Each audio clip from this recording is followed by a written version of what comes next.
for my mother, who taught me all about creation, taking things into my own hands, and being brave.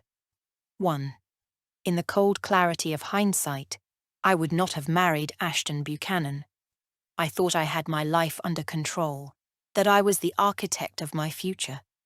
I was wrong. On the day of our wedding, I questioned everything. But the wheels were in motion, and it was too late to turn back. I could not let go of my dream. The painstaking plans that had kept me up at night and every waking hour for all this time were finally happening. My wish had come true.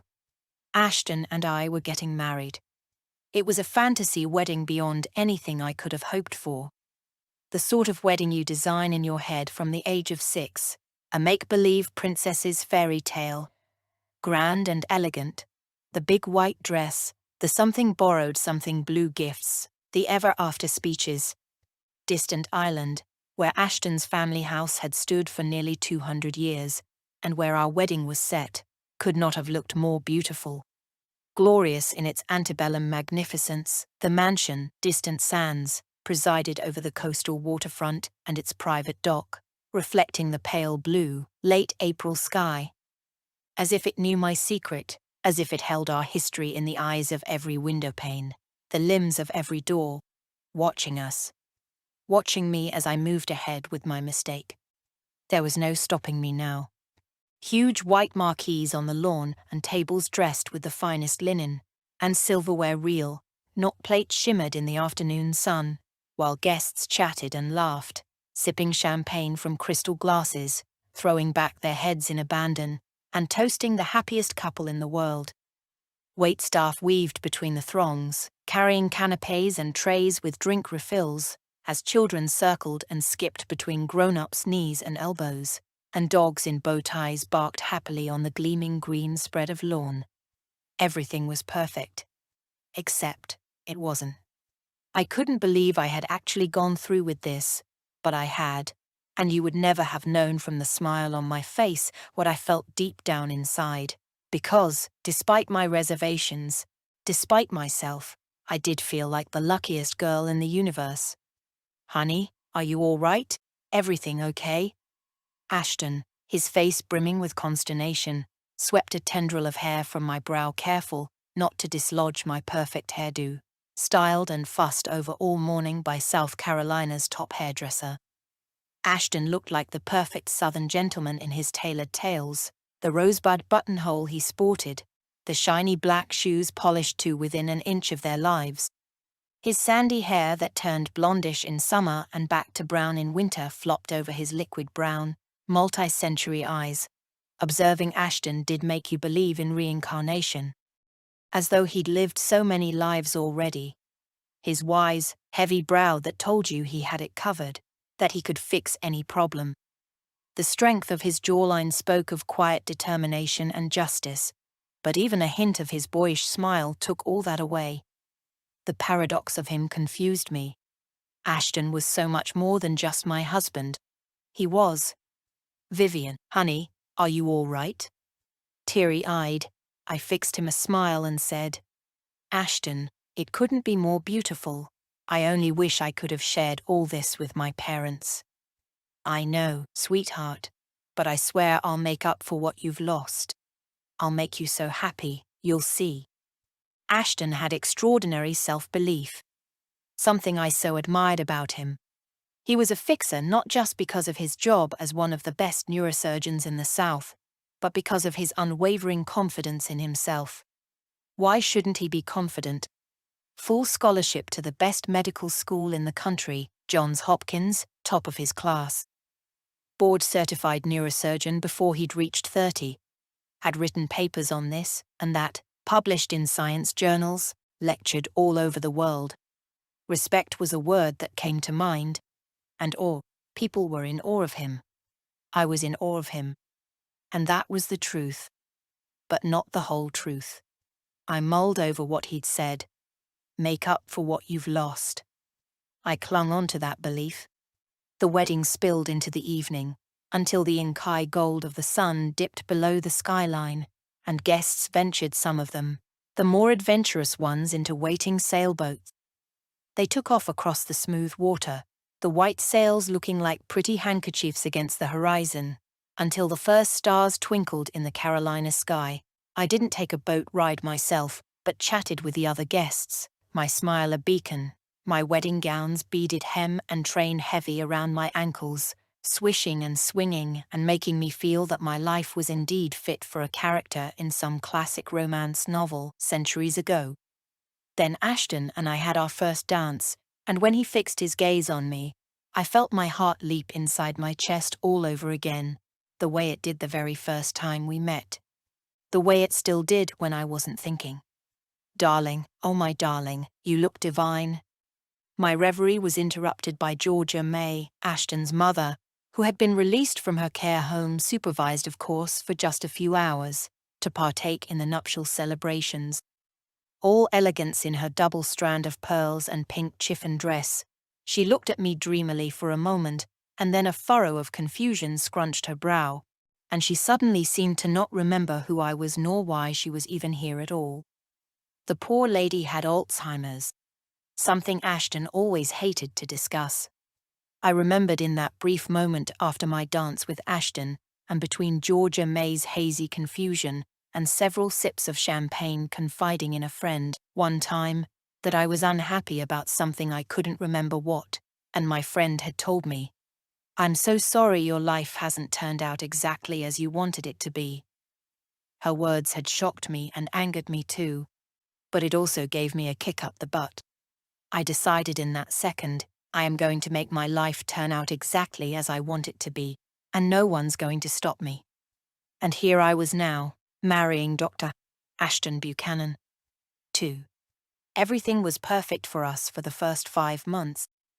We honeymooned in St. Bart's. Ashton could afford to holiday on exclusive islands like St. Bart's. It wasn't that he was from old money, or even wealth. His father had been a shrimper. Ashton had inherited distant sands after his dad's death. His great-grandfather had owned great chunks of the island, had won the land and several houses in a bet, over a century ago, but Ashton's father had sold most of it off for practically nothing. Ashton had held on to distant sands, though, and its 7-acre lot. His was the only historic mansion that was still left standing. Romantic and beautiful as the house had always been, it was a dilapidated mess during Ashton's childhood. The roof half caved in, dry rot eating at the wooden wrap-around porches. Passing nearly 2 centuries, the mansion, a 3-story Greek revival, had served for myriad purposes, notably a hospital during the Civil War. Ashton had made this house what it became, an exquisite piece of history shrouded in splendor and beauty. I say shrouded because nobody could look at this antebellum landmark and not feel just a little bit intimidated. Distant Sands could be a museum. Ashton had restored it with love, putting all his heart into everything. The grand, sweeping, curved marble staircase with wrought iron banisters lording over the marble-floored entrance hall, lit up by an original Venetian crystal chandelier, and where the baby grand piano lived. Ashton had brought everything back to its former glory. The French windows, the library with mahogany woodwork with top-to-bottom judges' paneling, the heart pine and cherry wood inlay parquet floors, the windows which didn't look remade at all, of course, but as if they had been there forever.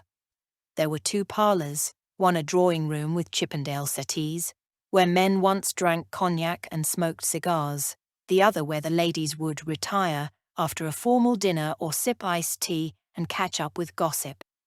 The house still retained the air of bygone days, with its Queen Anne wingback chairs, needlepoint and tapestry footstools, and silver tea sets displayed on mahogany or cherry wood sideboards and 18th-century cabinets.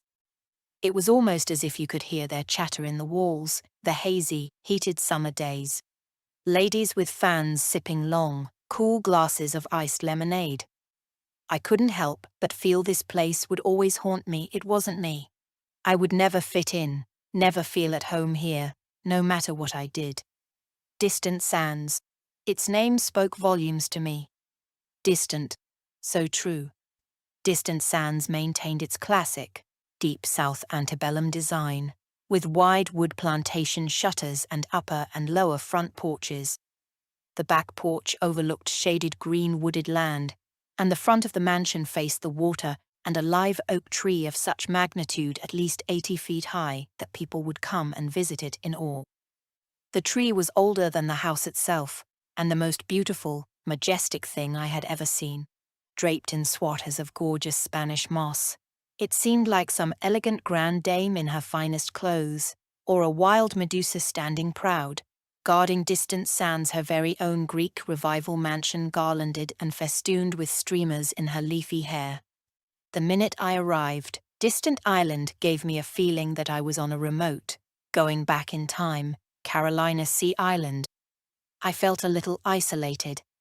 The mansion is perched on just a little bit of a slope. The facade of the house faces a lagoon surrounded by a meandering web of creeks and inlets teeming with oyster catchers and winding salt rivers and coastal marshland buffering the land from the great Atlantic. Distant Island, on Ladies Island, neighbors hundreds of other sea islands, most of the inhabited ones connected by a bridge. Bays, rivers and sounds meander their way around them, like arteries flowing between the intracoastal waterway and the Atlantic Ocean. When the tide is low, the salty marsh exposes itself, with all its secrets and God's little inhabitants, amidst the wild seagrass shimmering in the breeze. The marsh birds, blue herons and egrets, crabs and crayfish, and silver oysters wedged in the sand. And when the tide is high, you can dangle your legs in the water, perched on the house's private deep water dock that stretches wide across the marshy creek. You can watch pelicans dive bombing for fish, and sometimes spot bottlenose dolphins flitting across its smooth waters, pewter at dawn and copper at sunset. Of course, there can be riptides that sneak into these waters and wild storms, sometimes even hurricanes, although, so far, I hadn't experienced any crazy weather. I have made Distant Island sound as if it's in the middle of nowhere, which isn't quite true, because it's only 15 minutes from Beaufort, a beautiful little town set between Savannah and Charleston. Beaufort's downtown district was designated as historic by the National Trust for Historic Preservation. Still, even with the town close by, I felt out on a limb. I couldn't help sense that I was a visitor, a ship passing in the night, a shooting star exploding into dust. I knew from the outset I'd have to start counting my memories the good ones because they'd be fleeting. Call it premonition or surefire knowledge, it didn't matter. My days at Distant Sands were numbered. I was still trying to acclimatize myself to married life with Ashton. A Yankee as I pretty much considered myself, the South Carolinian ways were new to me. The food, the polite, unsaid rules, the unhurried gaiety and social norms that spoke a new language I hadn't yet mastered. I'd heard some of their jokes, told with a grin. Yankees are like hemorrhoids. Pain in the butt when they come down and always a relief when they go back up. I longed to fit in, to be accepted. I had yet to find out that cruelty would be wrapped in lace, and that if anyone said, "Bless your heart," you knew that heart was damned. I often wondered if confidence is something you're born with or something you acquire. I mean, real gut confidence, not the bravado kind or the fake veneer.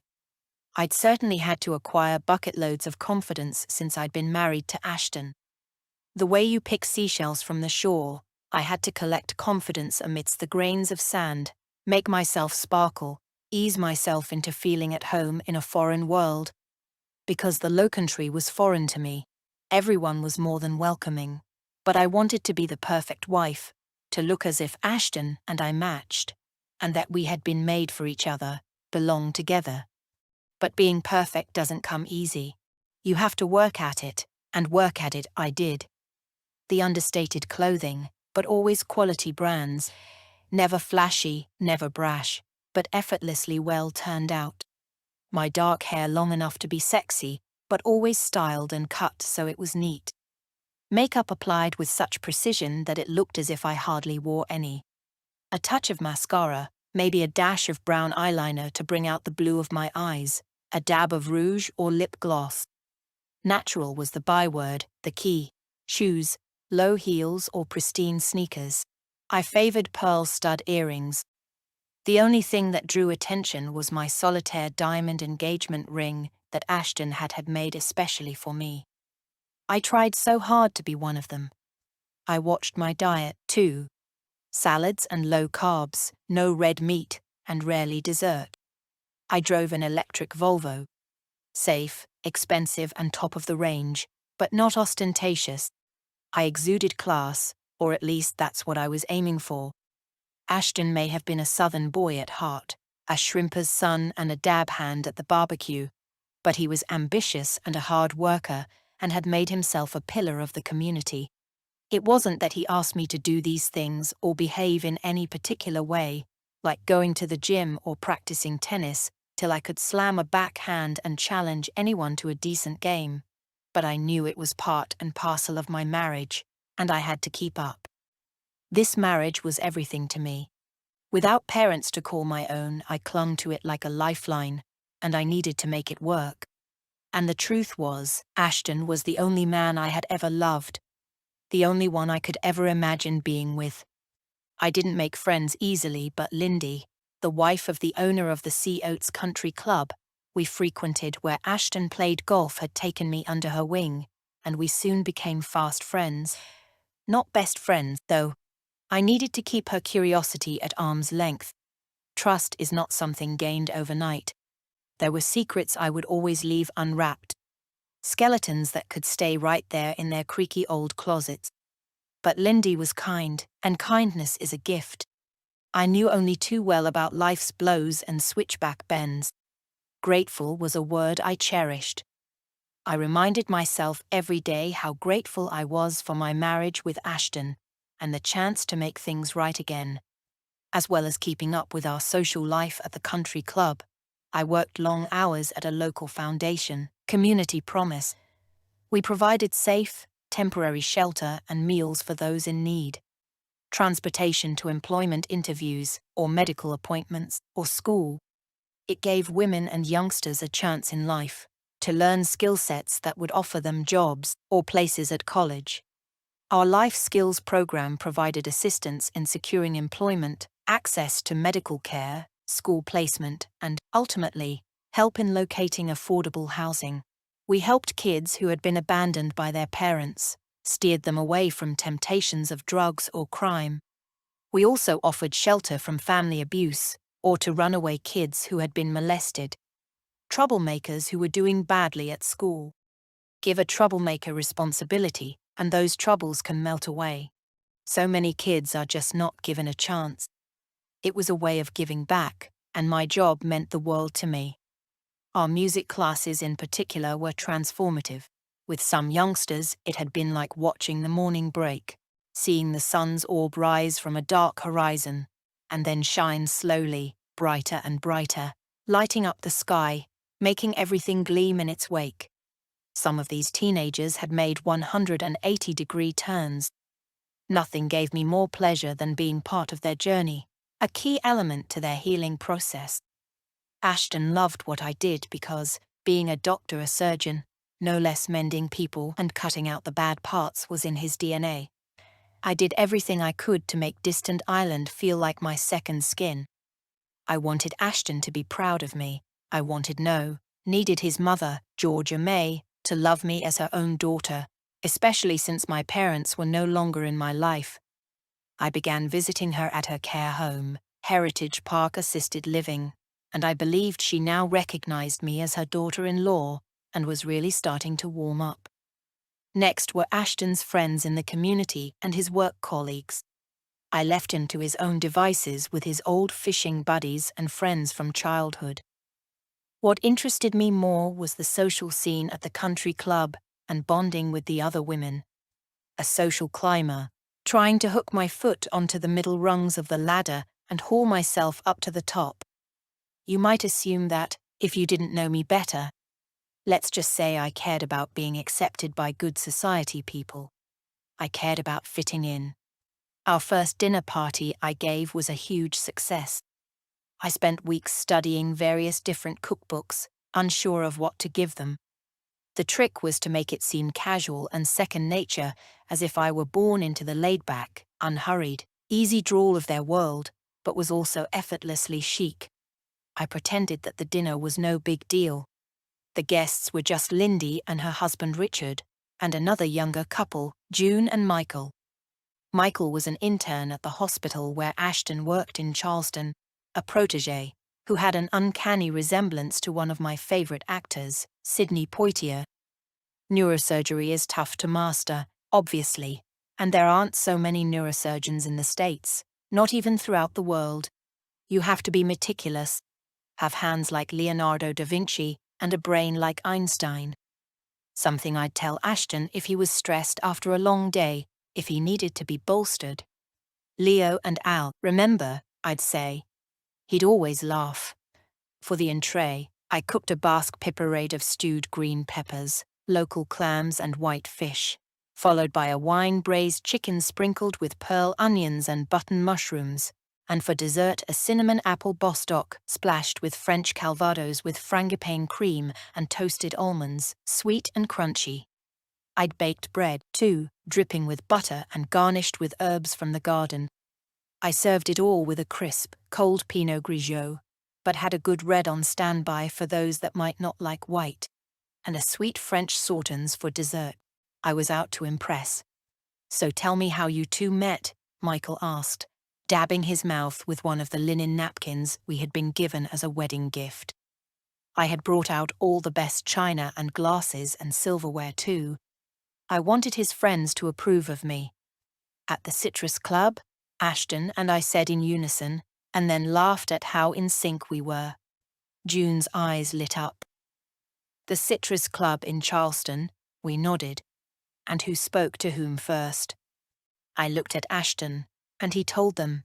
"Me, of course. I don't think Vivian would have even noticed me otherwise. What do you say, honey?" "Oh, I don't know," I answered shyly, remembering how my heart had missed a beat when he entered the room. Vivian was waiting for a friend, who luckily never showed. She was sitting there, legs crossed, that gorgeous dark mane of hers hanging over one eye, sipping a cocktail so daintily, and I fell in love at first sight. And if anyone tells you love at first sight isn't possible, well, I tell you it certainly is. "Nonsense," I protested. "You didn't fall in love with me at first sight." "Oh no," Ashton said. "I think I can be the judge of that." "Get a room, you too," Lindy joked. Michael took some bread and passed it along. "Sounds romantic." Ashton smiled at me. "Oh, it was romantic, all right. I had to court her. But Vivian was hard to pin down. So busy with work. So elusive, of course. I asked her on a date immediately after we'd been chatting a couple hours. But she said she was busy, remember, honey? Took a while before I could get her to go for dinner with me. And after that first date, well, it took me forever to get her to have dinner with me again. And the third time, she was one cool customer. I had to work very hard to win her love. But it was worth it, right? Lindy said. She swallowed a mouthful of chicken and licked her lips. "How do you do it, Vivian? I know you're busier than a moth in a mitten with your job. I mean, this food is out of this world. Weren't you working all day at Community Promise? How do you find the time?" "Well, I don't have kids," I said, looking optimistically at Ashton. "Oh, my word," Richard, Lindy's husband, agreed. "This really is exquisite. Where did you learn to cook like this?" "Paris," Ashton replied. "Vivian is an astonishing cook, even when she makes biscuits and gravy. I've really lucked out." He turned to look at me, his brown eyes glinting with pride. I gave him a small smile. "The biscuits and gravy I really want the recipe for is your mom's, Ashton, honey. I hear Georgia May has a secret biscuit recipe." I had been hounding Ashton to let his mother come over and spend the day here, cooking or doing something fun. The poor woman hadn't been let out of Heritage Park since the wedding. Ashton being an only child, we were the only family she had. But Ashton swiftly steered me away. "I'm sorry, Michael, your glass is quite empty." He sprang up from his seat and gave everyone a refill. Ashton had such gentlemanly manners. As he was going around the table, in one hand a bottle of red and the other white, he said, "Vivian's far too humble. She did a cordon bleu cooking course in Paris, you know." "How wonderful to do something like that in Paris," Lindy gushed. I smiled, just a tad embarrassed. All eyes were on me. "Yes, I lived in Paris for a couple of years with my parents when I was 19, but I had to leave, sadly." Richard, with his mouth full, said, "Why on earth did you leave Paris? Isn't that every person's dream to live there?" "What took your parents to Paris in the first place?" June cut in. "My dad's job," I said. "He worked in the fashion business, the rag trade. And my mom taught English as a foreign language to French students." June raised a brow. "How glamorous," she drawled. "You must find it very backwater here in boring old South Carolina." I caught Ashton's eye. "Not in the least. Distant Island's one of the most beautiful places I've ever lived, ever seen. And if I feel like a bit of shopping, or the theatre or whatever, I go to Charleston, or Savannah. And there's always New York, just a plane ride away. But seriously, my life here is so fulfilling, with Ashton and a large house to keep up and community promise. Big cities don't really hold a place in my heart any longer." "And why did you leave Paris?" Michael asked. I hesitated, then said, "My parents died." I spoke to the table, feeling too much in the spotlight. "In a car crash. I was staying with a friend at the time and Mom and Dad took a weekend trip to Normandy. My dad was fascinated with anything to do with the Second World War. It was on the autoroute, you know, the freeway, except it isn't free in France, you have to pay a toll. People drive crazy fast in Europe, and my parents were wiped out in a horrific pileup. It wasn't their fault. A drunk driver in a truck, out of control." I swallowed, took a sip of water. Everyone was staring at me expectantly, so I went on with my story. "When the Pompiers arrived, the firefighters, my parents, and several other unlucky souls, had to be cut out of their cars. It was such a terrible scene of destruction. It was all over the news in Europe." I cleared my throat, took several gulps of wine and realized I'd given way too much detail and had made my guests uncomfortable. I felt as if I was failing and almost wished I hadn't spoken at all. I stole a glance at Ashton to gauge his reaction. I so wanted and needed to say the right thing. To not alienate his friends, his colleagues. The room lost its warmth and people shuffled their shoes under the table or fiddled with their napkins. "I'm so sorry," Michael was the first to say. His dark eyes cast down, he stared at his plate and winced, mortified, it seemed, that he'd initiated this conversation. "Thank you," I murmured, squirming in my chair. Then everyone else mumbled their, "So sorry for your loss," and "I had no idea." "C'est la vie, no?"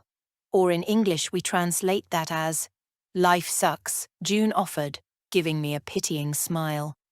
Her nonchalant attitude rubbed me up the wrong way. I wondered why silver screen handsome Michael was dating her, or were they married? Ashton leaned over, held my hand and whispered in my ear. I looked at him with tears falling from my eyes, prompted by what he'd just told me. There was a strange silence. Nobody dared speak. But I could tell that everyone in that room wanted to know what my husband had said to me. His words pulled me into a dark place. Ashton and I made passionate love that night. I wanted to stay strong, stay focused on the positive. Marriages are whatever you let them be. My marriage was a turning point in my life, and there was no way I was going to jeopardize everything I'd worked so hard to create. I needed Ashton. I had to make this marriage work, whatever the cost to my soul. 3. Sundays with Ashton were my favorite. That domestic bliss when you're in the same room doing whatever you're doing, and you don't have to say anything to each other. You just are.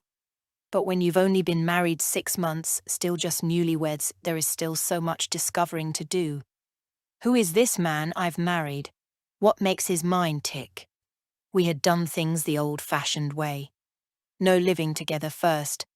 I suppose I didn't want to entertain any possibility of failure, and by living together first so much could go wrong. Of course, that's the whole point, isn't it? Checking to make sure you're right for one another for a couple of years before really committing. But we had gone in head first. I wasn't someone who'd had a string of bow trailing behind me before I got married. I knew Ashton was the only one for me the second I met him. Ashton looked up from his paper, glanced at me and smiled, then went back to reading. We were in one of the parlors, sipping iced tea, Georgia May's secret recipe, with a dash of maple syrup and sprigs of fresh mint. It was too hot outside today, so the laziness of the sultry heat had chased us inside. The weather had been up and down. Just yesterday we'd had a rainstorm. A pastel portrait of Georgia May stared down at me with her pale blue eyes, as if to say, "Perhaps you made the tea too sweet, my dear. Too much syrup. I hope you're doing right by my son. Are you living up to my expectations? Oh, and by the way, don't let me down. Isn't that pretty much a given, that you'll let your mother-in-law down?" I could feel it in my bones. Dread, like a long frosty winter staring ahead of you, nipping at the windows of my soul, trying to weaken me, to make me slip up. I was curious about their mother-son relationship, because Ashton never visited Georgia May in her care home, and I wondered why. Whenever I asked, he used work as an excuse, or say something like, "Honey, I'd rather spend what little free time I have with you." There was some underlying history there between them, I knew. Today I had Ashton all to myself, and felt covetous of my time with him. Sometimes he might be whipped away unexpectedly to the hospital. Neurosurgeons like Ashton did not grow on trees. I had learned, as the wife of a doctor, you not only have to share, but take a back seat where patients are concerned. It's a lesson in humility. You can never believe you are number one because you'd be kidding yourself. "Why are you smiling to yourself?" I asked, also smiling. "Busted." Ashton looked up from the article he was reading. His brown eyes held a glint of mischief. "What's so funny? Are you ready? Something tells me you aren't."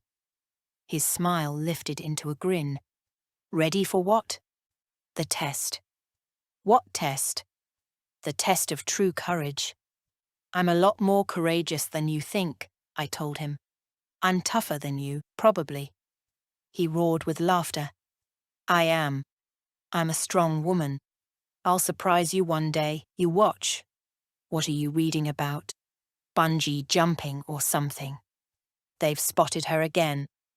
1,010 razor-sharp pounds of her, roaming the shipping channel jetties near Charleston." "Who?" "20 miles offshore." My heart missed a beat just thinking about it. Not that shark again. She's a true beauty. You see, when they satellite tag white sharks, we get such important tracking data. Discovering more about where they mate and give birth and their migration patterns is important. It's been discovered that great whites use the East Coast as a type of highway from Canada to the Gulf of Mexico. And this particular shark, pearl white, well, we've learned so much about her lifestyle. I chuckled. "Lifestyle? You make her sound like an Instagram star." "She is. She's got a lot of followers." I shivered. Sharks scare me. "Why?" "Ever heard of the film Jaws?" Peter Benchley once said he wished he'd never written that book. He's done a lot for sharks and oceanic conservation since. You know, getting in a car is a hell of a lot more dangerous than swimming in the ocean. Ashton's face turned serious, suddenly aware of what he'd just said. He leaned over and stroked my hair. "Sorry, Vivian, I didn't mean to make you think about your parents again." That was a tactless remark. I shook my head. "It's fine." This shark hobby Ashton had I found disconcerting. There was nothing more powerful than a great white. Is that what he valued above all else? Power, the unknown, the fearful. He had made friends with a non-profit organization that tracked these apex predators and had even gone on a couple of expeditions. It was a charity he supported financially, too. He also went diving whenever he could, especially up the coast, to the Outer Banks in North Carolina, to a place where there were more than 3,000 shipwrecks, known as the Graveyard of the Atlantic, where sand tiger sharks had made their home. For some reason, Ashton was absolutely fascinated with all types of sharks. It gave me the chills. "Come on, scoot over," he said. I shifted closer to him, and he pulled me into an embrace. I let out a long sigh. It was a strange feeling I had with Ashton, the dichotomy of safety and vulnerability overwhelming me in one fell swoop. I wondered if I would ever be able to truly relax or be myself with my husband. He was so self-assured, so comfortable in his own skin. Trying to sound upbeat, I said, "I heard on the news the other day that a woman from around here reported finding an ancient megalodon shark tooth that weighs a pound." I so wanted to take on Ashton's passions as my own, and someday I hoped to go diving with him, if I could dredge up the courage. "A pound, that's crazy," near some muddy riverbanks near Charleston. A great big grey tooth was sticking out of the sand. He stroked my hand. "These parts were, and still are, their hunting ground. When you're ready, we'll go diving and check out the sand tigers. They're cute, with a kind of snaggle-toothed grin. Graceful too, and very docile. It's pretty risk-free. You'll be fine." I furrowed my brows and grimaced. "Pretty risk-free?" Ashton laughed again, as if teasing me with all this was sport for him. "Another glass of tea?" He leaned over and grabbed the jug and filled up my glass. He was always making me drink more liquids to avoid dehydration. Before my marriage, I had never had anyone tell me what to eat or drink. It was always for my better good, Ashton's urging to drink more water or eat the right foods, but still, I had been single for so long, I was unused to it. It did show he cared, though. He stopped midway and held my gaze, long and hard. I couldn't work out if it was a sexy bedroom look, or if he was evaluating me, sizing me up. I looked away uneasily, and then the Georgia May portrait caught my eye again. Or I caught hers, more like. "When are we going to see your mom?" I asked, changing the subject. "Whenever you like." "Really?" "Sure. She'd be thrilled if you paid her a visit. I thought we could go together." "I'll check my schedule," he said. I knew that meant a no. We watched a couple of movies, cozied on the sofa, feet up, relaxed and easy. Later we made dinner together in the kitchen, and it all felt so natural and meant to be. I pushed away my fears and worries about where our marriage was heading and imbibed all the beauty and happiness of the day as if it were a magic elixir. That's the problem with magic, though, it can turn. Because later, at night, while Ashton was sleeping, and the light of the moon crept through the open window, lighting up his face, I remembered again. I was fooling myself. All the beauty our marriage held was only a half-truth. 4. For the next week, I busied myself at Community Promise. A new girl had arrived, a 16-year-old, and I was doing everything to help her. I made sure dinner was on the table at 7 sharp, or whenever Ashton got back from work at the hospital. Sometimes his shifts were erratic. He kept an apartment in Charleston, in case he had to work nights. Sometimes he stayed over. The truth was I was beginning to feel the stress of trying to stay on top of it all. Keeping my body in shape, cooking fabulous meals, working so many hours at Community Promise. Although we had a cleaning lady and a gardener, I also liked to lend them a hand. The gardener, John, was a sweet, elderly man who really should have been retired. He had suffered from Lyme disease, and it had left him with a lot of pain in his joints. But he refused to stop working. He loved his job so much, so Ashton had kept him on. That's what John said, although I knew better. When people need to put food on the table, of course they love their job. I knew what it was like to live from paycheck to paycheck. The stress, the insecurity. Sometimes it made me feel guilty, living in luxury in a big house while others had so much less. I blessed my luck and good fortune every day. Who would have thought a regular woman like me would end up in a fancy house like Distant Sands? I wished to put my stamp on Distant Sands, to make myself feel that the house belonged to me as much as I belonged to it. But sometimes I got the sensation it owned me. We had a beautiful rose garden, and I wanted to contribute. But between the gardening, the cooking, and work, I was bushed. It wasn't easy keeping up appearances. After tennis, later that week, when Ashton was spending the night in Charleston, Lindy insisted I go over to her house for a girls' dinner. Just the two of us, and an old friend of hers from school. But I didn't feel comfortable at the idea of getting to know yet another person, so I asked her if it could just be the two of us, without the friend. She agreed. Lindy's house was lovely, not antebellum like ours, but a brick colonial, full of beautiful but practical furniture, and homier than Distant Sands. It was overflowing with life. She had 2 black labs, and her children, Sally and Billy, were 12 and 10. Baseball bats, football paraphernalia, ballet shoes, tennis rackets, dog leashes, it all filled up the hallway and kitchen. It made my heart ache with longing. I wondered if Ashton had any intention at all for us to have a baby. So far, it seemed like that was the last thing he wanted. Both Lindy's kids had already had supper and were supposedly doing their homework, but I could hear them watching TV in the next room. This is how Distant Sands should be, I thought. Effervescent with children. Lindy and I had the sunroom to ourselves. It was still light, and we sipped her special recipe margaritas as the sun turned golden, and we listened to birds chirping in the oak trees, and the dogs chasing squirrels, and the pow, pow, of a blockbuster in the next room. Or maybe it was a video game. Lindy had made some delicious cheese nachos and homemade salsa. I was starving. I'd hardly eaten all day and had played a grueling game of tennis at the country club. After the second margarita, I was a little tipsy, wondering if Lindy had done it on purpose. Ply me with alcohol so my tongue got loose. If that was her intention, it had worked. "Honey," she began, and then paused as she smoothed her wild red hair away from her face. Lindy was pretty, curvy and big-breasted, and she liked to show off those curves in tight, flowery, stretchy pantsuits. Pantsuits that might have come straight out of the 1970s.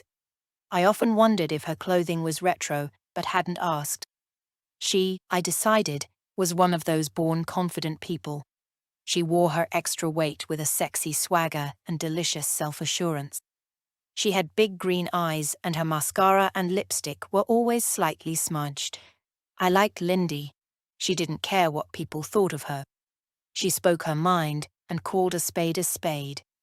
She was fun. She also enjoyed her cocktails. She took a deep breath, then continued, "I've been worried about you all week, Vivian.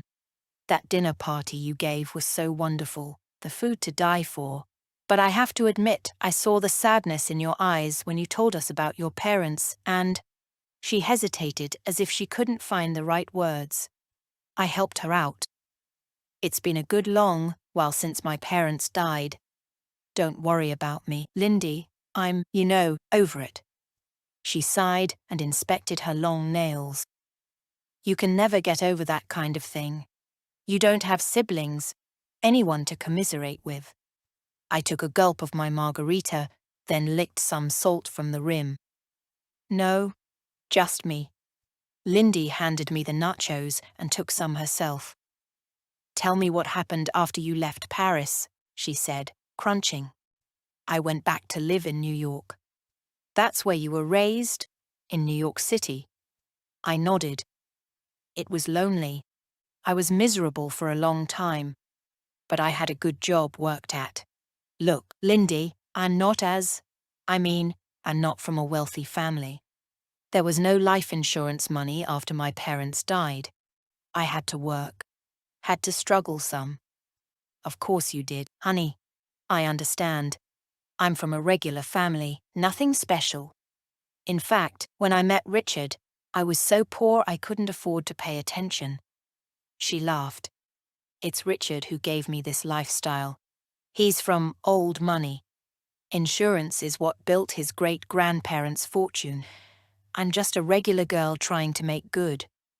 I smiled. Looks like we're cut from the same cloth then. Except you and Richard seem so. I felt tears building up. The need to tell Lindy everything was clamoring at me. I made to get up. I should get going. She laid a hand on my arm. You're not going anywhere, Vivian. You're 3 sheets to the wind. Honey, you've drunk too, hey? What's that on your arm? Lindy pushed up the sleeve of my sweater. Is that a bruise? How did you get that nasty purple bruise? I shrugged, suddenly tongue-tied. She looked into my eyes. Please don't tell me you bumped into a door. This is the 3rd time I've seen you with bruises. I said nothing. This is not a run into a door bruise. This looks like a pinch. Like someone pinched you. There are marks. It's my skin. I bruise at the slightest thing. Honestly, it's nothing. Did someone do this to you? No, I said. I'm really clumsy, always walking into things.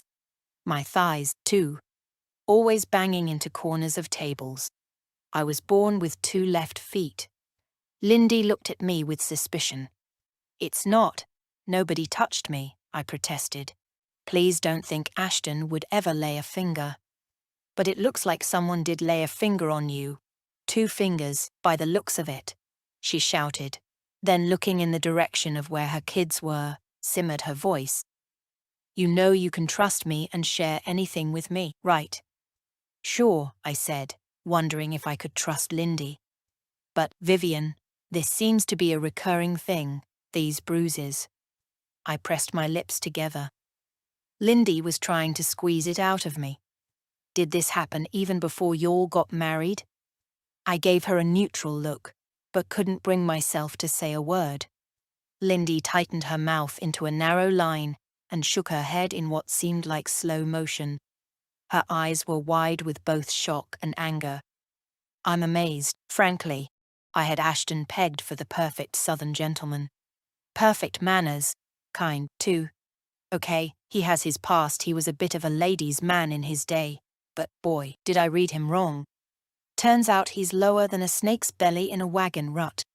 What the heck? He's one of Richard's best friends. I'm dumbstruck. She glugged back her margarita in several furious gulps. I wasn't sure if she was angry with me for ruining her perfect vision of Ashton and spoiling her husband's relationship because they were best friends and now it might be awkward, or if she was angry with Ashton himself. I sat there quietly, wondering what she'd say next. I wanted to defend Ashton, but the words felt blocked behind my mouth. What was it that Ashton said to you, honey, when he whispered in your ear at the dinner table the other night? It looked like you'd seen a ghost. Ashton's an amazing man. He's everything a girl could wish for. He had nothing to do with this. Please don't assume things. Vivian, please. Please be honest with me, honey. I fidgeted with my fingers, my heart beating erratically with a sort of fumbled panic. There's this expression I've heard, I said, and I wonder if it's typical. If you don't have anything nice to say, then keep your pretty little mouth shut. He said that. No, of course not. I just thought about it a second ago. Ashton's crazy about me, you know that. Well, dang it, that's what I thought too. The way he looks at you with stars in his eyes. But it was your face when he whispered those sweet nothings in your ear and you missed it up. I just knew something was wrong. You read that wrong, Lindy. He did say something sweet, I promise. Ashton's wonderful to me. So generous, amazing in bed, kind and caring. I swigged down the rest of my margarita. I could feel the liquor rush to my head. I'm tipsy. I need to get home before I... It's no wonder you're not as drunk as a fish, considering the way you keep everything going so smoothly with all this nastiness going on behind closed doors. Spend the night here, don't go home. We'll watch a silly comedy and stuff our pie holes with chocolate chip ice cream and cookies. That sound good? Lord knows you could do with a few extra pounds on you. She embraced me with a cozy hug, and I couldn't help but burst out crying. I wanted to run away from her that minute, knowing that now she'd set eyes on this particularly pronounced bruise mark, she wouldn't let it rest. I said, between tears, "Lindy, Ashton and I are great together, I promise. Scout's honor. Our marriage is doing great." She said. "I wasn't born yesterday." 5. Ashton arrived home late morning, exhausted. He'd been on the night shift at the hospital, had had to operate on a gun accident victim. A little boy had found his dad's revolver under the bed and had shot his older brother. The brother was still in the ICU, and Ashton didn't know if he would make it. I brought Ashton breakfast in bed: fresh squeezed orange juice, brewed coffee, and pancakes with fresh strawberries, slathered in maple syrup from Vermont, his favorite. I was always amazed at the way he was able to operate and work for so many hours straight, and then come home and leave his harrowing work behind. But he never lost his cool. In his spare time, Ashton read a lot of spiritual books. Stuff about Buddhism and embracing your higher power. I was a whole lot simpler. I'd been raised a Catholic and still half believed all that mumbo-jumbo about heaven and hell. Once a Catholic, always a Catholic. I couldn't shake it off. I tried to be more spiritual, but it never quite gelled with me. Ashton never lost his temper outwardly. He was cool, calm, and collected. If he was ever angry, it would be in a quiet, whispering way. He would rarely raise his voice or shout or scream or make a scene in public, or dispute a check at a restaurant or argue with a contractor or tradesperson. He didn't need to. Ashton exuded authority. But when he looked at you with his deep brown eyes, it made you want to do anything for him. I rolled Lindy's words over in my mind as I observed my husband with a smile spread across his handsome, tired face. There were half-moons under his eyes, the sign of a benevolent doctor who put his patients before everything. He sat up in the carved mahogany four-poster bed, bolstered himself up with some red, damask pillows behind his shoulders, and let out a great yawn. "You look exhausted," I said, placing the breakfast tray in front of him. "I am, but these pancakes cannot wait. You spoil me, Vivian, and you always seem to know what I'm in the mood for. You're perfect in every way, you know that? Never change, honey." I thought of how he'd whispered in my ear at our dinner party. "I wish I could," I answered. "I wish I could believe you." "You must believe me, honey." He put the tray aside and pulled me toward him. "You're beautiful. Come lie down, and let's spend the morning making love." "For recreation, or something more?" He chuckled as if I were joking. "Honey, you know the deal. No kids, remember." I bit my tongue. Right now wasn't the moment for an argument. I hated that Ashton always used protection when we had sex. But it also gave me hope.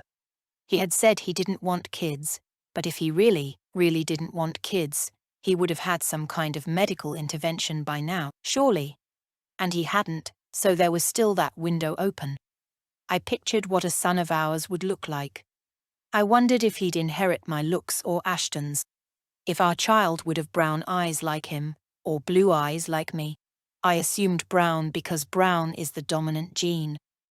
I wondered if he'd be tall like Ashton. "Come here," Ashton said, nudging me out of my reverie. "Hold on, I'll just go freshen up." I headed to the bathroom, and even though I had already brushed my teeth, I brushed them again. Splashed cool water on my face and took several deep breaths, then faced myself in the mirror and took a long, hard stare at the woman before me, feeling defeated, like I'd lost a part of myself, the good part, and for a moment, I wondered what my sense of purpose was in life.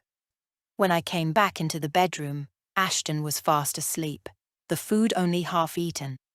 I drew the silken damask curtains closed and left a note on top of the bedroom hearth. I decided to head out for work, even though it was Saturday and my day off. Ashton would be out for the count all day, probably, so there was no point waiting around for him to wake up. I needed to go to Community Promise and sort out Katie, the 16-year-old girl from a broken family. I started the car and called Lindy. Lindy, thanks for last night. You cheered me up so much with that ice cream. She laughed her special raucous Lindy laugh. Oh, honey, I was doing what any friend would do. Everything okay at home? I've been thinking round the clock about what you should do about Ashton. What do you mean? Well, if anything like that happens again, you call me straight away, and I'll have words with him myself. There's nothing worse than a bully. Picking on someone who isn't your size, I can't abide that. Lindy, please. Everything's fine. Please don't jump to conclusions all because of that silly bruise. I changed the subject. I feel badly I haven't gotten to know your kids that well yet. I hardly got a chance last night. Yeah, well, I didn't want to involve them yesterday because I wanted you all to myself. Come over next week. They say the weather's going to be gorgeous, so how about a barbecue? I do a great oyster roast too. That would be great. I can't wait to spend time with Sally and Billy. I love kids so much. I guess for now Community Promise will have to do. Aren't you planning on having your own kids soon? I hesitated, not knowing how much I should share. I'd love to, but Ashton isn't on board yet. I guess he has all the time in the world. We women don't have that luxury. Ashton's 39, that's a newborn chick in male terms, right? I read that Richard Gere fathered a kid at 70. For a woman, 40's over the hill, yet for a man, well, it's not fair, is it? I'm nearly 35, I can't wait forever. Lindy snorted. Ashton doesn't want kids. I need to convince him. He just doesn't seem to gel with children that much. That, or he doesn't want me spoiling my figure by getting pregnant and putting on weight. Then I added, that was a joke, by the way. Of course, he wouldn't care if I put on weight. It's just he's very busy at the hospital. I think he's stalling because he wants to be a very hands-on dad, you know? And right now, he doesn't have the time. Lindy sighed. That's a shame. A real shame. But maybe, in the scheme of things, Vivian, it's a blessing in disguise. What do you mean? Maybe he doesn't even deserve your kids. If he doesn't show, I mean really prove in every single way how much he loves you, then, honey, I think you better look elsewhere. I'm saying this to you as a friend. You're still young. Don't waste yourself on the wrong man. Oh dear, Lindy, I think you have the wrong impression. Ashton and I. You take care now, and I'm on standby if you need me. Yeah, here. I needed to cut this conversation short. Listen, I better go because I'm late and I need to talk to this new girl, Katie, who's just arrived at the center. She's a 16-year-old runaway, and she really needs my help. I don't know how you do it, she said. You're busier than a one-legged cat in a sandbox. It's like you've got energy for 20 people, always putting others first. I laughed. Speak soon. I'm definitely up for the barbecue, and I know Ashton will be too. Well, don't blame me if I give him the evil eye. Please don't, Lindy. I swear to God, Ashton and I are doing great. Please don't stir things up. He hasn't done anything. You're too sweet, you know that? Come next Saturday, 6 o'clock? Casual. I put the car into drive, and as I was pulling away, something made me look back at the house. There was Ashton standing on the upper porch outside the bedroom looking longingly after me. He gave me a sad little wave as if to say, "You abandoned me." It genuinely seemed like he was a man who was crazy in love. I felt my heart break, just a little. 6. As well as a shelter, Community Promise was a day center for our guests, as we called them, to receive mail, do laundry, complete employment and housing searches in our computer center, and discuss plans with whichever case manager was on duty. Today, it was Susan's rota, a friendly, warm woman who had been working here for several years. I was sure she could use some help.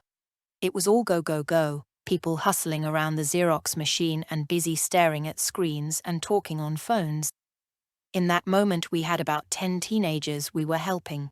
I'd had personal success with several, namely an 18-year-old named Tom, who had been sexually assaulted, and a battered woman who had found refuge here from her husband. Both had started new jobs at a local boatyard. There were all sorts of skills classes at Community Promise, too, with an array of tutors, a lot of them teaching them practical things like woodworking or cooking. It was rewarding to help our guests fill out forms or whatever they needed to move to the next level. We'd even had some success with kids ending up getting places at good colleges. Katie was here, looking teenage bored and surly, a typical 16-year-old pout plastered on her small, oval face that said, "The world owes me everything." But there was something adorable about her too when she smiled, that was. Her skinny frame was clad in equally skinny jeans, and a black baggy t-shirt that dwarfed her. The print was a turtle eating a plastic bag, and "Let's find a solution to ocean pollution." Katie had dyed, tomato red, spiky punk rock hair and a few piercings in each ear, with an assortment of different style earrings. Despite the pout, she was pretty, her skin pearly, and so translucent you couldn't tear your eyes away. And a deer in the headlights gaze, all dark and soulful. She wore slashes of thick black eyeliner that swooped into wings either side of her eyes to give herself a feline look, which didn't quite work. But she was cute. She told me she had become estranged from her single mum who had moved states. We'd found her a place at Community Promise in one of the dorms until we sorted out a plan for her. Meanwhile, I had enrolled her in the local high school. I remembered what my life had been like after I no longer had parents to call my own. I gave her a high five. "Hi, Katie, how's it going? How's school?" She sneered. "I don't know, okay, I guess. Wish I had a mom who gave a shit about me." I said carefully, "Well, I'm sure your mother wants the best for you. I'm sure she'd be delighted you're back at school." "Oh yeah, I think she only cares about herself." Susan caught our conversation and peered over her glasses. She bustled over to the work table, where we were sitting.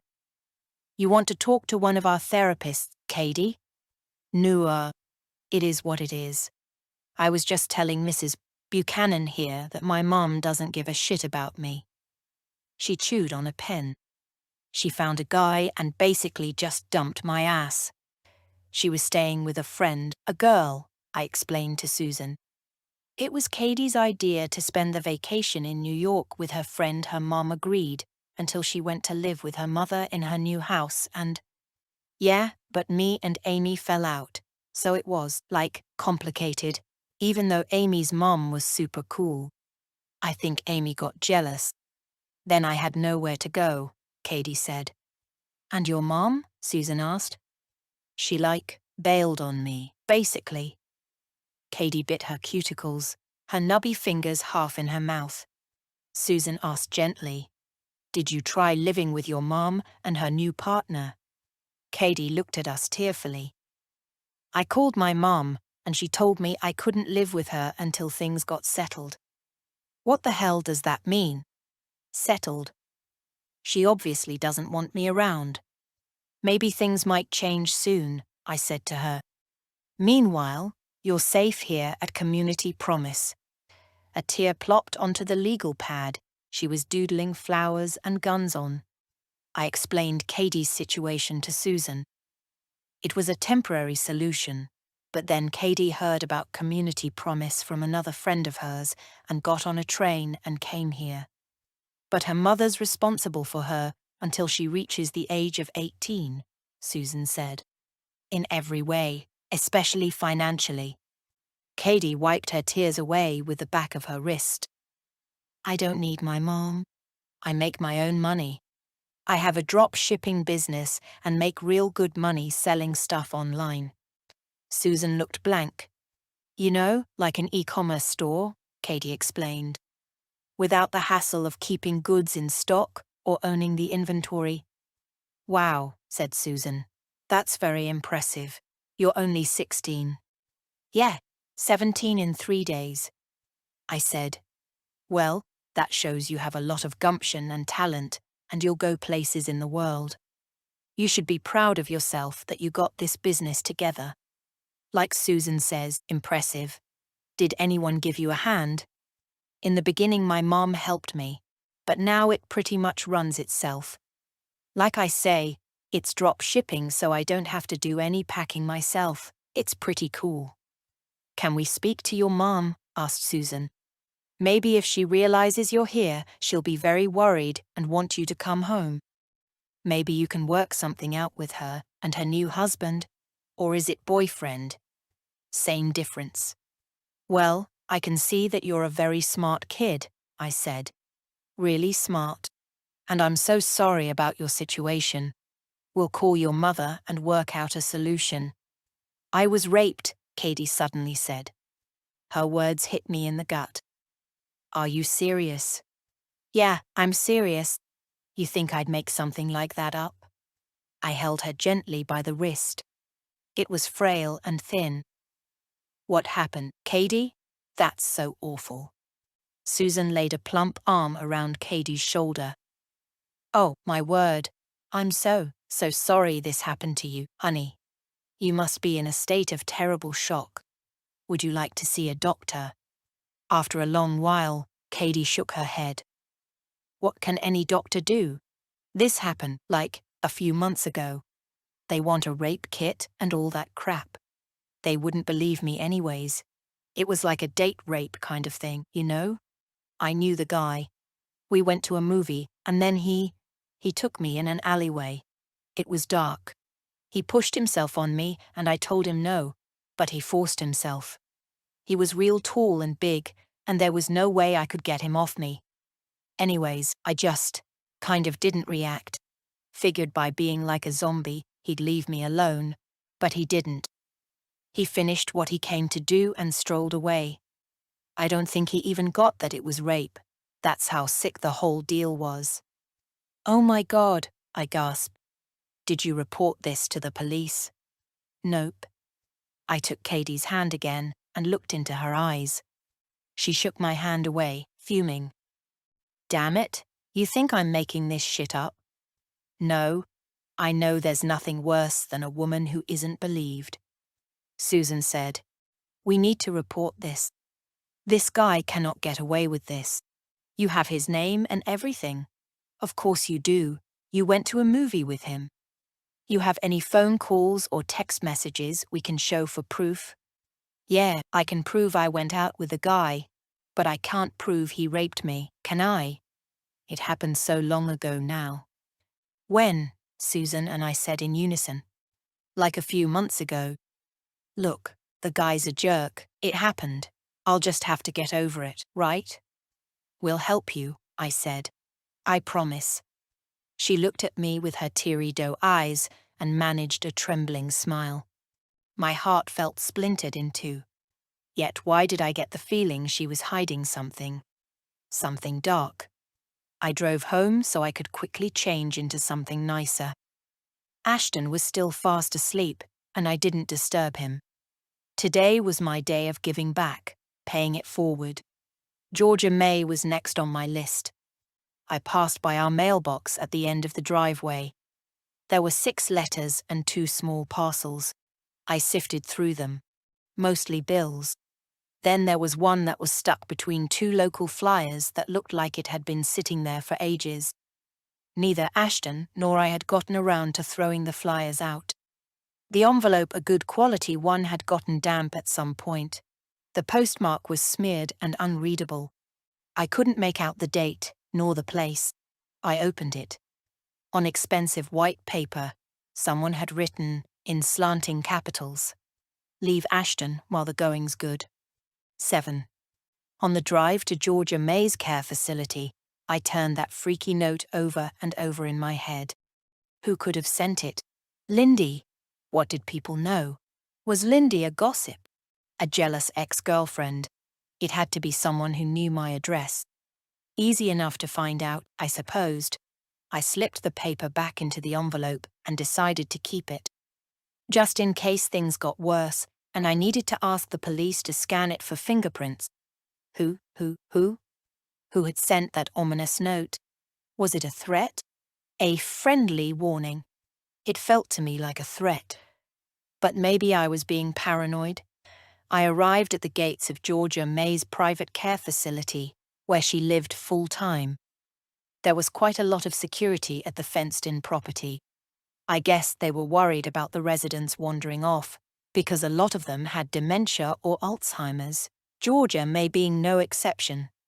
Ashton had told me horror stories of how his mother would forget who she was and wander all over the place, venture into town, get on random buses. She had even hitchhiked. Another time she took the boat out, all on her own, thinking she'd seen a mermaid and she needed to rescue it. Ashton explained that she had been struck by the disease quite early in life and had been in the care facility for 7 years already. It happened after her husband, Ashton's father, died in a boating accident. I had always gotten the impression that they were very much in love, and that Buck's death had destroyed her and, literally, made her lose her mind. Georgia May was now 70. Poor thing, she seemed so vulnerable. I wanted to help in any way I could and be present in her life. As Georgia May did not have a daughter of her own, and I didn't have a mother, it made sense for us to become close. I could bring her peace and friendship. We could support one another, she and I, and form a sort of mother-daughter bond. At least, that's what I was aiming for. Maybe I felt I needed to make up for Ashton's disinterest in his mother.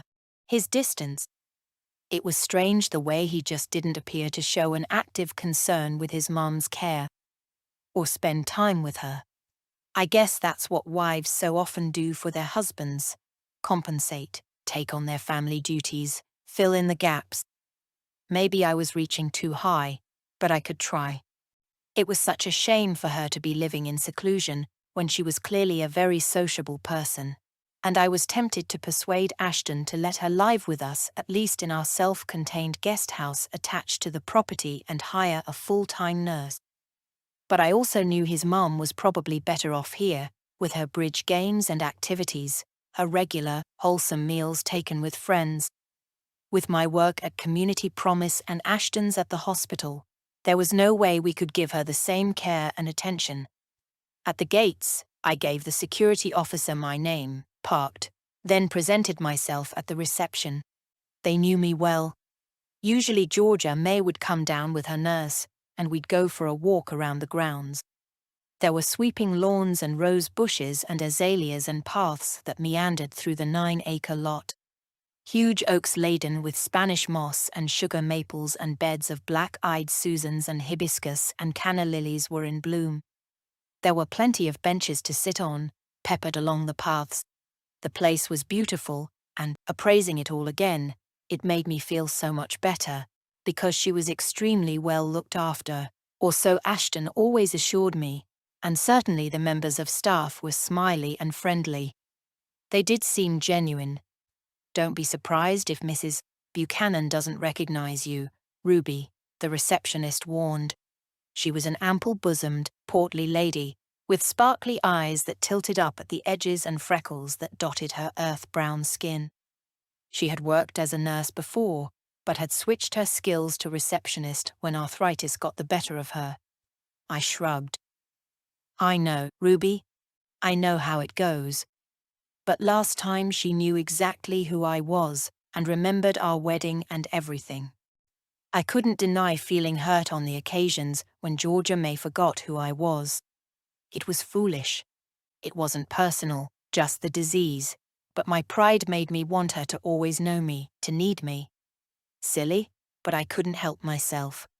Not having a mother in my life, I craved that connection. "She's been a little testy the last few days," Ruby let me know. She lost at poker. You let them play poker here. Not with real money, of course. But yes, ma'am, once a year we let 'em play poker. They love it. But it does tend to cause mayhem. Mrs. Buchanan isn't talking to Saul. Lord willing and the creek don't rise, she'll be right as rain again. Saul, a feisty and talkative widower, was Georgia May's best friend. They were always splitting up, then the greatest pals once more. Georgia May approached the reception with her nurse, Mariama, whom she adored, a hearty and jolly woman, who was very proud of her Creole heritage from the Sea Island Gullah people, and sometimes brought homemade treats to work. I had tasted her shrimp, en grits, and okra soup, and had begged her for the recipe. But Mariama wouldn't share her family secret. Georgia May shrugged Mariama off her with a shoulder shake and waved her tiny wrist at her. I am absolutely fine, and you can leave me now with this very nice young lady who has kindly come to visit. She looks quite adorable. Hello, my dear, she said to me. I hear you've come to pay me a visit, and I'm quite charmed, I'm sure. Mariama tittered. Mrs. Buchanan, you know exactly who this is. This is your daughter-in-law, the lovely Miss Vivian. She's married to Ashton. You remember, you went to the wedding, and you told me what a fabulous time you had. You told me all about the wedding cake, that it had 5 tiers and was decorated with red roses and tasted like heaven. You told me about the sailboat rides and the beautiful outfit you wore. You remember? The pink chiffon? That was the same dress you told me that you wore when you were only 25. Georgia May looked at her blankly. Don't you remember? You told me all about that dress, that you bought it in California. And, ma'am, was I impressed that you were able to wear that same gown. Lord knows, I myself am 4 sizes bigger than I used to be, but you fit right into something you wore when you were 25. Georgia May's smile reached her eyes, twinkling with memory. I remember going shopping in Atlanta and buying a beautiful pink chiffon dress. I also bought a yellow one. My husband spilled bourbon all over it, and I could never get the smell out. Not even with dry cleaning. It was quite ruined. I should have picked a husband who was less of a klutz. Mariama looked uneasy. Are you ready for your walk with Miss Vivian? Georgia May took 2 steps forward and offered me her arm. Vivian, you look absolutely divine. I'm so delighted Ashton married you. What a lucky man he is. Forgive me, my dear, for not recognizing you sooner. I've been a little confused lately. No problem. Shall we go for our walk? It's such a beautiful day. I thought we could wander down to the pond and look at the goldfish. That would be lovely. You may leave us now, Mariama. Georgia May held up her head haughtily and motioned for her nurse to leave us. Georgia May had no trouble walking. Physically, she was in great shape.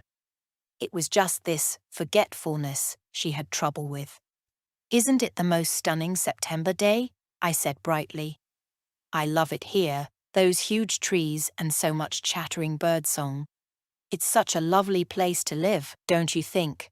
I wanted to make her feel positive about her life, that she wasn't cooped up in some sort of institution, that she was here by choice. I guess I have to take the rough with the smooth, but then I do feel like I'm in jail some days. Ashton hasn't visited in forever. He doesn't want anything to do with me. That's not true, Georgia May. He talks about you all the time, I lied. He misses you terribly. That's a fib, and you know it. I promise. Ashton misses you. Misses his dad too. She turned silent, and I could sense an invisible barrier draw up between us. It wasn't true what I'd said. I just wanted to make her feel good. Also, I was hoping she'd share a little about Ashton's past. Ashton never mentioned his father, only that he had died at sea during a storm and Ashton was with him on that fateful day. Every time I fished for details, Ashton changed the subject, or became taciturn, a trick he used often. And then I always felt tactless pushing or prying for more information. Last time I'd asked him, he'd said, "I'll tell you all about it some other time, I promise." But he still never had.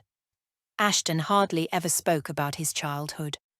Just occasional anecdotes about going fishing with his dad, or about high school or college, how he excelled at football and always managed top grades, despite being a pretty wild partygoer. Once, he did share something deeper about himself after he'd had a few too many beers. That his cheerleading girlfriend, Belle, the love of his life, had married his best friend, Bradley. He and Bradley had never quite made up. No, Ashton had not shared too much of his past or his family dynamics with me. In contrast, I had 1,000 stories about my mom and dad. How in love they were, how they talked together in French when I was a little girl, so I couldn't understand. How spoiled I was.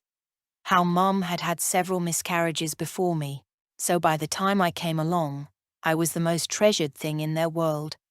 I told him that my life had basically ended when they died, and how I had to do everything to stay strong. I often chatted to Ashton about my life growing up in New York. Picnics in Central Park, visits to the New York Public Library, where I first learned about my passion for books. And Ashton had continued with this picnic tradition. Our marriage, I told him, had pulled me out of my grief. He was everything to me. He was my world, my kingpin, my one hope for repairing everything I had lost. Georgia May and I ambled through the grounds with linked arms. A squirrel dashed across the path, then scrambled up an oak tree. Tweets of birdsong filtered through the branches, the sunlight catching its leaves with lashes of pale gold. Our gazes simultaneously followed the creature as it zipped along to join its friend. That weird note popped into my head. I pushed it away. My mind wandered back to Ashton, wondering if he was anything like his father.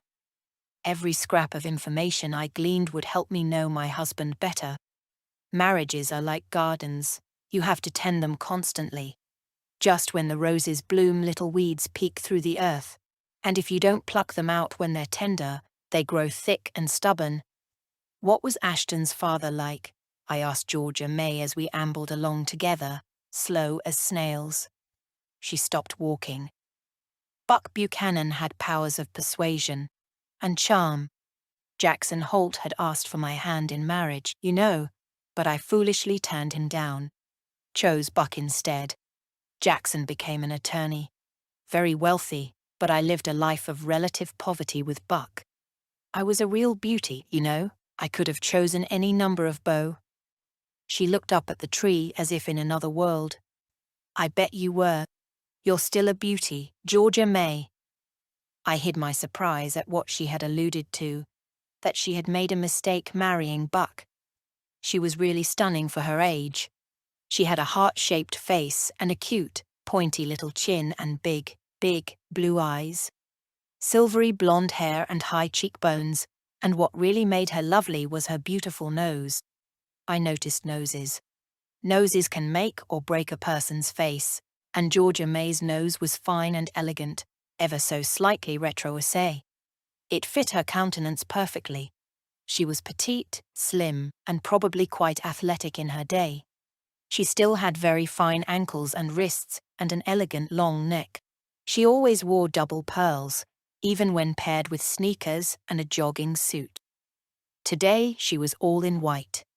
She began to shake with excitement and yanked my arm closer. You hear that? That musical series of rapid warbling notes. See if you can spot those frisky, elusive birds. It's the painted bunting that sings like that.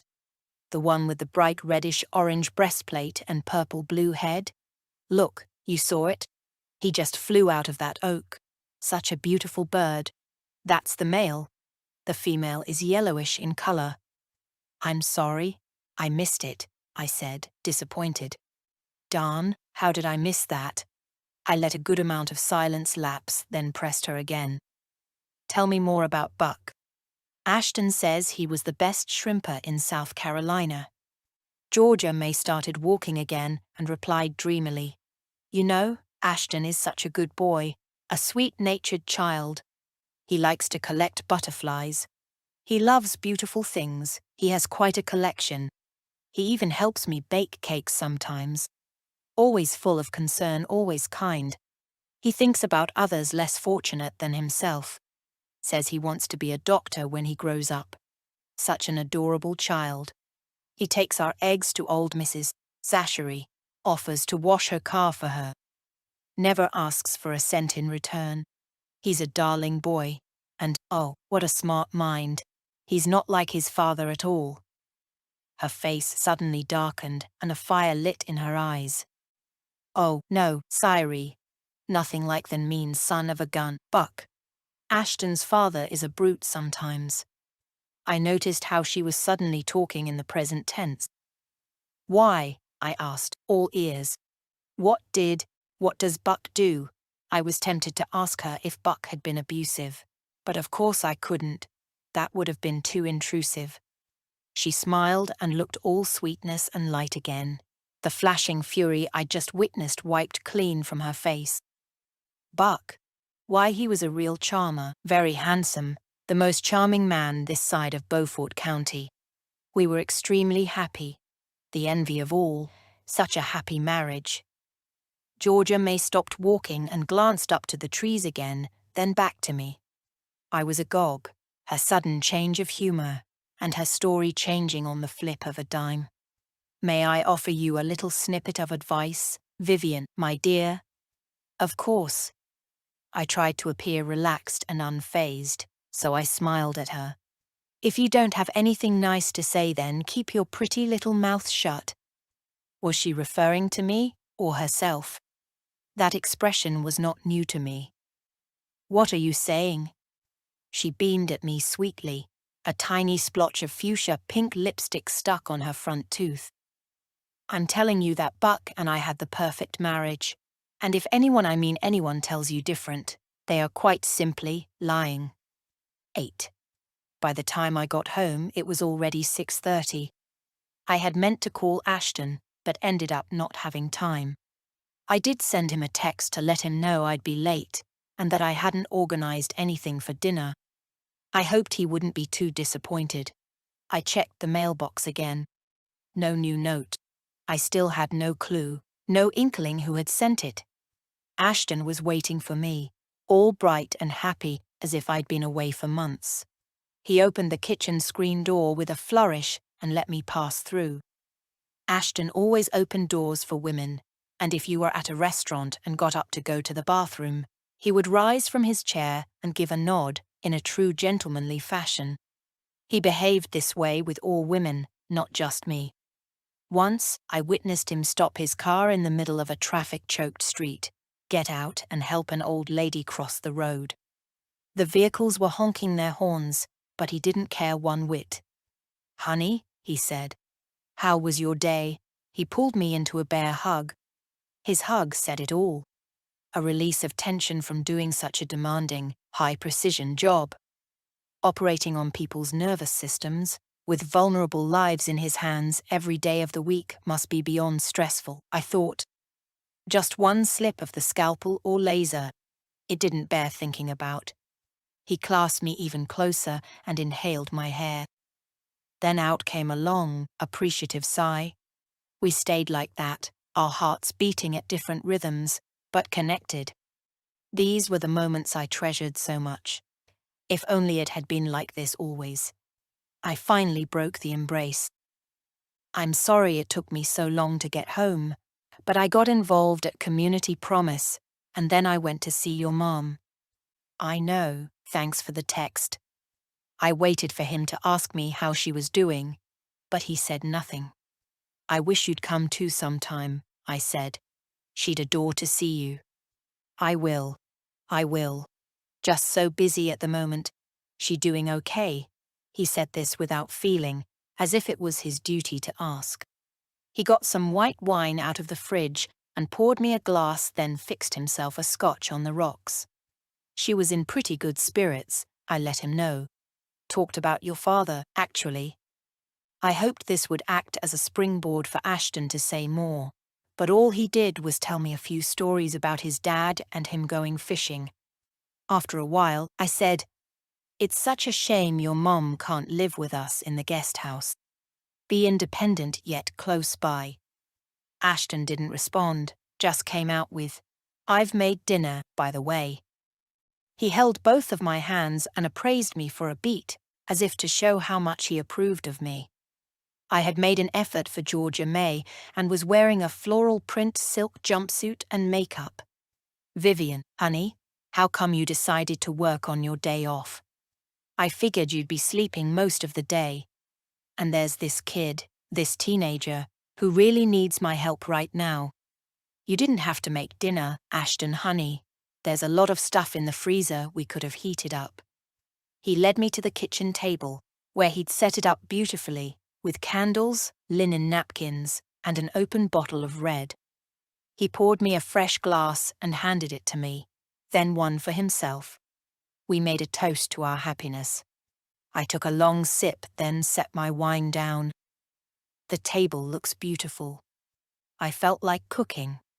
It's simple, just salad and pasta, nothing fancy. Informal, just here in the kitchen. I grinned. Your lasagna with sun-dried tomatoes, my favorite. Lasagna with the sun-dried tomatoes, your favorite.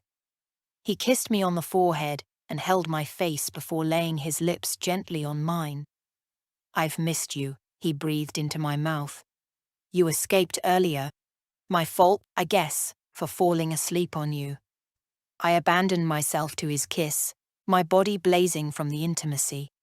He clenched me close again, this time with more urgency. It felt so good to be in his arms. I was safe in that moment, treasured. All my troubles melted away as if there had only ever been perfection between us all along. As if hurt and betrayal, and those degraded feelings I'd suffered had never played a part in our relationship. If you carry on doing that, there'll be no dinner. I'll carry you straight upstairs, he said, and laughed. Fine by me. But the only problem is I'm ravenous. He pulled out a chair for me. Sit down, relax. Thought I'd take you out on the boat tomorrow. It's Sunday, we need a break. We've both been working too hard. I'll show you some secret places that I used to go as a boy, since I was knee-high to a grasshopper. Little islands that belong only to the birds, and inlets leading to places that nobody knows about. Would you like that? I'd love that. Through the summer, although we'd been out sailing, the ferocious heat of the sun was something I wasn't used to. The weather was humid, unrelenting, and, in the evening, the air thick with mosquitoes, so we tended to go swimming during the day or have dinner in the screened-in porch, rather than venture out on long boat rides. I was excited at the prospect of finally discovering these places that Ashton had told me about. He had 2 boats, the sailboat and a smaller motorboat that could slip its way through lagoons, sounds and riverine estuaries, even salt marshes teeming with seagrass. Ashton stood there, his 6'3" frame hovering halfway between the table and the kitchen. He rubbed his weary, shadowed eyes. Dressed in jeans and a black t-shirt, the ropes of his muscles strained as he stretched his arms and yawned. Excuse me, I probably should have slept longer than I did. He suppressed another yawn. Did the boy make it? Ashton didn't answer. You're patient, I prompted. A sad resignation flickered in Ashton's eyes, but then he said, more upbeat, he's in the hands of my team. If anyone can keep Brady alive, my team of doctors and nurses can. I say my team, but, we're all equal. We all have a stake in our patients' lives. We work as one unit. He shook his head resignedly. I hate to say it, but Brady's chances are very slim. I'll spare you the details, sweetheart. They're not pretty. I'm so sorry. It's heartbreaking. His family must be out of their minds. They'll live with that guilt for the rest of their lives. The loaded gun in the house. I took a long sip of wine, tasted the fruity warmth on my tongue, and prepared my next sentence in my head. I came out with it in a gush. I don't like it, Ashton, that you keep that loaded shotgun in the house. It terrifies me, considering. Honey, if we had kids, there's no way I'd keep a loaded gun around. But I like to know it's there, just in case. My father taught me to have a gun handy in case of emergencies. One time, when I was too young to remember, some criminals broke into the house. I'll teach you to shoot, if you like. Maybe it'll make you feel a little bit more confident, make you understand it's not as scary as it seems. Maybe, I said, without enthusiasm. Maybe, but some other time. Yeah, some other time. Ashton strolled toward the other side of the kitchen, took the dish of pasta from the oven, and brought it, piping hot, to the table. It smelled delicious, and my stomach rumbled in appreciation. He then stood behind me, massaging my neck and shoulders. The wine, the effort he'd made with the cooking, his touched desire for this man spread through my body. In a couple of hours, we'd be making love. Let's just have a great day out tomorrow and concentrate on each other, he said. I've missed hanging out. My knots melting, I let out a sigh. His full-on attention and kindness made me feel equal parts sad and equal parts in love. 9. We were racing along choppy waters out to sea, the wind warm, the salty air a springboard for my soul. Ashton was in his element, too. For shallow waters and chop, this little boat has done me proud. It's the second action craft flatsmaster I've owned. You have to watch out for sandbars along here. Navigating these waters is no easy feat. It's a fun boat, I shouted above the roar of the motor, glancing up at him. I love boat trips. Ashton had prepared our picnic himself, stowed away for later. He'd done it all while I was fast asleep in bed this morning. I looked at him now, the waves of his sandy hair bleached all summer by the sun, and his dark eyes crinkling with happiness. Yesterday's tired neurosurgeon was quite gone. His spirits lifted with every wave, with every bounce of the boat. He looked boyish and younger than his 39 years. I thought about what Lindy had told me about Ashton, that he was a ladies' man. He was a catch, I was well aware. I reminded myself how I had lucked out, how hard I worked so careful to dress the way I knew he liked women to dress and behave. Feminine, but not too flouncy. Assertive, but never aggressive. Ashton slowed down the boat some, as he navigated through a narrow channel. You know, Beaufort's history is as old as the hills. All kinds of nations and cultures have put their mark on this place. A lot of different European explorers from the Spanish to the French, usurping Native American tribes' lands along the way, and then the English with Sir Francis Drake staked their claim on these sea islands. Francis Drake was no more than an aristocratic pirate, really. Queen Elizabeth I's pirate, who was rewarded for looting and stealing, I said, feeling pleased with myself that I could offer some tidbits of knowledge. Ashton laughed. I like your take on it. They all acted like pirates, I said. They all behaved badly. True. You know that the European settlers brought the first strain of malaria to the Low Country? Then a new strain came along with slavery. I grimaced. Ugh, I hate that evil part of American history. It's so shameful. No denying that. I'm proud that one of my ancestors, a doctor, was an abolitionist. He was part of an underground movement to help slaves gain their freedom. The Gullah are an important part of our culture, probably the most important African American community and linguistic heritage in the United States. You know, some of the largest populations of Gullah are here in Beaufort. They were from the west coast of Africa, brought over for their expertise in rice cultivation. Rice became one of the most successful industries in early America. Charleston, for a good 100 years, was the richest city in the country, thanks to the skill and ingenuity of the West African culture. I didn't know that about the rice, I said. And their incredible talent for music.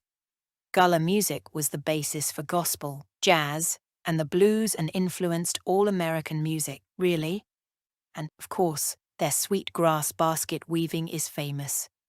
Not to mention their cuisine, I added, thinking of Georgia May's nurse's amazing dishes. I told Ashton about Mariama's fabulous recipes that I was trying to get my hands on, but the mention of his mother made him go quiet again. I wasn't going to let him get away with clamming up about his family and his past yet again. Not today. I broached the subject of his father. There was a backstory there, and I needed for him to share it with me, once and for all. He groaned. You really want to go there? And then he sped the boat up so the noise made it hard for us to hear each other. You bet ya. Just then, as if by miraculous timing, a dolphin rose out of the pearly water and broke through the waves beside the boat and began to swim alongside us. Then there was another. Look, dolphins, I cried out. Their speed was amazing as they steered with their tails like the sterns of boats. The sunlight caught their backs as they shimmered and arced through the waters. A third arrived. They're the bottlenose variety, Ashton shouted above the motor. I leaned down as far as I could over the boat, mesmerized by the grace and rapidity of these incredible creatures. It was as if they had magical propellers as they streamlined through the water, their dorsal fins slicing along like sails. They steered with their noses, too, weaving and cutting through and under and over each other. How anything so fast could glide with such grace amazed me. Their skin was a little bit mottled, a beautiful silver grey, several shades of silver, platinum grey, and their bellies pearly white. I caught their smiles as I looked from one to the other, and then down they went into the water and disappeared.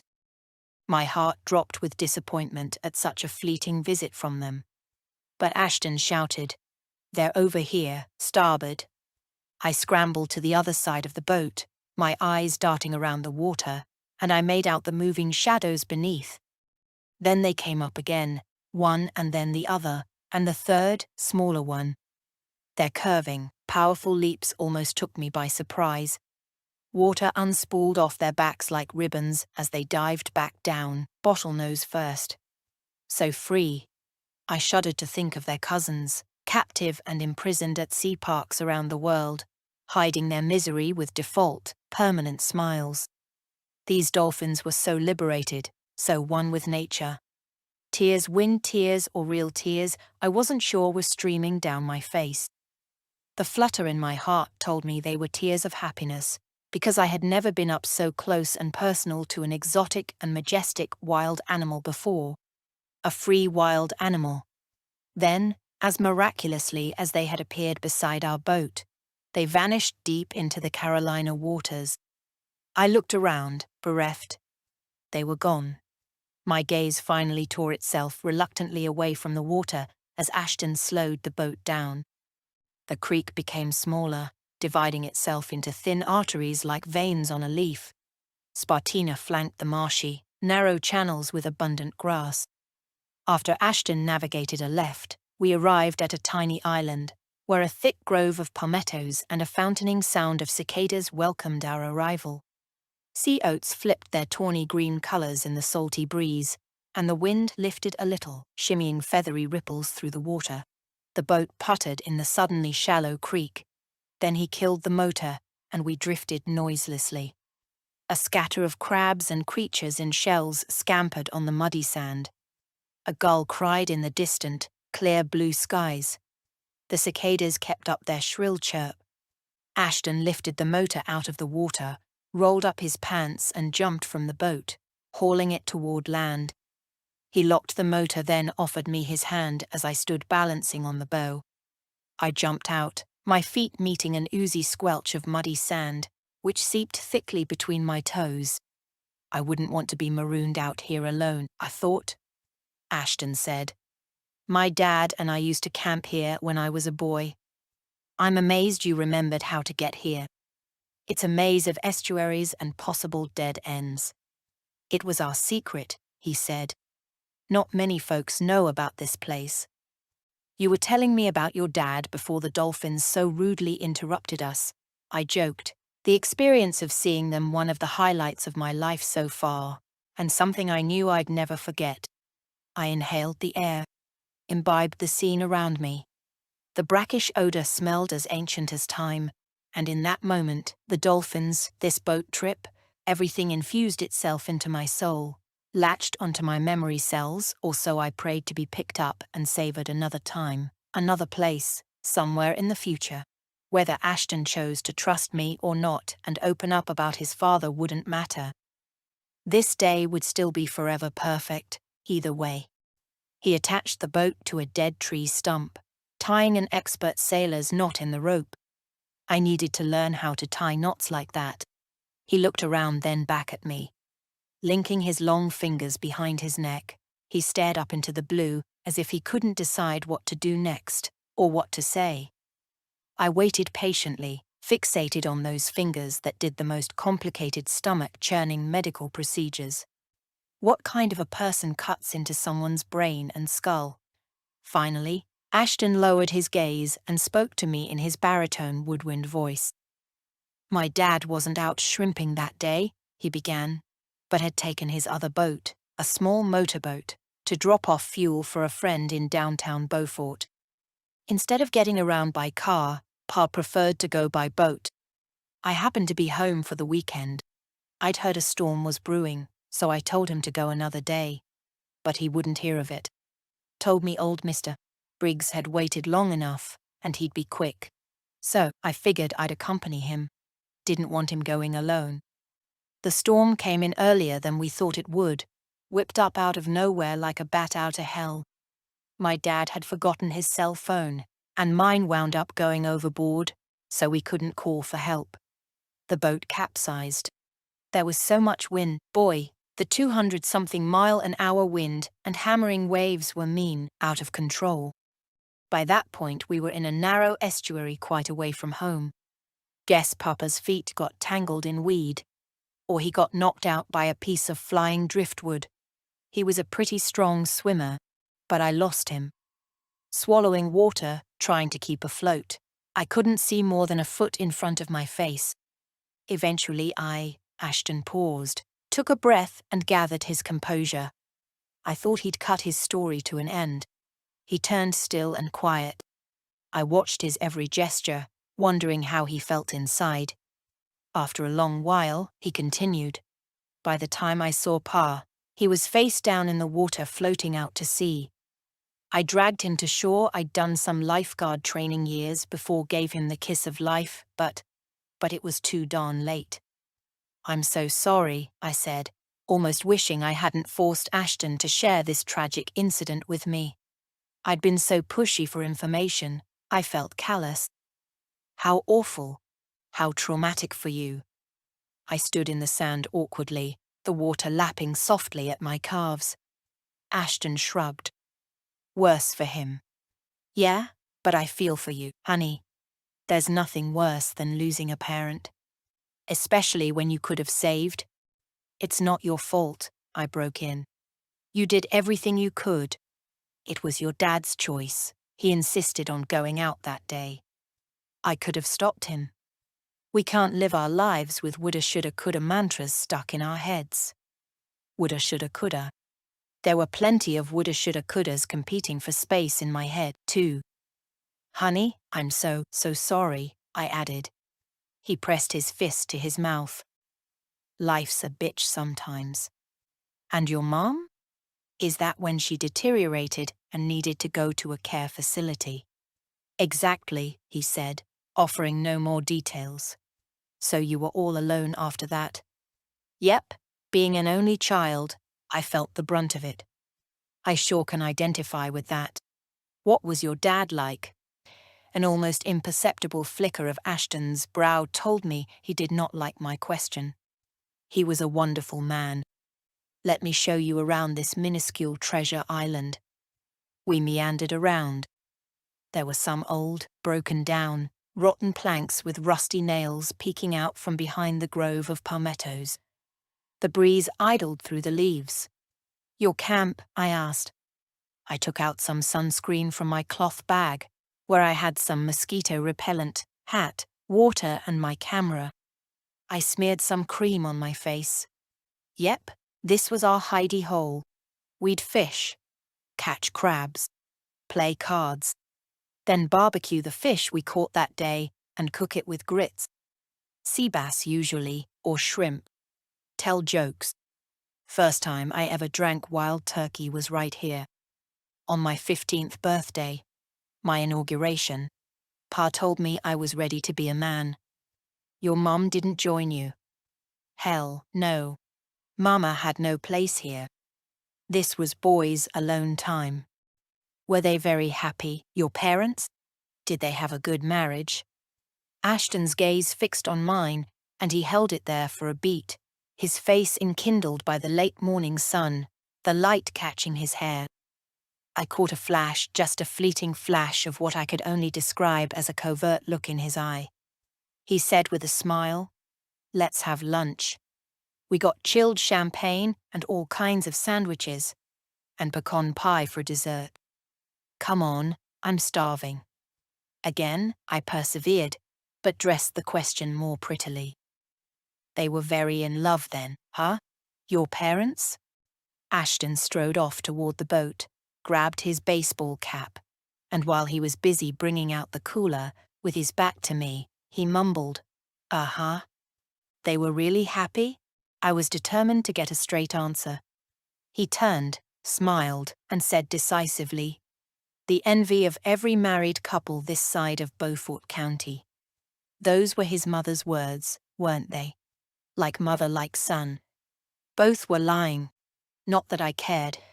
Those lies didn't affect me, personally. But other lies might. Case in point, because later, after Ashton, and I got back home after this perfect day out on the water, and I'd fixed a simple salad for dinner, the phone rang. The caller a total surprise, a ghost popping up from the past. Ashton's ghost. Ashton's past. My nemesis, which also made it my past. And my future. It was then my marriage deviated along a new road, setting a whole new set of wheels in motion. 10. I sat opposite Dr. Becker the following morning, feeling sheepish and dishonest. "Vivian, aren't you going to take off your sunglasses?" She spoke in her soft Savannah accent that was so appealing to me. "It's okay, my allergies are pretty bad, so I'll just keep them on, if that's okay." "All right, please yourself. But I find it very disconcerting not being able to look you in the eye. This is therapy, and we need to be straight with each other. I need to see your thoughts and feelings, or, quite frankly, we are both wasting our time." I had been seeing Dr. Becker for 3 months, once a week. She was very no-nonsense. Not unfriendly, but a take-no-prisoners kind of person, and I often felt uncomfortable. It was as if she had X-ray eyes and could see right into my soul. I had thought about changing therapists, but so far I had stuck with her. Not being a Southerner myself, I felt a little bit out of my depth living in South Carolina, and I needed someone to talk to. I had a suspicion that Lindy might have gossiped, and that was why I had received that note in my mailbox. I wasn't sure if I should share that information with Dr. Becker or not. Dr. Becker reminded me of Oprah Winfrey. I always ended up opening myself up to her. She was like Oprah on a serious day with her glasses on, the Oprah who discussed heavy topics, not the joking, fun Oprah. Dr. Becker was extremely professional, sometimes too professional for my liking, and although she made me uneasy because she sucked information out of me with effortless ease, I had continued with my sessions, despite this. Her office, in downtown Savannah, was simply furnished but chic. She had a large library of books, not just books on psychology and psychotherapy, Freud and Jung and all that stuff, but big fat biology and chemistry books, and there was even a smattering of literature there. A few bestsellers, Nordic noir books, and Stephen King, and some Jane Austen, too. Quite a mixture of taste, which flummoxed me. I couldn't pigeonhole her. There was a large grey couch just off center of the spacious room, but I never got to lie or even sit on the couch, God forbid. No, I was relegated to an upright chair placed strategically opposite Dr. Becker's large wooden desk, classic in design, where she sat, her posture always erect. My chair was so comfortable, but firm enough to remind me who was in charge, Dr. Becker. She had a swivel chair, not me. I guess she didn't want me swiveling around, losing eye contact with her, which was exactly what I was aiming to do today by wearing dark glasses. Perhaps I shouldn't have come in the first place. Tell me about your week, Vivian. How's work been? Busy. Teenagers take a lot of energy out of you, though. Last time you told me about that family, the mother and her 3 kids. How are they doing? We found them an apartment, and they're doing just great. Thank you so much for asking. The latest person to arrive is a young teenager whom I'm trying to help. She's very independent, makes her own money drop shipping only 16, pretty impressive, and I'd like to find her an apartment round here.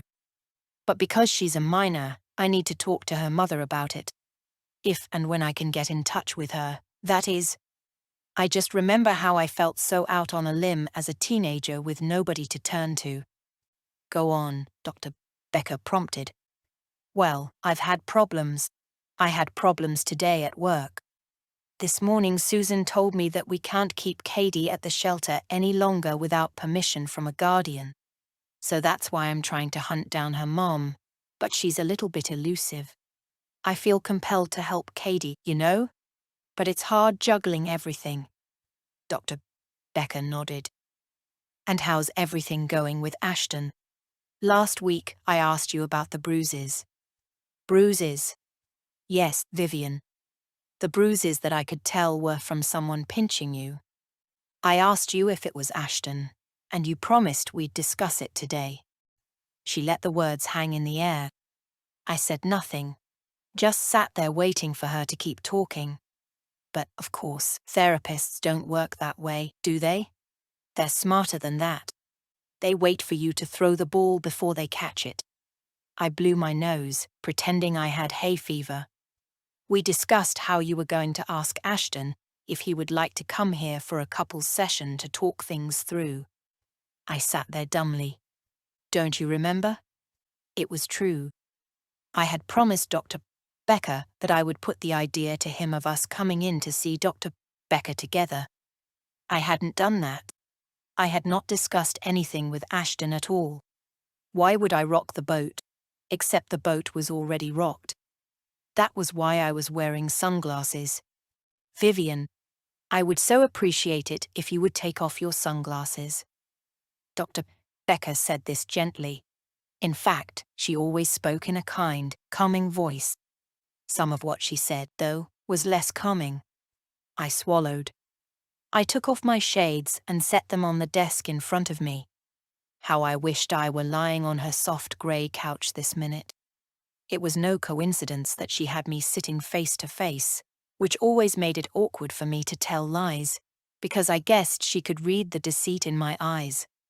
I see, she said. Silence. I didn't say anything back, but I knew what she was looking at. My black eye. Well, it wasn't black yet, but it would be in a few days. Right now, it was a sort of magenta mauve. She sucked in a breath. Can you tell me what happened? We had the most incredible day yesterday. Ashton took me out on his boat, prepared an amazing picnic, and showed me his childhood secret island where he used to go with his dad. We saw dolphins, we drank champagne. It was one of the most beautiful days of my life. I felt so in love with him. But when we got home, everything changed. The phone rang. The landline. I picked up. It was a woman asking for Ashton. I asked who was calling, and at first, she didn't want to say. Then she reluctantly told me she was Belle. I knew Belle was the name of his childhood sweetheart, who is married, by the way. Married to Ashton's ex-best friend, Bradley, who stole her away from Ashton centuries ago. Anyway, the tone of Belle's voice made me realize that something was not quite right. She didn't come to our wedding. Ashton is not speaking to Bradley. If Belle was just another friend of his then, why would she not have chatted to me for a few minutes, or asked me something nice, or, made an effort to be friendly? But no, she was all shifty and weird. Ashton came to the phone, and I handed him the receiver. If it had been a friend, he would have been friendly and chatty, or maybe would have put me on the line to say hello. Don't you think? Dr. Becker nodded. Go on. Well, that's the kind of thing he usually does. He shares his friends with me, wants me to get to know them. I could feel tears welling in my eyes. Then he took the receiver and walked out of the room with the phone. I heard him breathe into the receiver quietly. I'd rather she didn't know about that. Did you ask him what the call was about? Yes. He said she had some old photos of him. That she'd been clearing her attic and felt bad for throwing them away, so wanted to ask him if he wanted the pictures. Maybe he was telling the truth, Dr. Becker said. I got the feeling he was lying. Dr. Becker nodded again in her impartial way. Did you see your doctor? The change of subject took me by surprise. My doctor? For your eye? No. Did you at least take photographs of your wound? A selfie, so the time and date show up on the picture as evidence. Evidence? I suggest you take some pictures of yourself, and you go and see your physician. You never know, there might be some lasting damage. I guess, I said, feeling the weight of the truth. I noticed she still hadn't asked me what had happened. That was her technique. She never pushed for answers, but let me unravel my story in my own time. Dr. Becker looked me over with her gaze, as if searching for more bruises. I supposed I'd have to tell her the story sooner or later. I continued. Belle lives in Charleston. As you know, that's where Ashton's hospital is, and he has an apartment there for times he has super late shifts. Now, of course, I'm thinking about all those times he stayed overnight, and I'm feeling suspicious. Anyway, that's why we fought last night. I asked him about this woman, and I got angry with him. At first it was just a discussion, but then he got furious with me for being jealous and told me there was no way he could live with someone if he was under suspicion all the time, that I needed to trust him. Anyway, I did something really foolish. I threw a plate on the floor. One of our fancy wedding plates that cost a fortune. Dr. Becker nodded. No judgment. No reaction. I hesitated, but she held her gaze with mine. The ball was rolling now. I couldn't turn back. He told me to pick up the pieces in a really cold voice. He ordered me to get down on my hands and knees and crawl like the cat I was and pick up my mess. Said I was being catty and cats go around on all fours. It was the coldness in his voice that got to me. And by the way, he hates cats. He used his neurosurgeon's cold, chilly voice that just terrified me. But instead of doing what he wanted, I started screaming and told him that no, I was not going to pick up my mess because it wasn't my mess, it was his mess that he had started. He shoved me to the floor. I was on my hands and knees, the broken pieces of porcelain digging into my flesh, because I was just wearing shorts. Anyway, he pushed his knee into my face. Well, not pushed exactly, but sort of nudged my face with his knee. And that's, I guess, how I got my black eye. Dr. Becker arched her brow. Nudged? It didn't feel so violent in the moment, I said.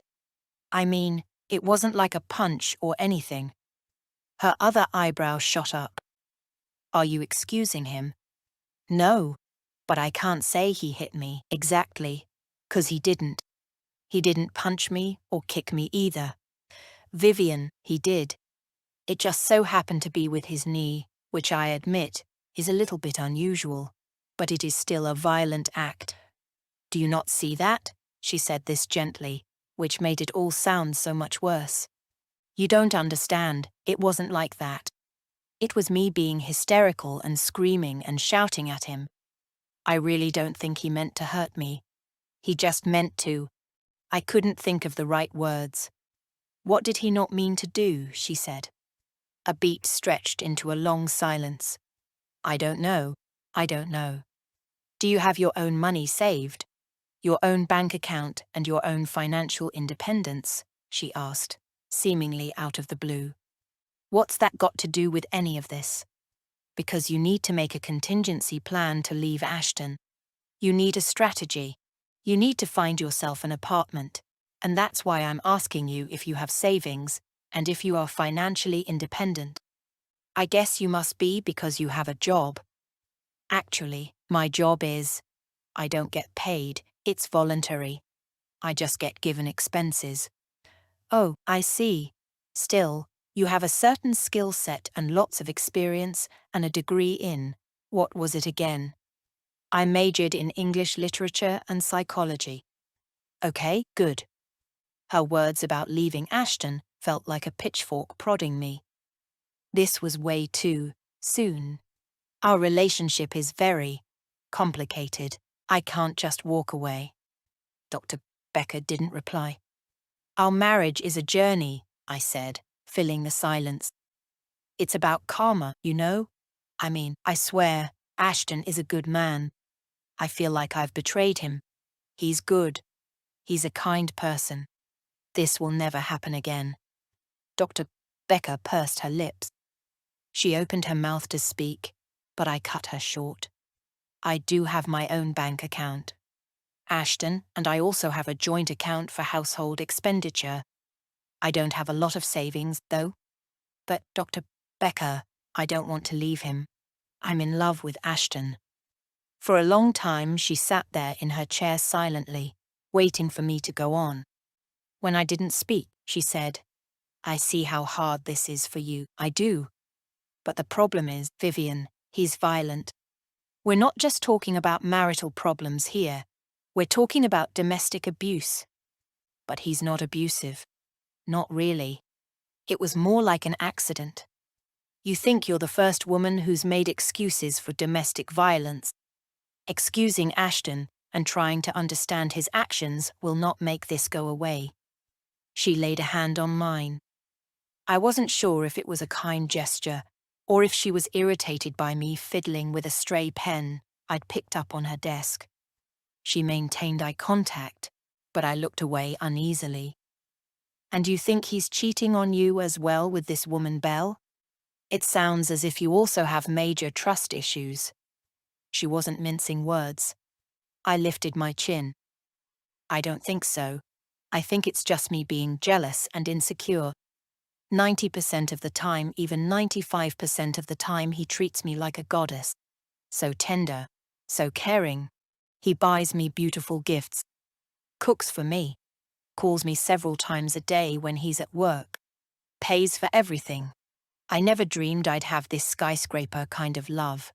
He's incredible in bed too. I mean, Ashton's a catch. He's so good looking and charming and everybody thinks he's the most amazing man. And he's a great doctor. I'm just a girl from the wrong side of the tracks. People like me don't get men like Ashton Buchanan in love with them. Dr. Becker shook her head sadly. Ah, so this is the crux of the problem. You don't feel you're worthy. Don't you see that you're a beautiful young woman, Vivian? You're worth so much more than you think you are. Why would Ashton be worth any more than you? Just because he's a doctor and well paid and has a nice house, that does not make him superior to you in any way whatsoever. I turned her words over in my head, savoring her compliments. I have to make so much effort with myself, I said, with a groan. It's like I'm living a lie. The person I present to him is not the person I am inside. It's hard work keeping it all going, being this special, sporty, cool girl, who's an amazing cook and a fabulous wife. I don't feel beautiful or special, however hard I try. Dr. Becker scribbled something in her notepad. Can you explain these feelings to me in more depth? Where does this stem from, do you think, this chronic insecurity? You told me you had a close relationship with your parents.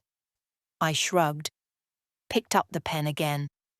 After an elongated silence, while I gathered my thoughts and decided what I was willing to share with Dr. Becker and what I could not reveal, I admitted, well, for one thing, I had my nose fixed in my early 20s. Rhinoplasty. I nodded. Ashton has no idea. nobody does. And you feel this is in some way cheating.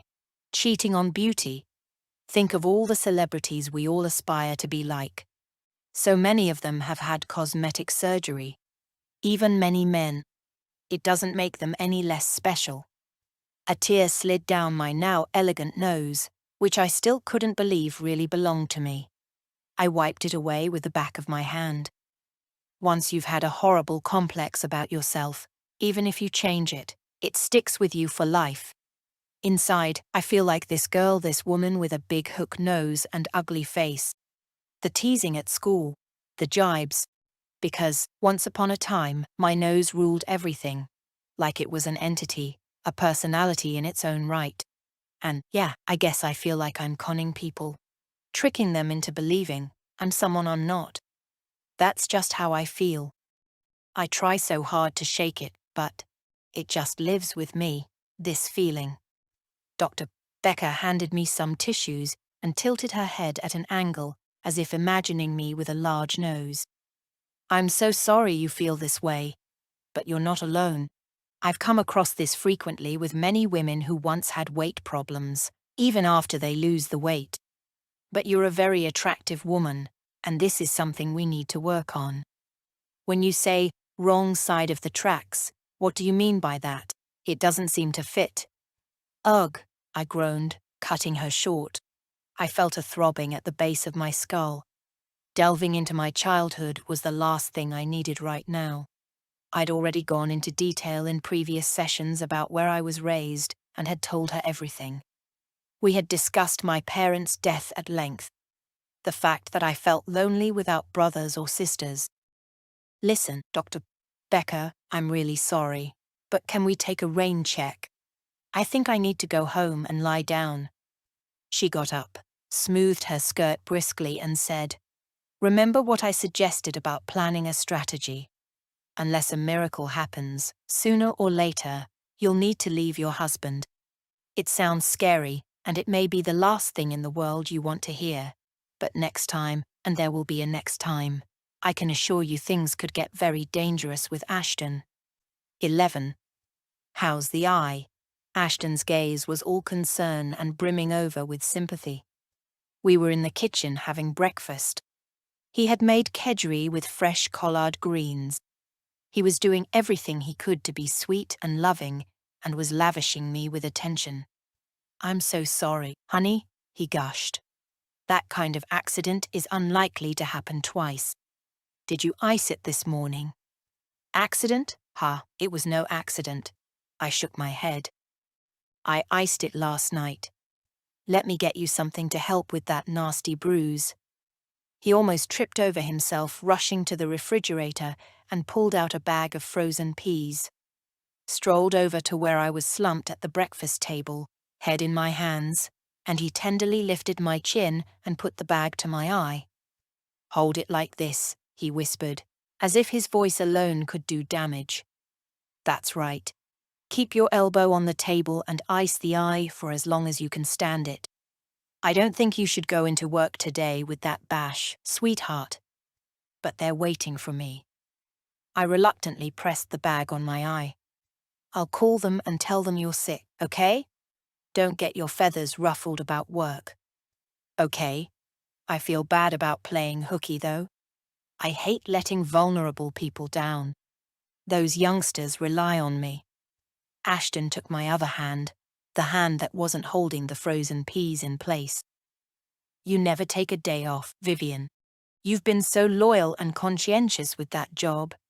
And they're not even paying you. Please, just one day, sweetheart. I took my hand away from his and listlessly put a forkful of kedgeree into my mouth, chewing slowly, while Ashton called Community Promise and told them I'd slip down by the dock when I was feeding the gulls. But I was fine, that I just needed to take it easy today. The kedgeree he'd made was delicious, but I didn't feel like complimenting his cooking. What time are you leaving for work? I asked. I was looking forward to some alone time. The minute he was gone, I would go down by the dock and feed the gulls. Everything seemed to be happening so fast all of a sudden. I was now regretting opening up to Dr. Becca, and wished Lindy hadn't seen my arm. What have I gone and done? I should have set off 10 minutes ago.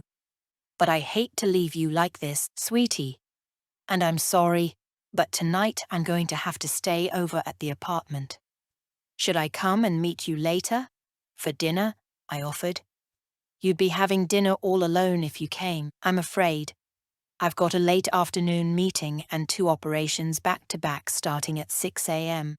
tomorrow morning. It's so much easier if I just spend the night rather than worry about the traffic hour tomorrow. It's too stressful. I've got a late shift tonight too.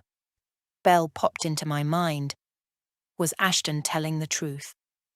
I get so lonely sometimes, I griped. I guess I could see Lindy for dinner. I pictured the scene. Lindy launching a verbal attack on Ashton. Perhaps I wouldn't go and see Lindy. Perhaps I needed to cancel the barbecue next weekend. How long does a black eye last? Ashton stayed sitting next to me, his gaze still hovering over my eye with concern. I'm sorry you get lonely, honey. It sucks being a doctor's wife sometimes, I know. He stroked my head with his softest touch. It was on the tip of my tongue. The urge to ask Ashton if he had domestic violence abuse cases at the hospital. Kicks to some poor, long-suffering wife's head, concussion, even coma. If you don't have anything nice to say, just keep your pretty little mouth shut. I stopped myself speaking by taking another bite of kedgeree. I swallowed and, suppressing the nattering questions in my mind, changed the subject. You know how the guest house is empty. Ashton topped up my coffee and poured himself a glass of juice. Yeah, why? The why was said in a suspicious tone. You seem pretty adamant you don't want your mother living there, I began. He set his glass down in a decisive thump. Absolutely not. My mother is staying right where she is. Well, it seems crazy that the guest house is sitting empty when we could get some rent from it. The guest house, which was 100 yards or so away from the house, was a cute cottage, like a mini version of our house, but all wooden and with a little porch in front. It had 2 small bedrooms, a cozy living room, kitchen and bathroom. Ashton had designed it, although it looked as if it had always been here. Honey, we don't need the money, he said. I took the bag of peas off my face. The ice was giving me a headache. I know, but it's just going to waste sitting there. There's this young girl who's been sheltering at Community Promise, and I spoke to her mom and thought maybe. No. Ashton, honey, why not? It's a dumb idea to mix work with our personal life. Those kids are in trouble. Often dysfunctional. They come from dysfunctional families, and I really don't want them hanging around here. This poor girl has nowhere to go. That is so not my problem. Katie makes her own money, I persevered. She could pay rent. She's surprisingly grown up for her age, and even earns money doing drop shipping. I don't know exactly what that entails, but something to do with selling on Amazon. Anyway, she said she makes really good money. The guest house is far enough away from this house. We'll never even have to see her if you don't want to. You think I'd accept rent money from some kid? Okay, no rent then. The guest house is just sitting there doing nothing. It needs to get aired once in a while. Lived in. Olive can do that. Olive was the cleaner, although Olive was her nickname because she looked almost identical to Popeye's olive oil. All skinny arms and legs and jet coal hair, which she often wore in a bun when she was working. Her real name was Glenda, but she had lived with olive oil since high school and hated it if people called her Glenda. I gave Ashton a pleading look. Honey, please. It's just for a few weeks, no big deal. Until Katie's mom can have her come live with her. Otherwise, social services will get involved, and the whole thing could get really horrible for Katie. It's just a few weeks, nothing more. Why can't she stay where she is? Community Promise is a temporary shelter. It's not a permanent place for people to live. You just told me the guest house wouldn't be permanent either. What I'm trying to say is we need to have space available at Community Promise if battered women or vulnerable families come in. The irony of my words rang in my ears. Battered women. Ashton didn't flinch. Katie could help me in the garden, too. You know, poor old John can't keep up. And, to be honest, I could use the company, I said. How do you think I feel all alone in the house when you're working night shifts? Ashton pressed the heels of his hands on his forehead, as if this conversation was giving him a headache. I just don't get why you want to get involved with some kid from your work. He let out another groan. Who is this girl, anyway? She's a 16-year-old girl from a broken family. Actually, no, she's just turned 17. Shouldn't she be in school? She is in school. I enrolled her in the local high school. A straight-A student. Our guest cottage would be a great halfway house for her until she gets settled with her mom. It's just a couple of weeks. We're not this girl's responsibility. We're not a charity, honey. But my work is charity. That's what I do. That's who I am. It's my life, and it means a lot to me, and I wish you would support me in this.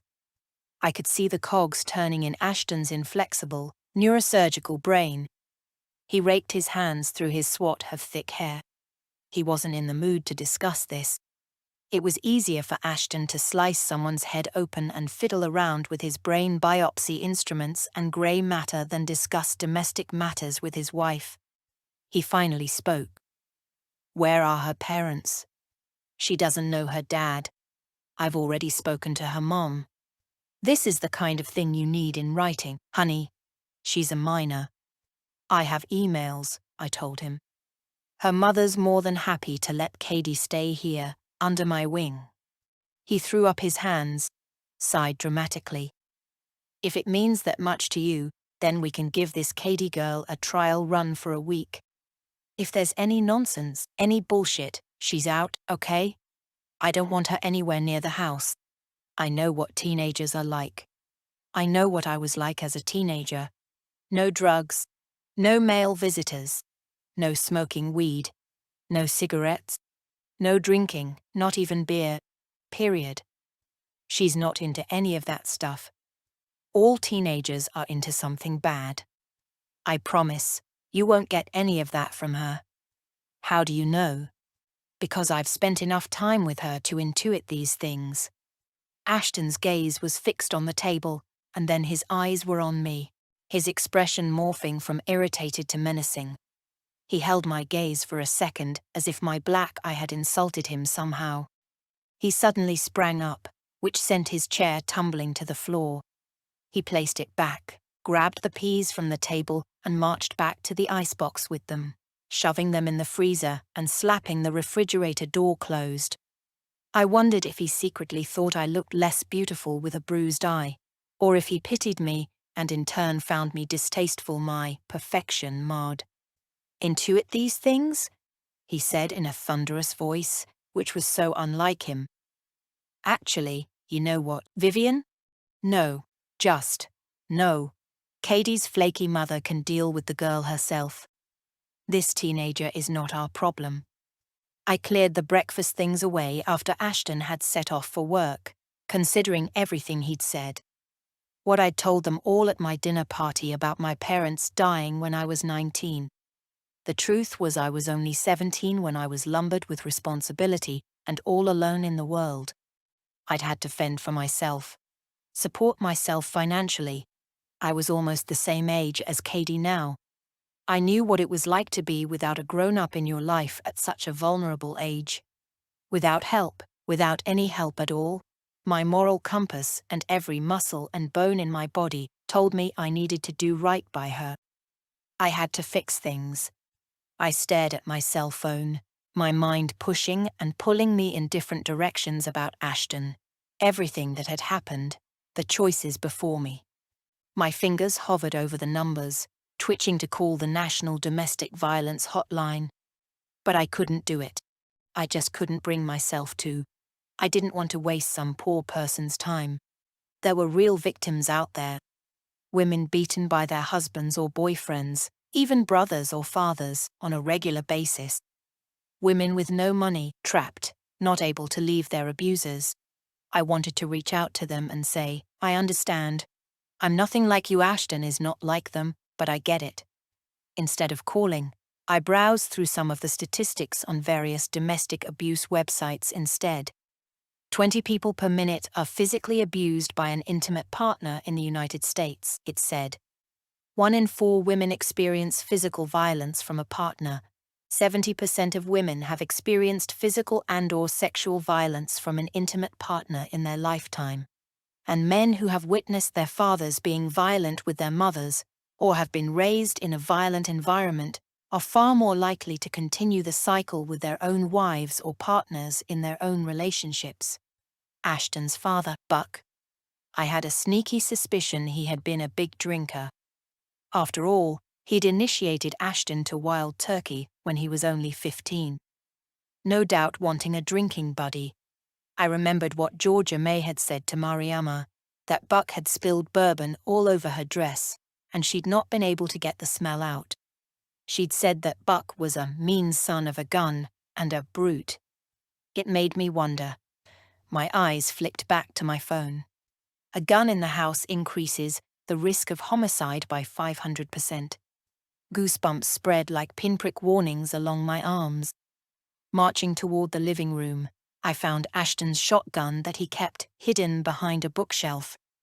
Olive and I were the only people that knew about this gun, or not. It gave me the spooks. But what was I supposed to do? I couldn't unload the thing. I had no idea how it was too risky. I caught a glimpse of my face reflected in the window as I passed. Everyone would ask questions about my purple eye. I thought of all those domestic violence victims again and felt a whoosh of shame. Living in this grand house with all my privileges, I couldn't even begin to know how they felt. I reflected on everything Lindy had said. The look of pity on her face. Lindy. That reminded me, I needed to cancel her barbecue. I wasn't up for a big song and dance about how awful Ashton was. I sent her text message, along with a sad emoji face. Ashton too busy at work for the barbecue. So sorry, but have to cancel. Lindy immediately called back, but I didn't pick up and let it go to voicemail. I had such an urge to go to the club and play tennis and let off steam, but I knew that too would incite questions. Everybody staring at me in hushed whispers. The gossip would be out of control, and I couldn't play a decent game of tennis with sunglasses on. It was a whole new ballgame being the person I was now. I felt like one of those butterflies Georgia May told me about. The butterflies Ashton had collected as a child. Mrs. M. Ashton Buchanan in her beautiful home in her beautiful outfits, hiding from friends. Hiding the truth. I walked down to the end of the dock where my supposed accident had happened, carrying some scraps from breakfast and bits of old bread I'd stored up. Ever since I'd read that book Jonathan Livingston Seagull, I got a kick out of hearing the gulls' cries and watching them catch tidbits I threw for them on the fly. I arrived later than I usually did most mornings, and the gulls must have given up on me because they weren't there. Just a still heron fishing in the water amidst the pearly tendrils of morning mist. I took off my shoes and sat at the tip of the dock, my bare feet dipping in the deep water. The tide was up. I felt as solitary as the heron. I stared out at the creek, my thoughts crashing into each other. My purple eye, Ashton's feelings about having kids. Katie, who I felt had barreled her way into my life before I was ready. Yet I couldn't turn her away. My old nose that lived forever on my face, a reminder that I was a fraud, that I wasn't the person I pretended to be. Belle, Ashton's first love. First love never dies. I thought about how Ashton had robbed me of real, uncensored, carefree happiness, and how painful being in love was. It made me furious I had such deep feelings for him that I couldn't suppress, whatever my left brain, the voice of reason, told me. Or was it the right brain? I didn't dare ask Ashton for details. He was always talking about brains. I didn't want to sound stupid by asking something I should know. Each of my problems clamored for attention as the peace of the wind rustled through my hair and the white sun climbed higher and higher into the sheer blue sky. An osprey hovered above, its slender body and long legs set off by its massive wingspan, waiting to swoop down on its prey. I waited to see if it would plunge into the water. Nature didn't care about me. It just carried on, oblivious, steady in its beauty and rampage of destruction and recreation. Every hundredth of a second, I supposed, something or someone was born and something died. I needed to be strong, to dig deep inside my battered soul and pull out every scrap of strength and filament of determination to recreate the life I knew I deserved. Yes, I was in love with Ashton Buchanan, despite everything. But he'd stolen the shine from my love. Time and tide wait for no man. A quote I'd heard somewhere. I had to put myself first, however harrowing. Hope and dread, misery and excitement. All these emotions rolled in on themselves, merging into one great big decision. A breeze murmured in my ear. Forgive Ashton for what he did. What you're doing is wrong. But I made a wish in that moment, anyway, under my breath. The marsh caught it like a secret. It rippled along the gilded water, traveled through the grasses, and evaporated into the steamy Carolina heat. Be careful what you wish for, because it may come true. Too late, the wish was done. 12. When I came back from the dock, I noticed something eerie. A jug of iced tea I had made earlier was empty, a dirty glass by its side. I had definitely not drunk all the tea. As I was running through the possibilities of who had slipped into the house, I heard shuffling from behind the kitchen screen door. My heart leapt into my throat. You who? Is anyone home? The door opened with a little shove and a creak. It was Lindy. You scared the living daylights out of me, I exclaimed. It was as if Lindy had come out of nowhere. I hadn't heard the tires of her car scrunch on the driveway, or even her footsteps. Oh Lord, Vivian, I'm so sorry. I didn't mean to scare you. I did call your cell and the landline, but I didn't get an answer. Didn't hear you call, and I didn't hear your car, I said, realizing I'd left my cell phone in the house when I'd gone down to the dock. Did you come in earlier, while I was out? No, I just this second arrived. Oh, never mind. You must be, hey, what's that on your eye? Lindy flung her purse down on the kitchen island and came rushing over. Oh my lord, oh my goodness, what in the heck happened to you? I didn't know what to say. If I'd known she was coming, I would have worn my shades. Nothing, I'm fine, honestly. It doesn't even hurt. Ashton did this. No, I slipped. On the dock. Last night it was getting dark, and I went out to feed the gulls, and I slipped and knocked my eye on one of the boat posts. Lindy looked skeptical, squinting at me suspiciously. Did you ice it? Yeah, of course. But I'm getting bored of icing. It gives me a headache. Time will heal it, don't worry, I'm fine, really. Lindy pulled out a chair for me, as if I were an invalid, and ushered me to sit. I plopped myself down. Where's Ashton? She demanded. In Charleston, at the hospital. He had a ton of meetings, and tomorrow back-to-back operations really early in the morning. Of course, he works like a dog. Her tone was sarcastic. The word dog came out as dog. She stroked my hair gently and didn't say anything more. My fib made me feel guilty for some reason, as if I were betraying her. You don't have to lie to me, you know, she said. You can trust me. I have a plan, I offered, as if by way of revealing the truth. I'll be okay. Lindy grabbed her purse from the island, took out her phone, and clicked some photos of my face. I'm doing this for good measure, honey. Whatever you decide to do is your own business. But here and now I am your witness, and these photos might be useful sometime down the line, okay? I touched my purple eye, wondering if I looked laughably ridiculous. I know how tough this must be, she said. And please don't think I'm judging you for not being tougher with Ashton. I know how it goes, and it isn't easy. This happened to me once. I looked at her in surprise.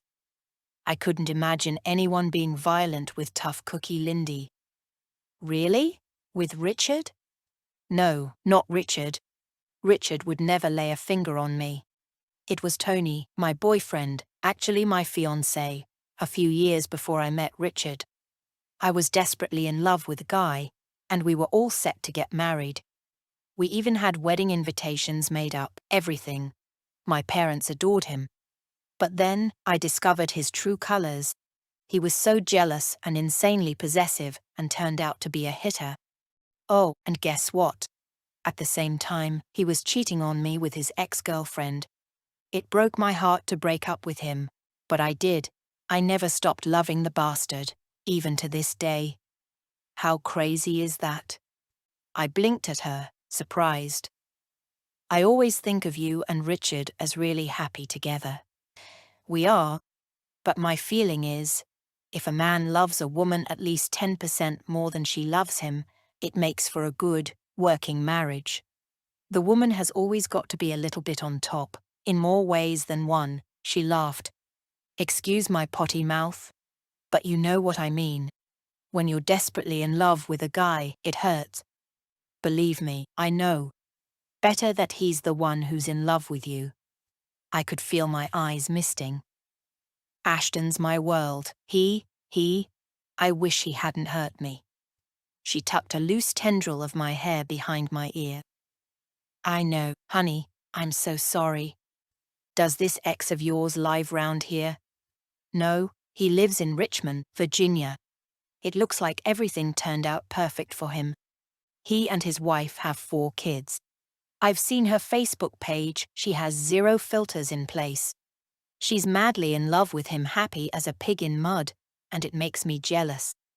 Which is crazy, I know. She's probably just putting on a real good act. But of course it makes me wonder if there was something about me that made him hit me. Logically, I don't think that, but in my heart, I can't help it. Lindy had social media stalked this woman, the way I had stalked Belle. It made me feel a whole lot better that I wasn't the only freak around. You know Belle? I asked. The girl Ashton dated when they were teenagers? Now married to his ex-best friend Bradley. No. But I did hear from someone at Sea Oats, I can't remember who, say that Belle was, you know, a little bit slutty in her day. Not to bad-mouth her or anything, bless her heart. To be honest, I don't like that word, slutty, I said. It's so unfair. Men can do anything they like, but women get labeled. But it's never the woman's fault. It's them, isn't it? The men. Men are stronger than women, so it's not fair. You're right, Lindy agreed, thinking I was referring to my black eye. But the illogical side of you can't help questioning yourself, she went on. I'm saying this to you in private, honey. Sharing my thoughts, so you don't feel alone. I just want to let you know that it's normal to feel this way, even though what Ashton did is not your fault, and it is not okay. Thank you, Lindy. But he didn't. No more buts or excuses, Lindy said. She sashayed toward the fridge. Today she was wearing a tight pink and orange leopard print dress, which showed off all her curves and then some. Can I get a beer or something? I jumped up. Sure, I'm so sorry. I'm so bad-mannered to forget to offer you a drink. Stay where you are, I'll get it.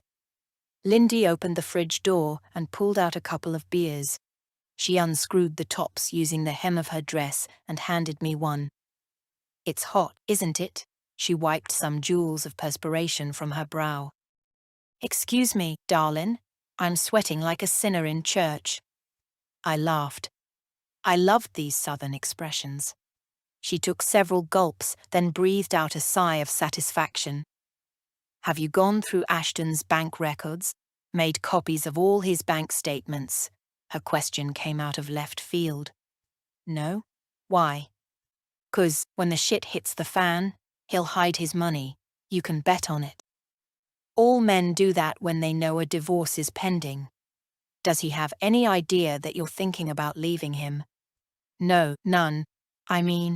No. I'm not ready to do it right now. Anyway, I need more time. Lindy raised an eyebrow. I had always wanted to do that. Raise just one eyebrow. I'd practiced half my childhood, but had never been able to isolate that eye muscle. I wondered if Lindy would also be able to do one of those finger-in-mouth wolf whistles. Please don't think I'm pathetic for saying this, I said, almost like an apology, but I do want to give Ashton another chance. Lindy didn't react, just answered coolly. Where does he keep his bank statements? In the filing cabinet in his office upstairs. Office locked? No, he would never do that. She nodded. Does he hide 'em from you? No, he trusts me. Lindy raised that russet eyebrow again. Well, I do declare, she said with her southern twang. Let's go take a look. What? Now? Is there a better time? You got a scanner, right? I chuckled nervously. I couldn't believe how brazen Lindy was being. She was really taking liberties. She took my hand in hers and yanked me out of my chair. Come on, what are you waiting for? We climbed the stairs, and I guiltily led Lindy into Ashton's office. I hardly ever came into this room, unless to get some writing paper or a stamp. I always felt it was his private space. Ashton never set foot in my walk-in wardrobe. There were unspoken boundaries between spouses, weren't there? I had never snooped in his computer or phone either. This place was his sort of sanctuary, and I had always respected that.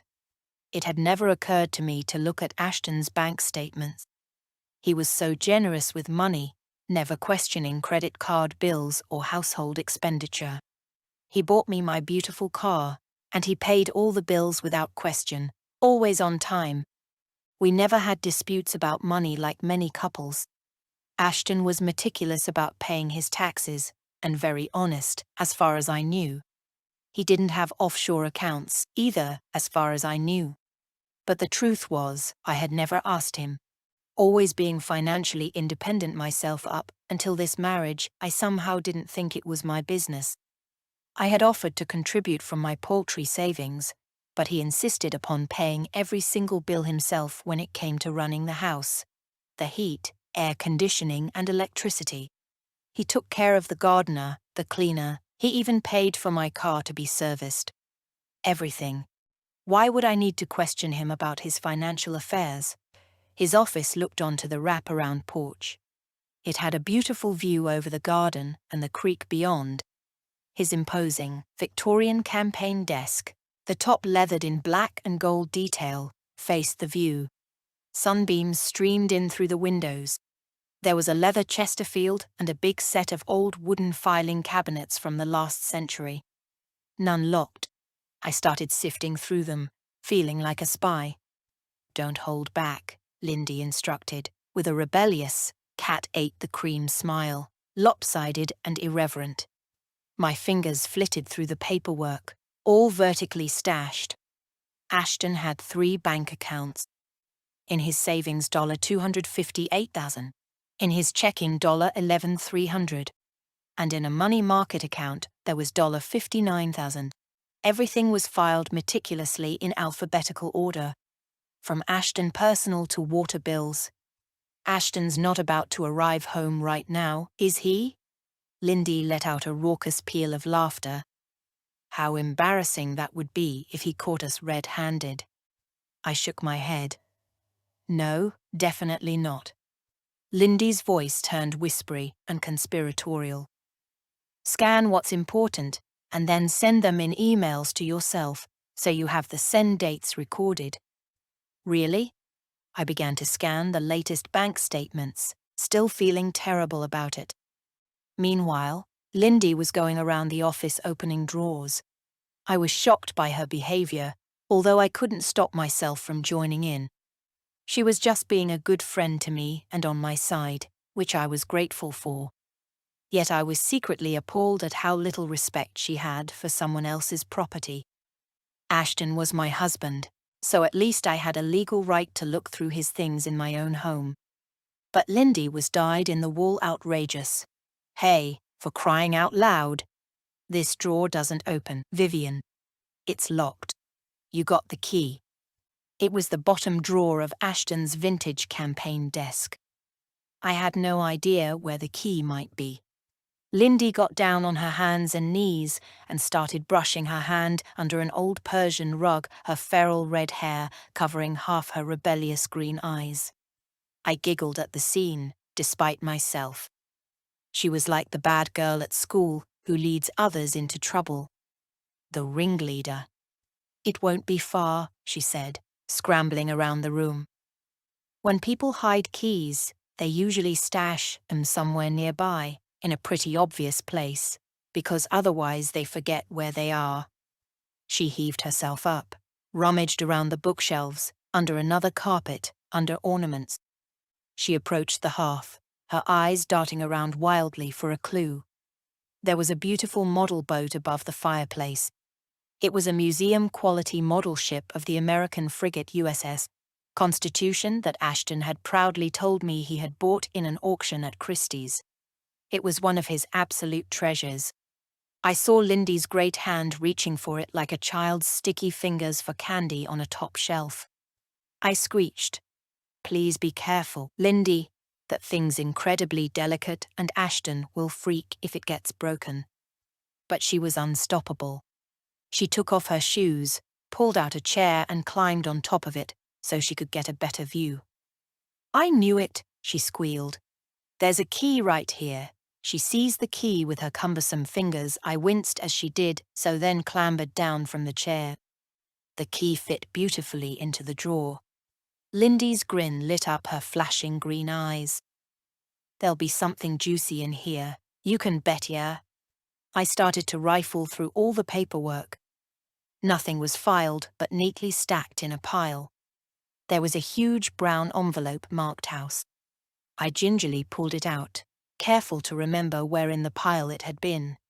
Deeds to a house I had no idea about. A house in the Bahamas, on Harbor Island.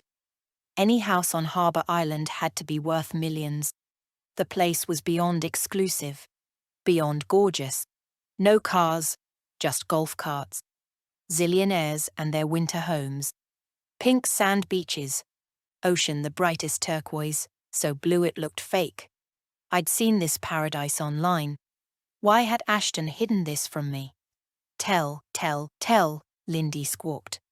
My eyes ran over the deeds, flitting through the pages for numbers. It was worth plenty. Ashton had bought this 2-bedroomed, 2-bath house 3 years ago for $38 million. Who knew what it was worth now? Why had he not told me that he owned a house in the Bahamas? I showed Lindy the paperwork, then scanned each and every page. She splayed her hands either side of her leopard print hips and said, "Obviously Ashton wanted to hide this house from you, or the deeds wouldn't have been locked up. But why? He knows I didn't marry him for his money." Her face pulled itself into seriousness, the fun and games over. "Looks like he doesn't trust you." I continued scanning the deeds methodically. "The Bahamas is tax-free, isn't it? A good place to launder money, if that's what this is all about." The idea that it was personal on his part, that he didn't want me knowing, did hurt. I glanced at Lindy. She seemed to know more than I did about how men's minds work. She gazed back at me with a strange glint in her eye. Tightening her red lips, she said, "You need to see a divorce attorney. Fast. I have just the person."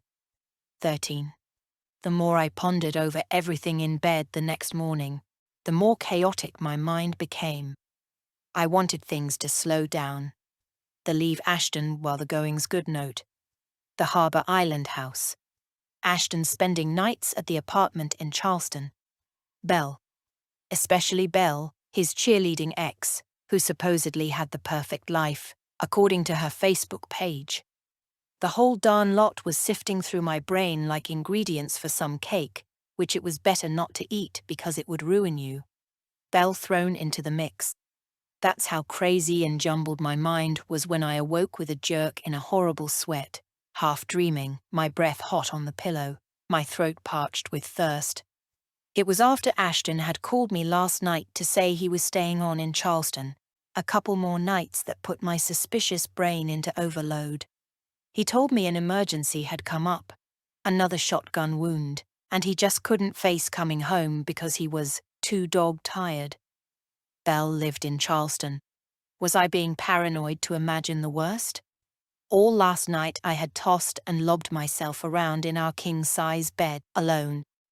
I hated being alone in this house. I'd move into the guest cottage. This place was so big, so eerie. I didn't feel safe. I felt like someone was hovering around, watching me through the big windows. I had briefly considered driving to Charleston last night, but I'd had those beers with Lindy. The mad idea came to me to watch his apartment to see if anyone came in or came out. I couldn't believe that I was entertaining the idea of stalking Ashton, my own husband. 8 hours of bad sleep, fantasizing about Belle and her cheerleading smile had done my head in. I knew what it was like to harbor love. Was something going on between them? I mentally pressed replay.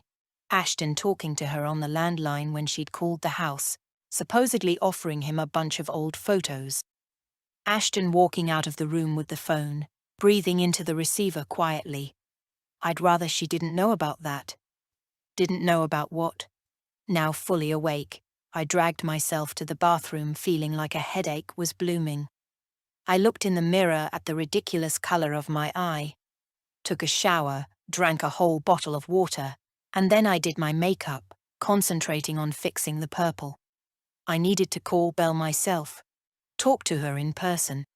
How to find her number, though? I was hardly about to ask Ashton. I remembered there was a way you could recall numbers. What was it? I hadn't used the landline for so long I'd forgotten how to do that. I looked it up online. Had anyone else called our number since then? I didn't think so. I pressed 69 on the landline phone. It began to ring. I crossed my fingers the number was Belle's and not some robot call about voting or something. That house in Harbor Island made me feel suspicious about everything now. If Ashton was capable of hiding that from me, he could hide anything. And who wrote the anonymous note? The same person who came into the kitchen and drank the tea. A female voice answered. I was tempted to hang up. Hi, Ashton, she said. It was Belle. How did you know what number this was? I asked. Who is this? Who is this? I shot back, shocked at how rude I sounded. She laughed, incredulous. Excuse me, but you called me. Sorry, but this is a last number recall, and you called this number the other day, so I'm simply returning the call. Am I speaking to Ashton's wife? She had a slow, lazy pliability to her voice that conjured up long, hot summers. This is she, I said, with a sliver of Katharine Hepburn to my tone. What made me want to be unfriendly, I wasn't sure. I knew I was being rude, but just couldn't stop myself. Jealousy? Oh yeah, I did call you the other day, Belle remembered. I think you called Ashton the other day? Look, would you like to meet for a coffee or something? Belle suggested. Her invitation stunned me into silence. What does she want? She spoke again in her unhurried, sexy voice. Hi, are you still there? I'm sorry, I don't even know your name. Hitting below the belt. Vivian, I said. Pleased to know you, Vivian. You want to grab some breakfast? It's only 8:30. People don't usually call this early. I haven't even had a coffee. You want to meet up? Her little dig at how impolite I was for calling so early did not go unnoticed. Yet her tone was sweet. Coffee's a bit far for me, I said. Far? You're around the corner. But aren't you in Charleston? Her Facebook pictures rolled over in my mind. The barbecues, the perfect children with gaps between their front teeth, the girl all tutu ballet pink, the other a cheeky-looking little boy dressed in a firefighter's helmet. No, we moved back to Beaufort last year, she said languorously, on a yawn. We don't live in Charleston anymore. Bradley got a job teaching at the local school here. He's the new football coach. Oh, I didn't realize you were back. The note loomed into my gallery of images. Someone who knew distant sands well walking nonchalantly into the kitchen, helping themselves to a glass of iced tea and casually walking out again. Whoever it was had to live nearby. I added Belle to my list of suspects. Vivian, are you still there?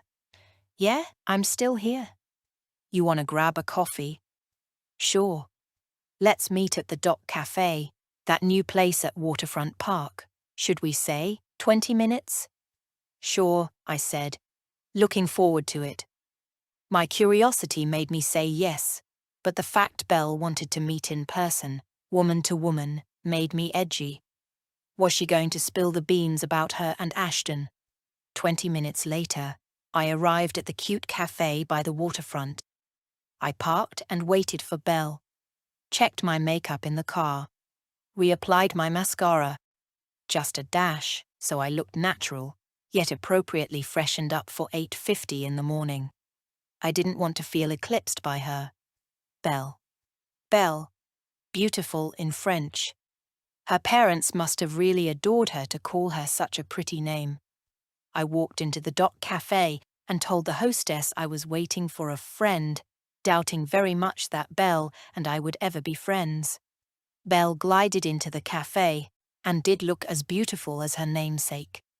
Just like her Facebook profile, yet a touch mother of two disheveled. She had long dark hair and was pencil thin. Actually, she looked a lot like me. We both had that Irish look, blue eyes and dark hair, pale skin, a sprinkle of freckles. Our noses were very similar, hers, of course, being what God had given her. We were about the same height, too. Hi, Vivian, how do you do? She said, a huge grin sweeping across her face. Her teeth were sparkly white. I won't shake your hand, I've got popsicle stickiness all over me. Sticky car seats. Belle asked the waitress if we could sit outside on the patio. We took a table with a view to the waterfront, replete with an array of elegant yachts of all sizes and denominations. I say denominations because boats can do that. They tell their story. I fish and work for a living, or I have an asshole boss, look at me and my ostentatious black trim, or I'm elegant and understated, I come from old money. In Beaufort, there was room for all sorts of people. If I were a boat, I thought, what would I be like? Belle and I sat down at a table for two, looking onto the waterfront. The breeze picked up, and I made out the soporific sounds, the jingle of the boats rocking gently in the harbour, the plopping waves lapping against the hulls. Nice you can have breakfast with me, I said.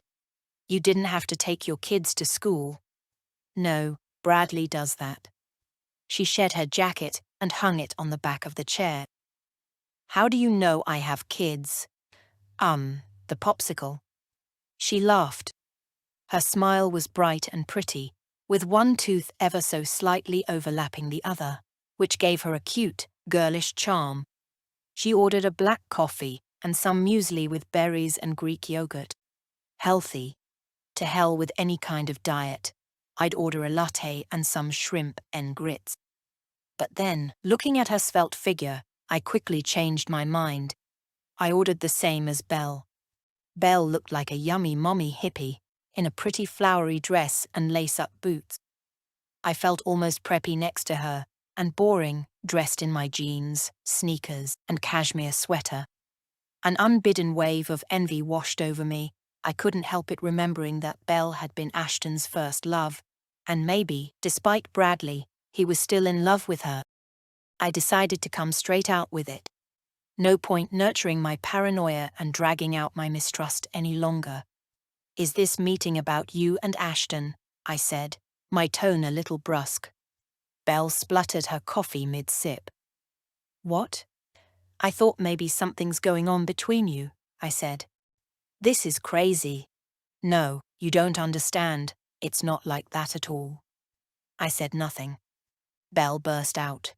The reason I asked you to meet me is, look, Vivian, I haven't seen Ashton for years. I don't want to see the guy. We didn't end on a good note. It's just sad. Sad that he and Bradley never get to hang out anymore. I thought it would be nice if they reconnected. Here, she said, pulling out 2 big piles of photos from her bag. There are some cool photos of us as kids. Some really nice ones of Lily. When I called Ashton the other day, he said he didn't want them, but that doesn't make sense. Why wouldn't he want photos of his sister? Sister? Ashton doesn't have a sister. The waiter came with our mueslis and did the usual interrupting thing that waiters tend to do, always right in the middle of a piece of gossip or some huge family secret. I smiled at him as he hovered there, oblivious, telling us about the specials and what his name was, etc., etc. Thank you, everything's great, I said, desperate to get back to my conversation with Belle before she lost the thread. Belle picked a berry off the top of her muesli and popped it into her pretty mouth. No, he doesn't have a sister, but he did have a sister, she said. I gazed at Belle, baffled. Lily, his sister? She enunciated. His sister who died. You didn't know that? Are you sure? Ashton has never mentioned a sister to me. Course I'm sure. We hung out together our whole childhood. Here, look at the photos. Belle picked some photos from one of the piles and fanned them out on the table. I remembered Ashton's low voice hissing into the phone. I'd rather she didn't know about that. Why didn't he want me to know about his sister? What was he hiding? I pushed my sunglasses onto my head to get a better look. Belle gawped at my face. Oh my God, what happened to your eye? You okay?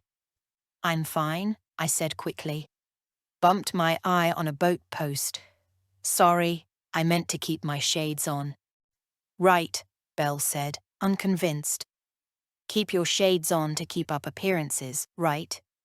I ignored her remark and ran my gaze over the pictures. A cute, skinny-legged girl, all smiles and long, blonde hair grinned at me. She looked a lot like Ashton. I felt a horrible pang of sadness, swimming in a blue, polka-dot bikini, diving off the dock, steering the boat. The ages varied. The photos were jumbled, some with Lily and Ashton arm in arm, others with Lily and a golden retriever, Christmas with the whole family, the decorated tree in the background. Their dad Buck was handsome, just like Ashton, but rougher, coarser, his forearms like a true blue-collar worker who had to use his physique all day long. His face broader, his body chunky like a heavyweight boxer, with a nose to match. But good-looking, nonetheless. Ashton looked the same in the photos, just younger and less developed. Still the signature soulful eyes, the thick, mussed-up hair, that same irresistible Ashton smile. Although the smile looked cockier in these photos, the self-assuredness of a teenager who ruled the world. Who was the Ashton I'd married? His lies or omission of the truth were catching up with him. His sister, his swanky Harbour Island house. How could he not tell me about his sister? How did Lily die? I asked Belle, flicking through some more photos. One of Belle, arm in arm with Ashton. She regarded me a long while as if deciding if she should confide in me or not. Suicide, she said, finally. My heart rate picked up. She drowned in the creek. She tied a rope around her ankle with a sailor's knot, with an old anchor attached. The weight of it pulled her down. I held Belle's gaze before she looked away. How come I didn't know about this? She gave me a tiny smile. I guess your husband didn't want to confide in you. She said this with a tinge of relish. Or was I imagining it? I said, But why didn't anyone ever tell me? The guests at our wedding, the people we know. Suicide's not the kind of thing you chit-chat about at a party, now, is it? That's not the Southern way. She was right. But I wondered why Lindy hadn't let me in on this integral piece of information. Or maybe she assumed I knew and was too polite to bring it up. How old was Ashton when this happened? I said, a little roughly. Belle's voice was like whipped cream, all soft, slow, and dreamy, with a cherry on top. Mine, I felt, was more like a martini with an olive. Belle took a mouthful of muesli just as I asked the question. She answered, her hand covering her mouth. 18. Lily was 17. There was no proof, of course, but something wasn't quite right. Belle washed her food down with some coffee. For such a skinny thing, she wolfed her breakfast like there were two of her. I wondered if a baby was on the way. I sipped my coffee, my muesli practically untouched. All this was taking away my appetite. I thoughtfully swallowed a berry, mulling over Belle's insinuations. What are you saying? I whispered. That Ashton killed his own sister? I pictured the perfect sailor's knot that Ashton had tied when we'd had our picnic. Belle focused on my bruise, which now had golden tinges, the color of overripe pears. I'm not saying anything, she said. Ashton just changed overnight. 1 minute he was this great guy, but after his sister died, he turned into this crazy maniac. Drinking himself silly every day, partying, screwing every girl he could lay his hands on. His whole personality changed. Maybe because he was so unhappy, I said, defensive. Or guilty, she drawled. She took another gulp of coffee. Her dark hair flopped over her face like a curtain, like she was trying to hide. What makes you think Ashton had anything to do with the accident? I said. I don't know, it's just a hunch, I guess. They'd been fighting like Tom and Jerry, he and Lily. How come I didn't read about this in the papers? How come it's not something that's common knowledge? I asked again. Belle took out a scrunchie and scooped her thick hair into a ponytail, all shine and gloss. It is common knowledge if you dig deep enough and know the right people. I'm sure you'll find the story in the library, maybe even online. But I guess the right people must have been hushed up. Ashton's family has contacts. Old friends, you know, judges, attorneys, the local newspaper, that kind of shit. Small town stuff. I conjured up the scene in my mind. Georgia May flouncing around in pink chiffon, trying to hush things up. Buck, the brutish father. But Buck wasn't rich or influential, I said. Mr. Buchanan had his friends. So what happened with you and Ashton? I asked.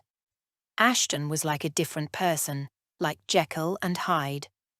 That's when you started going out with Bradley. When Ashton and you split up. Yeah, I guess you could say that's what happened. How come, then? I said with confusion. If he was drinking and partying like crazy, and being such an ass, he managed to get into the top medical school in the country and pass all his exams with flying colors. Belle wrinkled her brow as if summoning forth a possible reason. I have no idea. He's just one of those natural geniuses, I guess. The kind of guy who can study and do an all-nighter and ace exams. Ashton was kind of born with a silver spoon in his mouth, yeah no. There's no denying the guy is super intelligent. She pulled a face and suddenly looked like her 16-year-old photo again. Or maybe, come to think of it, he'd already been accepted at college before Lily's supposed suicide. You sound a little bitter, I said. She shrugged. I am so over him, believe me. I looked at my watch. A beautiful tank Cartier that Ashton had given me for my birthday. I need to get going, Belle. I'm late for an appointment. It was nice meeting you. I got up from my seat, my breakfast unfinished. Gathered together the photos and put them in my handbag. I picked my sunglasses off my head and slid them back onto my face. Thank you for these photos, I'll pass them along to Ashton. breakfast's on me. By the way, Belle drained the rest of her coffee. Ashton doesn't want the photos. He made that clear on the phone when I called. Then, to be honest, I'm a little confused as to why you invited me here, I said, opening the cafe door to go pay inside. You know what? Me either. This whole idea was fucked up. I don't know, I felt kind of nostalgic for the old Ashton, and thought he and Bradley could make up or something, and you could bridge that gap. But seeing your black eye, I never want to see the guy again. Thanks for breakfast, Vivian. See you around. Her comment about I made my face heat up in a beetroot rush of shame, wishing I hadn't taken off my sunglasses. But so much worse were the revelations about Ashton's sister, Lily. If only I trusted Ashton. But I didn't.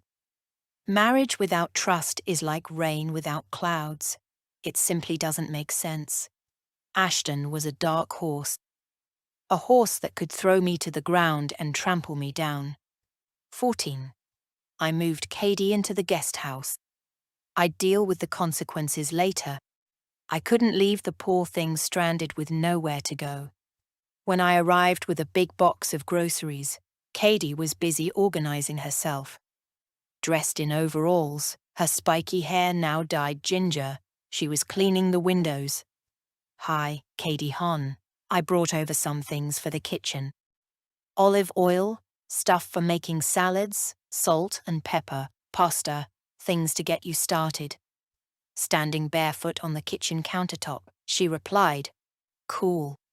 How about we make lunch and eat it here? I set the box down. Well, I suppose we could do that. Why not? And we could watch a movie together.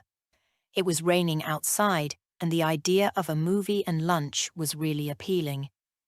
Her invitation was sweet and Ashton wasn't home yet. I sat on the sofa, took off my sneakers and put my feet up on the coffee table. Something I never did with Ashton. Katie and I needed to talk. After her humdinger revelation when I last saw her at Community Promise, I was worried about her. How are you getting on at school? I asked, easing into the conversation.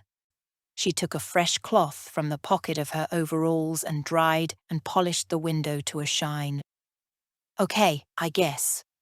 Fun classes? New friends? I'm really enjoying the environmental science class we're doing.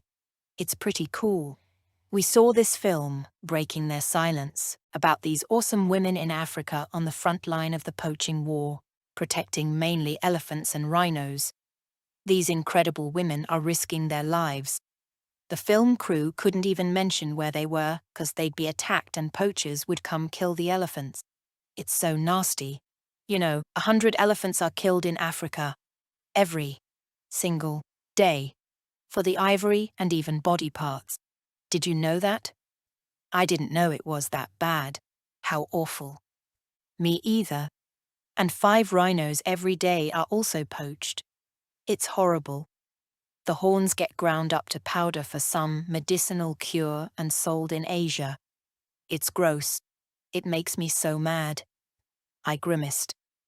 It's so horrible, it's hard to think about. Katie polished the same window in a riled-up frenzy of nerves. Yeah, well, we're all linked. Without these animals, the human race will die. Like bees, They may seem unimportant, but they're essential. Anyways, I'm pretty sure that's what I want to do with my life. I want to do something for ecology, something for the planet. I had tears in my eyes. Her speech moved me. How many teenagers even cared about this stuff? You're such a cool kid, you know that, Hon? I'm so proud of you. So impressed. Katie grinned. Thanks. Truth is, I care more about animals than humans. Humans suck. Poor thing, I thought. No wonder she felt that way. Listen, Katie, what you told me about being sexually molested, was that true? She stopped polishing the window. Yeah, and I don't like that word, molested. It's like assaulted. They're bullshit, cloudy words. The word we need to use is rape. I nodded in agreement. You're right. Do you want to talk about it? No. Why not? I told you everything already. She started giving the window another high shine.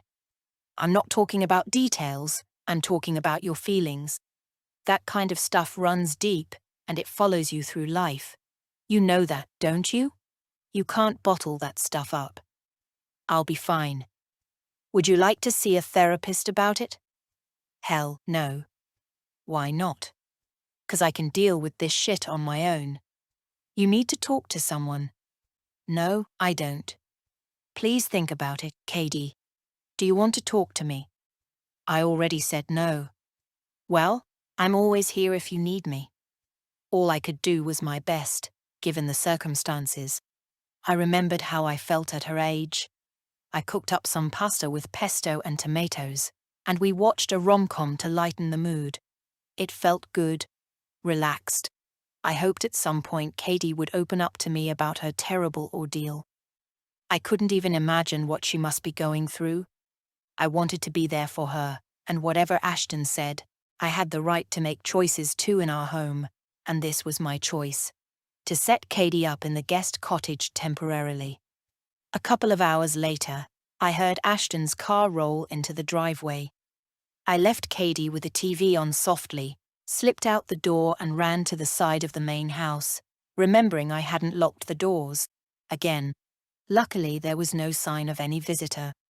It was a bad habit Ashton had gotten me into. He rarely locked the doors either. Distant Island was that kind of place. At least it used to be. Who knew now? Wandering into an unlocked kitchen and drinking someone's iced tea. Was that a crime or just creepy? I waited for Ashton, fixed him a chicken sandwich and made a fresh jug of tea. I didn't hear him come in at any point, so I went outside to find him, wondering if I should bring up the subject of his sister's suicide. Was that why he had lied about being an only child? Because her suicide was so painful for him. He was sitting under the oak tree, almost as if in meditation. Lost in himself, his knees bent, drawn up to his chest. The oak's gnarly girth and twisty limbs swept the ground in a diameter of more than 150 feet, roughly half a football field. These unusual proportions meant it was unlikely to topple even in the strongest hurricane. And I wondered, will I survive my own personal hurricane? Tiny pearls of raindrops plummeted from some leaves above and plopped on Ashton's shoulder. He didn't notice. I was going to mention the iced tea theft, but judging by his apparent mood, I decided to leave it. I didn't want him getting angry with me. Hi, Hon, I said. I made you a sandwich. It's in the fridge. You hungry? He looked at me as if I'd shaken him from a dream. Wow, you took me by surprise. I smoothed a wayward strand of hair away from my mouth. Sorry, I didn't mean to startle you. Everything okay? Yep, just thinking. Ashton gazed up into the boughs of the tree, dappled sun catching his face and eyes. He looked so handsomely boyish in this moment. I snapped a mental shot of him with the lens of my eye and remembered his dead sister, who looked so like him. This tree has always been my guardian. I used to play in it as a boy, for hours and hours and hours. All my friends were envious because nobody had a tree like this in their backyard. You know, we have a lot of these trees in South Carolina, these southern live oaks. The beauty of this species is that live oaks are not deciduous like regular oak trees, or they are, but they behave more like evergreens, because they only lose their deep green waxy leaves for a brief period, a couple of weeks in early spring, and quickly replenish them again, giving the impression they're evergreen. But technically they aren't. They're actually deciduous, but few people know that. His manner was different, like a teacher speaking to a student, not a man to his wife. Ashton usually embraced me when he got home. This was the first time he hadn't stood up for me, or greeted me with a kiss. Perplexed, I let him carry on talking. Strange, everybody calls it Spanish moss, he continued, almost to himself. his eyes roving across the damp, moss-draped branches, because it isn't Spanish, nor actual moss, but an epiphytic herb. She's beautiful, I said. This tree's very special to me too. She? I shifted my weight, causing my elongated shadow to darken him in the late afternoon sun. I was stealing his light. I said, I named this tree Eve, because it feels like she was here from the beginning of time. Ashton had a sad look in his eyes. It just wasn't like him not to jump up and kiss me hello. What does he know? Has he got wind of something? Can I trust Lindy? Earlier I had made up my mind not to mention his sister Lily, but it just popped out. Thinking about Lily, I said, keeping my voice airy and light. There was a prolonged silence. He didn't reply. I had coffee, actually breakfast with Belle, I told him. He flicked me a glance. I know. You know, boy, news travels fast around here. I remembered Belle saying how she never wanted to see Ashton again. And she'd called him? I knew it was only a matter of time before Belle contacted you, too, he said. It's the kind of thing she does. But I spoke to Bradley, he called to give me the heads up. We talked about old times. It was weird, like no time had passed at all, like 5 minutes, not 20 years. I was still standing, not sure where to put myself. That's what it's like with true friends, isn't it? Or close members of family. A real connection can never be broken or forgotten. Ashton continued with his taciturn daydream, now looking out to the water. Moody. I felt so rejected. Some birds flitted and chirped in the tree. Ashton blinked at the view. Do you believe that once you've made a connection with someone, it's there for life? A friend? A sibling? I pressed. I do. He picked up a twig and drew circles in the earth, still wet from the rain earlier. If it's a real connection, sure. You never forget someone who was special to you. You don't have anything to share? I persevered. Maybe something you haven't told me. He shrugged again. Don't think so. I had looked up Lily's suicide online and hadn't found anything. No news of any suicide in Beaufort, except for one 17-year-old boy. Nothing about a Lily Buchanan. I wanted to ask Ashton directly, but it felt cruel to pick and probe into something so distressing. I guessed we'd talk about it when he was ready. Ashton remained silent. His eyes had a watery glare. If you ever feel the need to share stuff about your family, I said. I sat down beside him, giving him the chance to reach out. The ground dampened my jeans. It was weird that he and I didn't touch, that we both sat there in silence, the wind rustling through the trees, great shadows of the oak casting chiaroscuro patterns on the lawn. Any outside observer would have thought how romantic we looked, the two of us sitting under this tree. Taking the boat out was, he didn't say more. What were you about to tell me? Nothing. I just had a patient die on me. I feel very drained right now, feeling a little, sad. I did my very best, but... I said, in a soft voice, I'm so sorry, Hon. You probably picked the hardest job in the whole world. The lows are really low, but the highs are worth it, he answered, giving me a weak smile. We had a couple of successes in the last few days, too. I guess you never think about the successes, but only focus on the negative. Sometimes we work miracles, but not always. I didn't want to ask him about the patient dying, and I wasn't about to grill him about Lily, tempting though it was. It didn't matter anyway.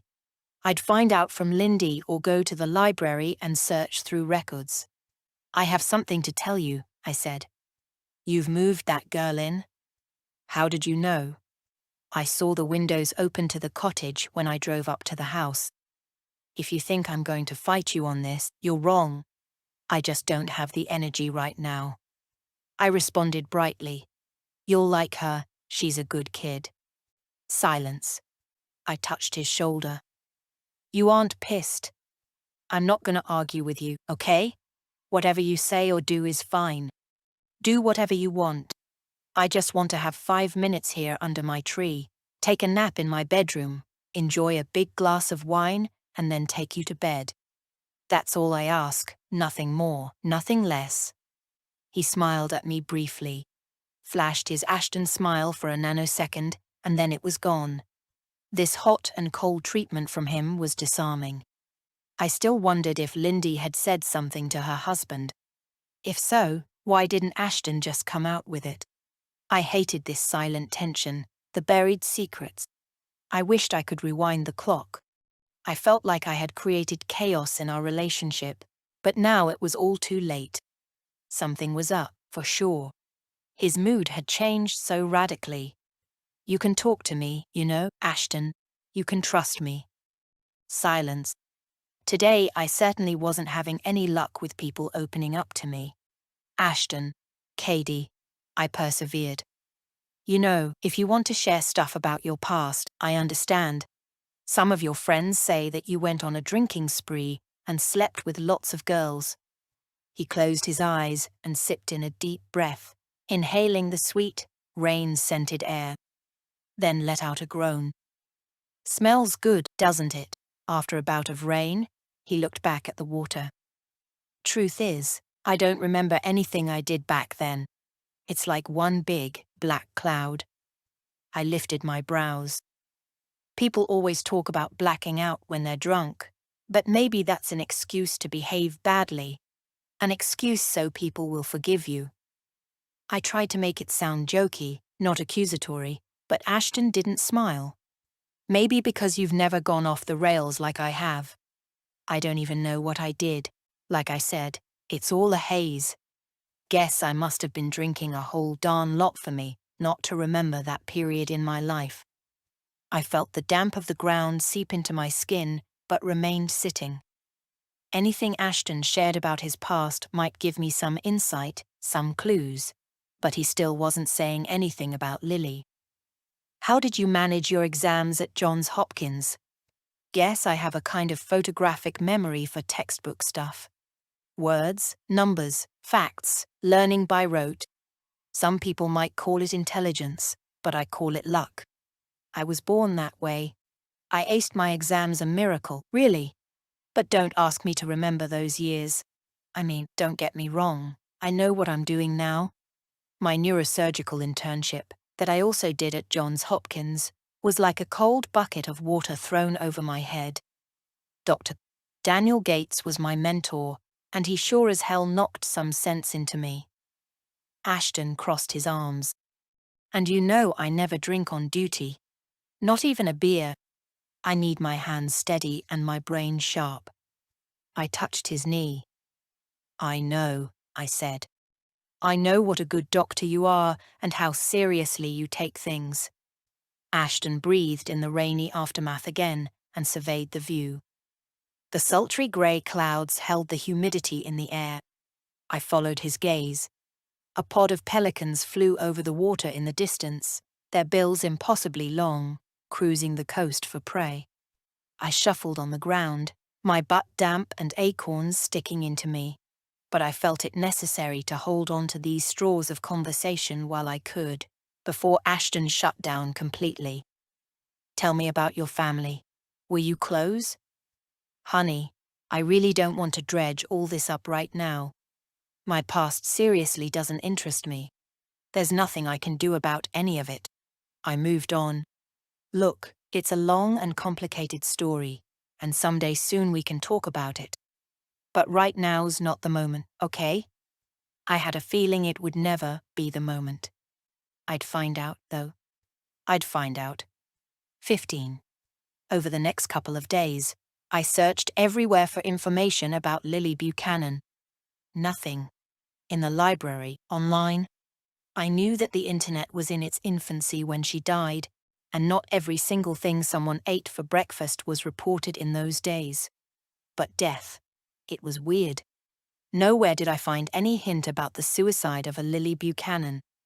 There was only so much a newspaper would hush-hush, however many contacts you had. Something was off.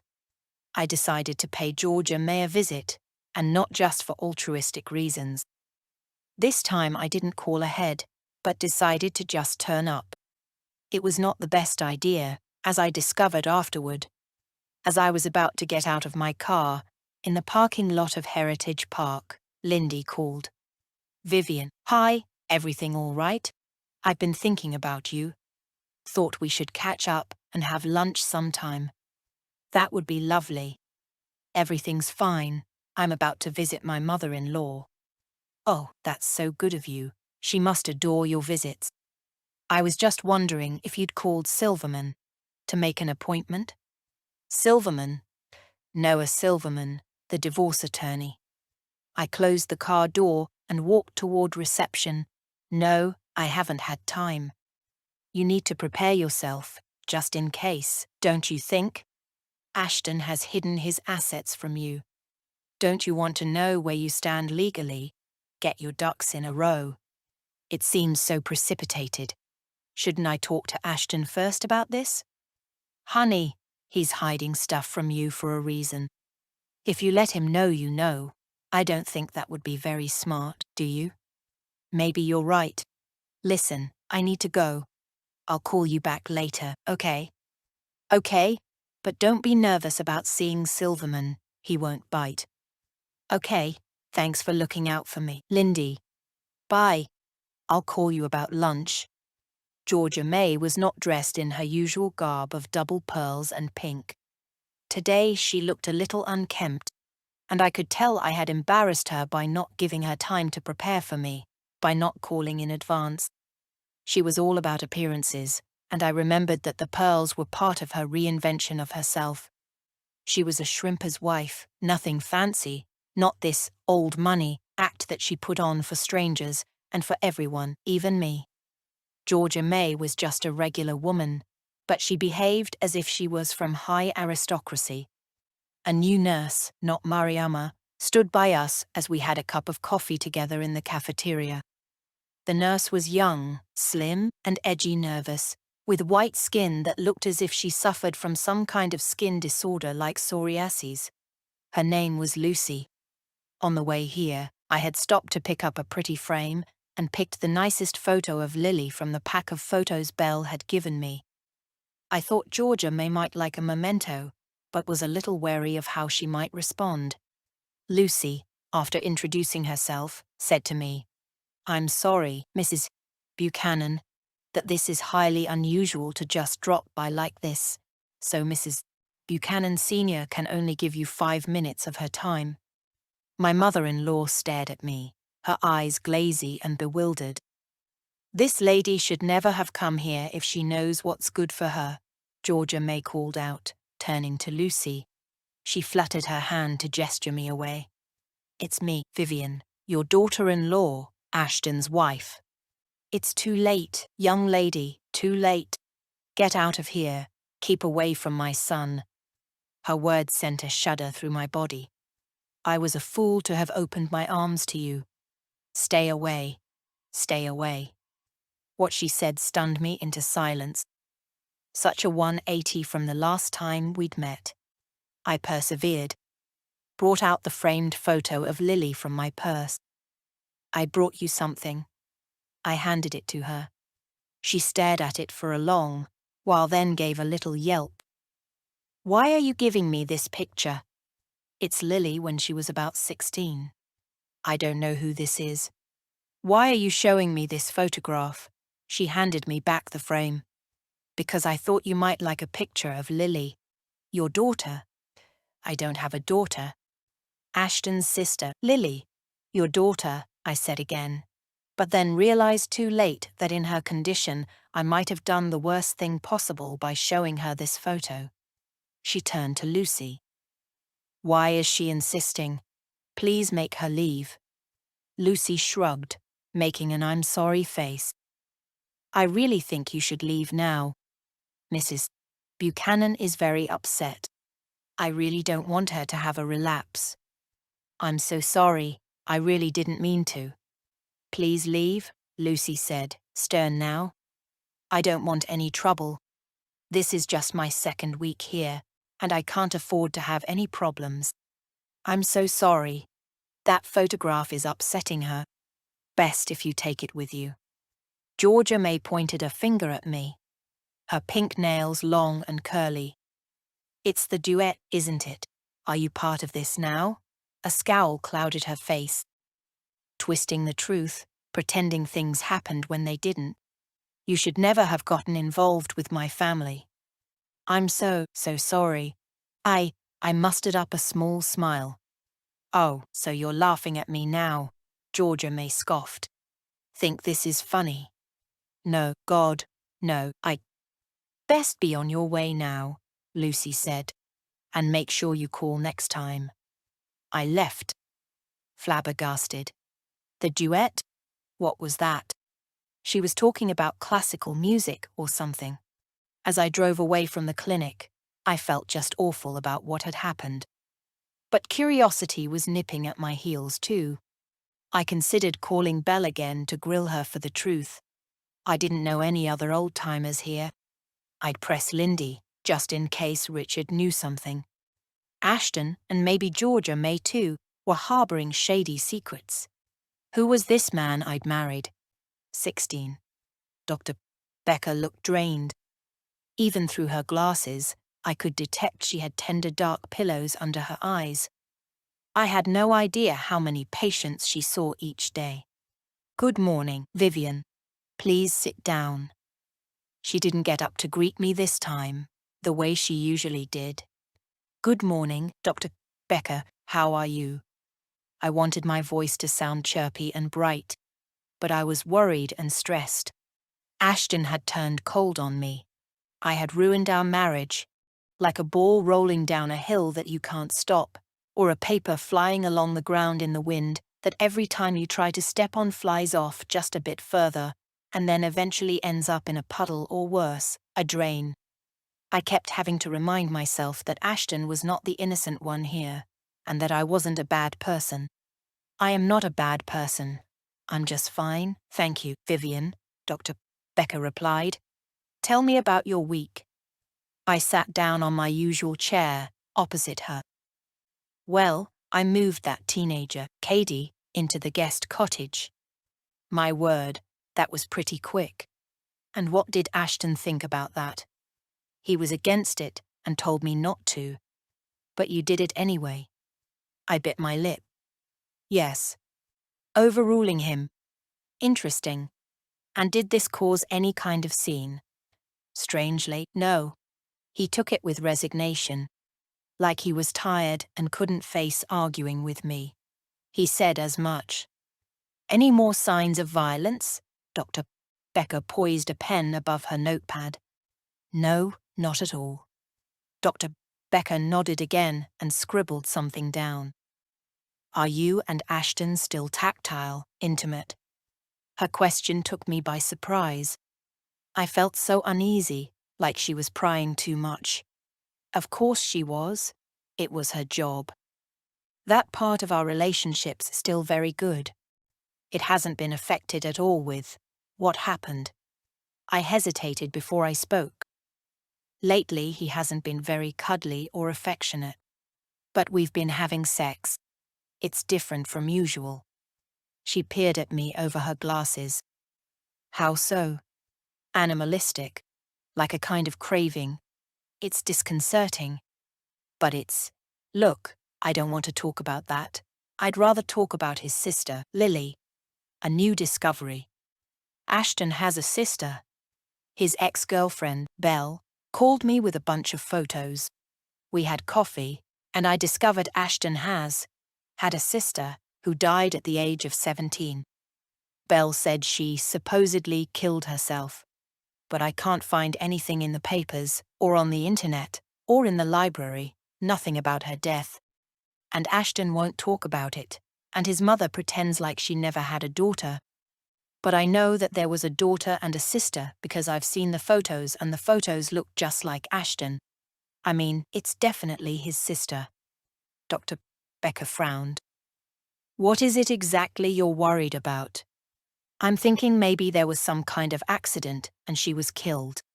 Maybe manslaughter.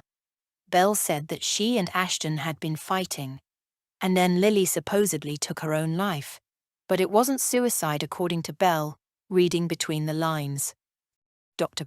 Becker blinked at me, then said somewhat sternly, "Vivian, suicide or not, sister or no sister, it doesn't sound as if you trust Ashton at all. Is that really the kind of marriage you want?" I very rarely tell clients what to do. I need them to come to their own conclusions.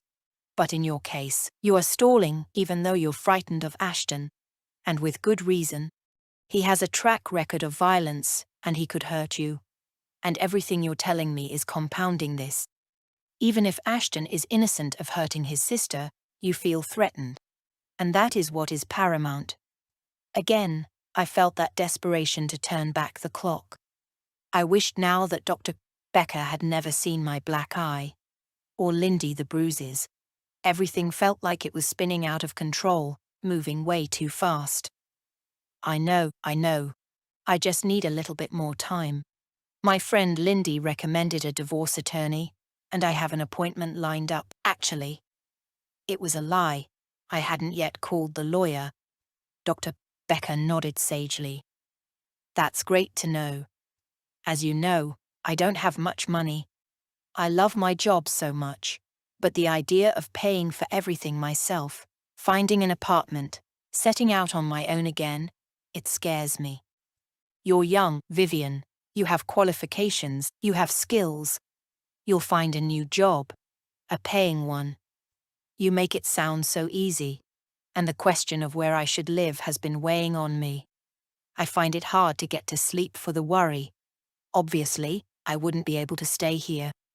This is Ashton's territory, and I don't think I would be very popular after divorcing him. I know you think I'm weak and pathetic and making excuses. I never said those words, Dr. Becker broke in. I know, but I'm sure you're thinking them because I haven't left him already, and I haven't dealt with this. But I just need a little time. I don't feel ready. Not even close. Dr. Becker sighed quietly. I could tell something else was on her mind. Oh, I forgot to tell you about an anonymous note in my letterbox, which felt really threatening. It said, in capital letters, "Leave Ashton while the going's good." Did you report this to the police? No, it seemed too. Well, nobody was threatening my life. The police would think it a waste of their time. You think a man wrote the note? An admirer? No, definitely not. I think it must be a woman. Why? I don't know. The nice writing paper, the expensive envelope. Men don't really write notes, do they? Unless someone's trying to put me off the scent. You think that's possible? When you say the note was threatening, do you think it could be a friendly warning? Maybe. But I took it as a threat. You think I'm being too suspicious? Dr. Becker made a hem sound and then said, "It seems to me as if everything about your surroundings, your family life, your home, is threatening you. Ashton, the note, the fear of Lily having been killed. You think I'm being paranoid, don't you? What I think is unimportant. It's what you think and feel, Vivian. With all this going on, I'm surprised you're still living in that house, with a man who has shown he's violent, in a home in which you feel threatened. I need to find out who wrote the note, and about Ashton's past." I could hear my tone warble a feeble, reedy voice. She probably thinks I'm weak, indecisive, stalling. Dr. Becker took off her glasses, rubbed her eyes, then said, "Instead of focusing on these things that make you fearful, wouldn't it be a better use of your time to concentrate on finding a new job, of making plans to leave your insecure environment? The beauty is you don't have children, you're free to start fresh. Look in the papers. See what kind of jobs are on offer for which you're qualified. I'm sure there'd be lots of things suitable for you. You could move to another state if you wanted. Remember, the world's your oyster. Most women aren't in your position of being able to start again." I gave her a small smile. "I guess. Meanwhile, you have your appointment with a divorce attorney. That's a great start. Have you decided to talk to the police and press charges against Ashton?" I shook my head. I haven't thought about pressing charges, no. I thought I should just touch base with the attorney. I don't want to press charges. No way. The strength is within you, Vivian. Anyone who can deal with their parents dying at the age of 17 and set out on their own is a strong person. You are strong. This will pass, believe me, and you'll look back at your marriage with Ashton as just one little chapter in your life. Don't let it define who you are. After I left our appointment, I mused over everything Dr. Becker had said. I sat in my car, crying and binging on candy bars. What she told me was not true about Ashton not defining me. Ashton defined everything about me. Everything I was, what I stood for, and my worth was because of Ashton Buchanan. 17. I stopped at the grocery store on my way home, simultaneously looking up a recipe online. I wanted to smooth things over with Ashton, keep things on an even keel. What if he got wind of the fact Lindy and Dr. Becker were pushing me into leaving him and seeing a divorce attorney? I needed everything to appear normal. I decided on caramelized red onion tarts. Nothing like cooking to banish problems from the mind. I'd surprise Ashton with something delicious. Busy in the kitchen, I chopped the onions and heated the olive oil and butter in a large iron skillet until it sizzled, added the onions, some fresh rosemary from the garden, a dash of vinegar and some sugar. I rolled out the pastry on a lightly floured surface and cut it into rounds. Prepared a mixture of goat's cheese and parsley and cooled the pastry in the fridge. It wouldn't take long to cook. I could do it when we were having our wine. All the while, I rewound the pros and cons of leaving Ashton in my head. The reality of it was daunting, however much my feelings of injury and hurt simmered on the back burner. I pushed my negativity out of my head and continued on my quest to impress my husband with a fabulous meal. For the main course, I prepared a chicken pot pie with oyster and chanterelle mushrooms, fresh sage, butternut squash, all topped with a flaky puff pastry. I stuck it in the oven with some baked sweet potato half sprinkled with rosemary and sea salt and drizzled on some fresh lime juice. But then it occurred to me I had too much pastry going on, so decided that for hors d'oeuvres I'd do herb deviled eggs with some local, organic eggs, and a big green salad with roasted pumpkin seeds. Ashton will be sorry for treating me the way he did. Once all was tucked into the oven, the concoction basking in its heady aromas, I moseyed down to the dock and sat there contemplating my life and my future. The sound of cicadas and the lapping waves told me how good I had it and what a fool I was to even entertain tearing it all apart. I still felt confused, so torn in two. I wished that Ashton and I could live a perfect life. That's all I had ever wanted from him from the second I met him, a happily ever after. But his lies and deceit had made that impossible. When I got back to the house, the door to the kitchen was unlocked. I knew I had remembered to lock it. The key was in my shorts pocket. Maybe I hadn't locked it and just thought I had. The fear of me getting early Alzheimer's like Georgia may bubbled up inside me. Sometimes I'd come into a room and couldn't remember what I was looking for. Why am I here? I was sure I'd locked the door this time, though. Then I heard voices. Katie? What was she doing here? I found her in the kitchen, nonchalantly swiveling on the bar stool by the kitchen island, nursing a beer. Chatting with Ashton. I couldn't believe it. Hi, Katie, I said, glowering at her. She sat there as if it were the most normal thing in the world. I got tempted by the amazing smell coming from the oven, and I found Ashton here. Mr. Buchanan, you mean? Her gall prickled me all over. Her lack of respect for someone double her age. Hi, honey, what you got cookin'? Ashton said. Katie and I were sharing a beer. She's 17, Ashton. Katie giggled and shot Ashton an almost flirtatious glance. It's non-alcoholic. Besides, I'm allowed to drink in the presence of grown-ups. Here in South Carolina, didn't you know? That's the rule. As long as I have an adult present and drink in my own home. In my own home. I couldn't believe her nerve. In your own home? I echoed.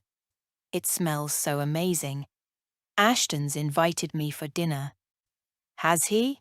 I turned to Ashton, my eyes a pair of darts. Did you invite Katie for dinner, Ashton?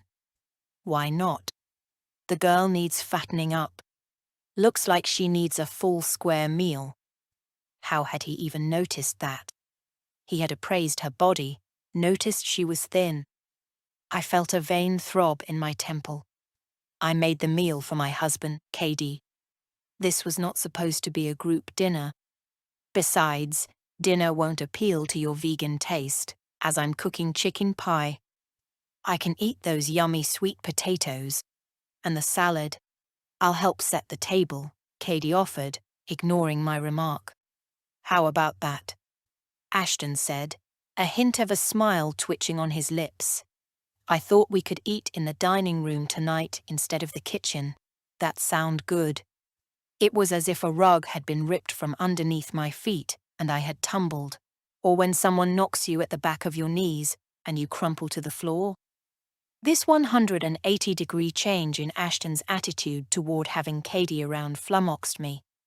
Inviting this teenager into our inner sanctum, I couldn't work him out. I couldn't understand what his game plan was. It was as if he was testing me. As I prepared the onion tarts and some panna cotta with balsamic raspberries for dessert, too bad, Katie, if you don't eat dairy, another interesting thing occurred to me. Ashton seemed to be in a good mood, smiling, and the taciturn silence I had been used to for the last couple of weeks, ever since the bruise on my eye, was suddenly lifted by Katie's presence. For the first time in my life, I felt competitive. It was crazy. I shocked even myself. The flatware's in the bureau in the dining room, I said stonily. Hey, we might as well go all out and use the silver candlesticks too. I was being facetious, but Katie had a big grin on her face, and Ashton didn't say a word. This girl was 17 and had barged her way into Ashton's house, our house. Katie, oblivious, was fiddling around with her phone, sending and receiving text messages, no doubt. I wondered what Shakespeare would think if he could jump into a time capsule machine. The young taking to writing like this. The number of messages these kids sent each other could fill great tomes. I caught Ashton, a tumbler of scotch in his hand, raking his gaze up and down over Katie again, studying her with fascination. She was wearing tight skinny jeans, but instead of one of her usual baggy t-shirts that swamped her body with some message like go green or die, she was wearing a crop top that showed a sliver of stomach, lean and pale, including her navel piercing, which sported a little ruby. I noticed she had applied more makeup than usual, her skin the usual creamy translucence, but her eyes laced with thick mascara that made her less Bambi and more baby doll. I didn't like it one bit. You're wearing way too much makeup, I hissed at her as we passed each other at the dining room entrance. I opened the bureau and pulled out some plates. Whatever, she said, brushing past me with disdain, skipping straight back into the kitchen to be with Ashton, leaving me with the plates. My blood was simmering. I heard them talking about sharks. Ashton telling her all about his diving excursions. Katie telling him how much she'd love to come along sometime. Can you please come in here and help me, Katie? I yelled through the door. Sure, be right there. She swaggered into the room, her skinny little hips swinging from side to side as she walked. I don't like your attitude, Missy, I whispered to her. This is going too far. You have a perfectly good kitchen of your own next door in that gorgeous cottage. You're really pushing things too far, young lady.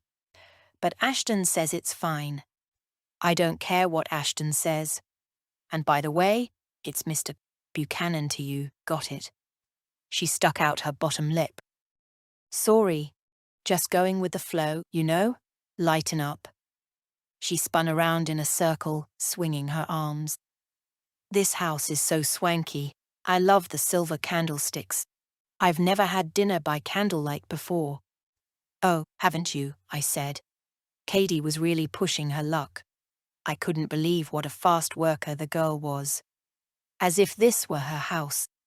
This dinner was supposed to be a private kiss and make-up meal between Ashton and me, not a free-for-all. We set the table in silence. I showed her which way the knives should be set, with the blade pointing inwards toward the plate. Something I had to learn by rote from one of those etiquette books. The dining room was a piece of art in itself. The long Chippendale table in the center of the room, with chairs to match. A bureau with inlaid cherry wood. French doors with a view to the water. Paintings on the crimson damask wall of old English hunting scenes, horses and hounds, men in pink coats, which weren't pink but red. Not to my taste, but gallery-worthy. Polished silver tea and coffee sets, whose reflections shone in the gleaming dark wood of the furniture. Silver trophies that Ashton had won over the years. Football, golf. Personally, I didn't like this room.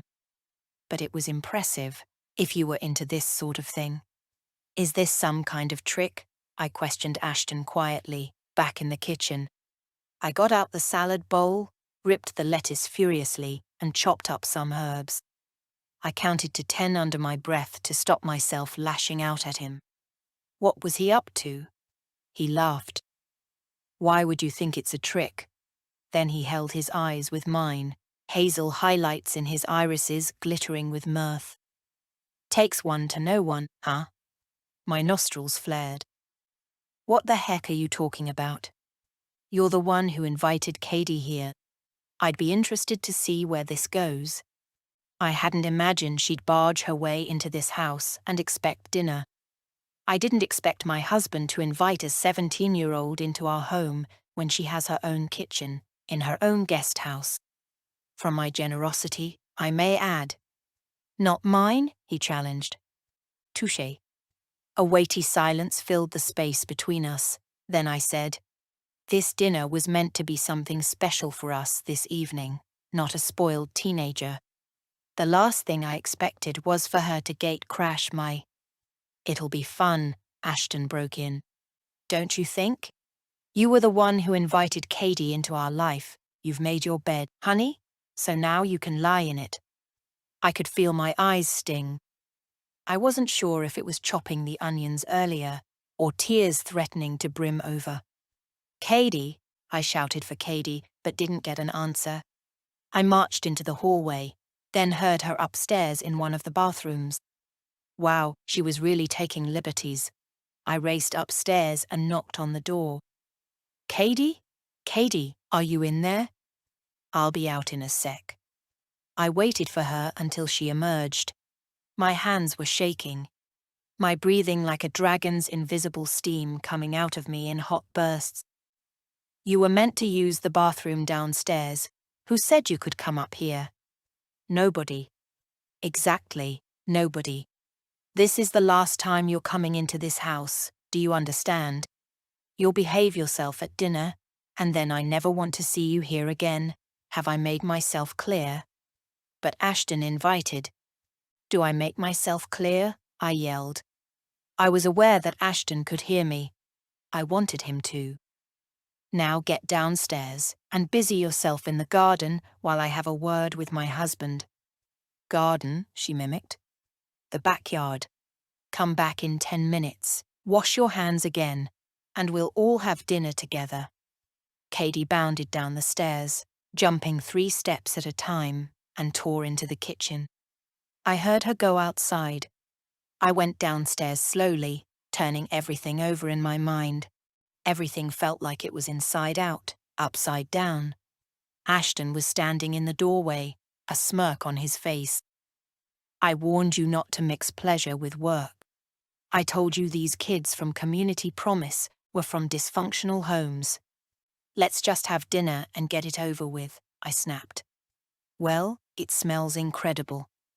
He surveyed me again, cocking his head to one side as if seeing me for the first time.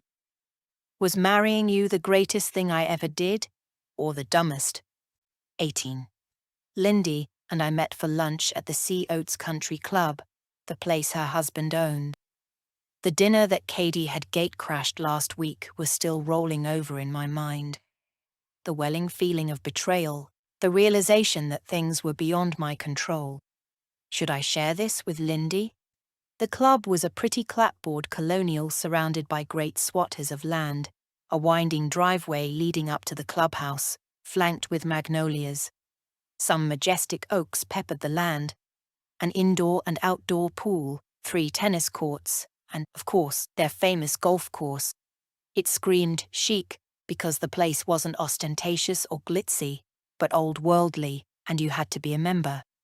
I never forgot how privileged I was to be accepted by places like these.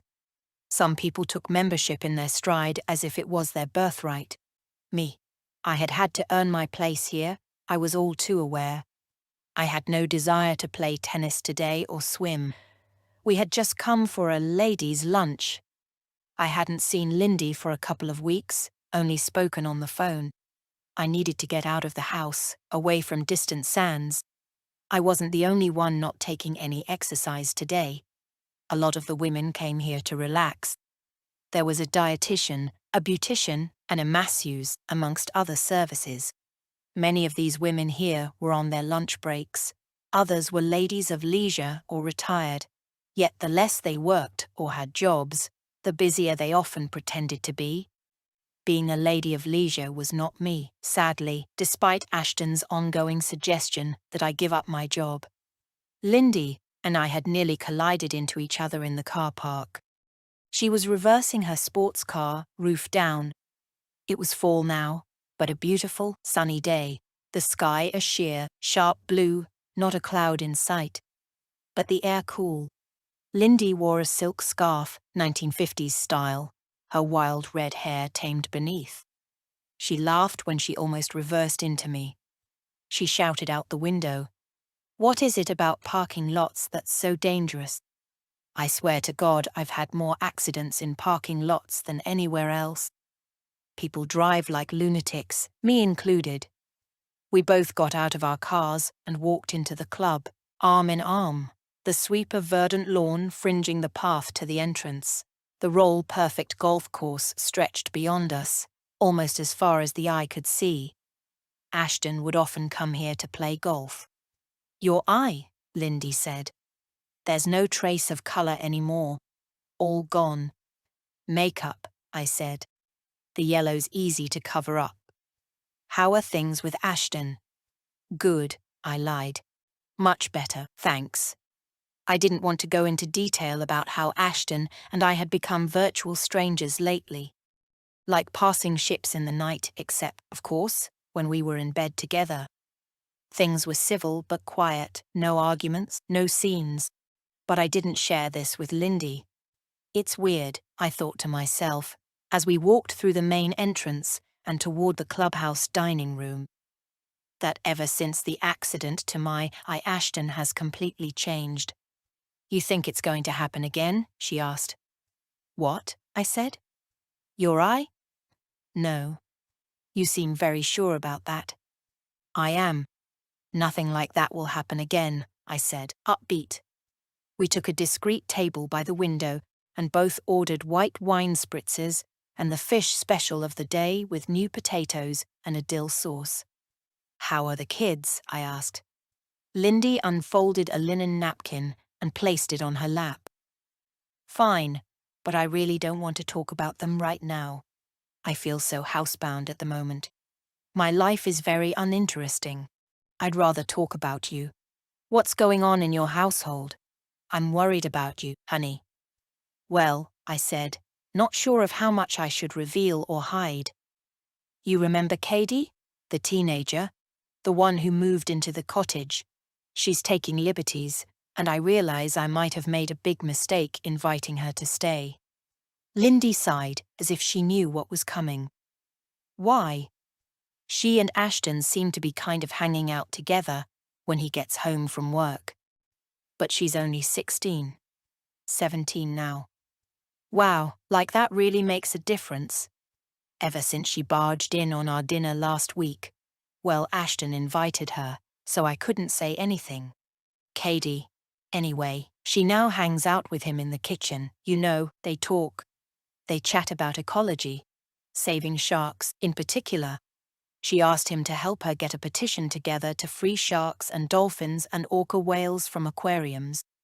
He seemed excited about her being so interested in marine life and environmental issues, and told her all about this shark conservationist called Alex Leader whom he donates to.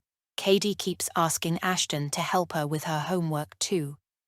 He says he likes her, that she's funny and makes him laugh and feels like they have a good rapport. You're kidding me? A good rapport? That's crazy. I know. I'm not sure what to do. Lindy was about to take a sip of her spritzer, but stopped mid-action. Wait a minute. I thought you said Katie has a mother who's waiting for Katie to come and join her. Yeah, I said. That's true. But, things are so complicated.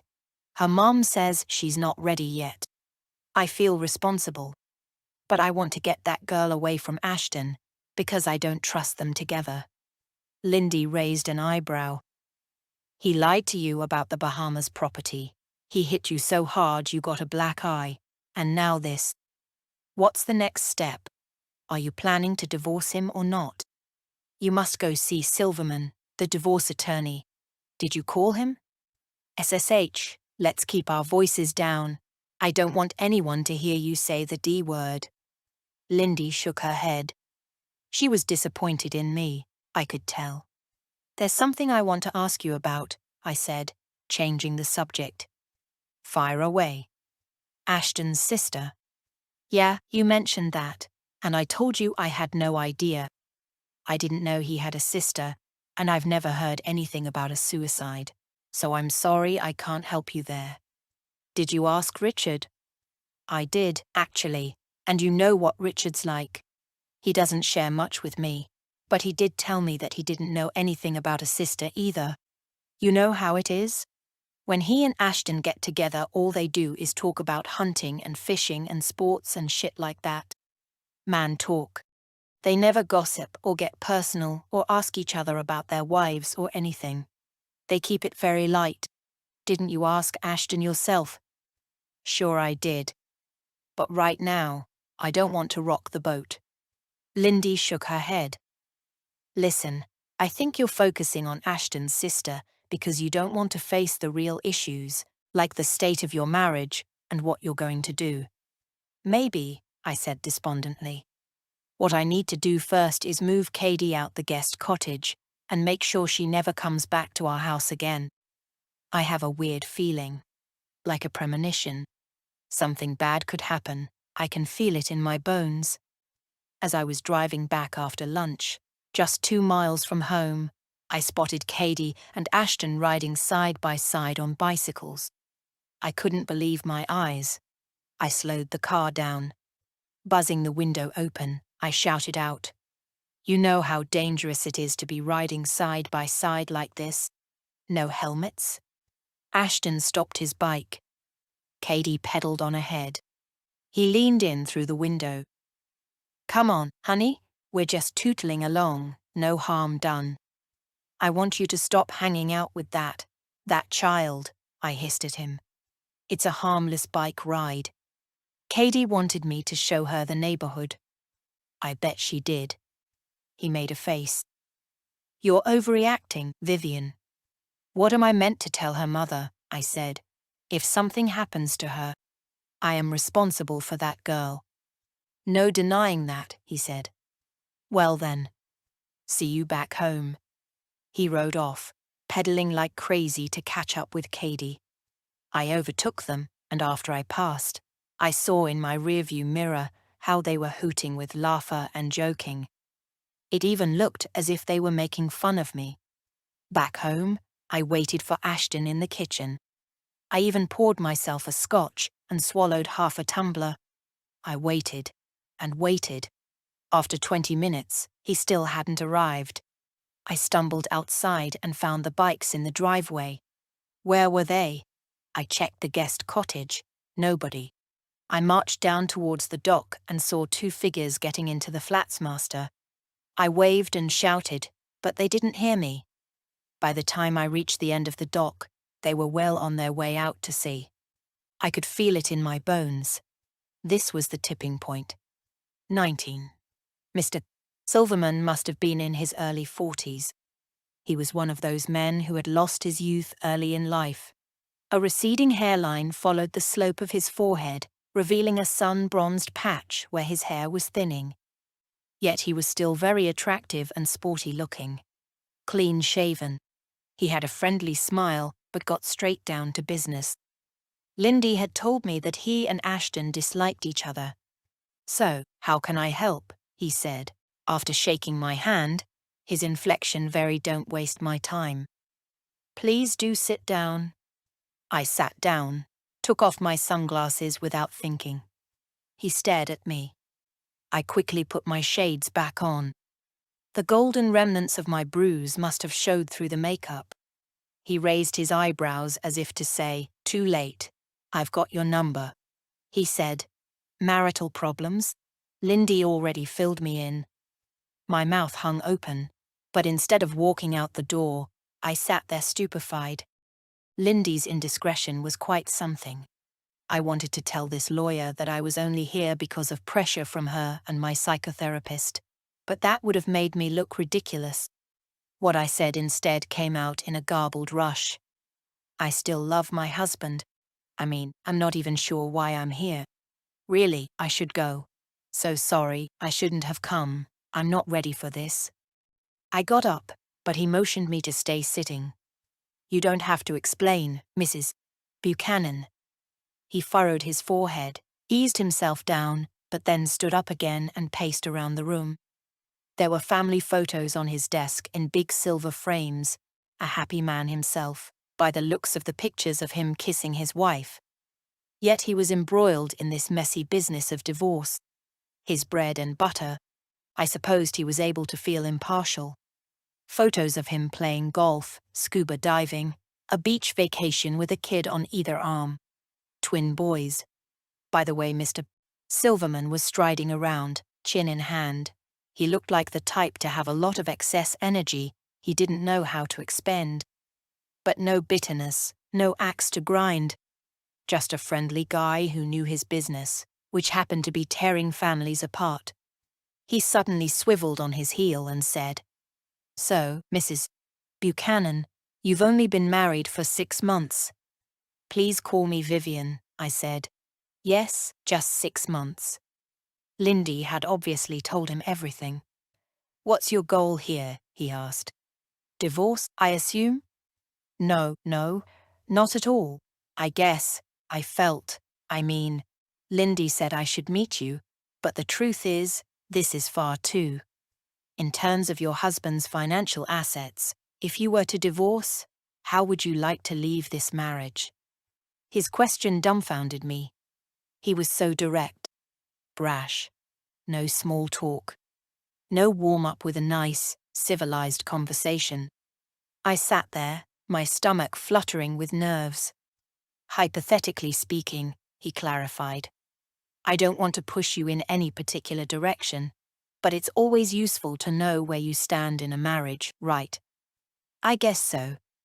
Do you have any questions?" I fumbled with my hands. "Anything you'd like to share?" Silence.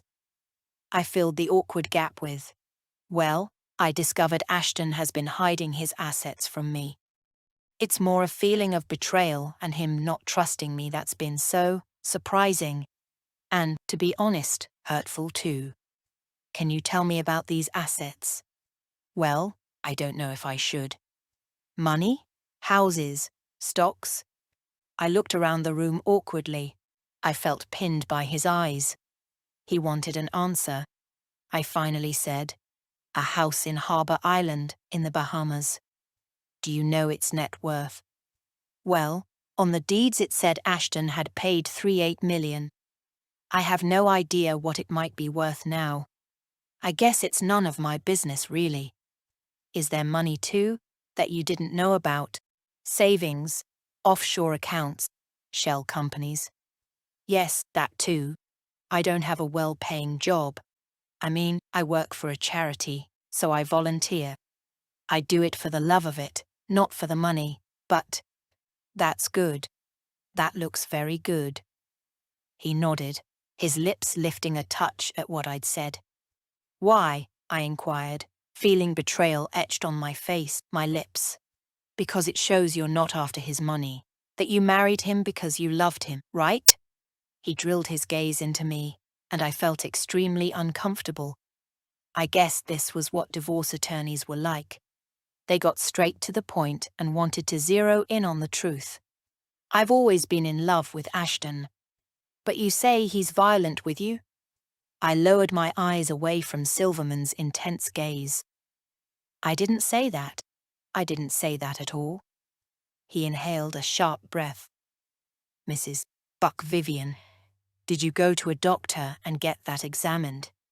I looked up at him and shook my head. No, I didn't even consider doing that. Mr. Silverman puckered his brow again. Does your husband have any idea you're seeing me today? No, none at all. I feel like I'm betraying him by seeing you, going behind his back. He gave me a sly smile. Many women feel that way at first. I have a 90% success rate with my clients. Usually, we settle out of court because the other party doesn't want to be exposed in any way. Exposed? Usually somebody's hiding something, don't you think? I shrugged. Tell me what it is, Vivian, that you would like. That would make you feel comfortable and also vindicated. How would you like to leave this marriage, in practical terms? I don't know. I hadn't thought that far ahead. I'm still not even sure I want to leave my husband. If you were to leave him, what would you consider fair in terms of your assets as a married couple? I feel that, well, I couldn't finish my sentence. Hypothetically speaking, if you were to get a divorce, I don't know if taking anything would be fair. If I came away with a place to live, that is if. Do you think that would be very greedy? If I thought my clients were greedy, I wouldn't be a divorce lawyer. Most of my clients are women, and I have a great reputation for helping them get what they want. Okay? Please don't judge yourself or self-monitor your wishes and desires. I think I have an idea of what you want and what you need. Leave it with me. I'm sure we can come to a fair arrangement with your husband without having to go to court. Does that sound good? But I don't feel it's right to ask for anything right now. I just thought I'd come and see you, but please don't put anything into motion. Okay, he said slowly, with an upward inflection. I just wanted to touch base, you know? But please don't do anything. But Mr. Silverman steamed on ahead with his lawyer talk. In South Carolina, there are 5 grounds for divorce. Only one of them is no fault. You know, irreconcilable differences. The other 4 grounds are adultery, desertion for 1 year, physical cruelty, and habitual drunkenness. Because you've been married for less than a year, and with a no-fault-based divorce you need to be separated for at least a year before you file, well, that makes it complicated. Never mind, I'm sure we can get around that problem if divorce is what you're after. A tear rolled down my cheek, and I took off my shades to wipe it away. He squinted at me as if assessing my face. May I ask you a personal question? He said. Sure. I moved my hand to my lips. It was trembling.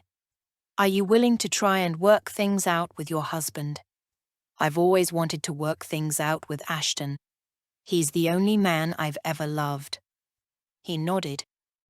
Well, you've got my number, so when you're ready, give me a call. 20. The next day, something bad, as I had predicted to Lindy, did happen. Something very bad. I had a charity benefit event to go to, and Ashton and Katie didn't get back from their boat ride until after sunset. I didn't have time for a huge, great argument. Why didn't you let me know about the benefit sooner?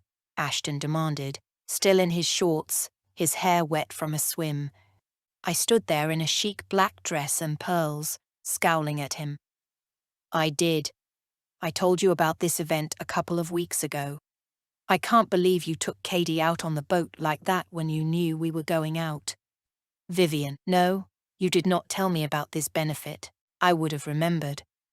Ashton, I did, I wanted to add. Are you gaslighting me? But I thought that was pushing it. I simply added, all the other community promise spouses are going. I can't believe you've let me down like this. Ashton groaned. Okay, have it your way, I give up. I have to get going. There's some leftover oyster casserole and peach cobbler in the fridge. All you have to do is heat them up. I'll be back around 11. But at 10:30 p.m., I got a hysterical text from Katie. I rushed home from the benefit. When I got back, this is what I saw in our living room. Ashton passed out on the sofa in his boxer briefs, 2 empty bottles of champagne in ice buckets, sitting on one of the priceless mahogany side tables, no coasters, no mat, an empty bottle of Highland Scotch. Ashton reeking of alcohol. Katie with mascara trails streaming down her cheeks, crying. It was as if I were floating above a film set. It was surreal. Not happening. But it was happening, here, in the middle of my marriage. Everything had been fine until Katie arrived in Beaufort. I had been happy, confused, hurt, feeling betrayed, but still. My marriage had been mine. He groped me, she screamed. Your husband, Ashton, you need to film this. Film the evidence. Ashton lay there, snoring, oblivious. I sat beside him on the sofa, but it was hopeless. He was conked out. I was in a daze, wondering how all this had happened at breakneck speed. You need to film this, Katie said again. Go on, what are you waiting for? I swiveled my gaze from Ashton to Katie. What were you doing here, Katie? Ashton knew I didn't want you to come to the main house. I took out my cell phone and filmed him, the surroundings, Katie in hysterics, almost as if another character had taken me over. I would confront him about this. Film me, Katie said, and I'll tell you what happened. What? Film me with your phone, duh. Okay? My voice was a croaky whisper, reverberating in my throat. I reluctantly pointed my phone at her, my hands trembling. This was actually happening. I felt like I had driven into some cul-de-sac and was trapped. Katie lifted her chin. Around 7 p.m., Mr. Buchanan, who told me to call him Ashton, called me on my phone. You'd given him your number? I sounded accusatory. But with my job potentially on the line, the last thing I wanted was to be held responsible myself for this mess. I was the one who had organized for Katie to live in the guest cottage. I couldn't have people blaming me. No, I mean, I had texted him, she clarified. There was a problem with the plumbing. A leak. I was worried about flooding. I was in the guest cottage, watching TV when he called back. A leak? Really? And what did he say? He asked me what was wrong, but by that time, I'd already fixed the leak. How did you know how to fix a leak? I found a spanner in the garage, watched a YouTube tutorial. Really? So then what? I asked. How did it lead to this? My phone was wobbling all over the place as I filmed. I steadied one hand with the other. He asked me if I'd eaten. I said I hadn't. He told me he had extra food he was heating up. I was hungry, so I went over. He'd always seemed so nice, such a gentleman before. Did you know I was out? Again, it sounded like I was blaming her. Maybe I was. No, I thought you'd be home too. And what happened? I asked, my tone kinder, my phone still recording her. He offered me champagne. And why didn't you say no? Katie's face clouded. He kind of insisted. Told me it was fine. I trusted him. You realize that even when an adult offers you alcohol in their own home, it's illegal if you're under the age of 18. For both parties. In the state of South Carolina, anyway. Her mouth quivered and a fresh bout of tears gushed from her eyes. I had no idea, she wept. I thought if an adult in their own home. I stopped filming. What I was doing looked ruthless. I rushed over to her and gave her the biggest hug. I'm so sorry. She wriggled out from underneath my embrace and shook me free. It's okay, she said, through sniffles, wiping her wet face with her sleeve, a little more composed. You can film me again? I fiddled with the phone, my fingers fumbling so much, it tumbled to the floor. I'll do it, Katie said, irritated, bending down to pick it up. She did a panoramic scan of the living room, focusing on Ashton, still passed out on the dark green velvet couch, a mop of hair flopped over one eye, the opulent chandelier overhead highlighting the coppery tones that I hadn't even noticed before. Things that I did not know about Ashton, right here before me, lighted up in front of my eyes. It was incongruous. Ashton disheveled in his fancy museum-like home. My normally handsome husband did not look like himself. I had never seen him passed out like this. Food stains were smeared all over his t-shirt. Katie turned the camera onto me. Speak, she said. Speak to the camera. I swallowed. My voice was shaky and thin. I've just arrived home from a benefit for Community Promise where I work to find my husband passed out, inebriated, with empty bottles of champagne and an empty bottle of scotch. For the record, I am not responsible for any of this. I do not want to be held accountable at a future date for what happened to a minor. I stared at Ashton and mumbled under my breath. Ashton, how could you? How could you do this to an underage girl? To an innocent child? To us? To our marriage? Katie stopped recording. I stood there, shaking. What was I meant to do at this point? Call the police? My lips trembled as I tried to suppress my tears. Things were beyond my control. Am I meant to call the cops? I said this almost to myself, dumbfounded. No, I don't want you calling the cops, Katie yelled, hugging my phone to her chest, terror alight in her eyes. Why not? I mean, this was... Because it's too shameful for him. Nothing actually happened. But this picture paints 1,000 words. I'm confused. Exactly. Her tone was calmer now. We have evidence if we need it. But if we call the cops, they'll put him in jail. But leave the poor guy alone, all right? He didn't do anything. And if you call the cops, her stare was icy. I'll deny everything. I sat down quietly on the sofa, next to my snoring husband.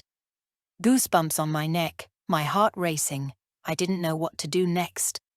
Katie's sudden change of heart was extraordinary. How could anyone flip on a decision so quickly? Was this normal behavior? Even as a teen, my mind didn't work that way. Full speed ahead, and then screeching to a skidding halt. 1 minute accusing Ashton of groping her, the next saying he hadn't done anything. She'd be capable, I thought, of changing her mind back again, surely. So mercurial, so unpredictable, unstable. The idea that Katie was crazy flashed through my mind, but I pushed it away. I wished this whole scenario away. My brain was sieving through all the possibilities. What would happen if Katie pressed charges? Even if this went to court and was thrown out the window by a judge for lack of evidence, with today's Me Too movement, the papers wouldn't care. And if either of us called the police themselves might press charges, whatever Katie decided to do. It would be out of our hands. This was a minor we were talking about. But in the end, it was Katie's call, not mine. Okay, I said, in a tiny voice. I need to give this some serious thought. Mull this over. Katie stood there, arms crossed defensively over her bony chest, my phone still clutched in one hand. It's on film, on your phone. I need to think about this, need to think of the consequences. I really don't want to be a grope victim poster child. Plus, Ashton's an important surgeon, she said. If this gets out, He's screwed. For life. I'd be taking his career away from him. He wouldn't be able to work anymore. Did you think of that? I looked at my husband almost with pity. I expected him to stir, but he was still dead to the world. His muscular legs splayed open in a very unflattering and uncompromising pose. I shook him. Nothing, just grunts. I grabbed my phone out of Katie's hand and took a few snaps for good measure. Taking photos prompted a round of fresh wailing from Katie. Ashton didn't stir despite the commotion. She dropped to her knees and clutched the hem of my silk dress like a child, more ragged sobs. Please, please don't call the cops, please. My heart went out to her. Okay, I promise, I won't call the cops. My gaze landed back on my husband. I took in the scene anew. Marrying this man had gotten me into a real mess. Whatever step I took next affected all three of us.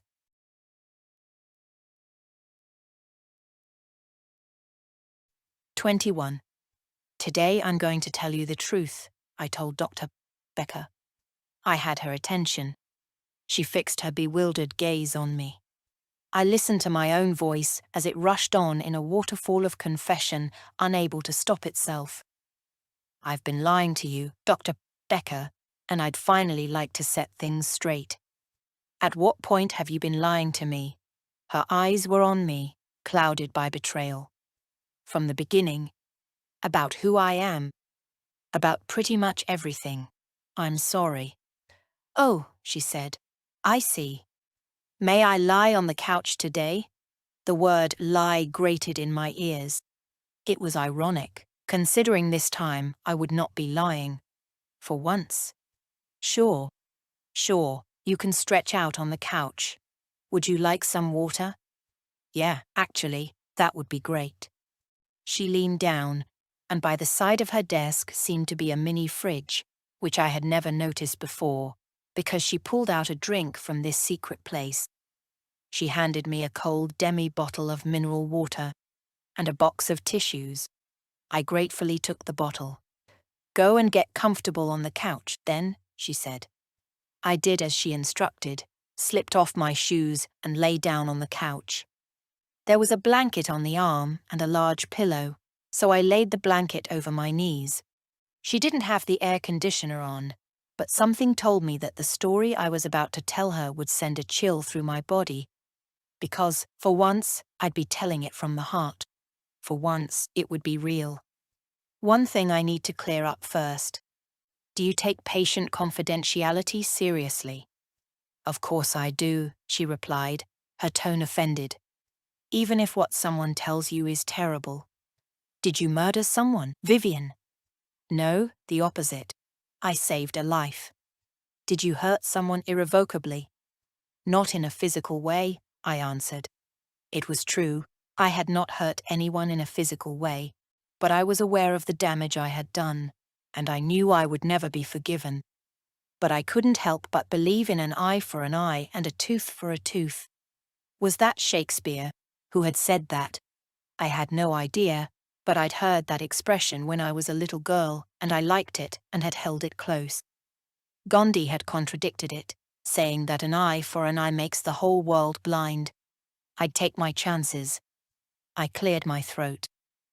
When I tell you this, you're going to hate me and wish I'd never walked into this room. She didn't respond and let silence stand between us for a good couple of minutes. I knew she would be disgusted by me. I had let my lies trip off my tongue over the last 6 months, half believing the stories myself. But I couldn't bear it any longer. I needed to let the truth out. In some weird way, I had grown to love her. She was the only person who seemed to care about me for the person I was inside. Would all that change now? Ashton didn't begin to know who I really was. He had come to love an image, a pretty shell, the way you pick up a beautiful shell on the beach and admire it, and maybe even put it to your ear to hear it, to listen to the sound of the ocean rumbling back at you. An ocean that is only there in your imagination. He didn't have a clue who I was. Take your time, Dr. Becker said. Today a client cancelled her appointment. So you're in luck. We can make this a double session if you choose to. Please don't hate me. I sounded like a needy child. If I hated my clients, then I wouldn't be doing this job, would I? She was careful to always say the word clients, not patients. I appreciated that professional touch. It made me feel like a less sick human being. You're brave, Vivian, to be coming here every week, to bare your soul to me. Every story has its merit, its validity, even if it's a lie. Thank you, I said. I appreciate your generosity. But I feel badly that I've wasted your time with my made-up stories. Sometimes it takes many months, even years to arrive at the truth. That's why I'm here, to help unpeel the layers. We all have our layers, Vivian. I often think of us like onions, excuse the rather odd analogy, with crispy, inedible outer skins that need to be peeled away, sometimes several layers deep. But what's inside is healthy, and the main ingredient for some of the most creative and delicious cuisine in the world. Please don't judge yourself. What counts is that you're here and you're willing to share and willing to persevere. Take your time to get settled. I'm not going anywhere. I stretched out my legs, contemplating her rather bizarre onion analogy, curling the blanket around my toes with my feet. I closed my eyes, inhaled and exhaled. There was no point prolonging this anymore. What I was about to do was risky, I knew. But I had to share. I took one more deep breath, exhaled, another breath, then let out a long groan. Finally, I was ready. Once upon a time, I began, there was a little girl from Baltimore. She lived in a really poor neighborhood with her parents. Her dad was an alcoholic, and her mother a nervous wreck. But her mother refused to leave her husband and let him reign in their slummy, cramped apartment that was tumbling down around them. It was filthy. There was mold growing everywhere. Sticky, oily grime from her mother's cooking, and from her father's cigarettes and her mother's cigarettes and everybody else's cigarettes when they paid a visit. The place smelled of boiled cabbage and ashtrays. They were Catholic, this family, and they didn't believe in contraception. So this washed out, cigarette-coughing couple had kids, but the children kept dying. Dying in her womb, or they were stillborn, or something would go wrong. One of them made it, though, a girl called Maeve. Maeve O'Reilly. She was a bony, spindly little thing, but she had a heart of gold, and she wanted to please her parents. Her surroundings, she thought, as all children do until they see the light, were normal. She assumed it was normal that her father beat her mother pretty much every day. She thought it was normal that he wet the bed when he got too drunk, and her mother had to wash the sheets and hang them to dry in the kitchen, because the dryer in the apartment building was always broken. And the little girl thought it normal that her dad spent all his wages on horse bets or at the local bar, where he lauded it with his friends and told jokes, and everybody thought he was a great guy. The men, at least. Few women went to that dirty bar. Maeve's mother didn't have any guts. She was a coward and cringed like an abused animal. She lowered her eyes, and she didn't take care of herself. Stringy hair, fluffy slippers, even when she went shopping. Maeve thought her mother was ugly, which is sad because actually, she wasn't ugly. But Maeve didn't realize this growing up as a child, because her mom felt so bad about herself and passed this fear of herself and hatred of herself onto Maeve. But Maeve felt it too, felt it in her bones, in the very marrow of her, that her mother was a sad woman who had nothing to offer the world. Her mom worked at the local factory, took the bus there every day, and when she came home, she made dinner, lugging the groceries up the stairs, the heavy plastic bags cutting into her pale, bony wrists. She was always tired. She was grey in the face, and her eyes were hollow and lonely. The dad worked down at the docks. He was a big man and strong with a red face, because all the blood vessels in his cheeks had popped. Drink can do that to a man. The dad would complain about the bitch's meals. That's what he called her. The bitch. Sometimes he smashed the plate of food to the floor, once even stabbed his wife in the arm with a fork when he said the meat was overcooked. The little girl never said a word. She had tried on occasion to help her mom, but it never worked out well, and strangely enough it made her mother angry. Maeve spent more and more time in her bedroom. The local school she went to was not the greatest school in the world. It was dangerous. Some of the kids had guns.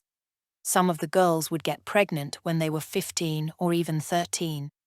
But Maeve took an interest in her classes and worked hard, and there were a couple of teachers there who helped her. The kind of women who sacrifice their lives for others, who see good in the world even when there isn't any. Mrs. Lawson would give her books to read. Maeve devoured these books. Then she started getting books from the library and snuck them home. Once, and she never made the mistake of doing it again, her dad found these books in her bedroom. It made him livid. Blood vessels popped like popcorn on his face as he yelled, hurling half the things in her room, including ornaments and all her treasures, out the window onto the street, where they rotted in the rain, because he wouldn't let her outside to retrieve the only riches she had in the world. All Maeve could think about was leaving home. She tried to run away once, but because she was so small and skinny and obviously a child, a police officer found her and brought her back home to her parents. Her dad was so angry he beat her. But Maeve wasn't a fool. She knew what life on the streets was like. There were gangs and men who could hurt her. She'd seen prostitutes in tiny little skirts freezing in winter. She'd seen their arms and their pitiful begging, crack-hollow eyes. She did not want to be one of them. She did not want to be one of the statistics. So she stayed in her room and read after school, and studied, knowing that studying was her ticket out of the hellhole, where she was being raised. I stopped talking and chugged down the rest of the mineral water, my throat parched and dry. Tears wanted to spill from my eyes, but none came, because this story had made me rigid with strength. Tears would not save me. They never had. They never would. Life can do that to you sometimes. It can make you stop crying. Go on, Dr. Becker urged. Maeve studied hard in her room, kept out of her father's way. All he cared about was watching sports on TV and drinking down at the bar and wolfing down his wife's food, or throwing it on the floor if it wasn't perfect, screaming at her, belittling her. It was as if he had forgotten he had a daughter at all. Everything was fine till Maeve turned 16. The skinny little girl began to blossom. She had breasts. She wasn't curvy, but enough to attract his attention. She wore a little makeup to school to make something of herself. She was okay looking, though Maeve hadn't really thought about her looks, one way or the other. It was study that concerned her and studying and reading that allowed her to escape into another world. But her father started pawing at her, his rancid breath, the rotten smell of his teeth, the filth of his greasy hair, which he combed over his bald patches. Maeve was disgusted by him. She didn't care that he was her dad. She wanted him dead. She wasn't like her mother. She wasn't a coward. She threatened her father with the same fork he stabbed her mother with. If you ever touch me, if you ever come near me, I will kill you. I will kill you in your sleep. I will kill you when you're sitting there dozed off and watching TV. I swear I'll do it. This is a promise, this is not a threat, she told him. From then on, he left her alone. Maeve was still a virgin. He had not managed to sully her or take that away from her. But she was ashamed of him, and she was ashamed of her mother, and all she could think about was leaving home. She stayed out of the house as much as possible. She had a job delivering pizzas and promised herself she would save up as much money as possible and get the hell out of that cockroach-infested apartment. She vowed she would change her name legally, leave home and never ever come back. She had no love for her father, no respect for her mother, and she knew the woman would never leave her husband. It made Maeve sad, but that was the way it was, and she had given up a long time ago trying to understand her mom, trying to work out what made her mind tick. Maeve had to look out for herself. Maeve was an island. Sure, she had friends at school, but no one really understood her, and she was too proud to seek outside help. The first time Maeve saw him was when she delivered the pizza. She didn't know her way around the campus of this university. She had never been there before. She was pretty new to the job. She had a pile of 4 pizzas and tears in her eyes, 'cause the pies were getting cold, and it was winter, and she was lost in the maze of the university campus. She finally found the right door and knocked. It sounded like there was a party going on inside. A bunch of guys watching TV, a football match, she thought, shouting and laughing. The door swung open, and a guy in glasses opened the door. He was standing there, a furious scowl on his face, and said, "For fuck's sake, you call this delivery? You're 20 minutes late." All I could hear was complaints, but I was shy and new to the job, so I said nothing. But then a boy came out and my heart beat as fast as it had ever beaten. But in a good way. He strode up to me and said, "Just ignore this bunch of hooligans, it's not your fault." Then I replied in a quiet voice, "I'm sorry, I'm new, and this is the first time I've come to this campus." He looked me in the eye, a kind smile, and said again, "Hey, it's not your fault. How much do we owe you?" He paid for the pizzas and gave me a $10 tip, which he surreptitiously tucked into my coat pocket. He said, "Take this," and I replied, "It's too much. I don't have any change." And he said, "I'm not asking for change." He smiled at me and I smiled back. I swear to God, it was like I fell in love with that man, that boy, in that very second. He was different from any boy I'd ever seen. His accent, the way he was dressed, everything about him seemed exotic to me. From then on, I delivered pizza a couple more times to the same dorm, but it was always one of his friends who answered, never him. I prayed he would answer the door, always prayed that he would be there. He never was. The boys began to ask my boss for me in particular to do the delivery, because by now I knew the dorm by rote and could get them the pizzas quicker. Then one day, the boy answered the door again. This time, the room was really rowdy, and I wasn't delivering just a few pies, but 15. He staggered to the door, drunk. I teetered with the weight of the pile in my arms, but still, I had arrived on time. I stopped talking and listened to see if Dr. Becker was reacting. The room was silent. I smuggled a glance from the corner of my eye, and she was sitting there patiently waiting for me to resume talking. I realized something.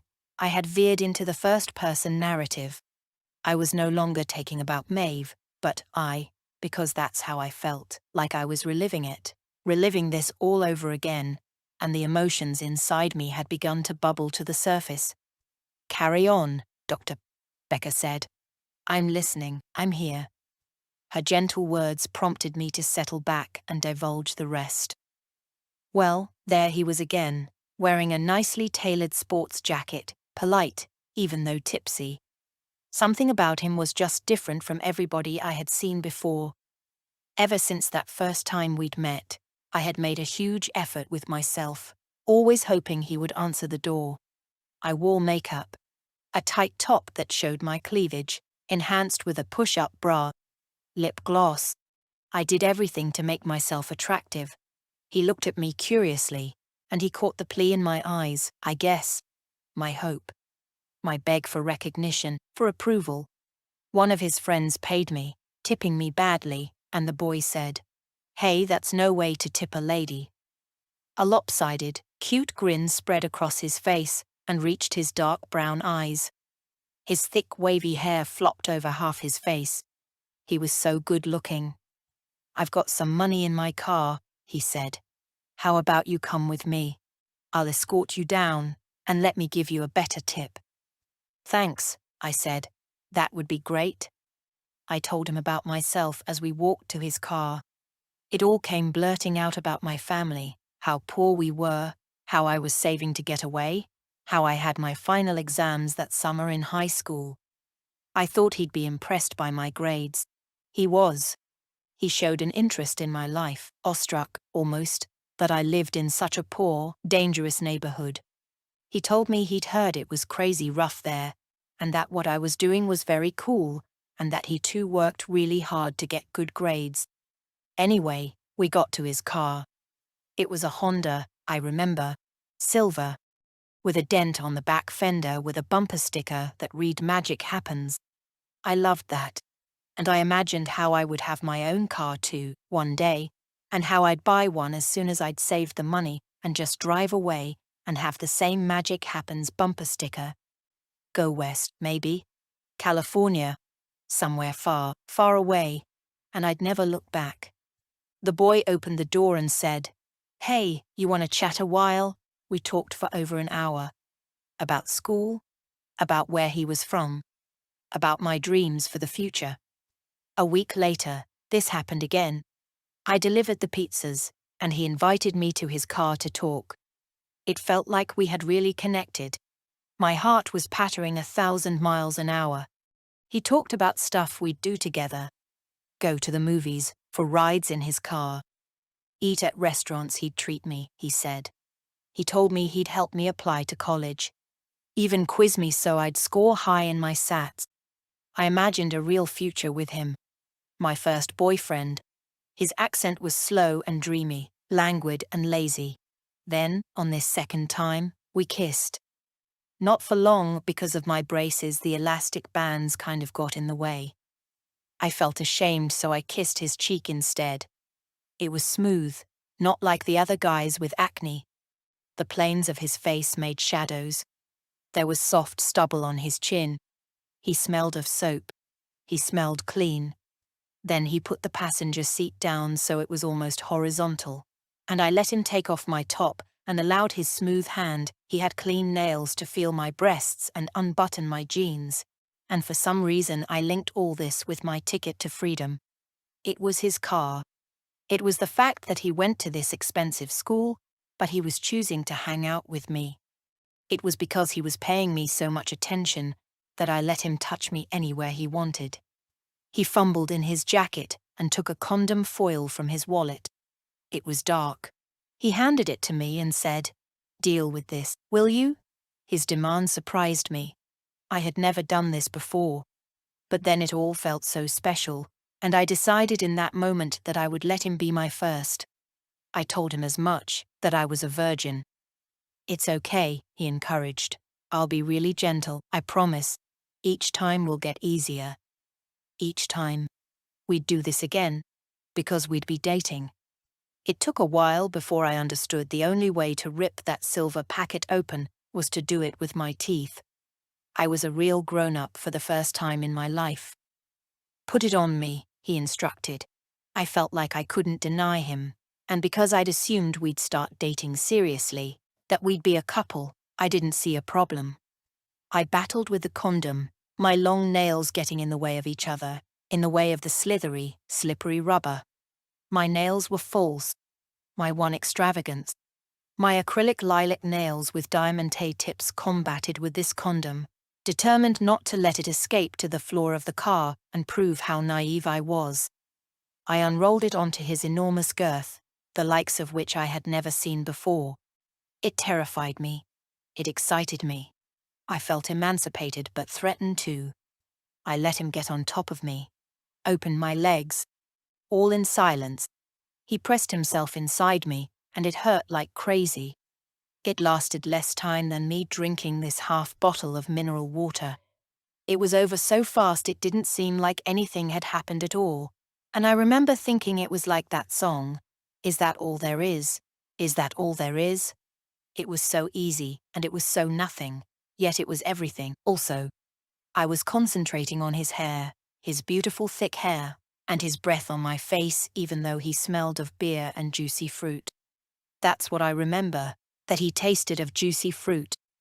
And then he laughed, and he dug in his pocket and gave me money, saying it was a tip for the pizza, a $20 bill. But it felt like he was paying me for what had just happened. And it was so weird, and I was elated and disgusted and happy and sad, and then that was that. Dr. Becker cleared her throat. I had almost forgotten she was there. And then what happened? I gave him my phone number, but he didn't call. I was miserable, could think of nothing but him. All that stuff he'd promised about going to the movies and hanging out together. It began to dawn on me he had lied to get into my panties. There were no more pizza deliveries to that dorm. I never saw his car again, even though I looked for it. Several months later, I realized I hadn't gotten my period in a while. I took a home pregnancy test. It was positive. I took 2 more. Both positive. I didn't go to the doctor because I didn't want the family doctor to know. Didn't want him telling my parents. I thought I'd have a miscarriage the way my mother had always had miscarriages. I didn't understand how I'd gotten pregnant in the first place. But then I looked it up, and I read that 15 women out of every 100 get pregnant with a condom. Then I wondered if my long fake nails had somehow nicked it and made a hole. I kept waiting for the miscarriage, but it didn't come. I got bigger and bigger, although I managed to hide my pregnancy with baggy sweaters. When it got closer to the time, I considered giving the baby up for adoption. Did you ever think of having an abortion at any point, Vivian? Dr. Becker's voice surprised me, popping up from nowhere. You were so young, she said, her voice sounding far away. My heart plummeted, remembering how emotional I had been at the time. The hormones, the tiny being inside me, mini kicks, the vomiting, the aching love I had for the person within. No, I told Dr. Becker, because by the time I realized I was pregnant, it was too late. I was 4, maybe 5 months. I couldn't have brought myself to do it anyway. It would have felt like murder. I mean, don't get me wrong, I was pro-choice and still am. I believe in a woman's right to do what she wants with her own body. It wasn't a religious thing, although, I guess, once a Catholic, always a Catholic, right? But I don't think it was that.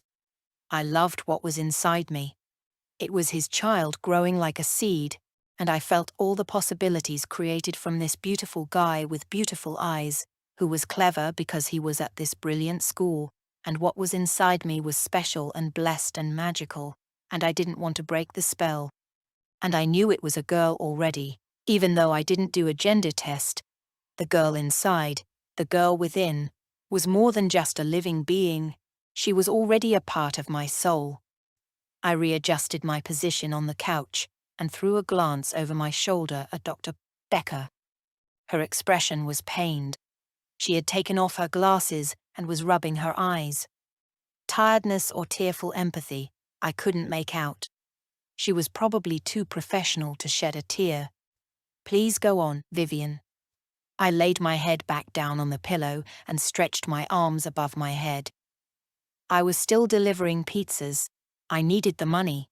I guess it was stupid that I was fantasizing about this boy being my boyfriend. But I did dream about how we would live together and have this baby together. And then I guess I must have been, like, 5.5 months pregnant. And I can't remember how I found his phone number, but I did, and I called him. No, I didn't call him, that's right. I sent him a text saying we needed to meet up. It felt crazy saying I was the pizza girl. At first, he ignored me, ignored the message, and then I sent him 3 more texts. Finally, he phoned and asked, "Who the hell is this?" I told him. "It's Maeve, the pizza delivery girl. Remember we spent that night together?" The night, he said. He couldn't remember. In the car, I prompted. He laughed and said, "If I had $1 for every girl I fucked in my car, I'd be a rich man." I felt like I'd fallen from a skyscraper and landed with a splat on the sidewalk. This wasn't the boy I had fantasized about. I had believed I was special. The only one. Even when he hadn't reached out in all that time. I had built up this big relationship in my mind. I persevered. I told him I needed to see him, that it was urgent. And then he said to me when I prompted him more and told him about how I had delivered the pizza and we had gone down to the car to talk, he said, "Oh yeah, I do remember you. You're the nose, right? The girl with the nose." The nose? He could have remembered me as the virgin, the girl who'd gotten straight as, but no, all I had been was a nose to him. That was all he remembered about me. I could tell he'd been drinking. I was talking to a drunk man, but I told him anyway. I blurted out, "I'm pregnant and I'm going to keep the baby." He flipped out, "Of course, telling me that there was no way, that it was impossible, that it couldn't happen, that I couldn't fuck up his life, and he'd pay for an abortion. He'd give me all the money I wanted to have an abortion, and we needed to meet, and there was no way he could have that baby. He was determined I should not have my baby, yelling at me as if his life depended on it. I wouldn't even date poor white trash like you, let alone have her baby, he said. His words were worse than any physical blow I'd ever had. I pretended I'd been kidding, that I'd made it all up. He was furious, said I was a sick human being to make that kind of joke and to stay away from him, that he'd call the police and put a restraining order on me if I ever got close. I stopped working for the pizza company after that.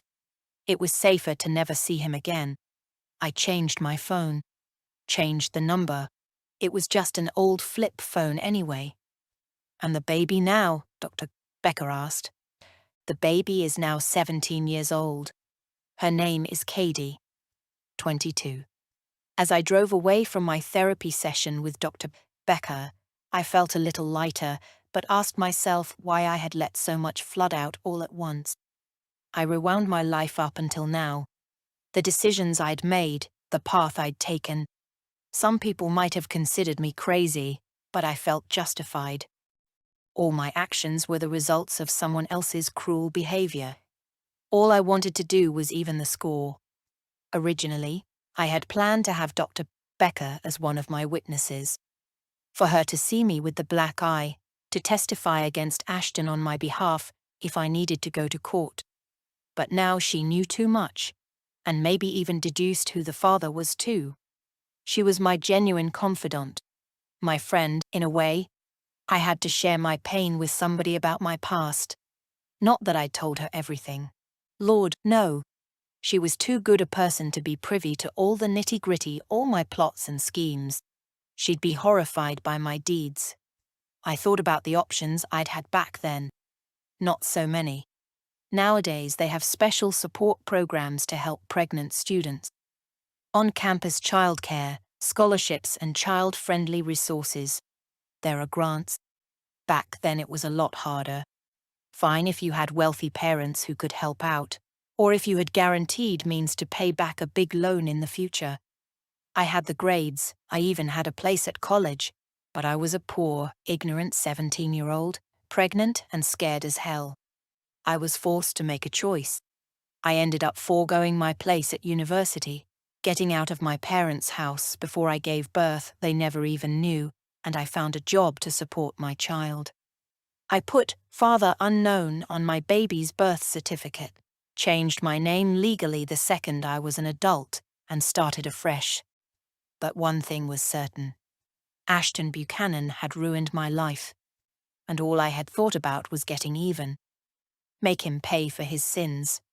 So here I was now, married to Ashton Buchanan. It had taken me a long time to get here. Thousands of hours of strategizing my sweet revenge. Ashton had never hit me, never pinched me, nor belittled me during our marriage, nor whispered mean things in my ear. What he had actually said at that dinner table after that flippant comment June had made about my dead parents' faux parents, but still was, ignore her, honey, I love you. My tears were real because all he'd been was kind to me, and I was still as attached to my revenge as a soldier is to her parachute. Ashton had not done the things that I was now accusing him of doing. The black eye, sweat and water-resistant face paint. I'd searched online for tips from movie makeup artists and photos of battered women. Watched a ton of tutorials on YouTube. The mauve magenta color, the gradually turning sallow yellow as the bruising healed. All makeup. I had wanted everyone to see my black eye. Linda, Susan, the attorney, and everybody at work. Belle, all my witnesses. That's why I couldn't go to a doctor to be examined. I was frightened my doctor might touch it or try to dress it, and the makeup might come off. I was careful. I changed our sheets from white to a purple tulip print. Just in case any rubbed off, I didn't want Ashton catching me out. He thought I'd hurt myself down by the dock, bumped into a post. I never did smash a plate. All those scenarios were made up. Strange, though, because Ashton started acting a bit cool with me around that time. I had assumed word had got out, or he suspected something. Ashton groping Katie. All planned in advance. He hadn't touched her. Katie hanging out with him. All her instigation. Although I had to admit, I was surprised at how malleable he was. Quite simply, we, mother and daughter, had set him up. It was Katie's idea to drug him, slip a rohypnol in his scotch. After a few hours, the substance is untraceable if that was, she had chosen to call the cops. That side of things, calling the police, didn't go according to Hero's original plan, because she changed her freaking mind at the last hour. That wasn't part of the script, her doing a 180. Ashton always poured himself a scotch on the rocks when he got home from a long day. And no, I had not told him about the community promise benefit. It was the perfect excuse to get out of the house and leave him alone with Katie. After he'd passed out, she dressed the set before I, unexpectedly, arrived home from the community promise benefit early. Katie had known pretty much all her life whom her father was, and she too itched to get even, wanted to get back what was taken away from her as a baby and growing up, a chance for a better life. Money, the inheritance that was her birthright that she would never have. All she was doing was claiming it ahead of time. That's why I moved her into the guest house. She was meant to finish her year at boarding school, complete all her exams, then start university the following fall. That way, she would be entering university without any baggage if anyone happened to hear about the assault. Operation Get Even was meant to happen during next year's summer vacation. Not at the beginning of this year. I had already paid for the semester up front. Well, not all of it, because Katie had received a scholarship, but the school fees were outrageously expensive at Wonderwood School, so even paying for a small percentage was still a chunk of change. Her turning up out of the blue was a surprise. She was doing so well there academically the teachers loved her until she fell out with her roommate, Amy. Hence Katie's arrival in Beaufort. It was Katie who precipitated everything, egging me on to follow through with our plan so much earlier than we agreed. I went with the flow. I didn't have much choice. That evening when Katie gate crashed our dinner adieu, and I was so furious with her for using the upstairs bathroom, etc., etc. All planned. The reason why I made such a fuss was so Ashton could hear. Admittedly, she had pushed things ahead of schedule again by showing up unexpectedly for dinner, and it did make me feel a little miffed, and a wave of jealousy did whoosh over me seeing her be all friendly with her father, despite myself. I'd worked my whole life to be her mom, so how come Ashton got to breeze in at the last minute and be the charming, fabulous daddy? It veered us off course, his rapport with Katie, and it grated on me. She and I had been working as a tight team. The sexual assault evening, though, had steered our plans into unexpected waters because of her sudden saintly attitude. What we'd do next, I was still trying to work out. She had stymied our plans. She was adamant she didn't want to press charges. After all, Ashton was her biological dad, so I kind of understood. The truth was, there was a time when I too had wavered. I had settled so beautifully into our marriage and had genuinely fallen in love with Ashton. Almost forgiven him. If Ashton and I had had a child, I would have called the whole thing off. But when Katie turned up at Community Promise out of the blue, I got shaken out of my fantasy. "Mom, what the hell are you doing?" she'd said. "Let's get a move on with this thing." That time at Community Promise when she was railing against her mother, saying how her mom didn't care. It was the truth. For a while there, I had forgotten about my oath to Katie. I had become so involved in my marriage and my new life with Ashton and had pretty much left Katie in the lurch. She had felt abandoned at boarding school since everything had blown up with her roommate. Unloved. Suddenly, she needed me. Katie had snapped my attention back to the job in hand. Reminded me that Ashton had trashed my dreams of university, my future. Knowing he wanted her aborted, Katie had an axe to grind with her biological father. She was bitter, and I didn't blame her. The first time I saw Georgia May, all I could see was an elderly Katie. Like when they do makeup in movies and age the actor into dotage. Katie's delicate wrists and ankles, her bird-like neck, her frail shoulder blades, and the nose which, thank the Lord, Katie had not inherited from me, was just like her grandmother's. But with Katie's punky dyed hair, luckily it wasn't obvious to anyone but me. Katie's big brown eyes. With all that eyeshadow and eyeliner she slathered on, flicking up the corners with thick black wings, that too went unnoticed. Of course, I could see Ashton in Katie's eyes. Always had and always would. But I was confident nobody else would notice what was buried in her DNA. Did I feel guilty about my clandestine methods? Sure, don't most of us feel guilty about something? And we Catholics feel guilty all the time anyway, even when we've done nothing wrong. But sometimes you don't have a choice, do you? Sometimes karma needs a little helping hand. Ashton had gotten off scot-free with too much already, had escaped without punishment. He deserved his comeuppance. Naturally, I hadn't imagined I'd become so enamored with him along the way. That was a tricky pill to swallow. He turned out not to be that 18-year-old in the Honda, after all. Transfigured into a pretty amazing man, in fact, and genuinely in love with me. We all do dumb things when we're young. But still, I had already put my plan into motion. And when Katie showed up as that runaway, even had a fake ID with a different last name saying she had nowhere to go, it was as if I just couldn't stop. I had to see it through. I needed to get even, make him suffer the way I had suffered all those years as a single parent, foregoing my place at college, never getting the education I deserved after all I'd worked so hard for.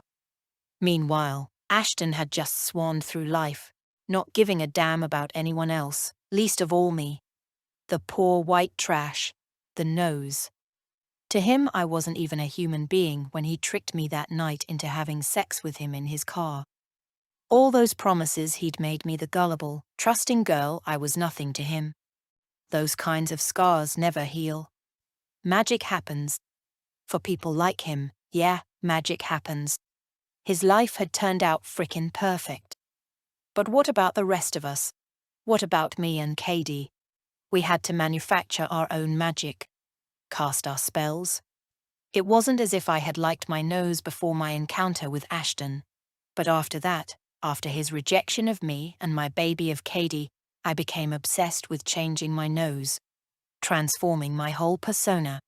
I wanted nothing to do with sad, pathetic, trusting little Maeve O'Reilly. Vivian was the name I picked out, inspired by Gone with the Wind, starring Vivien Leigh. I'd never seen such a beautiful woman. The film itself, pretty racist by today's standards, it sugar-coated the horrors of slavery, for sure. But Vivien Leigh herself, well, she was superb. Vivian, I thought. What an exquisite name. How elegant. I promised myself I would be an elegant woman. My last name was lifted from a streetcar named Desire. Dubois. Vivien Leigh had won Oscars for her performances in both films. Vivian Dubois. It sounded beautiful. Just the sort of classy person I longed to be. I even enrolled in acting classes. Learned to fill the shoes of the characters I portrayed. With my new Academy Award name embedded into me, what could go wrong? I kept tabs on Ashton Buchanan.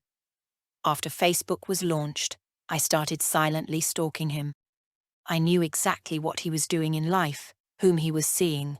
Belle. I became obsessed with her, too. I dyed my mousy hair a rich dark brown like hers, and like Vivien Leigh's. I still go to the hairdressers every 13 days to have my roots touched up.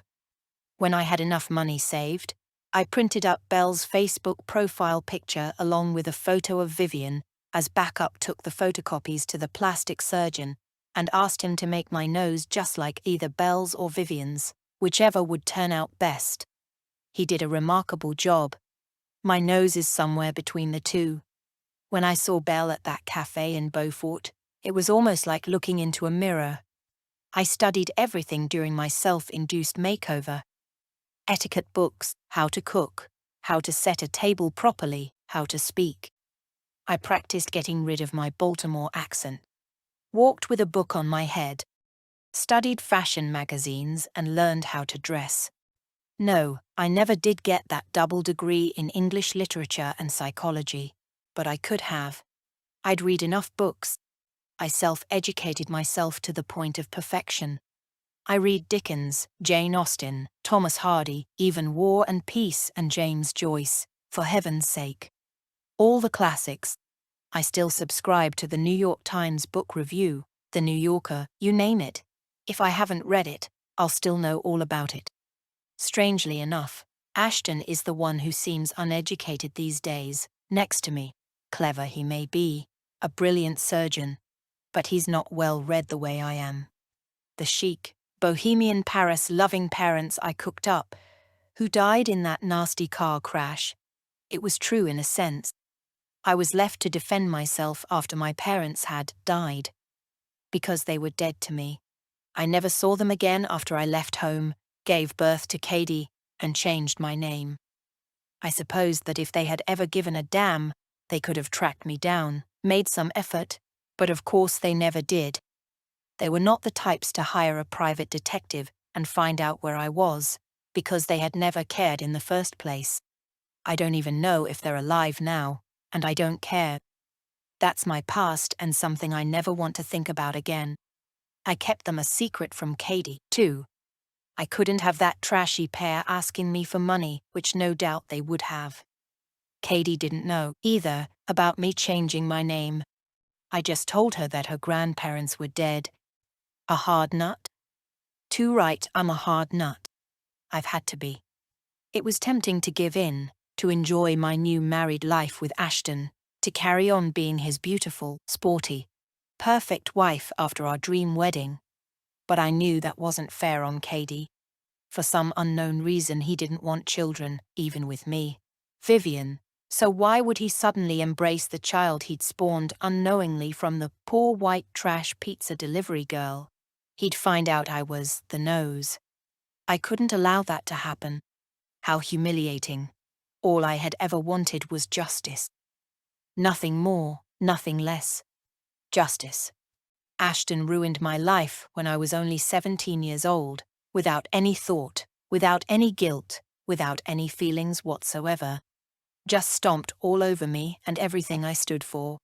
Trampled all over that innocent girl inside me too, by insisting I abort her. How is that fair?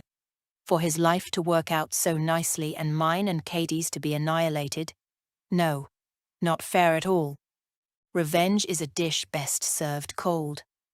No, that's not Shakespeare, funnily enough, although it sounds like it could be. It's an old saying that may, or may not, originate from France. And that's what I was doing. Serving Ashton up a nice, chilled, hot cuisine meal. And if he didn't like my gastronomical delight, tough shit. 23. I thought back to the sequence of our courtship, just 1 month after we had first met, at the Citrus Club Roof Terrace Bar in downtown Charleston. It was the golden hour, when the light glows in the most flattering way. He spotted me sipping a cocktail at the bar. But I wasn't there by coincidence. Of course not. I was waiting for an invisible friend, who of course never showed. Ashton had popped by after a long day's shift. I knew his schedule. Surprise, surprise. We got talking, and, after a good hour or so of conversation, he shyly asked me on a date to meet for lunch the following day. I told him I couldn't. I had to be careful, despite my inward excitement. I played very hard to get. I knew that was my only chance with a man like Ashton Buchanan to play the cool game. I had finally worked out the secret recipe. Never give them what they want until they've committed. Anne Boleyn knew that. Timing always plays an important part too. The moment comes when a man is ready to settle down. Get there too soon, and you're screwed in more ways than one. Get there too late, and you might be left with bitter or jilted warmed over love. I knew exactly what I was doing. How to play him. Date 3. Dinner at Mason. I was wearing a chic black dress and beige heels, which matched my lightly sun-kissed limbs. A tip I learned long ago: shoe color to approximate your natural skin tone to make the legs look longer. My hair was very Kate Middleton. I wore a fake diamond solitaire ring on my right hand. It had cost me $15, but looked so real. Diamond stud earrings to match. I had once read that Natalie Portman, another of my idols, avoids real diamonds in case they come from conflict mines. She prefers knockoffs from Claire's because faux jewelry glitters just as well at the Oscars, and nobody can tell the difference anyway. Unless you're a jeweler, gemologist, or Liz Taylor. Yes, Ashton, my admirers do buy me expensive jewelry, I said wordlessly, as I rested my chin on my manicured hand and smiled at everything he was telling me. And if you don't snap me up soon, someone else will, I intoned, when I declined that third call on my cell phone that I had scheduled myself to ring during this dinner. Oh, the beauty of modern technology. You're a popular lady, he noted when I glanced at my phone in my classic Dior bag, shrugging off the call. The Dior purse real, not fake. As you can tell the difference, I'd found second-hand at a consignment store. I gave him a little shrug with a smile, as if to say, "Yep, you'd better make your move, Buster. Time's running out." Ashton shuffled uncomfortably in his chair, his gaze skimming over me, before he said, "Vivian, may I ask you a personal question?" Oh, I thought. I smiled an adorable smile. Of course. How come a beautiful lady like you isn't already married? I suspected he wanted to add, at your age, but of course didn't, being so well brought up. But I had prepared that answer well in advance, knowing the question might arise. After all, I was 34, and childless. I was engaged to be married. To Tom. He had Hodgkin's disease, I said dramatically. Sadly, he didn't make it. After that, I just never met the right person. I cut my gaze away from Ashton's concerned face and bowed my head. He cleared his throat. "I'm so sorry for your loss." I looked up at him, blinked, squeezed out a teensy-weensy tear. It was a long, long time ago. Time does heal. But, thank you, anyway. There was an appropriate, respectful silence, while Ashton's brain cogs revolved in his male-centric mind. I suspected my answer had pleased him. I wasn't second-hand goods rebounding from a divorce, and enough time had passed since Tom's death for Ashton not to feel like he would be competing. Naturally, Tom was make-believe. The truth was, being a single parent hadn't given me much chance to date at all. Besides, I had always had my sights honed in on Ashton Buchanan, and that was that. "Have you ever been to Beaufort, just over an hour's drive south of here?" he asked, all of a sudden, staring into my eyes, his mouth tipped into a seductive, crooked smile. I gave him a confused look, as if I'd never heard of the place. The bow is not pronounced like the bow of a bow tie, like Beaufort, North Carolina. Our South Carolina Beaufort is like the bow in beautiful. The bow part rhyming with you. I laughed at his veiled flattery. Of course I'd heard of Beaufort. I'd been there, done a tour. I knew that Ashton had always lived on Distant Island. I'd even read in an architectural magazine about the amazing restoration job he'd done on Distant Sands. I was shocked because I had always taken him to be a spoiled, privileged, entitled prep school trust fund brat, born with oodles of wealth. It turned out, as I'd unearthed his past with my research on him, that, to my surprise, he had earned a scholarship to Johns Hopkins, that his father had been an honest, blue-collar worker, a shrimper, not quite the spoiled brat I had supposed. This did tinge my plans with a little self-guilt. I had Google Earthed Beaufort and its surroundings 1,000 times. Watched Forrest Gump, G.I. Jane, The Big Chill, The Great Santini. Beaufort had quite a claim to fame. Actually, come to think of it, I deliberated. It does ring a bell. To sound clever, and knowing from a magazine article what a history buff he was, I added, I think I read something about Beaufort being colonized by the English hundreds of years ago. Ashton's face lit up. He gave me that tilted smile again. His brown eyes glinted with warmth. I love a woman who knows her history. The English arrived in 1711, but long before that the Spanish had beaten them to it, founded the area in 1520, only 30 years after Columbus arrived. Named the region Santa Helena. Then the French came 40-odd years later with a bunch of Protestants to settle this part of the Low Country. Then the Spaniards returned and claimed it back, and by 1580 this Spanish settlement was the largest outside Mexico. But then England's Sir Francis Drake sailed into the Sea Islands looking for a place to build a colony and… His words faded in my ears as I listened. I gazed into Ashton's eyes, feigning interest, as he prattled on about the history of Beaufort, adding the odd, "Wow, that's absolutely fascinating. I didn't know that," or "Really? That actually happened?" I held my neck high, my back rod straight. The elegant Vivienne Dubois in her diamonds, as she nodded sagely at everything Ashton said. Her lips curved with such a pretty little smile, her legs crossed daintily. They say when you spend 10,000 hours doing something, you'll be a pro. I had spent at least that amount of time studying royalty, particularly Kate Middleton. Noted the way she always held her hands gently clasped in front of her. I had perfected her hairstyle, too. Long, sexy hair tipped into waves at the ends. Just like Kate, Vivienne Dubois would never be caught blowing her nose or picking spinach from her teeth or, God forbid, let out an unexpected burp or fart.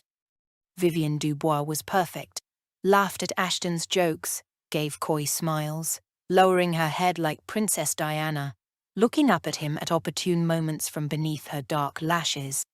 And, like Princess Diana, she showed a little leg, never too much, and on occasion, a touch of see-through with her dress. Just like that photo, the one that the press took of Diana at the kindergarten school where she worked. The photo that launched her. Vivienne spoke about books and plays and travel. Especially Paris and her artistic parents and her happy childhood. She was so well adjusted, from such a healthy, happy home, until her parents' tragic death. Poor Vivienne. Just enough sadness in her life, but not too much that Ashton couldn't wait to look after her. But most of all, Vivienne Dubois listened attentively to everything Ashton said. Because men always love talking about themselves, and no other conversation would ever be as fascinating to a man as his own discourse. It must be so fulfilling being a neurosurgeon, I gushed, as I spooned just a tiny mouthful of key lime pie into my rosebud mouth. I let my tongue dance a little on the spoon. Subtly, just enough so that Ashton could imagine the kinds of things I could do to him in bed. Even though this was our third date, I hadn't even let him kiss me. Ooh, Nuo. Vivienne Dubois was a lady and Ashton Buchanan was lucky to be dining with her. Vivienne played the book of rules to a T. Sometimes she wouldn't answer her phone. She would never return his call, but wait for him to call back. She wouldn't dream of accepting a date at the last minute or be spontaneous. She had things to do, places to go, and a string of beaux demanding her attention. I could feel the heat coming from Ashton each time I was finally available. He had no idea I was sitting in sweatpants in front of the TV with greasy hair, counting my last pennies, cutting out food coupons. I was renting the cheapest Airbnb rental I could find in Charleston, in a less than desirable neighborhood. I never let Ashton approach the place. I pretended I was staying with a friend and that this friend had a young child in school. The last thing I wanted was Ashton coming over. Meanwhile, Katie was in her lovely boarding school in upstate New York. I had saved every cent I had. My job in insurance had been dull as ditch water, but it did pay well. My savings were running low, though. I stared dreamily into Ashton's eyes. It is very rewarding being in the medical field, he droned on. I had always wanted to be a doctor, ever since I could talk. I played doctors and nurses with my S. He broke off. It's wonderful knowing you can make a difference in the world. That's why I love my work, too, I agreed. I love giving back. Love helping people.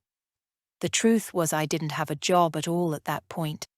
I'd heard about Community Promise, and the timing would be perfect. Someone was leaving, taking maternity leave.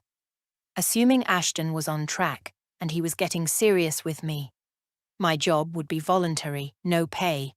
I had whipped up a fancy resume of all the voluntary work I'd done in New York. If they checked out the websites, fine. Anyone can make a website.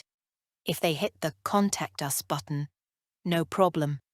The us on these make-believe websites was me, myself and I. My real job was Ashton Buchanan. But I needed Ashton to make a move soon, because I had not been working for 2 whole months. So far so good. When lives are on the line, nothing else matters, he continued. My patients come first. I guess I'd make a pretty second-rate husband. He shot me a tiny smile as if to test me.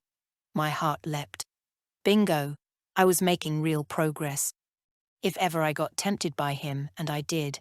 The man was gorgeous. I thought of Anne Boleyn again, another of my royal heroines. No, that shows you're compassionate, I said, remembering that Katie's life inside my womb had been on the line, and Ashton hadn't given a damn. I'm sure those close to you understand completely and love you all the more for it. He nodded. The stakes are so high in my profession. The complexity and risk of each individual patient is humbling. We have to be meticulous and pay attention to every detail. And you'd be surprised how a simple task of simply washing one's hands can be a matter of life or death. But it's not just about a surgeon's diligence or performance. There can be obstacles. Sometimes shortages of nurses or operating rooms come up, an unseen problem with the patient herself, or himself. He furrowed his brows. Unexpected pitfalls. Humans can fail in any profession through misunderstanding, weakness, or arrogance. But we in medicine, when a life is on the line, there are no rehearsals. We have to get it right first time. I'm in awe, I cooed, wondering if getting it right first time applied to me, if he was entertaining the idea of marrying me, and if there was some double entendre, or if reading into this was my imagination. I thought of us in his Honda, all those years ago. You got it wrong the first time, buddy, I thought. I blinked at him and smiled sweetly. I have so much respect for what you do, Ashton. I really am in awe. Betterment is my mantra, he went on. Human caring is my job. He topped up my wine and suddenly said, Vivian, I'd love you to come for lunch this weekend to my house on Distant Island. Are you free? I pretended to look surprised at his invitation and made a little O shape with my mouth. Why, thank you, Ashton, I'd absolutely love to. Very Scarlett O'Hara. Then I added, I'll have to look at my agenda as I know I'm pretty booked up. I'll let you know tomorrow. I fiddled with the little gold crucifix on my neck. One thing I had made absolutely clear to him silently, of course, was if he wanted me. If he wanted it, he'd have to marry me first. 24. Every time I thought about Clark Gable earning $120,000 for his role as Rhett Butler, and Vivian Leigh earning only $25,000 as Scarlett O'Hara, when to my mind she was what made Gone with the Wind a success, it made my blood, and all the proverbial slugs and snails and puppy dogs' tails simmer in my witch's cauldron. Vivian Leigh had worked almost double the amount of days as Clark Gable on set. Apparently, she had worked 16 hours a day for a full 125 days, 1 day a week off. Clark Gable had worked only 71 days, yet had earned 5 times more if my math is correct. It caused all the injustices of inequality to pop into the forefront of my mind. And don't get me started on the super-talented, Oscar-winning Hattie McDaniel.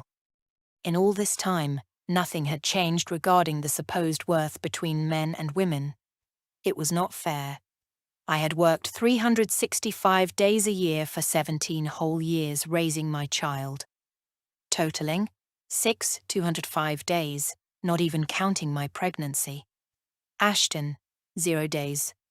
Not fair. Katie and I had set out to make things right. She wanted money for him to feel a tight squeeze on his wallet, and I wanted Ashton to experience, that basement-level humiliation that I had suffered during all those years as a single, low-income parent, because I didn't have the chance to earn a college degree and had had to take lesser-than jobs. I'd had my dreams snatched away from me by Ashton and his lies. But now, with the cops out of the picture, and Katie refusing to press charges, although Ashton didn't know that, it looked like the only thing left for me to do was reap financial rewards and divorce him. I did have those photos of him passed out to wield as evidence to keep him in line, and the stuff we'd filmed. Not quite the full humiliation operation get even, which was Katie's name for it, we'd both had in mind. Still, it would have to suffice. I'd take my half. A nice big chunk of severance pay might, just might, set things on an even keel. Katie, too. She needed to claim back pay. I owed it to her to make things right. 25. With a big grin on my face, I remembered how things had played out the night before with Ashton. When he finally awoke from his drugged stupor, groggy and woozy, he rubbed his eyes and surveyed his surroundings, baffled.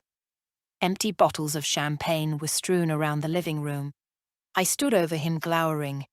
Katie was back in the guest cottage sent there by me after she had screwed up everything at the last minute. She might have ruined our opportunity to call the cops, but I wasn't about to let this man who had trashed my life escape some kind of poetic justice. It pleased me to see him looking so pathetically shameful, diminished. I noted Katie's fine touches. The tomato ketchup she had poured on his t-shirt, now dried. I smiled to myself as I observed him, his bewildered gaze drifting around the room, then to himself. He croaked. What the hell? His mouth was dry. He could hardly get the words out. Damn, I need some water. He tried to get up but stumbled and tumbled back on the couch. I appraised his slovenliness with glee. I almost wanted to laugh, call the whole thing a truce. Ashton looked comical. This was comical, in a way. Mother and daughter plotting and scheming. Oh, we'd had such fun doing it. This pillar of society man completely oblivious, having no idea at all who Katie and I really were. Dishing up our tasty revenge. He was clueless about what had happened to him and why. What the hell? His voice chafed again, his throat sounding like it had been rubbed with sandpaper. Exactly, I said, arms folded over my chest. What the hell, Ashton? What the hell? What did you do to Katie? She was hysterical. His split dry lips were stuck together. He managed to peel them open, flicking them apart with his tongue like a sun-baked lizard. He rasped. To Katie? Nothing, I swear. My mind's a blank. I have evidence, I taunted, waving my phone at him. Photos. Katie explaining what happened, and a video of you passed out. He looked down at his ketchup t-shirt.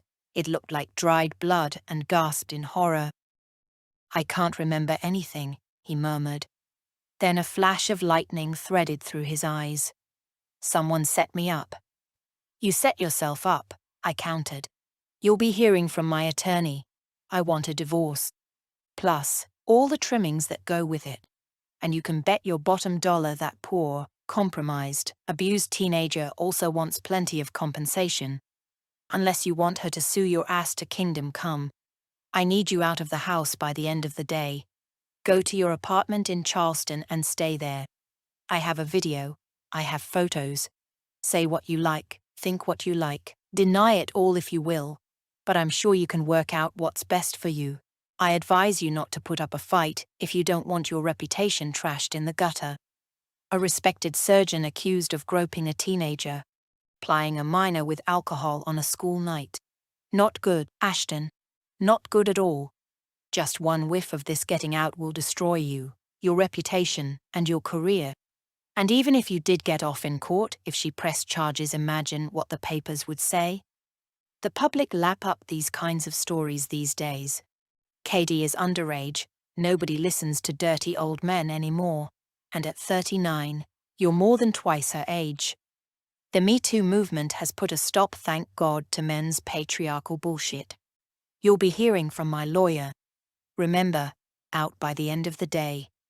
Leaving him there in a pathetic heap, I sashayed out of the room.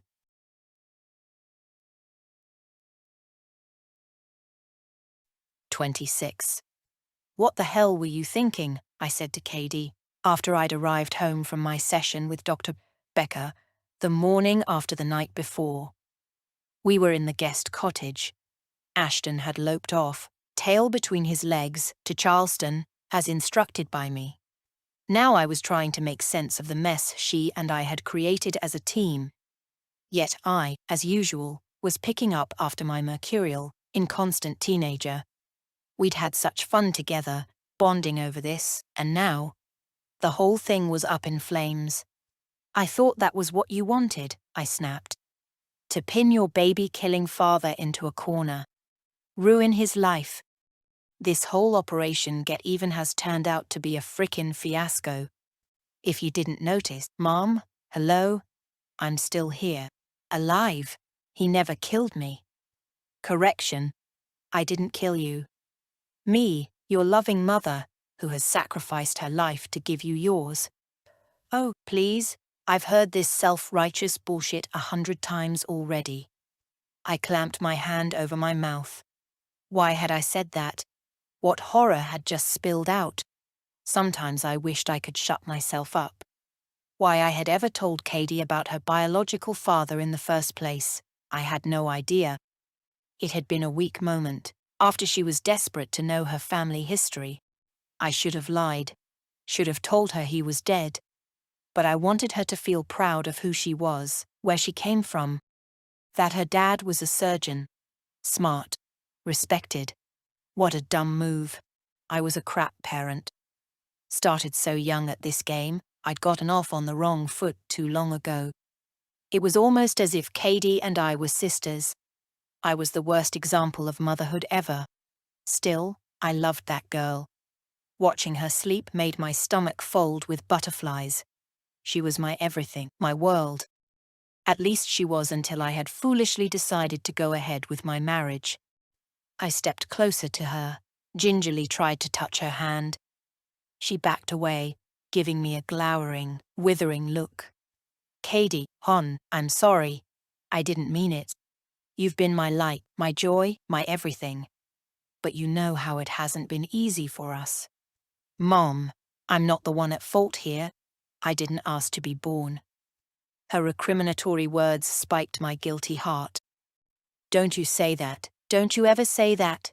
Sickened by the sewage that had poured from my mouth that I could never take back, I folded her in my arms to squeeze some loving out of her, but, as usual, she wriggled away. Another stab to my heart. I couldn't win, no matter what I did. I knew not to take it personally. It was her age, just a phase, I told myself. She sat on the sofa, chin on her knees to her chest. She stared out into middle space, not blinking. I was happy the way things were with just you and me. Now everything's all messed up because of your stupid scheming. Don't say that, honey. Finally, after staring like an automaton, she turned her head and shot a glance at me. Why not? It's true, isn't it? I wish you hadn't come here. I wish I hadn't come here.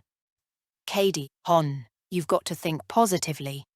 We can't change the past.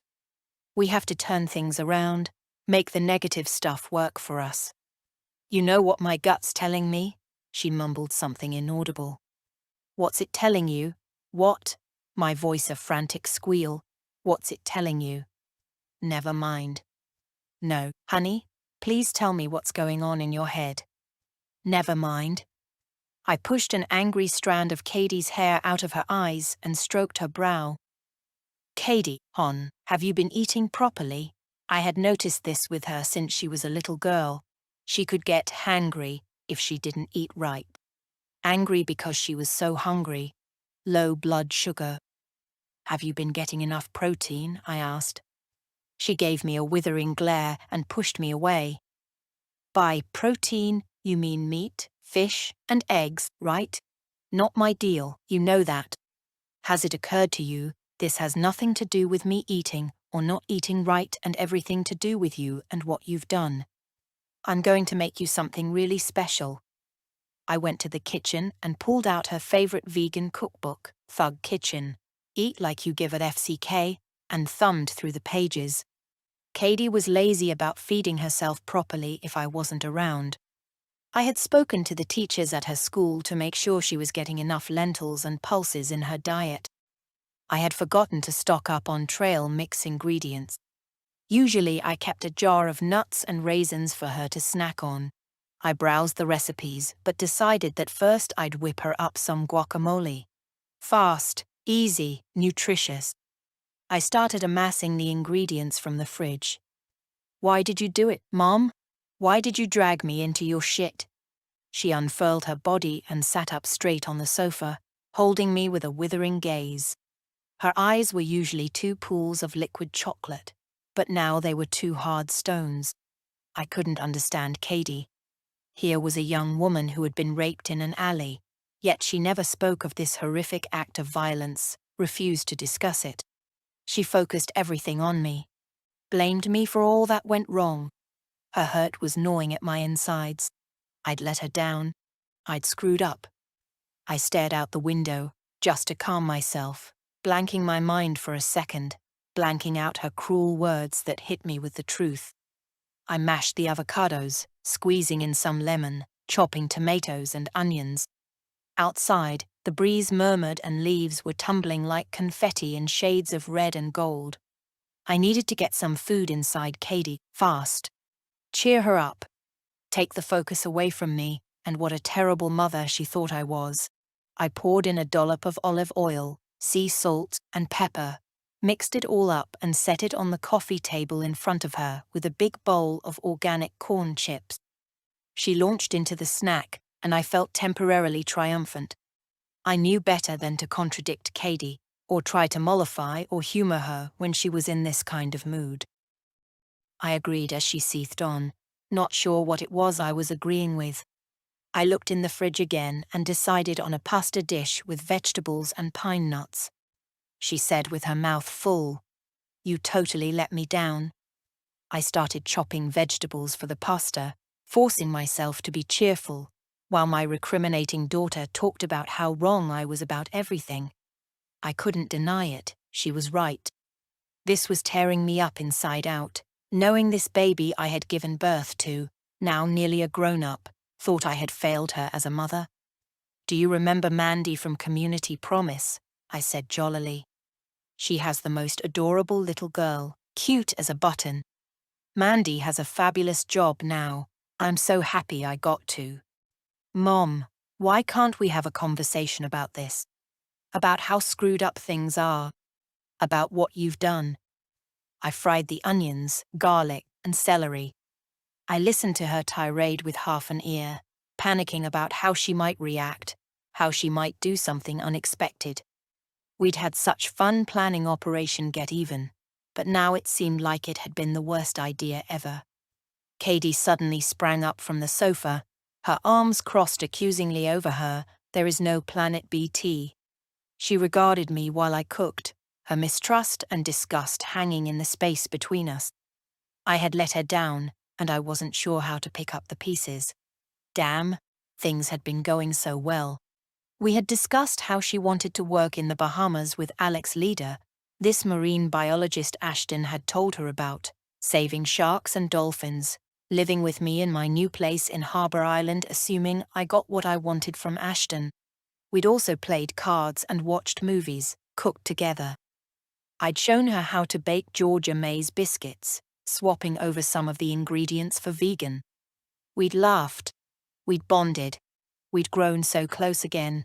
Except now everything had gone pear-shaped. Since she'd gate-crashed that dinner with Ashton, she'd become distant once more, treating me with disdain, with a haughty look or a toss of her cold shoulder. I'd noticed her eyeing up the beautiful furniture in the main house, the chandelier, the Persian rugs, and then shifting her condescending gaze to me, as if to say, "You don't belong here, Mom." And now this. What a hot mess. The irony was, I'd embroiled myself in all this Operation Get Even madness for her sake. "Katie," I said, "this is what you wanted. This is what we planned together. And now you pretend like you're a bystander in this. You know that's not fair." "Oh, please. What? You're going to blame me, like this was my idea?" Her raccoon eyes shifted uneasily in my direction. She had not taken off her makeup properly last night. Mixed with her tears, black eyeliner was smeared all over her face. Her mouth was turned down in a sullen, defiant pout. I could feel myself about to give out and snap like an old elastic band that had no more stretch in it. "Don't you dare play the innocent with me," I yelled. "You were all for it. Wanted to get your hands on your father's money. You were the one who kept sending me texts, telling me to get a move on with Operation Get Even. You were the one who left Wonderwood early and showed up all of a sudden at Community Promise. You think that made me happy, you leaving your expensive boarding school early, missing a whole semester, going to the local school here instead. I did this for you." She leapt up from the sofa, pointed a finger at me and screamed, "Bullshit, Mom. You did this for yourself. Couldn't wait to humiliate him." Her defense of Ashton cut me to the bone. "Oh, so who do you think felt humiliated for your entire life, Missy?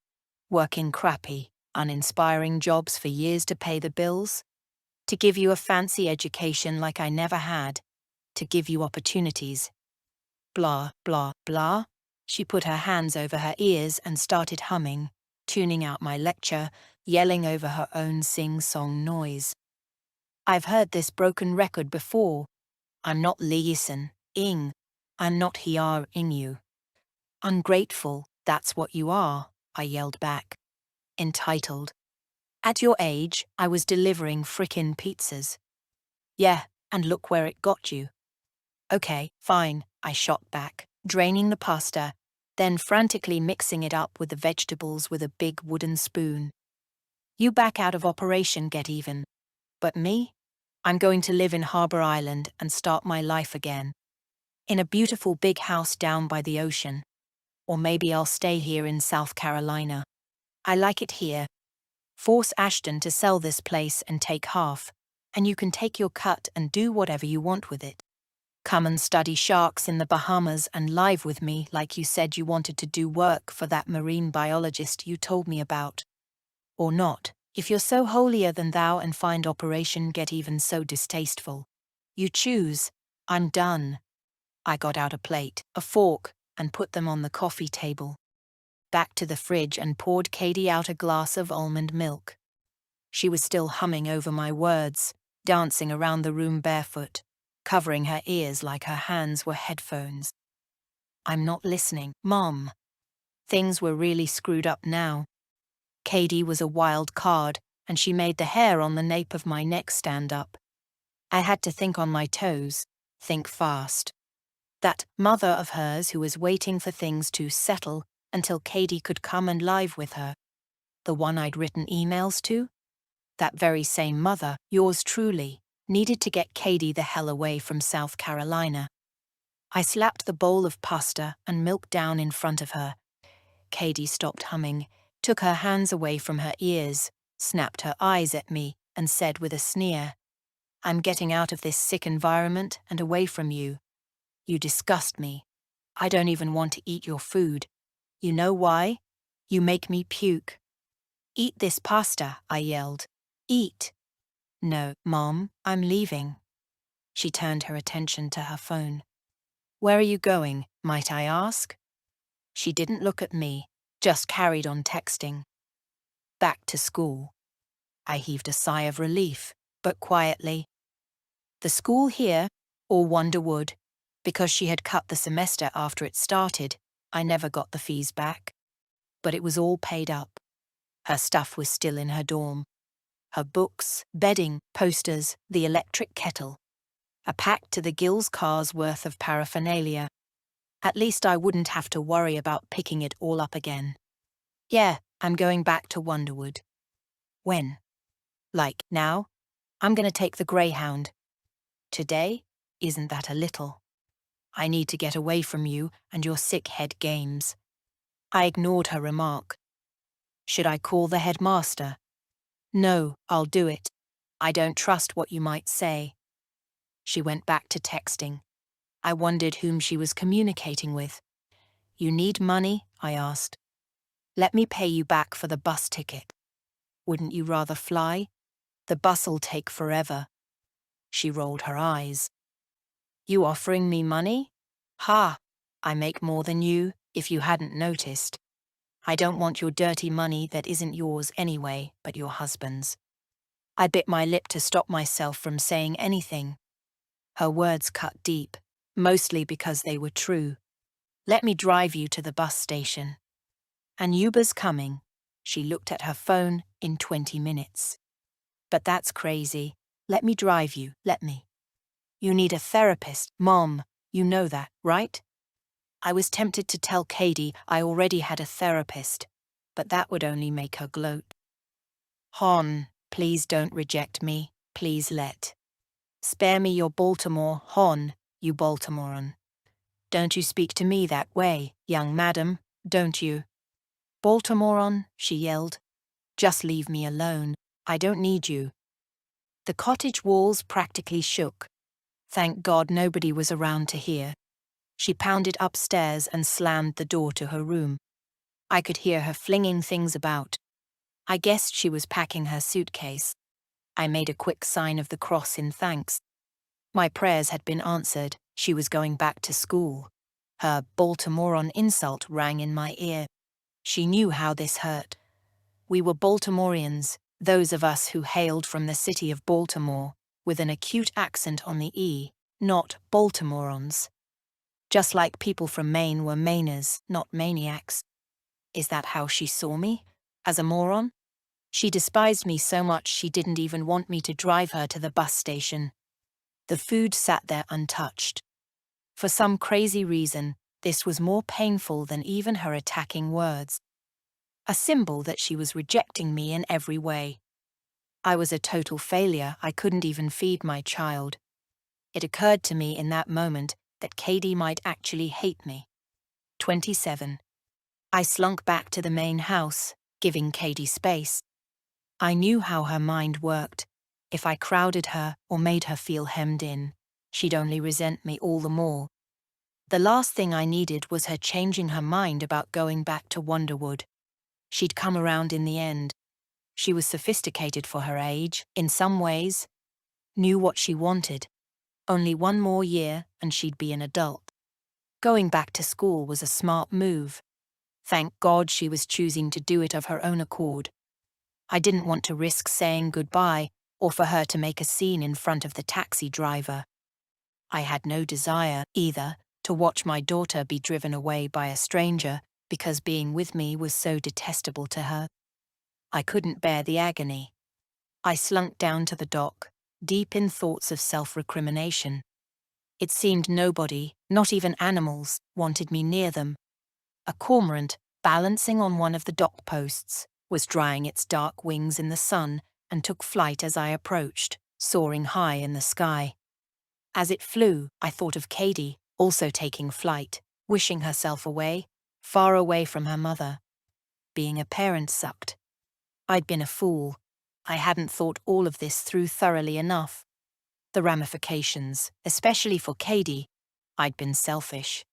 And too buddy-buddy with my daughter, acting like her sister or best friend, not a proper mother. I hadn't imagined the possibility of Katie feeling sympathy for her biological father when he hadn't wanted her in the first place, or how she might feel guilty about Operation Get Even. Neither had I weighed up Ashton's charm against a virtual child's impressionistic vulnerability. One thing I was grateful for, however furious she was at me, at least she hadn't blown our cover. I was sick of the whole thing, sick of Ashton dominating my life. He had been at the helm of it without even realizing, like a tiny pebble in your shoe niggling you or worse. One of those invisible thorns you can't find but hurts like crazy. Ashton was impossible to dislodge. When you have a child with someone, that child's parent never leaves you. You can't put them behind you and pretend they never existed like you can with ex-boyfriends. No, when you share a child, this other half lives with you forever, whether you like it or not, resides within the child, too. Every time you look at your daughter, you see that man in her eyes, in the lift of her smile, the gait of her walk. DNA is a powerful thing. Ashton was embedded in Katie like grain in wood. Even Georgia May had staked her claim on my daughter. I had gotten this far. I couldn't have any regrets now. I needed to think about the future, my future. Start fresh. All my life, or at least half of it, I'd been living for other people, never myself. I hoped Katie would start college next year. Together we had applied to a whole host of universities and would probably hear back by April. Maybe sooner if they were eager to have her. We were banking on her getting a scholarship. Luckily, she was earning great money with her drop shipping business, which didn't seem to interfere with her studies. More than I was, she'd made that clear. One thing I'd done well, whatever my failings, I had raised my daughter to be strong and self-reliant. Savvy too. Nobody could outsmart her. What did I want? I wanted my independence. My autonomy. On my terms. I'd take an online master's degree, do something that fascinated me, find a job I really loved. The irony of everything was that I did actually love working for Community Promise. Something that had started out as a ruse, as a means of retribution and redress, had morphed into an almost spiritual vocation. I discovered I did love helping people, after all, and I wanted to continue.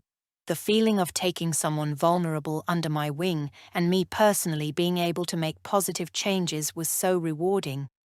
I could continue to do that. I had genuine experience now. Real things I could put on my resume, real skill sets.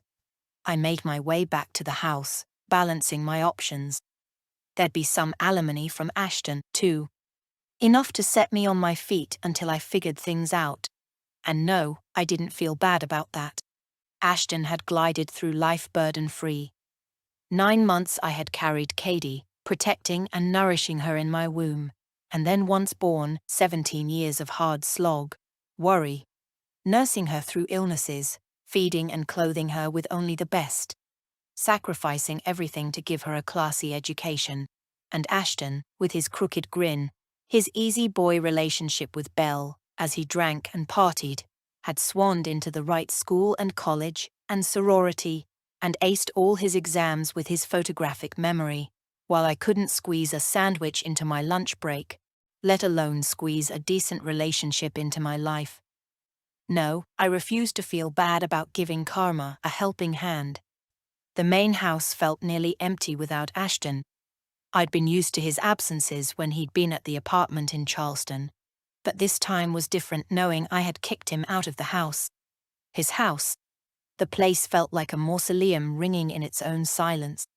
I walked through the elegant rooms, my fingers skating over the dark heirloom furniture that Olive Oil, the cleaning lady, had polished to a shine. I browsed the leather-bound books in the library, with onion skin-thin pages and minuscule fine print books I knew I'd never read. I was a stranger. Everything seemed to be judging me cruelly. The house, the walls, even the furniture warning me I didn't belong here. The silence was deafening, save for some kind of scuffling around on the roof or in the attic. Possums? Raccoons? I wouldn't tell Ashton, or out would come the shotgun. One thing Katie had rubbed off on me was her love of nature and the environment. "This isn't a dress rehearsal, Mom," she'd often say. "There is no Planet B." She was right. However militant she was, I admired her for her ethics. And my plan B? I was all alone again. Worse, because now I didn't even have Katie. My eyes brimming with tears, I texted her. "I'm sorry, honey, please, let's be friends." She answered after only 5 minutes. "I forgive you, Mom. This has been very difficult for both of us. Need some time alone, love you." My heart lifted. I replied eagerly. Love you more. Ashton seeped back into my thoughts. Didn't he always? I tried to second-guess what his next step would be. I supposed he'd be off to see his lawyer, pronto. Maybe even right this minute. Ashton would know he hadn't done anything, know for sure he'd been set up. Would he blame Katie? Me? Work out there was a connection between us? No, impossible. But he would be angry as hell. There was no turning back now, no retrieving what we'd had as a couple. That part of my life was over. A short, sweet interlude, based on lies. I'd played a role. Acting is fun for a while, but when it becomes your life it's exhausting. Not that I wasn't Vivian, because by now I pretty much was. But it's a huge weight to carry, being married to someone and not sharing your past with them, pretending to be so frickin' perfect all the time. Ashton was disgusted by Maeve O'Reilly. He'd told me right then and there that he would never date poor white trash, and poor white trash was who I still was inside.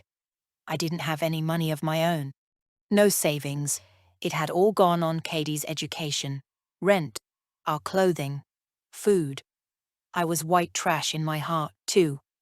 No lady would have pulled off this kind of stunt. Not one single person of Ashton's class would have done what I'd done. They didn't need to. They were born with it all anyway. Even Ashton. Financially, maybe his parents had hit low moments with their house crumbling down around them. But Ashton would never understand what it was like to have parents like mine or live in the hellhole where I was raised. Nor Belle, nor any of these highfalutin people.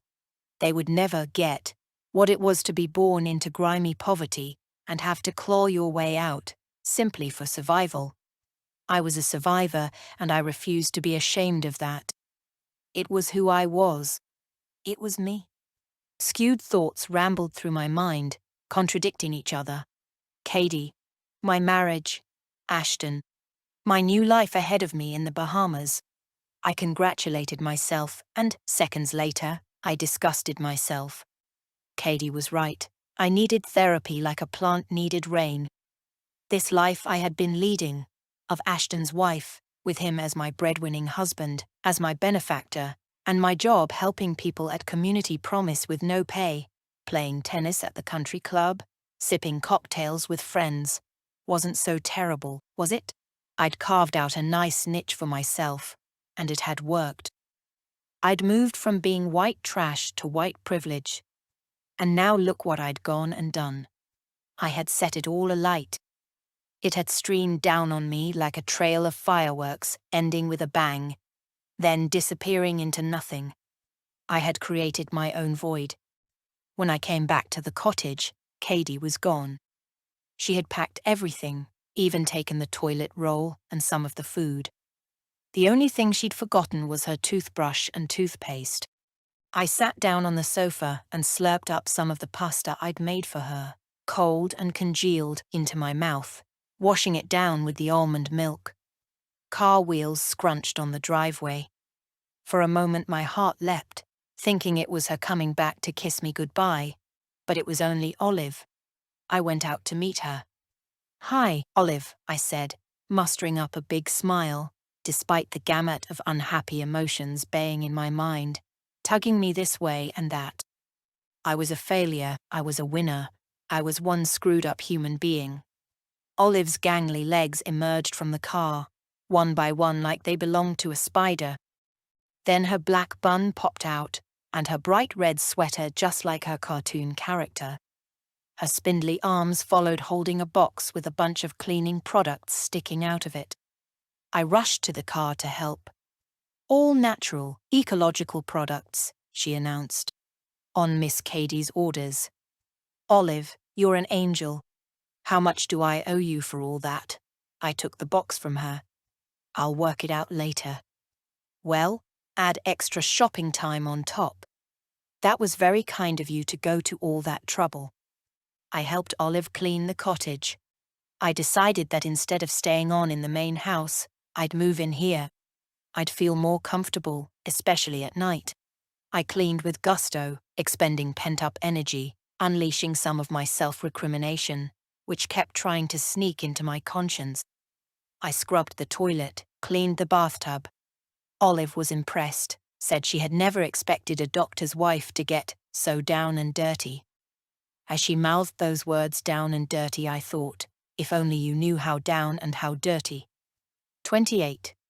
I told Silverman the whole story. Well, not the whole story, the whole fake story.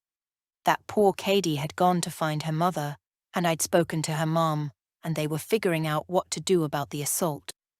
But that Katie, for now, did not want to talk to the police or press charges, pending, of course, that Ashton would settle with her out of court.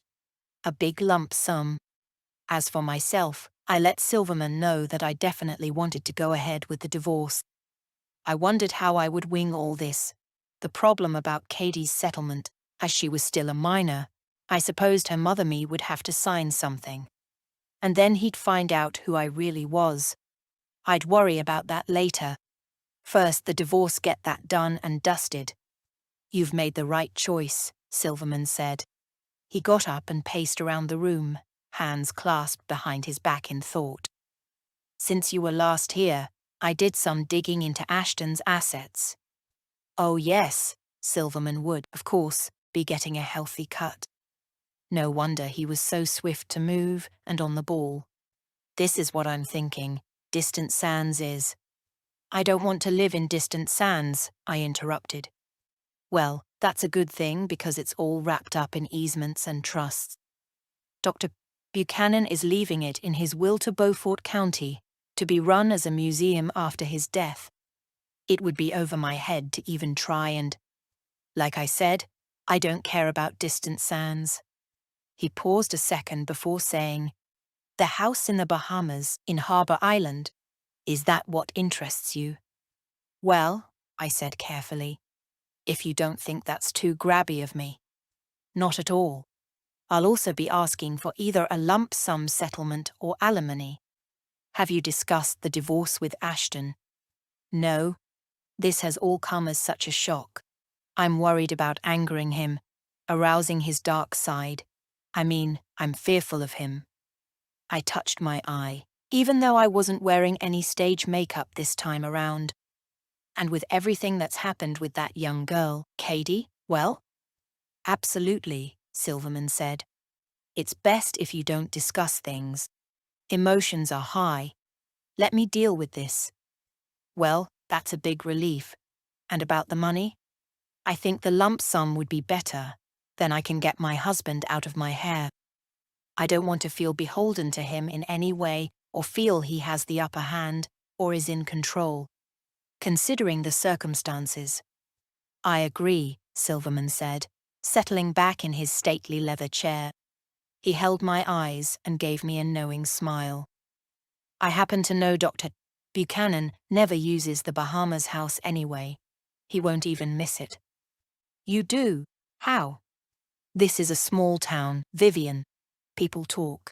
I'll be in touch with your husband's attorney today and see what's what. Relax. I'm 99% certain Dr. Buchanan will go for the deal. His reputation means everything to him. If word gets out about the thing with Katie, it won't be good for him. But at the same time, South Carolina's pretty conservative, with a boys will be boys attitude in some circles, so we need to watch ourselves. Have you told anyone else? We don't want your husband on the defensive. If he feels accused, penned into a corner, he may fight back. I know Ashton Buchanan. He might get tough. I shook my head. I haven't said a thing, but some people can read between the lines. Like who? Lindy Williams. You know Richard Williams, the Sea Oats Country Club owner. Lindy's his wife. Yes, I know Lindy. Well, let's keep all this hush-hush. Get the money without too much of a fight as quickly as we can. Strike while the iron's hot. We don't want to waste time. Then we can all move on, don't you think? I sighed with relief. Absolutely. I agree. I just want this over with. I'll get back to you soon. You have someone to serve the divorce papers? A disinterested party? Lindy, I guess. I'll ask her. Fine. If not, and your husband's in agreement, all he has to do is complete an acceptance of service form for me to file with the court. Normally, for a no-fault divorce, you need to be officially separated for 1 year in the state of South Carolina. I think I told you that already, but there are ways around that. I'm thinking we could go for an annulment, stating that the marriage was never consummated. You don't have kids, so it's easy enough to do. Leave it all with me. Several of the judges here are old friends of my dad's. I nodded, so grateful this was all in his capable hands. I'd had friends who had downloaded forms online and done their divorces that way. It was great having someone who could do all the legwork for me. Your father's an attorney too? I asked him. He's a judge. Attorneys, judges. My family's trade for generations. Oh, and I have some photos of the Harbor Island house, he said. I did a little poking around. Would you like to see? A satisfied smile edged the corners of his lips. Yes, I said. I'd love to see. I did Google Earth the house, but I didn't get to see the interior. Silverman swiveled his laptop around so I could see the photos of the house. I spent the next 20 minutes drooling over the pictures, while he regaled me with his shotgun annulment plan. Something about filing a summons and complaint and how, with his clout and contacts, he could get this baby wrapped right up in no time, as long as Ashton didn't contest, which he doubted he would, given the circumstance. He went on again about the acceptance of service, or whatever, and other technical terms, assuring me how quickly it could all go through.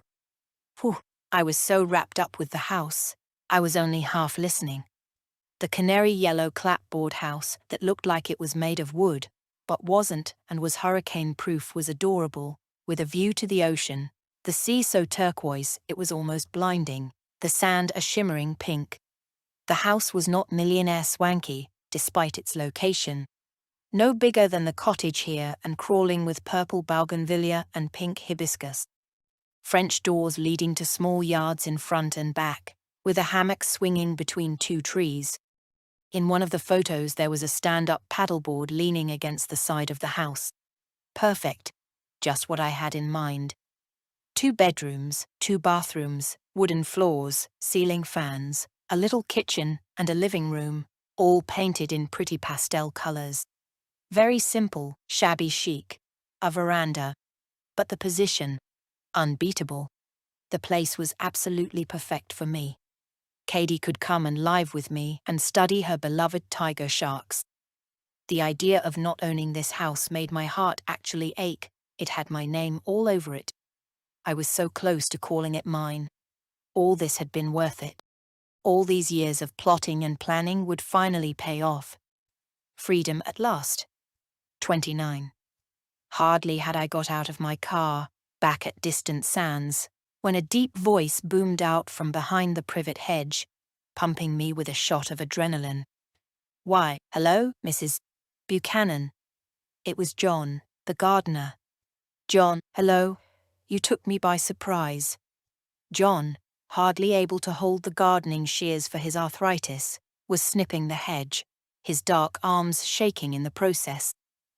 Did you know that wild turkeys have between 5,000 and 6,000 feathers apiece? He was often coming up with tidbits of information like this about nature. He was a very intelligent, informed man. Today I wasn't in the right frame of mind for chit-chat, though. No, I didn't, I answered. And did you know, he continued, seemingly oblivious to my nerviness, that Benjamin Franklin felt that it was wrong that the bald eagle was chosen as the emblem for our nation. He said the bald eagle had bad moral character because he did not get his living honestly, too lazy to fish for himself. Benjamin Franklin said this, that the bald eagle stole from the fishhawk, and that the turkey was a more respectable bird and a true native of America. My mouth fell open. Too lazy to fish for himself. Bad moral character. Was that a hidden message? Was I reading too much into this? No doubt John saw me as a usurper. A woman who had married Ashton for his money and position. Did he know I was now planning to divorce my husband? That's fascinating, John. I smiled weakly and told him I needed to make an urgent call. Then, just as I reached the side door, fumbling with my key, Ashton's car rolled up. The last thing I needed. I scurried inside, up to the bedroom and hit the shower, locking the bathroom door. I was not in the mood for a big discussion. I had somehow fantasized about getting away with this unscathed. Like they do in the movies. Lawyers fighting it out with each other, while their clients go shopping or drink wine and sob on their friends' shoulders, without having to talk to their spouses at all.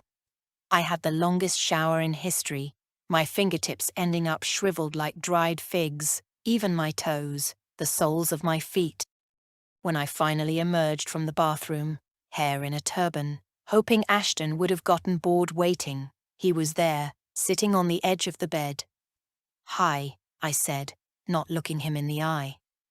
"I'm afraid I can't talk. I'm on my way out." "On your way out?" "Yeah.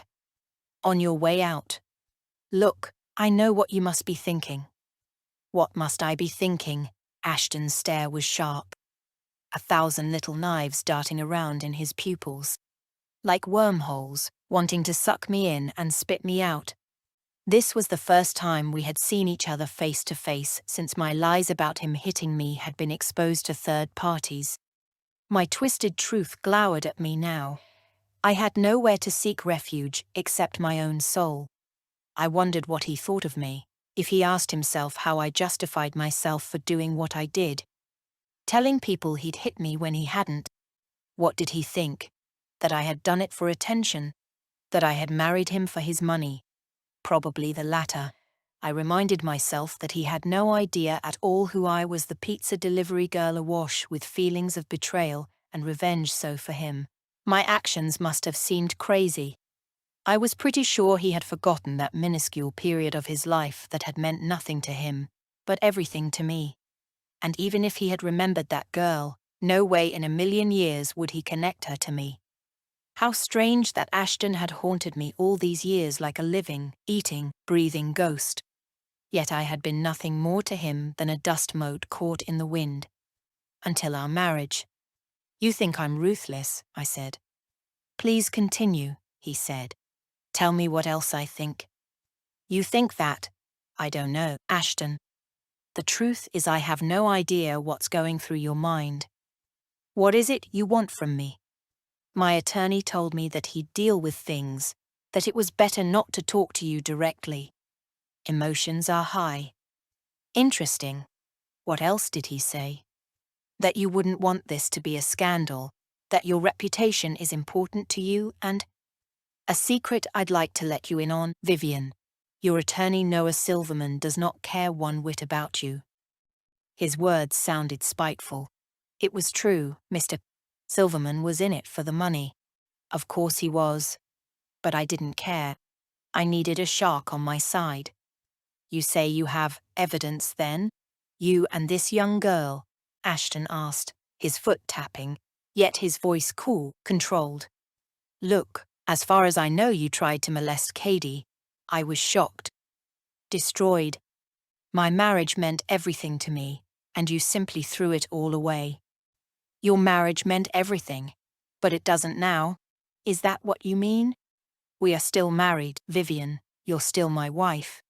And by the way, despite what you've done, I don't want a divorce. Buchanans don't divorce. You know the Katie thing is a lie. I can't be married to a man who's so untrustworthy, Ashton.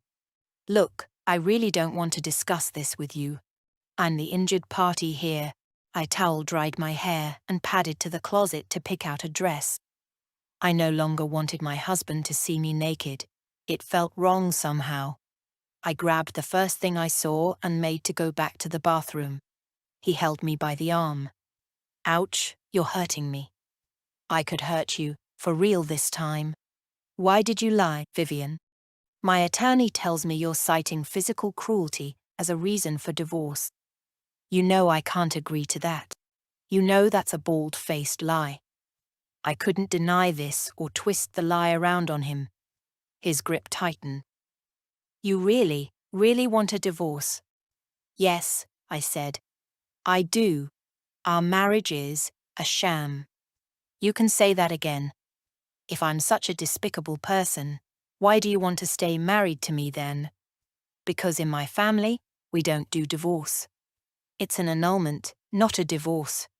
Same difference. It's not. Annulment means it was never right in the first place. That it should have never happened. Look, we've only been married 6 months. What's the big deal? You'll have a ton of pretty women waiting in line for you who'll make fabulous wives. Better than me. Smarter, more beautiful. You could pick anyone. With your profession, your looks, you're a catch. Forget about me. Like I said, in my family, we don't do divorce. But I'm not your family anymore. Families tell each other the truth. You've been hiding stuff from me. About your sister, for instance. I don't trust you. I don't know who you are. You're dangerous. Oh, man, that's rich, coming from you. I looked him in the eye. He was still holding onto my arm. Don't you get it? I don't love you anymore, Ashton. Marriage is a two-way thing. Why would you want to be married to a wife who doesn't want to be with you, a person who wants her freedom? I wriggled from Ashton's clutch and marched back to the bathroom, where I slipped the dress over my head. I didn't bother with makeup. Silverman was so right. I now understood the coward's way of doing divorce. To not speak to each other, to let the lawyers fight it out. Was Ashton going to go to battle with me on this annulment? I could feel a headache bloom. I just wanted this to be over, take my money and go live in Harbor Island. But I couldn't look him in the face and tell him I wanted the house. Let Silverman do that. Let him deal with the details. I've moved into the guest house, I shouted from the bathroom. Meanwhile, I would really appreciate it if you left me in peace. I would have liked to move into a hotel, but I didn't have any money. The guest house would have to do. I'd change the locks. I came out of the bathroom. Ashton blocked me by the door. You broke my heart, Ashton said. You've broken my fucking heart, Vivian. His expression said it all. I looked away. For a second I felt a pang of guilt, of remorse. But then I remembered the 17 years of being a single parent, the sneaky lies he showered on me in his Honda. No, he didn't get to be the victim. Ashton Buchanan would be just fine. No way would I feel sorry for this man who had the world at his feet. I'd appreciate it if you left me alone, I said again. It's in your interest to do this annulment.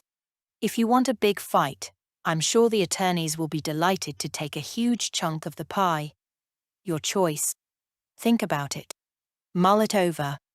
But I don't want to discuss this face to face again, got it? I shoved him out of my way and walked out the bedroom. I was done with this man. 30. Over the next 2 months, I kept tabs on Ashton, following his movements with the odd call to the hospital. I guessed his colleagues had no idea of what was going on in his personal life, judging by their friendly tone when they spoke to me on the phone. He hadn't returned to distant sands, luckily. He'd kept to himself at his apartment in Charleston. The lawyers were dealing with everything. Nice and discreet. No drama. What a relief. My independence was on the horizon, and little by little all the relevant papers got signed, the annulment finally going through. Ashton had reluctantly agreed. The Harbor Island house and a lump sum of $1 million in cash. In exchange, I signed an affidavit stating that he had never physically abused me, and that no third parties were involved in our breakup. The Harbor Island waves were waiting for me. I imagined the soft pink sand between my toes, the sun in my hair, pictured myself reading novels in my front yard, looking out to sea, munching on local conch salad, sipping a cool cocktail, watching the sunrise, curled up in sweatpants, my hair a mess, no makeup. Just being me.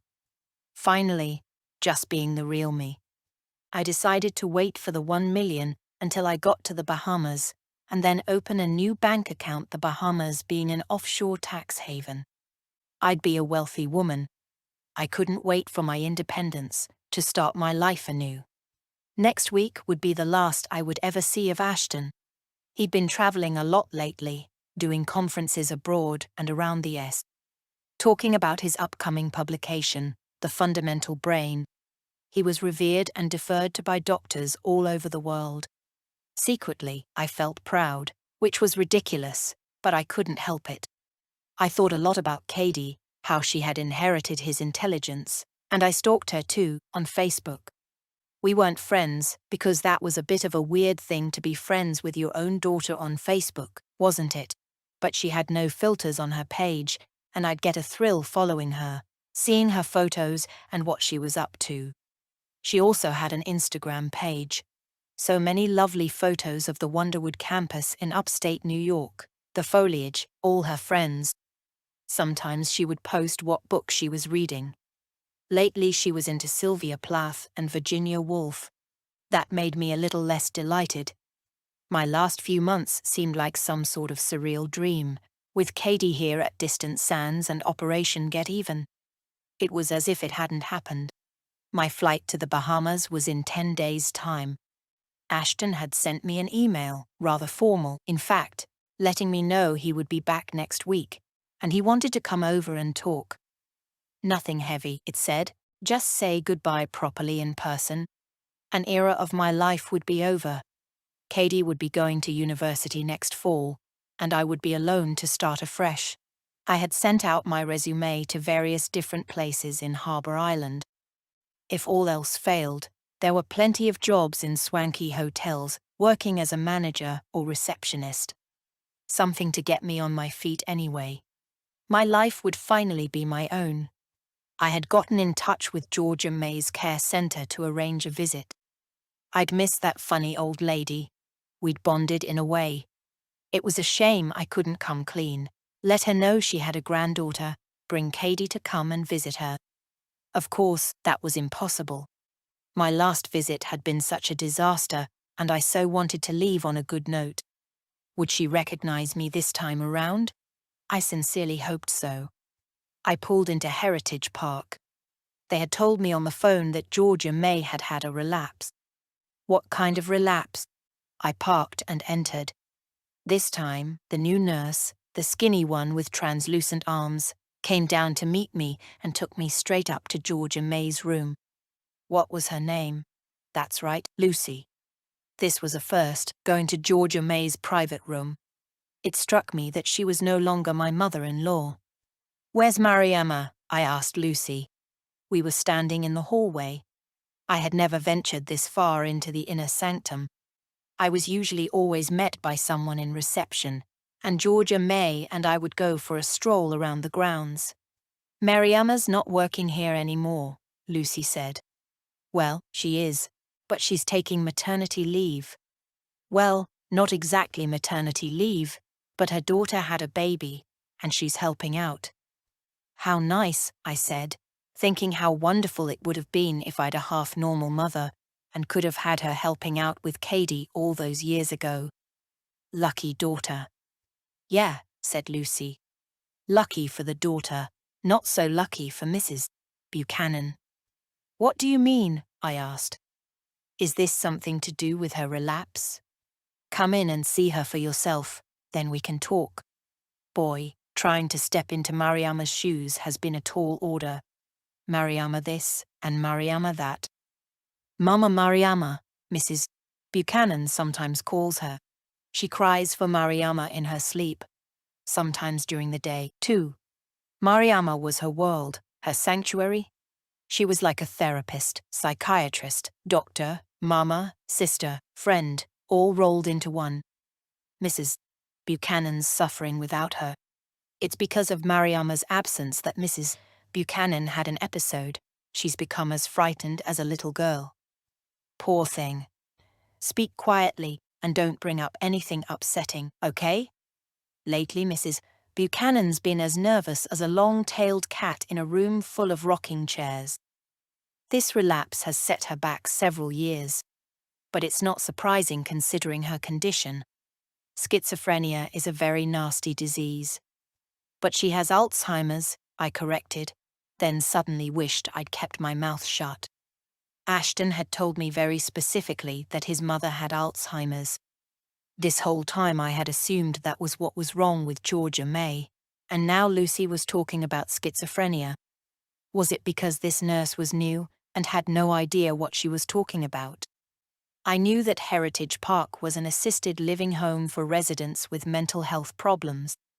But light mental health, like dementia, I'd assumed schizophrenic patients would be in a psychiatric ward, not in a care home. I obviously hadn't done my research. Lucy shot me a confused glance. We were still in the corridor. With her hand pausing on the door, without opening it, she went on. Where did you get that idea about Alzheimer's? True, there can sometimes be an overlap in terms of symptoms. Disruptions in thought processes is typical of schizophrenia, motor impairment, and cognitive impairment, so in that respect schizophrenia can mimic Alzheimer's and dementia. I see. I mean, with dementia you can have paranoia and even delusions, Lucy continued. But short-term memory loss is the primary symptom. But Georgia May doesn't have any kind of dementia, as far as I know. Her medical chart says nothing about Alzheimer's or dementia. Many people with schizophrenia have cognitive deficits, memory problems and slower processing speeds, so maybe that's where the confusion arose. Of course, Heritage Park is pretty unique. That's what's so special about this place. It isn't a hospital, but we provide all the same individually tailored psychiatric care. Maybe better. I said nothing. The fact Ashton had kept me in the dark about my mother-in-law's real condition, I was his wife, was embarrassing. Lucy opened the door, and we entered the room. I found Georgia May in her bed, something that I had not been privy to before. She looked pale, her white hair brushed so nicely fluffy like a chick's. She wore no makeup, no pearls, no pink. Just her snowy nightie as she sat up in bed with a bunch of pillows propped up behind her. I sat down beside her. She lifted her eyes to me and gave me a quivering little smile. She looked so delicate and vulnerable, like a breakable porcelain doll. Georgia May, hi, how are you? I hadn't forgotten our last meeting, how she had warned me to keep away. Hello, my dear, how nice of you to come by and visit. She didn't seem to recognize me, but at the same time she didn't not recognize me. Her eyelids, the skin as thin as rice paper, fluttered a little. How are you feeling, Georgia May? Her eyes appraised me. Better, thank you. I had some difficulties. I held her tiny, veiny hand. What kind of difficulties? Well, I got all wrapped up with the duet again. The duet? They were rattling me, hounding me, wouldn't leave me alone. Things got a little bit out of hand. Classical music? I asked. Some people are more powerful than others. Just when I try to forget, it all comes rushing back. I didn't do it. It was the duet. I'm exhausted even thinking about it. What happened? Lucy was eyeballing me, standing at a safe distance listening to everything I was saying. Georgia May let out a little yawn, covering her mouth with her shaky hand. I noticed great white moons on her nails. Well, my dear, she quavered, I do declare I'm feeling a little sleepy. I'm as slow as molasses these days, not much energy, so if you don't mind, I reckon I'll take a nap. Ashton sends his love, I lied, testing the waters. She looked up at me and blinked. Well, how ironic is that?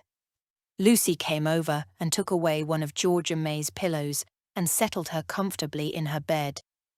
Georgia May slithered under the sheets and her eyes flickered and closed. Lucy turned out the light and drew the blinds. It was only 3 o'clock. She whispered. She's been taking a nap lately in the afternoons, after lunch.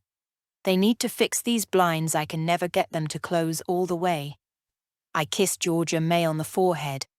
Her complexion translucent like Italian marble, the pale blue veins spidering her delicate skin. She smelled of powder and old lady. It made my eyes smart. a far cry from the woman I'd gone for a walk with just a couple of months ago. I noticed her medical chart lying on the table next to her bed. While Lucy was fiddling with the blinds, I snatched it up to sneak a peek. But Georgia May's white arm, like a ghost's limb, shot out from the bedclothes and clutched me by the wrist.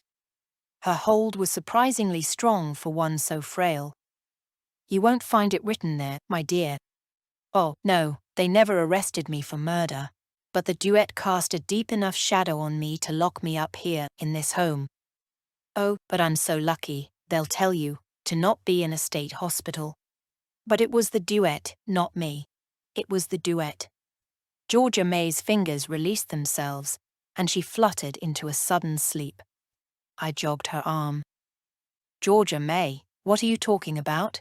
She said no more, and I might have thought her dead, but for the gentle heaving of her chest, the tiny puffs of her breath. Murder? Was she talking about her husband, Buck? Here I'd been all along, jovially thinking Georgia May had Alzheimer's. What a dunce! How had I missed that? The other nurses must have been sworn to secrecy. And all that security, the fences around the care center. I'd put that down to being cautious because of the aged people here with dementia and Alzheimer's. They needed to have tabs kept on them, I'd reasoned. It wasn't safe for them to go wandering. Ashton's story popped into my mind. How he had supposedly been with his father when he drowned. In the boat during that storm. All a lie. And how come none of this about Georgia May had made it into the papers? I thought about how she had been accompanied by her nurses to come to our wedding. I had noticed how burly they were, the two men who'd escorted her. Lucy finally managed to close the blinds properly. "There, done. Mrs. Buchanan needs her rest. Time for us to leave." As we tiptoed out of the room, Lucy grabbed the medical file I'd had my eyes glued on. She started nattering away again, oblivious to what Georgia May had just revealed to me. The relapse happened after Mariama left, Lucy let me know in a hushed voice, after closing the door behind her. Mariama was basically the only person Mrs. Buchanan trusted. Mariama could calm her down and made her feel whole. She was able to banish the demons from her mind. I know this because everyone told me what big shoes I had to fill. Mariama, apparently, had everything completely under control. The duet, the delusions, the bright lights, when Mrs. Buchanan felt separate from everything, and when she heard the voices telling her what to do. Only Mariama can dispel those voices, chase away those demons. Mariama was able to give her back the contact with reality that Mrs. Buchanan so needed. "Let's hope Mariama comes back," I said, hoping I hadn't insulted Lucy by saying that. "You know Mrs. Buchanan really loves Mariama," Lucy went on. "She was her world. Even still, in her sleep, she pines for her. And when things went pear-shaped, Mariama would speak in the third person.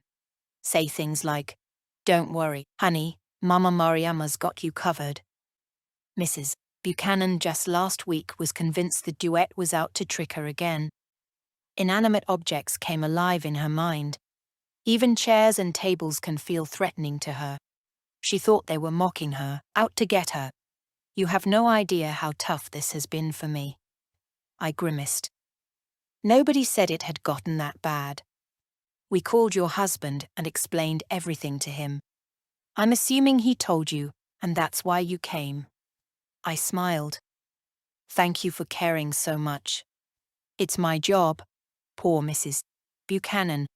Her psychiatrist is on it with a new course of treatment. The latest antipsychotic medications are working, so Mrs. Buchanan's calmed down a lot, but she still gets the auditory hallucinations. The other day she was listening to music on the radio. She heard a voice. Somewhere inside the music she said it was crystal clear, telling her to remove her clothing.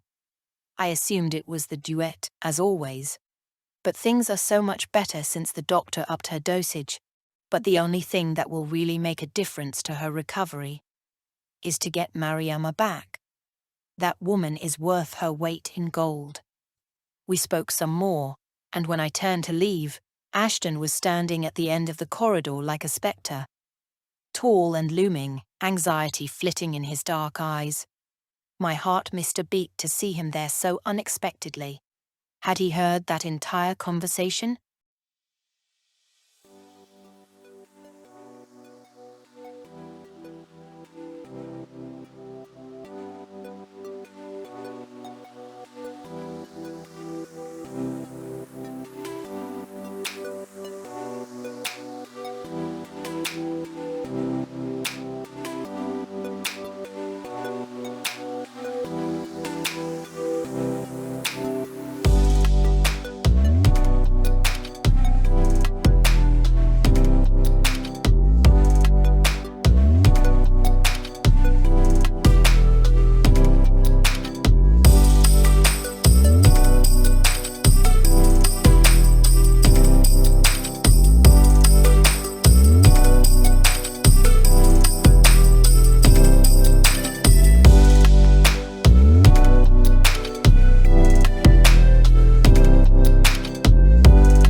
"31.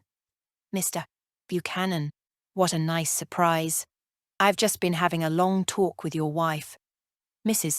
Buchanan's sleeping, I'm afraid. Give her an hour. Meanwhile, I'll leave you all alone." Lucy gave us a friendly nod and shuffled off toward another patient's room. "Vivian, hi," he said, standing there, not making any gesture to greet me. "Hi," I replied, my voice weaker than I wished. "What a novelty to see you here." His eyes were sad, his face drained. Our marriage was over. I'd be getting on a plane soon. I stood there, planted to the spot, feeling equal parts shameful and defiant. I took a deep breath and told myself that Ashton had gotten his just desserts. I refused to feel remorseful, refused to feel like a bad person. We locked eyes. "I had no idea that Mama had a new nurse," Ashton said, breaking the ice. "If I'd known, I would have." "Lied better?" My accusation came out as a bark. His mouth tipped into a kind of sardonic, almost smile. "I can't deny it. I would have briefed that nurse to keep her mouth closed. I guess it's all out in the open now." "Why did you lie to me?" "Oh, we're going to pull out the lying card, are we? You want to talk to me about lies, Vivian? That's rich, coming from you." I had no rebuttal to that. He was right. He shook his head. Deep creases furrowed his brow. "I'm not sure why you wanted to turn me into this great big ogre. Very strange behavior. I'm sorry." But I wasn't sorry. Yes, I'd lied. But so had he. My lie was black and white, his grey. It's those grey lies that cut the most because they blur the truth. Those innocent paper cuts so much more painful than a real nick deep in the flesh. As I recollected the injustice, I put myself back in his Honda, ripe for the picking, eager for attention, love, an escape from my parents and the chaos around me. There, Ashton was all charm and southern drawl, telling me how he'd help me with my college entrance essay, how cool I was to want to rise above my poverty by working hard and going to university. When his hand strayed to the fabric of my panties, he was working me. A premeditated rape, really, but dressed up as consent, because poor teenage Maeve O'Reilly didn't know any better, with her tacky acrylic nails and cheap tight top. He had already branded me as trash. Even before he kissed me, even before he pushed himself inside me. He had cajoled me, groomed me with promises of a future with him. He was 22. Too old for excuses. 5 years age gap was a lot for a 17-year-old back then. No, Ashton Buchanan did not get to be the good guy, the victim. He'd lost a house, so frickin' what? I'd lost nearly 2 decades. Yes, I adored my daughter, and I wouldn't swap her for the world, but that wasn't the point. I'd had my choices ripped away from me with lies. Ashton regarded me now, as if reaching into my thoughts. "Hey, it's over now," he said. "You got one tough cookie attorney, that's that truth. That Silverman, he had me over a barrel." He gave me a crooked smile, a real smile this time.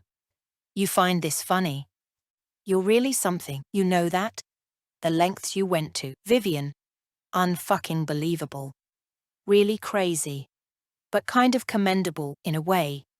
Got your ticket to the Bahamas." "Yeah," I said. "Leaving next week. You told me you wanted to say goodbye. I was expecting you to come to the house next week. I thought you were in Chicago doing that conference." "I was, but I cancelled. I reckon seeing Mama was more important than work. They told me she was in a bad way. I wanted to see for myself." "Why did you lie to me, Ashton? Can you just answer that question? Why did you lie about your mum's condition?" "Because gentlemen never tell. I had my story and stuck to it. You think I was going to let my mama go to jail? For he lowered his voice to barely a whisper, first, or even second-degree murder. No, no, that's not how things work with family. So you made up the storm. That boat trip with your dad, how he'd forgotten his cell phone and yours went overboard, the 200-mile-an-hour wind, how his feet got tangled in weeds, and he got hit by a piece of flying driftwood and drowned. You invented all that." He smiled again, pleased that he'd fooled me with his tale. "I'm impressed with your memory. There was a storm. Just happened on a different day is all." Ashton scanned our surroundings, his eyes traveling around the clinical hallway with apprehension. "Look, can we talk about this outside? Let's go for a walk." Outside, in the grounds, we sat on a bench underneath a magnolia tree. The leaves had started to drop and a cool breeze caressed my hair. "So you took the rap for what your mum did. What about forensics? What about police reports? It's a small town. Nobody wanted a sweet old lady to go to jail. And no, I did not take the rap. We all figured out a solution. Mama saw a psychiatrist and it was confirmed that she had schizophrenia. There was no way she could testify or be held accountable for her actions. But when anyone asks me what happened to Pa, that's the story I stick to. And so should you, if anyone ever asks." The way he'd said, "we" made me wonder who "we" was. Influential people in high places who were friends of the family, who could make problems disappear. I buttoned up my raincoat and adjusted the silk scarf I was wearing around my neck. Ashton had on a camel cashmere overcoat, his shoes spit polished to a gleaming shine, as usual. He looked dapper, elegant, a far cry from that character Cady and I had created in his ketchup-stained t-shirt. A wave of shame washed over me. I hated these seesaw feelings I had. Self-reprisal followed instantly by self-congratulation and justification. Guilt paired with glee. As we sat side by side on the bench, I didn't want to give Ashton even a sideways glance. Didn't want to see the self-pity etched on his face, or let him make me feel like I was the Wicked Witch of the West. "You said, confirmed that she had schizophrenia," I asked. "What do you mean by confirmed?" "Things had never been quite right with Mama," he said. "Not since as long as I can remember. She was always unstable, unpredictable. Mood swings high and low. One minute the sun, the next a hurricane. Decisions flipping on a dime. We didn't analyze it, it was who she was. Never knew if we had to prepare for war or a cuddle. We were on constant alert, especially Lily. Between the two of them, my parents, boy, there'd be some fights. Crockery flying, screaming matches. Once Mama stabbed Papa in the leg while he slept. This was the first time Ashton had talked about Lily. They didn't do couples therapy, I asked. Did you and I do couples therapy? Good point. I cast my eyes down. He was right. I'd beelined us straight into the annulment. Ha! Therapy's for wimps, Ashton said, imitating an exaggerated, gruff southern twang. That's what Pa always said. Mama agreed. They thrived on their battles, like fire thrives on wind. They took gleeful pleasure out of hurting one another, and even more pleasure in making up. What happened, finally? I asked. What was the tipping point? She told Papa she wanted to go fishing. Oh, my word, that was music to his ears. He was a very proud man, proud of his job as a shrimper. She hadn't been out in the boat with him for years, not since they were courting. Felt it was beneath her somewhat. He used to invite her out all the time, but she never went. Told him she didn't want to mess up her hair. Anyway, they set out on the boat together one summer's day, not his fishing boat, but the Flatsmaster one Sunday. I wasn't even home. 7 some years ago. She made a picnic, fixed it all beautifully. Wore a pretty dress, all gusset up. Hair nice, makeup. Papa was in his element, thought the marriage was back to where it had been once. Romantic, special. After lunch, after he'd done drinking a whole lot, when he was peacefully fishing, sitting at the edge of the boat, she whacked him over the head with the oar. He'd been drinking enough, and he was surprised enough that he toppled into the water. As he was trying to scramble back in the boat, she smashed him over and over and over again with a butt end of the oar till his head split open, left him bleeding in the ocean. Then she started the engine and motored away, cool as icebox pie. Wow, really premeditated. He nodded at my choice of word, premeditated. So Georgia May was admitted here, to this private clinic. Took some managing to get her here to this nice place.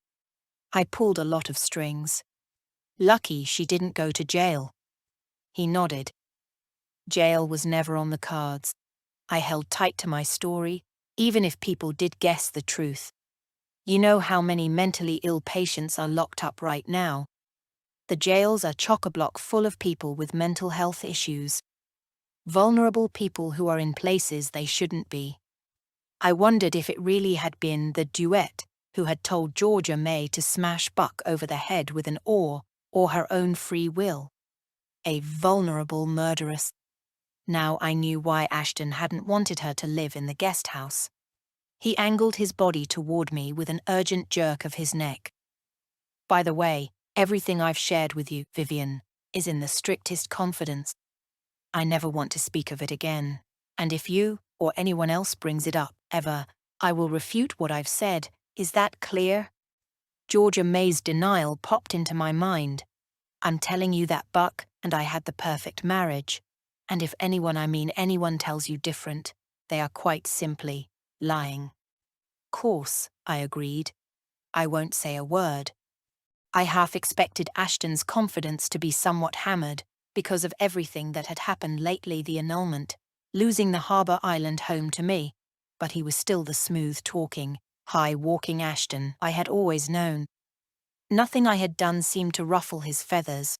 I guessed he was thrilled to be getting rid of me. Probably thought our marriage had been a close shave and money didn't mean that much to him.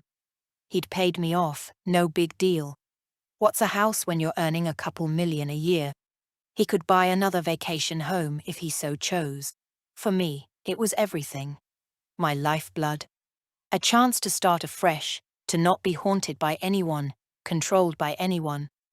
A man like Ashton was in control of everything. Even his patients' brains. It must make him feel like God, I thought. A kind of arrogance that we mere mortals never experience. I had read in the papers recently how he had saved a famous senator's life. It was everywhere: Twitter, Facebook, the news. Ashton had become a bit of a star. We both remained on the bench, not speaking, each to our own musings. Do we live inside our memories? Or do memories live inside us? I wondered this. One thing was clear to me. I would no longer be held emotionally hostage by this man. A crispy leaf fluttered down, landing on my head. I was surprised when Ashton picked it out of my hair, a tender gesture, almost as if to say, "I don't hate you." I was curious what he'd do for Christmas. I would be in Harbour Island, far away from gift shopping and malls playing Jingle Bells, and laced with the aroma of hot apple cider and holiday decorations. I'd be on the beach, kicking up pink sand, reading novels, sunbathing, swimming in the ocean. Katie would come and stay for the vacation. Maybe Ashton would start hanging out at the Citrus Club again and meet another woman. He probably had females already lining up for him in droves. Maybe he'd have a baby with his next wife. He certainly hadn't wanted one with me.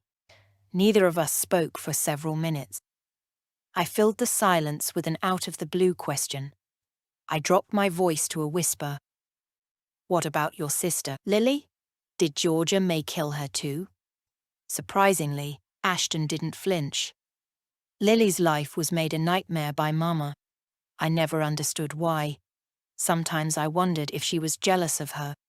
It was okay when Lily was younger, but later, when she approached her teens, Mama just wouldn't leave her alone, picked on her constantly, broke her spirit, even tanned her hide whenever she could. Lily spent every moment possible out of the house. Swimming, boating, fishing with Papa. Anything to stay away from Mama. I should have intervened a lot earlier than I did. Lily never fought back. Sometimes silent voices speak the loudest. I wasn't sure what Ashton was trying to tell me. Silent voices speak the loudest. So Georgia May killed her. It wasn't suicide. Ashton smiled at me. A fatherly, vaguely exasperated, "You really want to know" smile, as if I were a bothersome child. I think that's enough for today. One confession's quite enough, don't you agree? I banished my suspicions away. Whether Lily killed herself or one of them did it, it was no longer my concern. I'd be out of their lives forever. I needed to let all this go. It wasn't any of my business anymore. I got up abruptly, brushed the wrinkles from my raincoat. "Well," I said efficiently, annoyed by his condescending attitude, "I guess this is goodbye." Ashton sprang up too, pushed a swat of hair, flopping over one eye, out of his face. "Guess you're right. I've got conferences in New York all week. I won't be able to make it over to Distant Sands. This is goodbye then." Hearing those words made my stomach roil.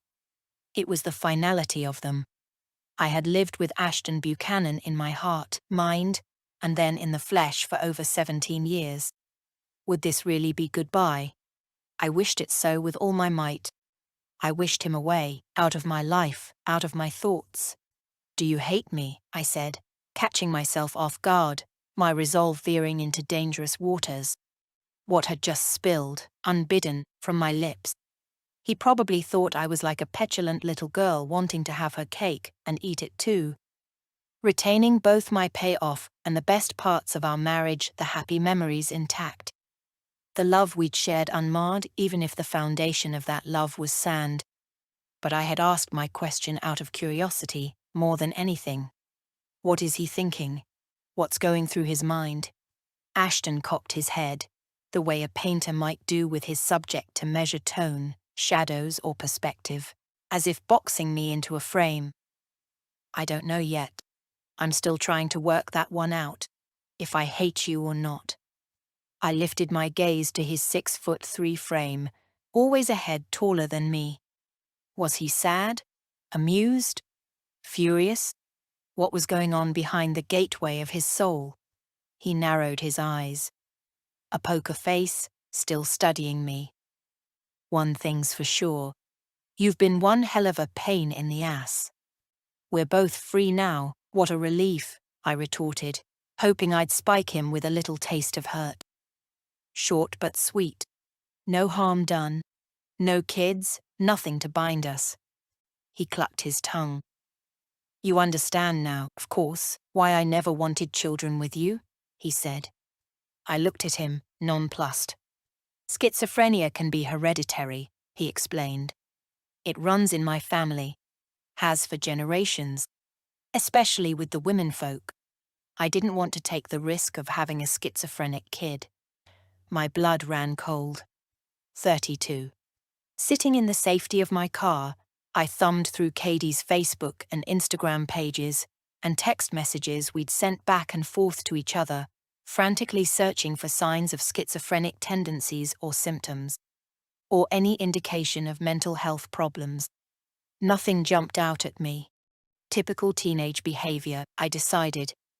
Teenage likes and dislikes, taking into account her place in the modern world. Generation Z.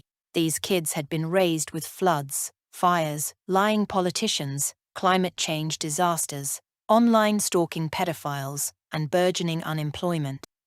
Her generation was angry and wanted answers.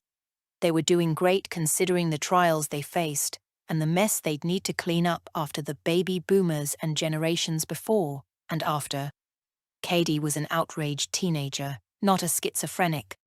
She was a normal, mouthy, opinionated young woman, finding her voice. I punched in various keywords into the Google search bar: adolescence, mental health, schizophrenic. Reams of results flooded the page. I deleted mental health to narrow it down. It talked of the possible signs of early schizophrenic behavior: shy, withdrawn, fears, clinging more to parents.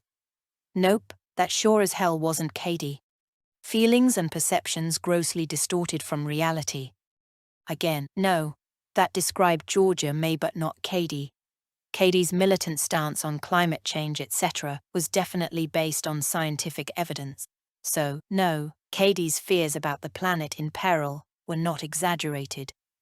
Some kids her age were drowning their fears with alcohol and drugs and were in total denial. I scanned more results. Suspiciousness, paranoia, hallucinations, difficulty in performing schoolwork. None of this applied to Katie. She was a straight-A student. She was superstitious, yes, obsessed with omens and numbers, endlessly throwing salt over her shoulder, but not suspicious. She was just fine. My daughter's mental health was in great shape. A lot of things I read about schizophrenia did, however, apply to Georgia May. The duet and voices telling her what to do. That was a typical sign of schizophrenia. I sucked in a long breath and exhaled with gratification, started the car, relieved to know there was absolutely nothing wrong with my child whatsoever. No, I had absolutely nothing to worry about with Katie. My daughter was just fine. If there really were mental health issues in Ashton's bloodline, it had skipped over Katie. I called her. She picked up on the third ring. Hi, Mom. Honey, hi, how are you? I was careful now not to use the word hon. Just hanging out with friends. Made a ton of new ones. Catching up with work. I missed a lot when I was away. Still, I got A's in App World History and Honours Biology. My faculty advisor's super happy. I'll send you my essays by email. I'm going to join the Creative Writing Club next semester. Great, honey. I'd love to read your essays. Happy to be back at Wonderwood. So happy. I made the swim team. So cool having the new indoor pool. Great. Good on you. We chatted on for a while, my bones feeling more weightless with each minute that passed. Everything was hunky-dory. Being at Distant Sands had been the worst thing for Katie ever. Thank God she was back where she was meant to be. A renewed current of guilt passed through me, thinking about what I'd put her through with my own selfish behavior. Love you so much, honey, take care. But even as I said those words, a niggling voice inside me told me that things with Katie were not quite right. 33. It was a strange thing that I had done, moving into the guest cottage from the main house. The cottage suited me so much better. I peered through the window at the garden. Eve, the great oak, a barrier between me and that perfect specimen of antebellum architecture that felt too grand to be my home, too imposing. The backyard was so lush and green it had been raining a lot the last week. I was glad I'd be leaving distant sands behind, especially as winter was on the horizon. The wind had picked up, the sound a little eerie. Although it was beautiful here, I couldn't deny that. As my eyes drifted over the view, I made myself a cup of coffee, then curled my knees up under me on the sofa and, on my laptop, changed my ticket to the Bahamas for the day after tomorrow. No point staying here any longer. I browsed through my e-reader for a book. I'd uploaded hundreds, one clicking on all sorts of different genres, sometimes regretting the purchase afterward. Flicking through, I decided to go back to an old favorite, Jane Eyre. I hadn't read it for so many years. The last time, on my second read, I remembered how disillusioned I had been with Mr. Rochester, not the romantic hero I'd discovered on my first read of the masterpiece. I wondered how I'd see him now. Funny how men can seem like heroes and then years later be jerks. The same book, the same story, but you perceive them in a different light, from a different, perhaps more mature perspective. Suddenly Mr. Rochester wasn't the brooding alpha male, after all, but an undeserving cad. Jane should have left him. But women do strange things in love, don't they? I spent the day holed up on the sofa, a hot drink here, a snack there, listening to the patter of rain, the breeze rustling through the trees, ensconced in Jane Eyre's head. I'd gotten to the part in the book where we find out Rochester's courtship with Blanche Ingram is a ruse to make Jane jealous. Meanwhile, his wife is locked up in the attic. How had I found this man so romantic in the past? On this third reading, I demoted him from 3 stars to 2. The attic. That reminded me. Earlier this morning, I had noticed the attic window, the big window in the pediment had blown open. I wasn't sure how long it had been unlatched. Had owls or possums or some kind of creatures gotten through the window and set up home? Maybe that's what those scuffling noises were that I'd heard last time I was in the house. A storm was predicted this evening. I needed to go and deal with it, pronto. My attention got sucked back into Jane Eyre. A quote reared out at me. I desired liberty. For liberty I gasped. For liberty I uttered a prayer. It seemed scattered on the wind, then faintly blowing. So apt for how I was feeling now. As I was pontificating, celebrating my upcoming liberty, I heard a car roll into the driveway, headlights on. Not surprising they needed lights on this grey, cloud-filled day. Footsteps crunching on the gravel, but uneasy ones.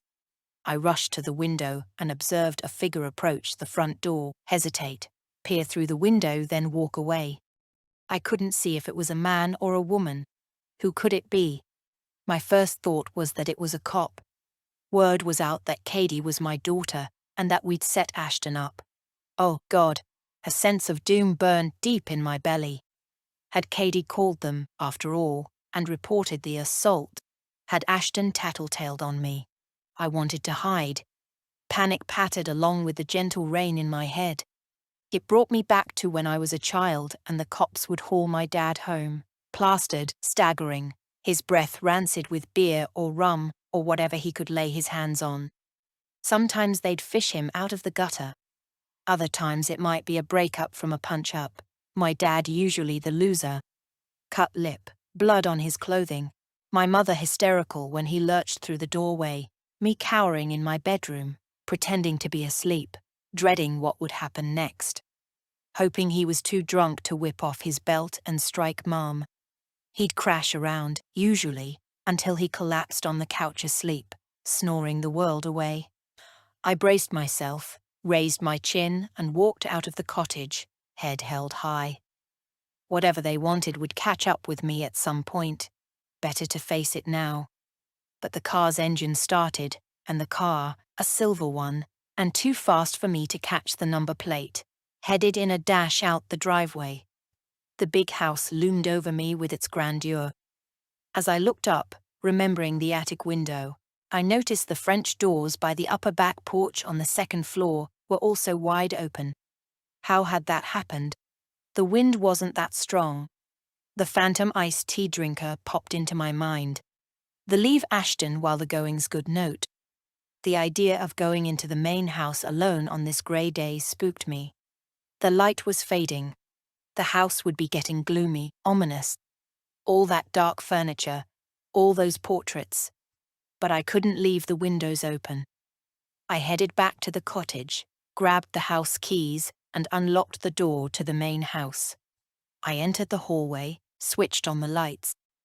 The elegant, curved marble staircase always took my breath away. The baby grand piano, the paintings, the chandelier. The first time I saw distant sands, my mouth had dropped in awe, and I still felt that goosebumpy, wow shiver run along my arms.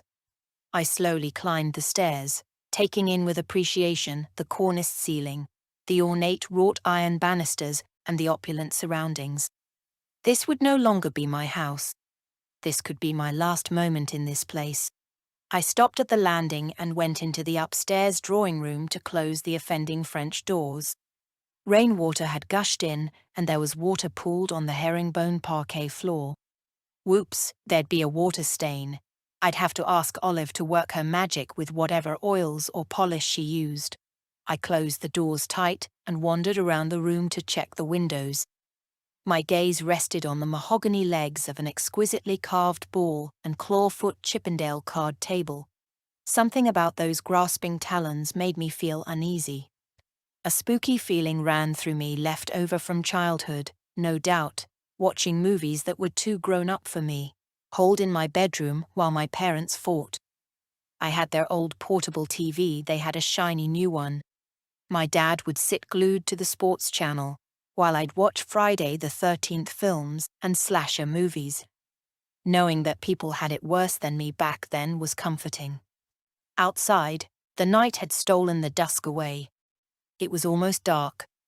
The sky moody, swathes of purple rain clouds rolling in from beyond the woods. I locked the front door and went to the kitchen, checked the doors and windows were also locked, and grabbed a mop and pail, went back upstairs and cleaned the rainwater from the floor. The house was so eerily silent, thank God for the cottage. I braced myself to do the rounds of each and every room to make sure there were no other windows or doors open for more water to get in. The silk curtains could be irreparably damaged, not to mention the floors. It took me a good 25 minutes to go around the house, checking all the doors and windows were locked tight, ears perked up for any tiny noise. I heard some bangs. The wind. Probably the window in the attic, the last place I had to deal with, which I was dreading. Just for good measure, I first grabbed an old baseball bat from the closet where we kept the tennis and badminton rackets. The old wooden bat looked like something left over from Ashton's childhood. It gave me courage. I fished my phone out of my jacket pocket, double-checked it was charged. Eyes wide, I carried on with my ascent. Up, up, up. Past the landing, where my bedroom was, heart racing. I thought I heard something banging again, and couldn't make out if it was from below, or if it was just the wind rustling through the windows or the slamming rain, which had suddenly started lashing from the deep dark clouds. I started to take off my sneakers. It's always faster to run barefoot. But then I decided, no, I shouldn't take my shoes off, because I needed to protect my feet, just in case there were splinters in the attic floorboards, or if I needed to kick someone. Although my sneakers wouldn't do much damage. At the top of the marble staircase, on the 3rd floor, the stairs changed to wooden ones leading up to the attic. I heard an almighty bang. 34. I tightened my grip around the baseball bat, my hands clammy and sticky, holding onto it for dear life, feeling like I had eyes in the back of my head as I kept my body at an angle, looking ahead and side to side, turning around every so often with rolling furtive eyes, to make sure nobody was behind me. The bogeyman. The man in the mask. The Axeman. I put one foot in front of the other as I slowly mounted the wooden steps. I got to the top of the staircase and gingerly slid open the bolt on the door, my heart thumping so loud, me still clutching the bat. My pounding blood almost hurt my ears. I was close to turning around, going back downstairs and calling it a day, but I went in. I needed to close that window. I stood at the entrance of the attic, clenched the baseball bat between my knees as I turned on my cell phone's flashlight, because I couldn't remember where the light switch in the room was and didn't want to fumble about in the dark while some nutjob chopped me up with an axe. I hardly ever came up here, so I didn't know my way around. It was too freaky. I found the light switch to my right, but the bulb in the light exploded the second I flipped the switch. Gripping the bat in one hand and holding the phone in the other, I pointed the flashlight around the room. The attic was bigger than I remembered from last time. My eyes darted around the space. Bookshelves with piles of dusty books. An old bird's nest that nobody had taken away. A stack of paintings. A massive oval mirror, the frame cracked. A dusty old camelback sofa, the upholstery torn. Some stacked Queen Anne dining chairs with holes in the rattan. A ripped-up love seat. It smelled of dust and the sweet smell of rain, which pattered on the roof and in great dollops against the window, which was swinging back and forth on its hinges. Beneath the window was an old fire escape rope ladder, fixed to the wall. A dusty fire hydrant too, probably well out of date. Other than the open window, nothing out of the ordinary. Outside it was now dark, the sky a smear of blue and purple, the opaque gaze of the moon peeping through scudding thunder clouds dipping low and threatening menace. Everything quiet save the relentless rain slashing the side of the house, the roar of the wind. I looked around cautiously. I couldn't see any traces of animal droppings. No possums or birds. No rats or mice. I stepped in, leaving the door ajar, holding the baseball bat in one hand, ready to swing, turning my body around in circles as I walked to make sure nobody could sneak up behind me. The roof pitched in the middle at the highest point. Below it, an aluminum stepladder, which drew my focus up to the top wooden beam. Sweat started to trickle down my forehead of its own accord. My scalp tingled. Blood crawled through my veins. My eyes focused on something so sinister, my throat closed up. A hangman's noose. Right there, dangling from the main support beam. The Hessian rope, new. I had never seen it before. I counted the turns in the rope. 7 turns wrapping around the base of the loop forming the noose. And I wondered, was I going crazy? Had this been there all along? Was it left over from Lily's time? But they told me she had drowned. And then there was the possibility that Georgia May had killed her. Was this a dress rehearsal before Lily switched her medium of suicide from hanging to drowning? No, this rope was brand new, and her death had happened ages ago. Then it clicked. Katie had made that knot. Had contemplated suicide. Her interest in Sylvia Plath and Virginia Woolf made sense. Thank God she'd changed her mind and decided to go back to school. A whoosh of panic. Would she try this at Wonderwood?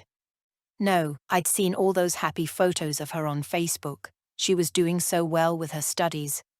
I had even had a couple of emails from her teachers praising her work. This news gave me the shivers, blood pounding behind my eyes with fear and nausea. I quickly raced back to the door, closed it behind me, and locked it from the outside again. I hadn't shut the window. Too bad, I'd do it in the light of the day. I tore downstairs, jumping 2 steps at a time, still holding the bat, shoving my phone into my jacket pocket. Being in this house alone was crazy. No wonder I'd moved into the cottage. I couldn't wait to get out of distant sands altogether. Only 2 more days to go until the Bahamas. An ominous voice snapped in my head, warning me, "Dumbass, don't you get it?" Get what? Ashton.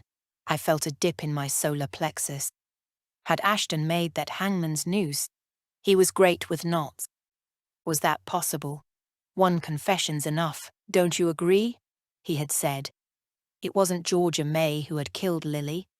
Maybe Ashton had given Lily a helping hand. Was that why he was so cagey? I'd lapped up his whole story, and who was to say his story was true? Was I next? With a nice, new, fresh noose waiting for me. Was that why he seemed so laissez-faire about the Harbour Island house? But then, that didn't make sense either because it was part of the annulment deal. My mind was doing acrobatics, trying to make sense of everything. My phone buzzed and my heart exploded out of my chest with the shock, as if someone had leapt out from behind a curtain and said boo. I was halfway down the stairs, looking onto the baby grand in the hallway, the room bathed in chiaroscuro shadows from the chandelier. Someone had left the lid on the piano keys open. That wasn't like Olive. I fished my cell out of my pocket, the flashlight still on. I turned it off. Thank God, it was just a text from Katie. Hi Mom, making biscuits with Jenny. Can we use rice flour instead of regular flour? Love you, miss you. As I was about to reply, thinking how late in the day it was to be cooking, another thing dawned on me. One of the hallway lights I'd definitely left on was off. I'd locked every door in the house. The only people who had the keys beside me were Ashton and Olive. Yet, I'd pulled the bolts across too. In which case, having keys would do no good. How had anyone broken in? Unless they were already in the house. I stood stock still, cocked my ears for any tiny sound. My pulse thumped wildly, my temples beaded with sweat. It was then I heard her laugh, high-pitched and raucous. Katie shot out from behind the marble staircase and positioned herself on the bottom step. I was about to rush toward her with an embrace, but froze. She was pointing Ashton's shotgun at me, at my racing heart. Fuck, I hate this thing, she said. What a jerk Ashton is to be into hunting. She looked at the gun like it was a toy. I clung onto the banister, adrenaline surging through me in great waves. I knew, from all my arguments with Ashton, that thing was loaded. I wanted to run, but my body wouldn't obey. I felt as heavy and immobile as rock. Is this a practical joke? Katie, my God, you terrified me. I thought you were at school? Yes, you just texted, you joke, she said, then burst out laughing. Geez, you should have seen the look on your face when I pointed this at you. She put the gun into a vertical position, nose down, like a child soldier from some war zone. In all these years you haven't changed, Mom. Still so naive. Believing whatever bullshit you want to believe. You are so gullible. She laughed again. I was shaking from the shock. Did you make that noose in the attic? What the hell are you talking about? How long have you been in the house? Got here today. I wish you hadn't left the French doors open. Wasn't me. But I did snoop around the house some. That's when I found this shotgun. What a great guy to go around killing animals for. She made air quote sport. You know what I say? It's only sport when two parties are playing. What are you thinking, Katie? My voice rose several octaves. Messing with that gun? Prank over. Set that thing down properly on the floor, and gently. It's loaded. She did as I said. I closed my eyes, half expecting it to go off. I'm, so disappointed with that man, she groaned. Can't decide who's more selfish, you or him. The world's fucked up enough without you guys making it worse. Great biological parents I got dealt because neither of you can even begin to know what parenting means. Please, honey. Come on. Give me a hug and say hello properly. That was crazy what you just did pointing that thing at me. But I still stood there on the steps, not moving, wary of my daughter, remembering what Ashton had said about schizophrenia running in his bloodline, especially with the womenfolk. I was scared of that rifle. Katie was behaving very strangely. My heart was pattering behind my rib cage. She didn't move from her spot. Oh yeah? You're the crazy one. You lie, you cheat, you've stolen from your husband. You think I'm proud of being your daughter. a person always out for revenge, bitter, vengeful, full of spite. I held my own. I would not go down the accusation rabbit hole. Why aren't you in school? I'm done with that place.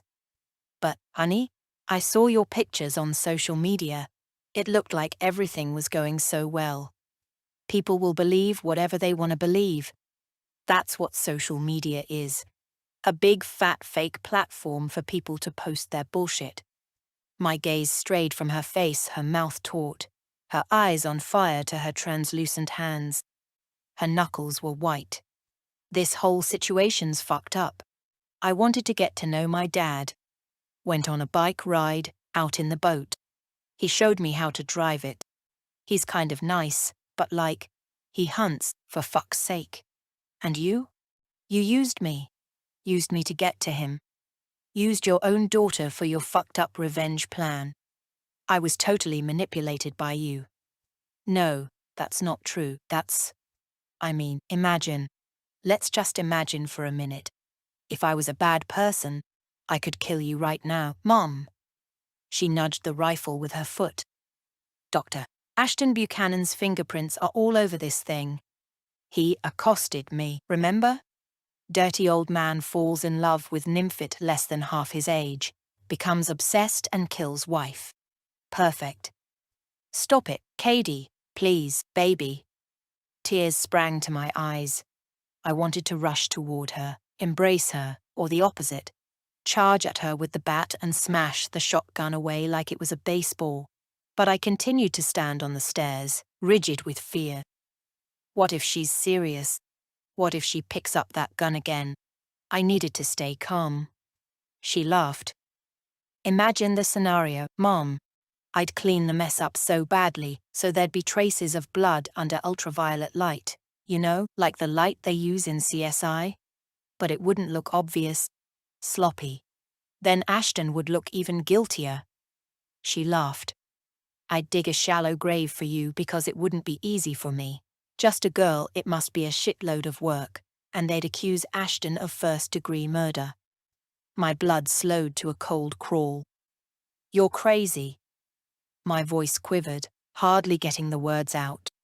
I knew if I made a dash for the gun to get it away from her, things could turn ugly. That's how people get killed. Stay calm. A nice shallow grave just behind the backyard in the woods. The first place those dumb detectives look is on social media. I'd have an alibi. It wouldn't even occur to them that I wasn't at school. My friends would lie for me, for cash. Or drugs. I'd have tight alibis. I've been handing in all my work at school, sending it in by email to my teachers, which is how they ask us to deliver homework anyway. A friend's been signing me into classes, so I can graduate, Don't want to miss out on any credits. The teachers are so up their own asses there, they won't even notice I'm not there. What she said was likely. Katie's school was one of those cool, hippie places where they called their laid-back teachers by their first names. It was a very casual institution. They were encouraged to be independent and free-thinking. I should have sent her to a normal school, not a school for trust fund kids. This scenario she was describing of killing me was terrifying. Not my idea of a joke, even though she was half smiling as she said it all. It was sick what she was playing at. I drew in a breath. Stay calm. At first, I wanted my daddy back, she went on. Didn't think you deserved him, and we really bonded at least when I got to know him over dinner. Thought he was a very cool person. But when that shit hit the news about him saving that fuck's life. Oh, man, what a disappointment. So not cool. And when I found this hunting rifle, even worse. The guy's got his priorities all screwed up. What do you mean? I said. All I could think about was getting her away from that shotgun. Keep her talking. Keep her talking. Ashton saving lives is the most admirable thing about him. He should have been a vet or something honorable. Even vets have to make hard choices sometimes. You know what, honey? Why don't we get out of the hallway, sit down somewhere and talk this through? She ignored my suggestion. You know who the asshole was he saved, right? Does it matter? A life is a life. Not when it's some white supremacist scumbag fucker who's just signed a bill to end the Endangered Species Act. But oh, logging and drilling are so much more important than grizzly bears and bald eagles.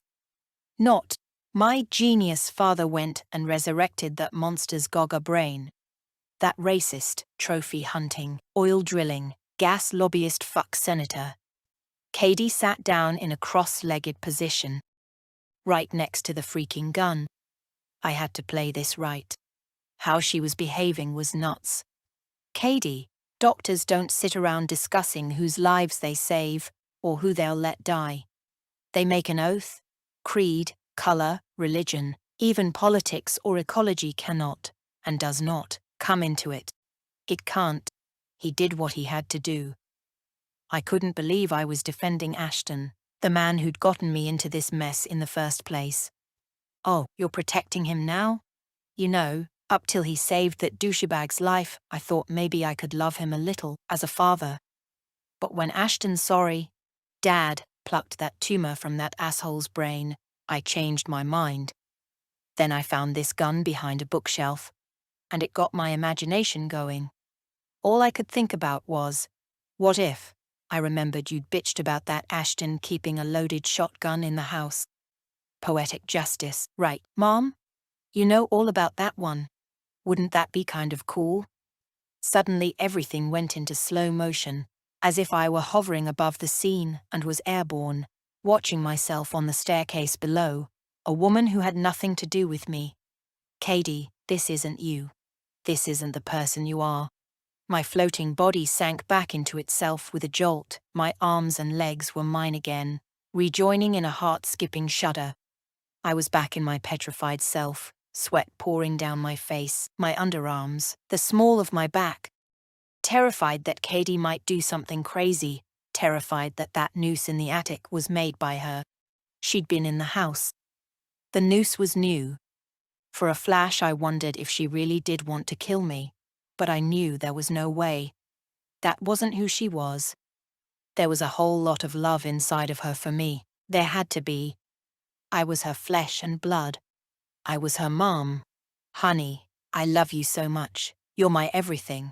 You're my light. Please, please stop talking this way.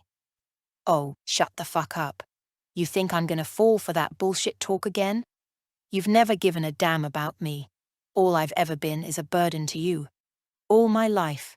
You sent me to boarding school to see the back of me, then all summer at camp while you loved it up with Ashton, trying to get back what you lost when you were 17, like jumping into some pathetic Clearasil commercial. Desperate to go back in time, weren't you, Mum? You told me enough times how having a kid stopped you from going to college, and when I was born your chances were screwed of having a good life. You don't think that rubbed off on me? You don't think that destroyed me inside a little bit more every time? We held each other's gaze. Her beautiful brown eyes belied this dark character trying to possess my daughter. I blamed this house. Some negative spirit had got to her. It's not true, Katie, honey. When you were born, you were the best thing in my life. I counted your itty-bitty fingers and toes so tiny. The mini nails, like they belonged to a little doll. I'd inhale your soft scalp that smelled of baby and soap and all things wonderful. You were the most beautiful thing I'd ever seen. You were like... Were? Still, baby. You're my life, you're everything. Forgive me, honey. We can start afresh. Forgive me. Please spare me your Catholic bullshit about forgiveness. Yes, I have my failings, and I failed you, and I'm sorry. Honey, I love you so much. You're right. I was 18 when I had you. Can you imagine? Could you imagine having a baby now? I was a child, practically almost the same age as you. Please, honey, please don't say those cruel things. I love you more than life itself. A door slammed. Was it the wind? Katie and I both turned simultaneously. It creaked eerily, then silence. I couldn't make out which door. Hadn't I bolted the kitchen door from inside? Katie picked up the gun, and aimed it at the hallway. "That must be the wind," I croaked, half hoping it was Ashton. But I knew it wasn't possible. Ashton had gone to that conference in New York. Who, I wondered, could it be? Olive? No, she never came in the evenings. John the gardener? Ditto, he never came later than 3 o'clock. Lindy? Possibly. Possibly Lindy. Katie, please, put that thing down. It might be someone we know. There was another creak, on the floorboards this time. Katie's eyes snapped to the door. "What was that?" she said. In an instant, I took my chances and charged upstairs. She bolted after me, the shotgun swinging from side to side in her grip, her thin, pale arms flailing wildly as she careened up the stairs, only a few feet behind me. I kept speeding up, leaping 3 steps at a time, adrenaline coming from someplace deep within me, giving me superhuman impetus to gain ground. I whirled around the stairs, Katie's footsteps flying after me. I wasn't running from an intruder, but Katie herself. What if that thing went off by mistake? I wanted to separate myself from her, get the hell away until she calmed down. As long as I could get into the attic and lock the door behind me, I'd have enough time to make it to the window, throw the rope ladder out and scramble down. Get away from her. Call the police. Tell them there was an intruder. What if she turns the gun on herself? I just didn't trust my daughter in the state she was in. The police would calm the situation down. I was torn in two. Half of me wanted to stay with her, the other half flee. My car keys were in the cottage dam. I wouldn't be able to drive away until I knew help was on its way. I felt like a bad mother. My instincts were telling me one thing, my mother brain another. I shouldn't abandon her, we need to talk this through. But adrenaline pumped through my body as fear propelled me up the steps. I barreled into the attic door, but the brusque movement made my cell phone slip out of my pocket and go tumbling down the stairs. Knew that had been my only hope. To call the police. Get them to get that freaking gun out of the house, or at least get the thing unloaded. I hurriedly slid open the attic door bolt, hurled myself into the room, my eyesight blacked out by the lack of light. Slamming the door behind me, I grappled for the bolt the other side, wandering my fingers around the door. A slash of white lightning crashed outside the window, enough seconds for me to see that the bolt was broken, swaying back and forth on its rusty old screws. I couldn't lock the door from the inside. I flew over to the window, the rain dashing in great sheets. I threw the baseball bat down first, straddled the ledge while I pulled the rope ladder over the edge. Katie stormed into the room. "What the fuck are you running away from me for, Mom? Don't you dare bail on me." I turned my head. Katie was just 10 feet behind me, holding up that horrible rifle that Ashton had insisted on keeping loaded 247. I hated him so much in that moment. What had he been thinking, keeping a loaded shotgun in the house? I froze, not knowing what to do. It's amazing how the brain goes into lockdown when you're scared. Katie's voice tremored. "If there's an intruder in this house, I'm holding on to this gun. And you're staying by my side." It was dark, but my eyes adjusted slowly. I could just make out Katie's expression, fueled with murderous intent, her lips drawn into a thin line as she continued to point the gun around the room, her eyes peeled for an intruder. If she pulled that trigger at the wrong moment, not being able to see properly in the dark, I could get blown to pieces. She had no idea how to use a gun. "Katie, put that thing down." I eyed up the stepladder, the aluminum glinting in the semi-darkness. The noose above it, dangling from the beam. Dread roiled in my stomach. The window was swinging back and forth on its hinges. Flashes of cracked lightning lit Katie up like a spectre, her mouth twisted in a cruel pout. An expression I'd never ever seen before. A bloodthirsty look, too, shining in her eyes. What if she turns on me for real? I weighed up my options. The rope ladder was dangling out the window, swaying in the wind. I could use it to scramble down or grab the stepladder. and swing it so it would knock the shotgun out of her hands. I didn't trust her not to point it at me again, and maybe even pull the trigger, especially after all that what-if talk.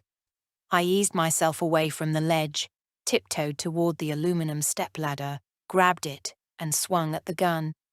She leaped sideways. I rammed it at the gun again, but this time the stepladder hit the mirror. The glass came crashing down to the floor, shards flying into every crevice, every corner of the attic. "You fucking idiot, Mom, like you need more bad luck." She doubled over, manically laughing. Amazingly, the gun hadn't gone off. It was still in Katie's hands. I wished now I had scrambled out the window when I'd had the chance.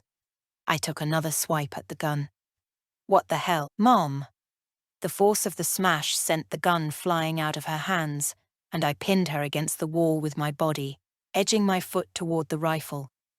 By this time, my eyes were well adjusted to the dark. She thrust her head at me in a furious charge. I kicked the gun with all my might, and it went sliding across the floor toward the doorway, too far for her to nab it now. Good. I was now by the bookcase. I threw a massive dictionary at the rifle to skid it further away, but I missed. It grazed Katie on the cheek as it went flying. Uh-oh. "What the fuck? You want to fight?" She bent down, seized a piece of broken mirror, and came lunging after me. "No, Katie, I didn't mean to hurt you," I yelled, ducking out the way. I pushed the bookcase over and it went crashing to the floor. I grappled for the stepladder again, lying tumbled on its side. But this time I swung so hard it went careening across the room, knocking the gun in its wake, skidding it out of the attic door as the ladder itself wedged the door open. I heard the clunk, clunk, clunk of the gun tumble down the stairs. Relief fizzled through me, grateful the weapon was far enough now out of Katie's reach. She was armed with that shard of mirror, her temper roused after having been hit by the dictionary. Nothing I said would placate her. I tried, but she was in a rage. We were playing cat and mouse, and the crazy glint in her told me not to trust her. I swung my leg at her hand to knock away the spiky shard. Katie tripped me up, and I went skating across the floor, landing on my face. I rolled over in agony, my knee smashed, my head bleeding. She bent down, a sidelong smirk matching the menace in her eyes, lit up momentarily by another flash of lightning. Thunder rolled outside. Still horizontal on the dusty floor, Katie dragged me by the feet across the room as I kicked and splattered curses at her, waving my arms wildly. Somewhere between the kicking and the scuffling and the dragging, I realized I was bleeding from my midsection, too.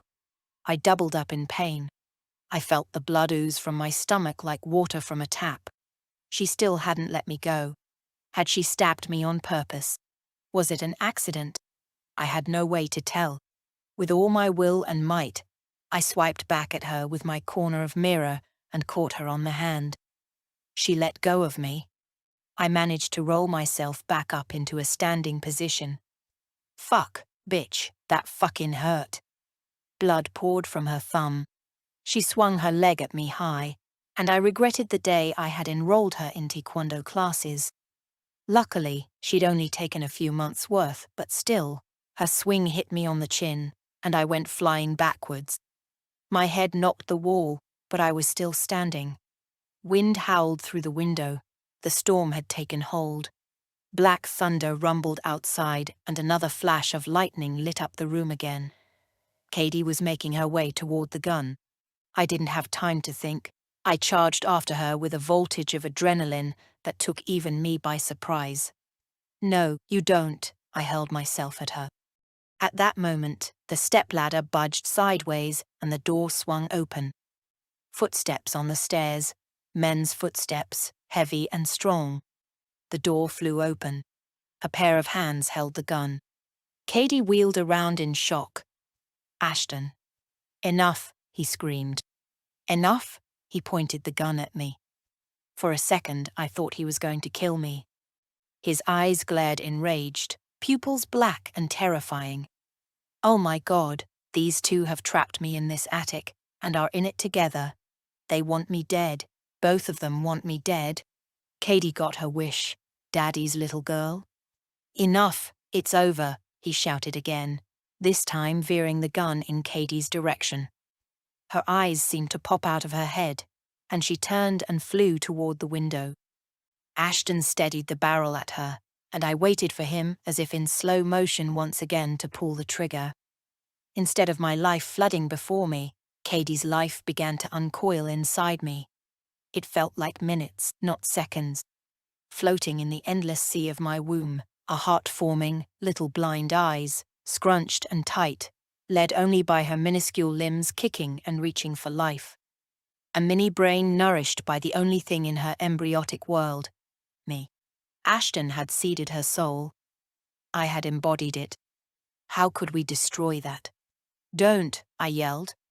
Don't shoot our daughter. Don't you dare kill my daughter.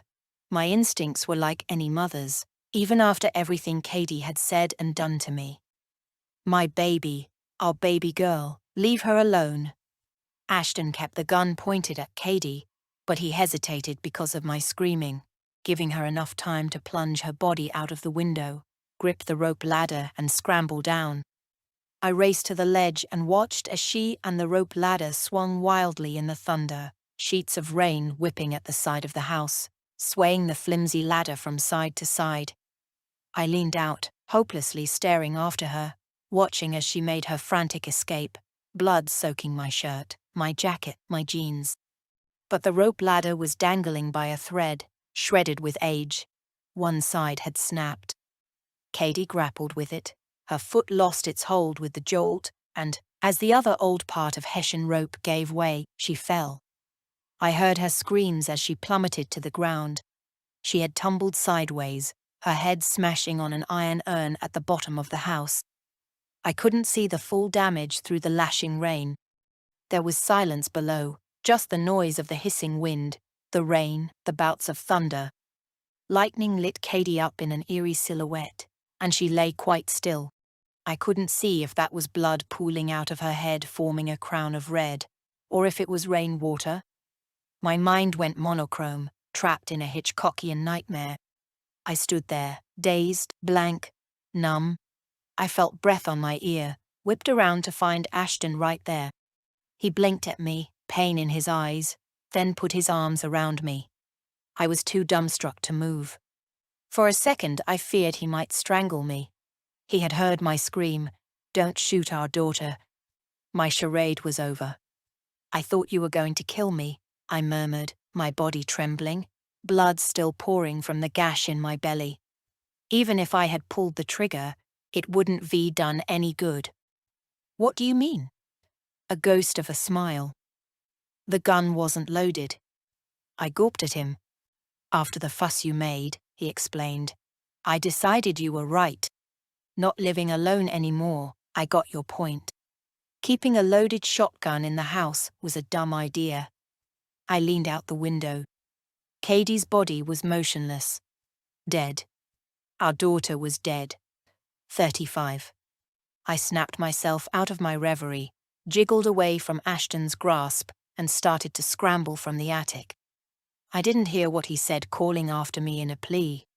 My one hope was that somehow a miracle had happened and Katie was still breathing. That's what it's like having a child your love never runs dry, no matter what they do to you, no matter what they say. Oh, the irony of that shotgun. The damage was done, loaded or not. After my initial rush from the attic, I found myself doubling over, the blood still seeping from my wound. Not in great torrents like before, but I was weak, depleted. I hobbled down the stairs, balancing myself against the banister. By the time I reached the landing where the marble stairs began, Ashton had caught up with me. "Vivian, wait, let me bind that wound." He tore off his shirt and stopped me from running further, trying to wrap it around my waist. "We don't have time to mess around. Katie might still be alive." I shook myself from him and loped down the stairs. My head was spinning.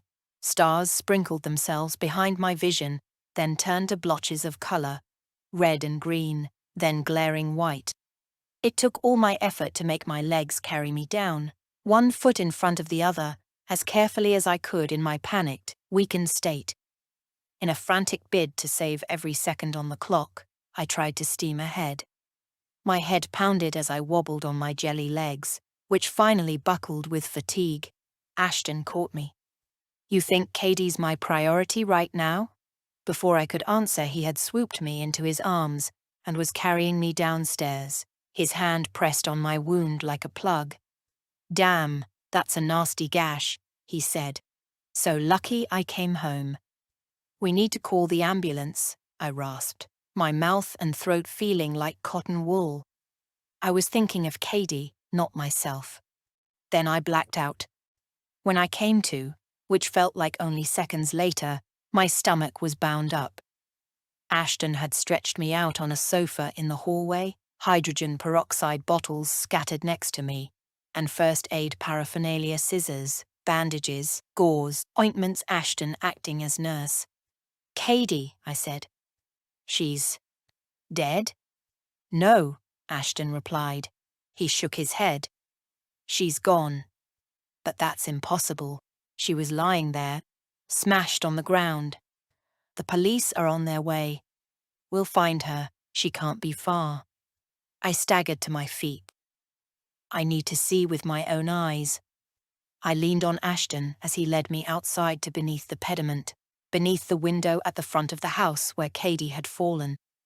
What was left of the old rope ladder swayed back and forth in the wind, dangling and broken. The wildness of the weather had calmed down. The thunder had rolled off several miles away, distant and faint. The rain had slowed to a drizzle. My eyes scanned the spot where Katie had fallen. What I had taken to be blood was rainwater. What I had thought was an iron plant urn had been a trick of the eye. It was the baseball bat I had thrown down. No sign of Katie. No trail of blood. Katie had vanished. 36. I spent 2 days in the hospital. I had lost a lot of blood and needed stitches in my stomach. Luckily, Katie had missed piercing my spleen and vital organs. More than anything, I felt mentally exhausted, and as the date for my Bahamas departure slipped away from me, sadness swooped in. Ashton may have saved my life, but I had lost my daughter, the daughter who had attacked me. Or was it self-defense? It was all a blur. I had also lost my faith. I felt empty, my emotions splayed out on a chopping board. Meanwhile, Ashton came and went, checking in on me. I was at his hospital and was treated like a queen. All the while, my words rang in my ears. "Don't you dare shoot my daughter." So far, he hadn't mentioned what I'd said. But he knew. The setup. Our scam. Every time he came in for a visit, and I opened my mouth to explain, he'd tell me to just get some rest. We'll talk about it later. You need to heal. Guilt rattled my brain. I felt like a prisoner of my own wicked deeds. Caught red-handed, still waiting for some kind of punishment. 3 days passed. Then 4. He'd found my phone smashed on the stairs, but still working. I called Katie over and over. Voicemail every time, until a message came on saying her voicemail was full. I'd reported her missing to the police. She was only 17, still a minor. I gave her real name, not the fake ID one that she'd turned up to community promise with. All incoming calls I avoided. I felt too ashamed to speak to anyone. Waiting, waiting, waiting. Waiting for Ashton to confront me, but he said nothing. It was slow torture. Finally, he told me it was time for us to go home. Home? I echoed. The word felt so strange. I didn't feel like I had a home anymore. Yeah, home. Which is? Why, distant sands, of course. I wanted to ask about my Harbour Island house, but now wasn't the moment. Ashton bundled me into his car, wrapped a blanket around me, put the seat back, and started for the highway. I closed my eyes and pretended to be sleeping to ward off the imminent conversation. I had no excuse, no comeback. He knew Katie was my daughter. His daughter too. He knew we must have teamed up, had done everything to sully his reputation, to blackmail him. Blackmail him with lies. He started to speak. All right there, Vivian? Comfortable, honey? Yes, I mumbled. Guess we need to talk. I stayed silent, not knowing what to say. Ashton continued driving. I felt safe with his driving, felt safe with him. How ironic was that, after everything? But he had saved my life, bound my wound, acted like some gallant hero. No recriminations. No accusations. He'd been a fucking saint. I closed my eyes again, wishing the inevitable away. Your black eye, he began. My heart thrummed, not wanting to hear, yet curious. His voice was calm, not reproachful, in his trust me, I'm a doctor tone. I realized it was fake, he went on.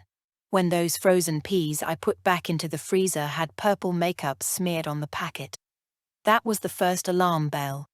I just couldn't work out why. What the hell's she doing? I thought. What does she want? At first, I suspected you were a drama queen and wanted attention because I was working too hard, away at the hospital so much. But then I got wind you were spreading rumors about me in your oh-so-subtle way. My friends gave me the heads up. Yet, I still couldn't work out what your angle was. I waited a while to see what would happen next. But the rumors got worse, your lies deepened. I opened my mouth to speak, but I had no words. I remembered now. That was when Ashton had become cool toward me, after he took the frozen peas away. Duh, I had missed that. I'd double-checked the makeup was waterproof, had tested it. It was bad enough to be caught out, but to be caught out for being a fool. He carried on talking. So, then I came up with an idea. Lindy was fabulous, very inventive. We came up with a scenario. Ashton laughed softly. You forget that Richard's one of my closest friends, and Lindy's his loving, loyal wife. You think Lindy would put you before her own husband? No, We were all curious as hell to find out what you wanted. Was it money? A divorce? So Lindy lured you into my office to do some snooping around, tempted you with the Harbour Island home. It came back to me. How Lindy had that odd, knowing look on her face, and the too cool tone of her voice when she told me Ashton didn't trust me, and the flash in her eyes of excitement when I let her in on how much the Harbour Island house was worth, when I had unearthed it from the drawer. Why hadn't I put two and two together when she'd found the key so quickly, secreted in the model ship above the mantelpiece, as if she knew where it was hidden all along? Thinking about it now, a setup seemed so obvious. And, Ashton continued, in his southern drawl, you fell for Lindy's bait. Bait? Your attorney, Silverman.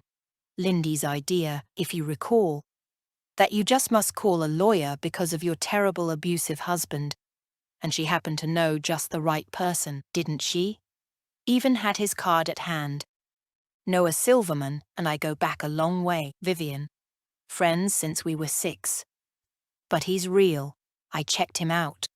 I checked out his website, he's one of the best attorneys in.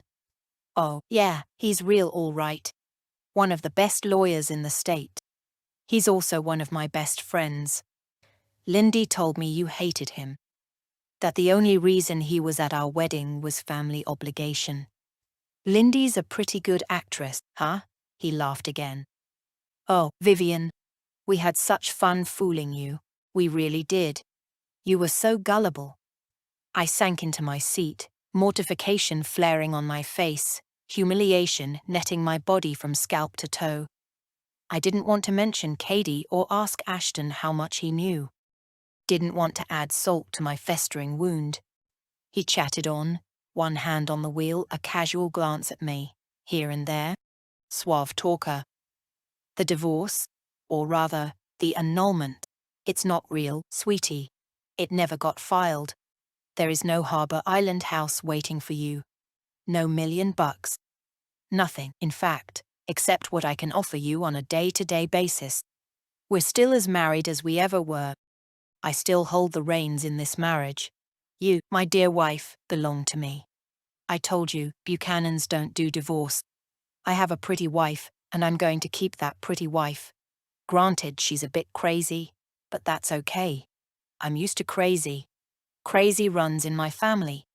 I refuse to be seen as a divorcee, a failure, a man who can't keep his woman under control or keep her happy. If there's one thing I pride myself on, it's my successes. And you are one of my successes, Vivian. At least that's the way I want the world to see me. Simple as that. Come along now, sweetheart. Stop your silly games. We were doing so nicely as the perfect couple, the happy newlyweds. Let's keep it that way. That's fraud, what that lawyer did, I heard myself say indignantly. I could sue Silverman for, I couldn't even finish my sentence. A honk of laughter. I love it. Love the fight in you still when all's so horribly lost. Fraud, you say? It takes one to know one, honey. He put on some music, a beautiful clarinet concerto by Mozart. We glided along the highway in his navy blue Porsche, lights flickering past. Every time my face was lit up, I screwed my eyes shut. See no evil, hear no evil. He smoothly changed gear. The whole Katie thing really got me thinking. When you shouted out the other night in the attic about her being our daughter, you thought you'd let the cat out of the bag, didn't you? But I already knew. Boy, you made quite a mother and daughter team. His laugh simmered away in his throat. He was so freaking amused. My voice quavered. How? How did you find out Katie was your daughter? I decided to run her DNA. When I invited her in for a beer and then dinner, I kept the bottle and her glass. An old friend of mine's a detective. He did me the favor. Ran your DNA too. I assumed you both had some kind of criminal record. Because who in the world would scheme and plot like you two? I figured you were a pair of con artists, drifters. I stared out of the window, not wanting to look him in the eye. Imagine my surprise when not only were you two mother and daughter, but Katie was my frickin' daughter too. You have your own DNA on a database? I think I told you about that time when someone broke into the house and threatened Mama at gunpoint. Detectives took fingerprints and DNA samples from us all to rule us out. I'd forgotten all about that, though, the DNA samples they had of me. So when my friend got in touch with me with the results, well, as you can imagine, it blew my mind. Then the puzzle pieces began to slot into place. You know why? Silence hovered in the shaming space between us. I wasn't going to satisfy him with a guess. Your Baltimore accent, he said. The way you said bureau like bureau. Balmer instead of Baltimore. Merlin instead of Maryland. Only occasionally would your cute, funny accent slip out. If you were happy or tired. And that hon you say so often. A dead giveaway. I knew all along you didn't hail from New York like you said, but from Baltimore. Hell, I spent enough time there at Johns Hopkins, at college, and all those years during my internship at the hospital. Lived in Baltimore half my life. I know a Baltimore accent when I hear it. I cringed in the car seat. Ashton went on. There was something in particular you said that jogged my memory. I can't remember now what it was. A hazy memory of a really young girl telling me she was pregnant one time, then promising me it was a bluff. It popped out of my subconscious and into my mind, because all those years ago it had freaked me out. Then it came to me. The pizza girl? You were the pizza girl whom I liaised with in my car. It occurred to me it must have been you. When we had sex in that old Honda I had when I was at college. You were the pizza girl, right? Tell me I'm right, Vivian. My lashes wet. I nodded a yes. The frickin' pizza girl who decided to come back and give me a piece of her mind. I do declare, I probably did wrong by you. I was a young hot-headed student drinking way too much, giving very little damn about anyone but myself. Thought I'd used protection, but hey, My memory's not that sharp. Sex in a car sure as hell isn't the most romantic thing. Mother and baby came back to haunt me 18 years later, pissed as hell. He slapped his hand on the steering wheel gleefully. And I said to myself, what balls these women have. I had to take my hat off to you both. But especially you, my dark angel. Because I had fucking fallen in love with you, of course I had. That's why I married you. You know that, right? That you held my heart like glass in your hands. I couldn't reply. My humiliation was too great.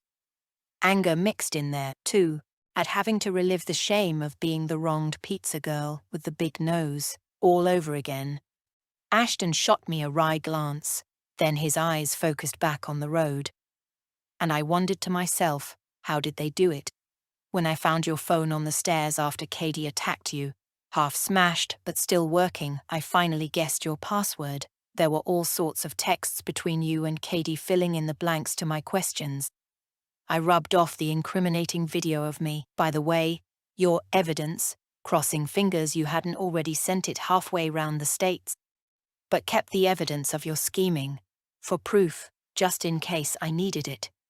He shook his head and chuckled. Oh, the madness of it all, the sheer genius of it all. This is a woman, I thought, who was and still is obsessed with me. Has been plotting and scheming for nearly 18 years and is obsessed. And you know what, my dear wife? It turned me on to think about you thinking about me that fucking much. Well, that just dills my pickle, I thought. Hate. Love, it's all the same in the end. You hated me so much I was all you thought about night and day. You're so arrogant, I mumbled, almost inaudibly. I wiped my tears with the back of my hand. You bet I'm arrogant. But I'm not dumb. I was born at night, but not last night. I had your number, Maeve O'Reilly. You got your Blanche Dubois/Vivian Lee hand caught in the cookie jar. He was grinning now, as if this whole thing was a fabulous joke. You seem to know everything, I said to the window facetiously. Yep, I know everything. I have a file as big as a phone book on you. The private detective I hired did a great job. Very detailed, down to your old address, your parents, etc., etc. Of course, your medical chart was easy for a person like me to get my hands on. I found all your medical interventions and elective cosmetic surgery.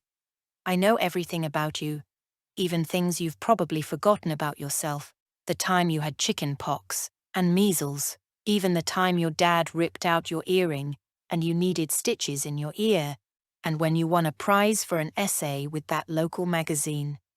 My whole life flooded behind and ahead of me. The Harbour Island dream, dead like a poisoned fish floating in the ocean. My past exposed, out in the open to be pecked and feasted on by scavengers. I was a joke to Ashton. I was a joke to his friends. All of them in on it together. My Operation Get Even paled in comparison with his Operation Humiliation. Everyone would know who I was now. What I'd been. What I'd done. Ashton held his smile, and then laughed again. Pretty nuts, to say the least. But then all the women in my life are crazy. Mom. Lily. It makes sense my wife should be crazy, too. I can deal with crazy. I'm a doctor.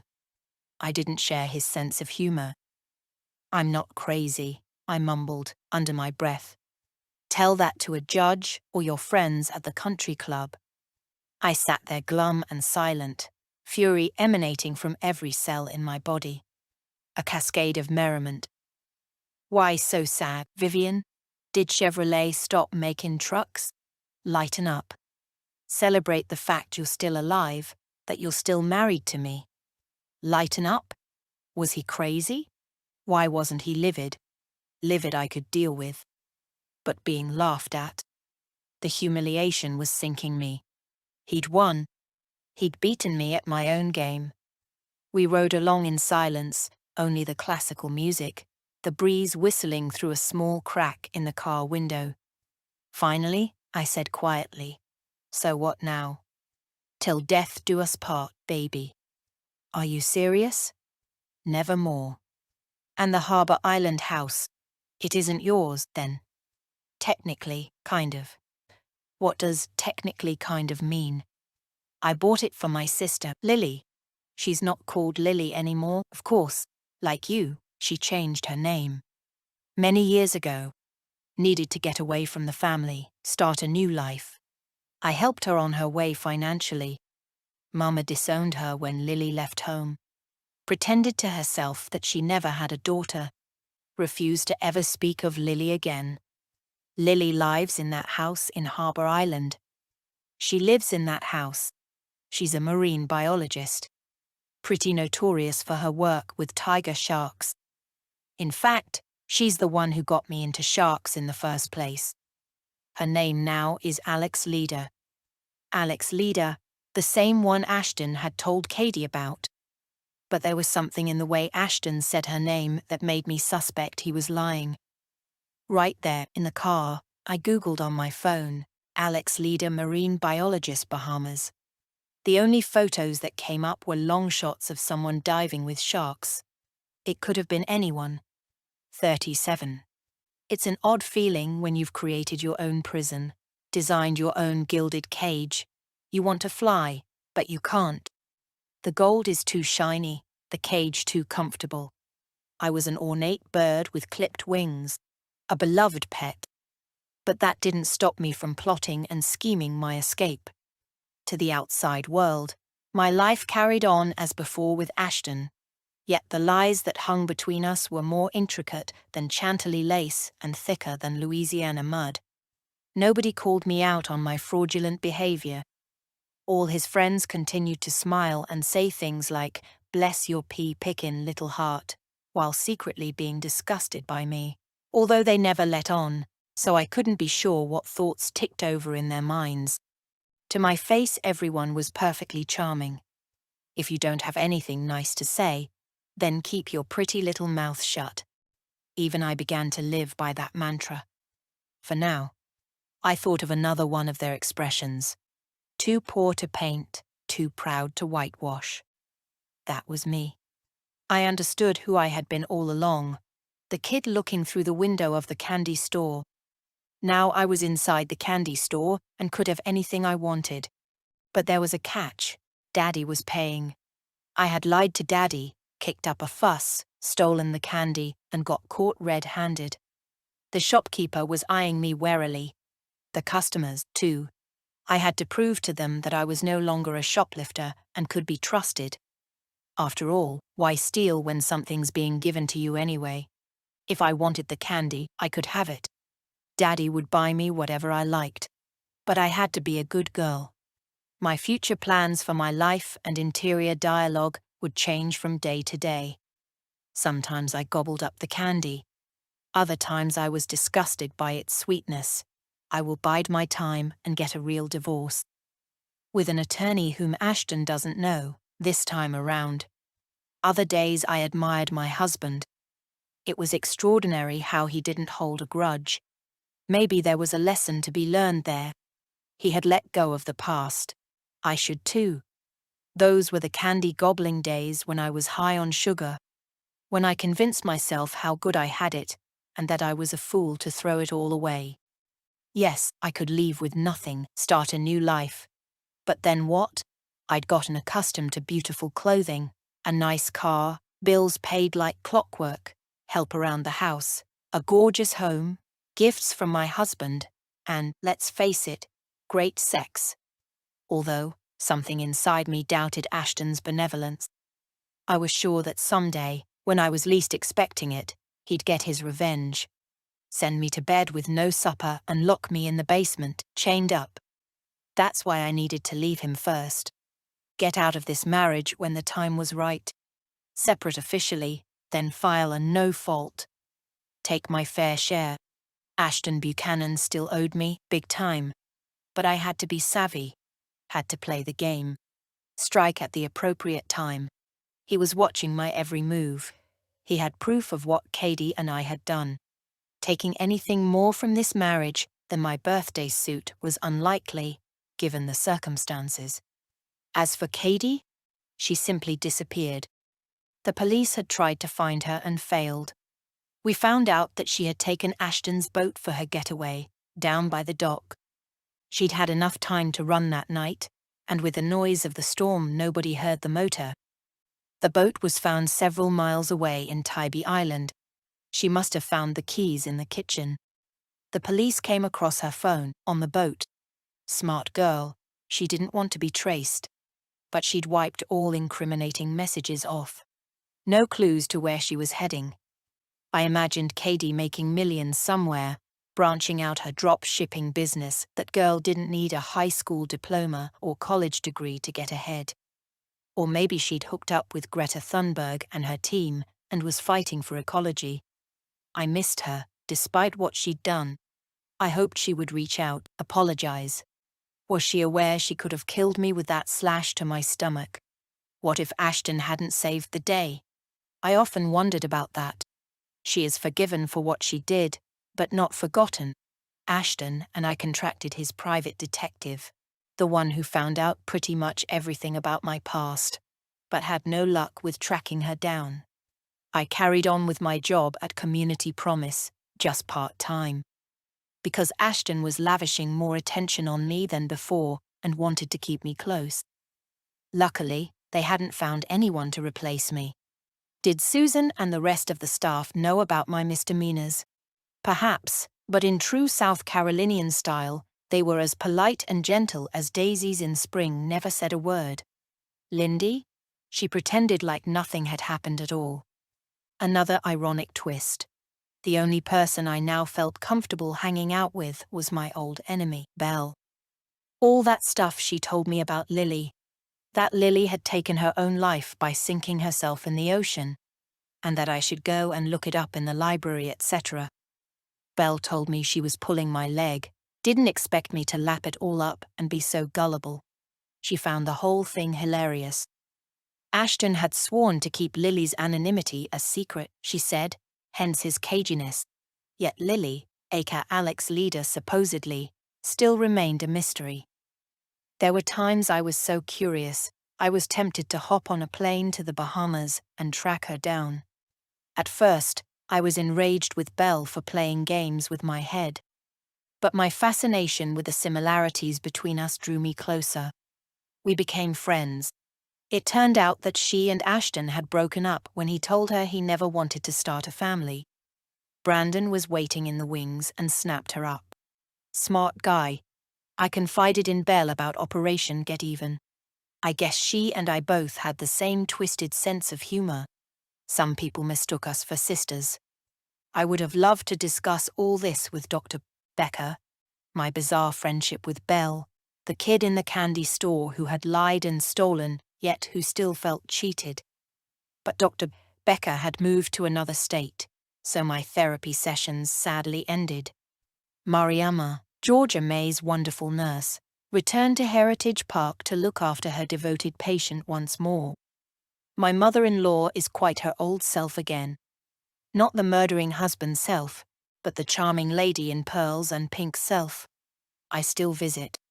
Which is another reason I have been dragging my feet about leaving Ashton. Georgia May and I have become closer than ever. Oh, and last time I went to see her, she told me in the perkiest of voices how Ashton didn't deserve me, and something else rather familiar that caught my attention. You know, my dear, that I love you more than anyone in my own family, she said in a sweet voice.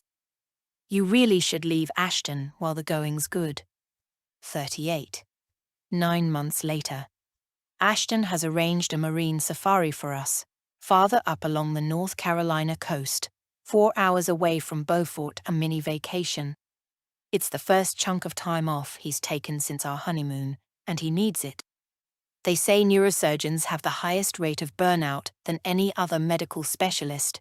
Emotional exhaustion or depersonalization are common. Not surprising when dealing with chronic diseases of the brain and nervous system. 55 hours a week, every week, nearly all year long. It's important for him to wind down, empty his mind of grey matter, his own included. I secured my PADI diving certificate years ago in Mexico, and had in mind that we'd explore the crystal waters of the Bahamas, warm and tropical. I wanted to see my house. Vacation there. Meet his infamous sister Lily, whom he swears exists. But Ashton wants us to go diving here, in the Carolinas, with his shark conservation friends. Not quite the break I'd had in mind, but if Ashton can dive with sharks, I can too. I haven't seen Katie since our fight, nor heard a word. Now 18, she's an adult. I have no choice but to let things be. Perhaps she puts me into the same bag into which I mercilessly slung my parents. Perhaps she wants me out of her life for good. Karma has a way of coming around. So tomorrow's the day that Ashton and I go scuba diving with sand tiger sharks. They can be found in great numbers living in various sunken ships in the graveyard of the Atlantic, home to thousands of shipwrecks dating back to the 16th century, which have turned into reefs over time, now home to these predators and myriad other sea creatures. Perhaps these sharks are ghosts of those who perished. An ominous thought. Ashton is as excited as I am scared of my initiation with this gentle species of shark. They're generally docile, he has told me. The word generally sends shivers down my spine. We are to meet the conservation group and set off on the boat journey, 15 nautical miles from the coast, towards one of the wrecks, the Proteus, a luxury liner that sank in 1918. I now regret I agreed to this. I can't get on board with Ashton's gung-ho attitude that all will be fine. It's not even the sharks that worry me so much, but the terror of something going wrong with the oxygen bottles, the tubes. In your teens and early 20s, fear doesn't seem to equate the way it does when you're older. I guess that's why they send young people off to war, because people's fear barometer must not yet be developed fully. Scuba diving with sharks suddenly seems like an insane idea, but I have this need to prove to myself that I can overcome my most primal fears. Perhaps it's my competitive spirit. I can match Ashton in the bravery department.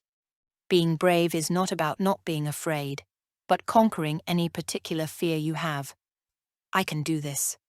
But what if these sharks smell my fear? I say to Ashton at dinner that night. We're outside. The cool sliver of a moon hung low in the sky. Around it, a halo and a splatter of shiny stars.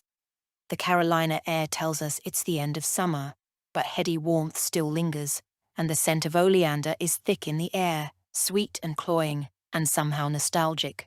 Yet I can't place a memory, nor a time. Maybe it's a twisted sort of nostalgia for my very own marriage, which I know I must abandon. The surf slaps in the distance. Nature's heartbeat. Ashton lays his large surgeon's hand on my knee. What would he do without these hands? I think, and push the thought away. Just stay calm, he says in a low voice. You have to understand one important thing.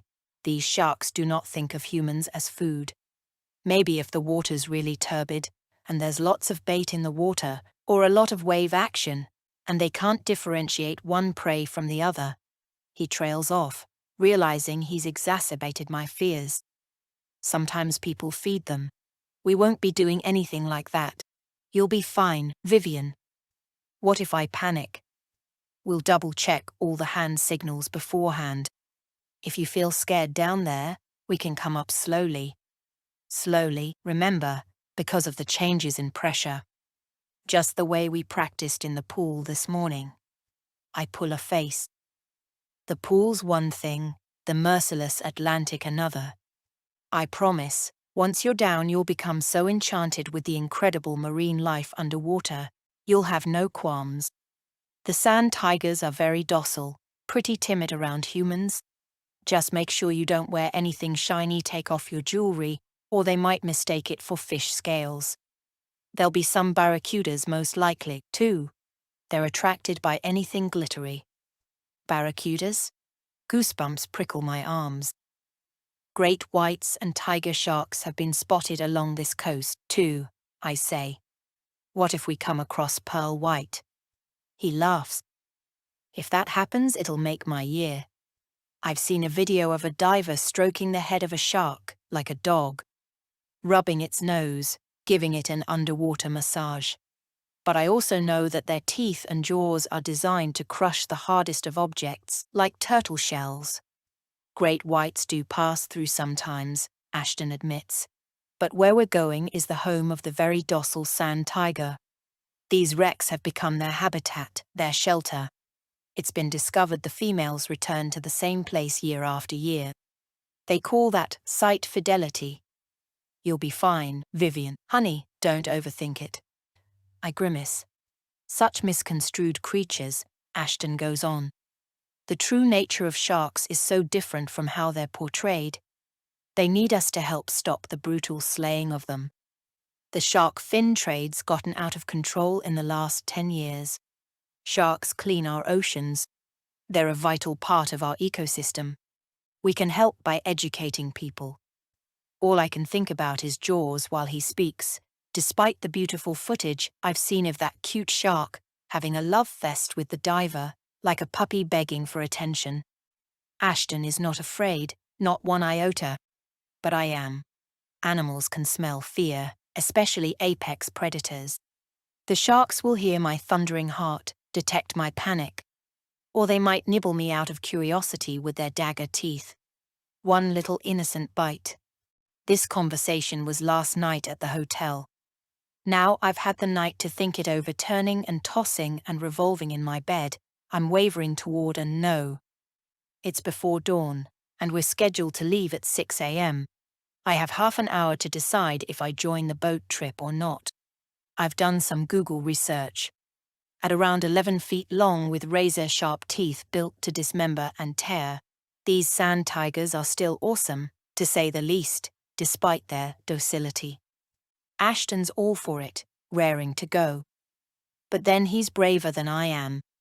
I don't want him to know that. There's no bigger bogeyman than a shark, I think.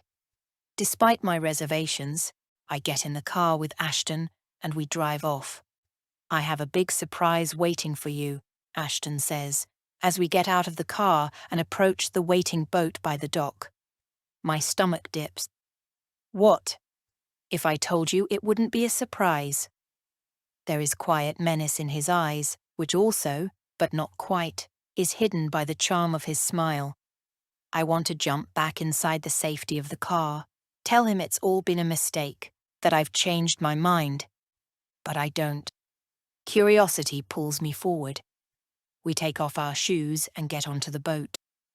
An ominous feeling overwhelms me, and I wish I hadn't come. Too late. A woman approaches, and I do a double take. She smiles at me. Alex Leader, she says. It's his sister Lily. She grins and tells me how wonderful it is to finally meet, embraces me in a hug. She's just like the girl in Belle's photos, but a grown-up version. Long blonde hair, skinny long legs, with an unhurried, musical drawl to her voice, and I'm glad she immediately talks about sharks because I'm tongue-tied.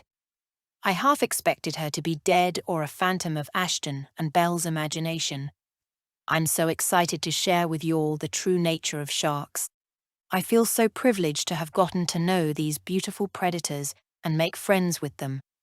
There's no need for fear, Vivian, just knowledge. Ashton, I realize, has spoken to her about my misgivings. And the conservation team, I ask Ashton. Where are they? I thought it would be more fun just the three of us. Lily touches my arm in a sisterly way. I still don't know how to receive her. And will be hooking up with my assistant, Tyler, a dive master. Tyler's running late, hence the separate boat. Hope that's okay. We'll be a nice tight group. While Lily's busy organizing the equipment, Ashton whispers in my ear. The less Lily knows, the better. He gives me the lowdown. Lily has no idea about our history, Ashton's and mine, the stunt I played on him.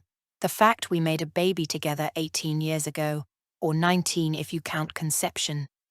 It turns out that it wasn't only Georgia May who was committed to a psychiatric ward, but Lily, too, way back when. I read between the lines and deduce that the key for Lily's survival is being away from her mother and a stress-free life in Harbour Island as a marine biologist. The way Georgia May's survival apart from continual medication appears to be linked to being joined at the hip with Mariama. Lily keeps a low profile, hence the lack of close-up photos of her online. Lily's sensitive, Ashton warns me. Let's keep things nice. She needs things to be happy. No skeletons in closets jumping out at her, okay? No confessions, no sharing secrets. You'll fall in love with these cuties, I promise, Lily shouts over to us. Ashton told me your size. The wetsuit I picked out for you should do great.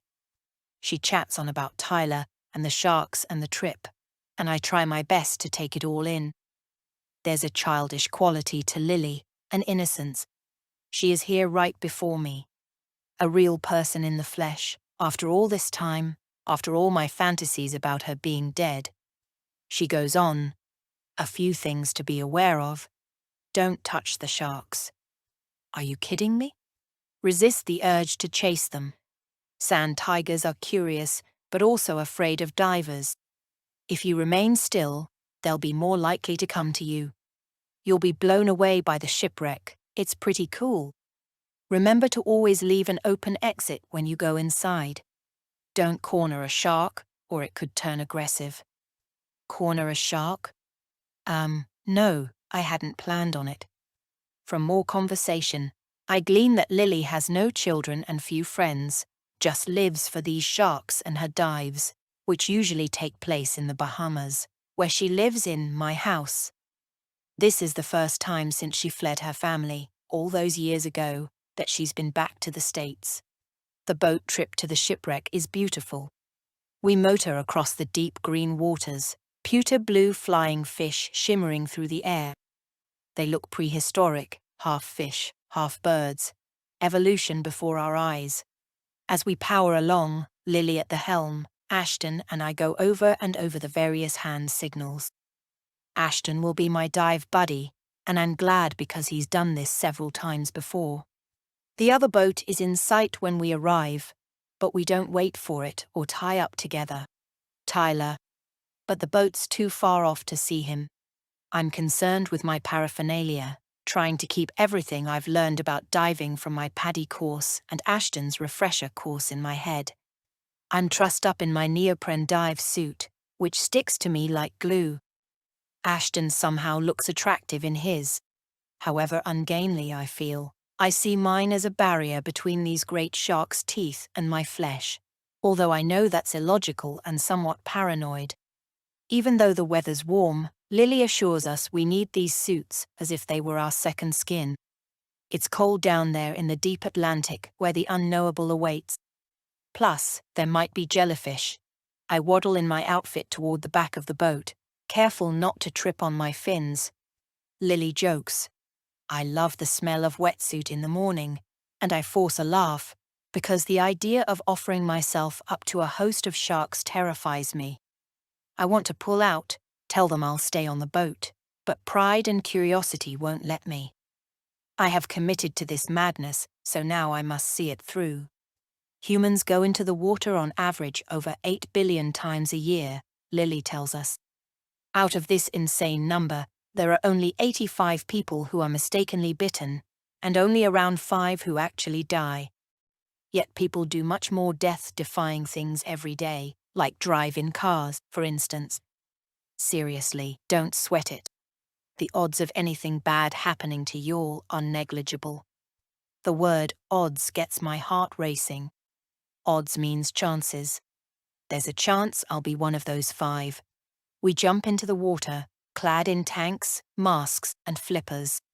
I hold my nose and ease myself in with a splash, sink under the lapping waves. Beneath the ocean, I follow the lead.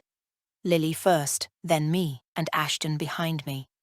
I watch all Lily's signals. I look up for a second and see bright slices of morning sunlight streaming above the water in a brilliant fan of white. The sun brandishes its fiery heat on the ocean's lid, lighting up my bubbles. I'm suspended in a moving piece of art, both above and below me. It's another universe down here. The deeper we descend, the darker and colder it is. Slowly, methodically, following the boat's anchor line to give us our bearing. We stop to equalize every so often so our ears adjust to the pressure.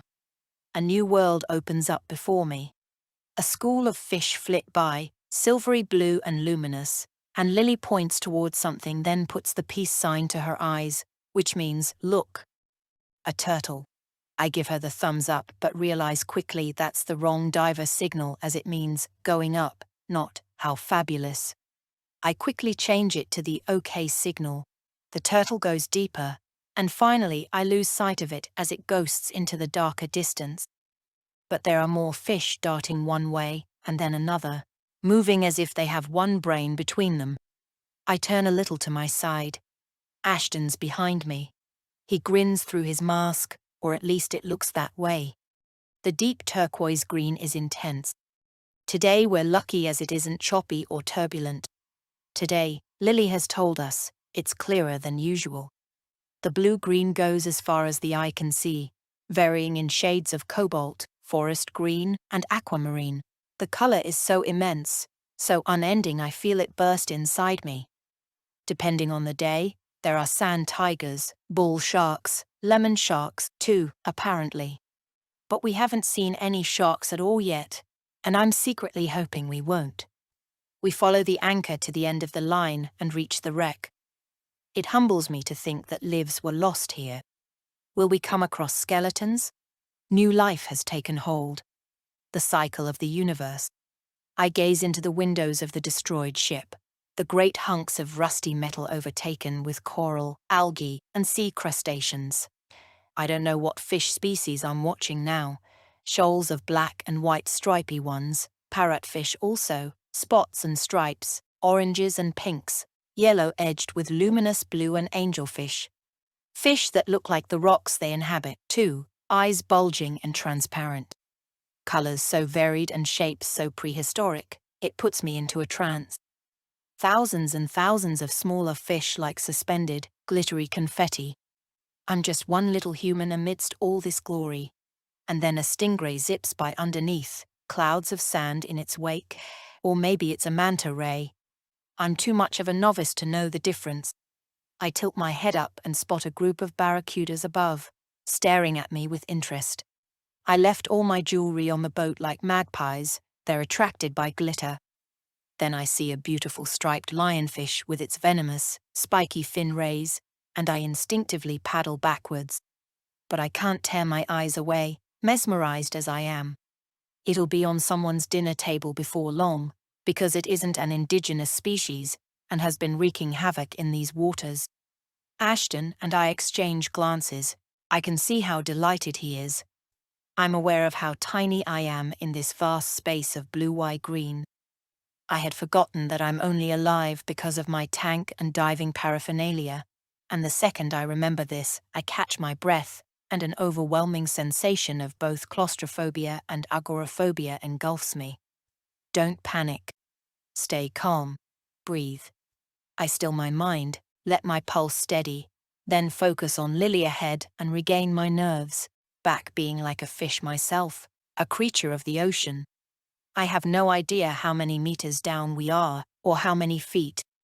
But we all do the OK signal at each other, the thumb and index finger in a loop, other 3 fingers up. And then Lily does the thumb down, going down further. We follow, and I do feel like some strange fish now that I'm getting used to my surroundings and the impossibility that I can breathe underwater, as long as I don't make any sudden movements. The fish are fine with me, too, with all of us. We are just another marine species. Stay relaxed. Everything's cool. I hear a bunch of rumbling splashes. Another panic as I imagine our anchor coming loose and our boat drifting away, leaving us abandoned in the great ocean. But I turn and see the hull of our boat behind us. Then, in the distance, a cloud muddies the waters. Ahead, Tyler must have joined our group. I can't make out much detail, just arms and legs, bubbles floating upwards, Lily greeting Tyler, although it's very hazy and they are pretty far off. We all move forward, Ashton holding my hand, the other 2 ahead. The hull of the sunken ship looms beyond, yellow coral clinging on its edges like small trees. Weaving in and out of the wreck, I see sharks. Lots of sharks. Sleek, ghostly, haunting, but very fricking real. I stop swimming, my mind and body suspending in a numb bubble of fear. One shark notices me. Its mouth hanging open, its snaggly teeth on full display set in a fixed, menacing grin. Does it smell my fear? Its round white eyes with the beady black centers are staring straight at my face, fastening on me like prey, making a beeline for my body. I can make out old scars slashed this way and that on its brownish-grey body, and 2 rows of pointy, serrated teeth in a machine of a mouth set below a sleek pointed snout. My body goes into a frozen shock. My heart, I swear, stops pounding. All I can do is wait to be eaten. I don't think to knock it on the nose or push it away from me like I've seen in videos. Maintain eye contact, maintain your ground, don't act like bait. Let them know you cannot be ambushed. I do this, not from bravery, but with both awe and terror. I cannot move. I'm a stone waiting to be swallowed and chewed by this predator, masticated by those great teeth. At the last second, it swerves, nudging me with its passing fin. The shark is curious, nothing more. As it moves away, and I get ready to join the others, I freeze again. I'm surrounded. There are more now. It seems as if they have appeared from nowhere, circling. Their great bodies lithe, 1 second here, the next out of focus. Their agility is easy for them. I am a lump in the water, a blobby creature who blows bubbles against these awesome sharks that are a fine feat of God's creation. I'm counting now. 1, 2, 3, 4, 5, 6, 7, 8, 9.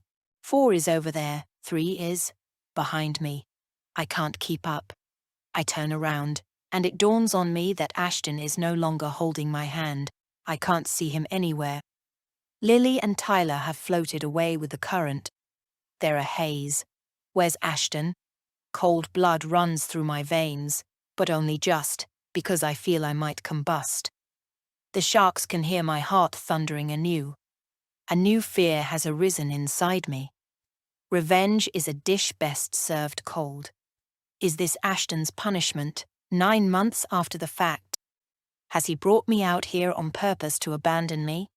Lock me in the proverbial basement? Is Lily in on it too? They can simply drive away in the boat, leave me here to be eaten by predators in the cold Atlantic. This icy truth is more petrifying than even the sharks themselves. These creatures smell my terror. In the distance, I see the others making signals. They're going up. Wait, what about me? I know now my fears are founded. They're leaving. I want to swim toward them, but am too afraid my movements will excite the sharks. The current is pulling me further and further away from the group. Sea grasses shimmer in the cool underwater stream. Purple coral sways. More parrot fish. I'm floating backwards. The round sharky eyes are back, sizing me up, their streamlined bodies moving in for the kill. How many now? I can't count. My end is inevitable.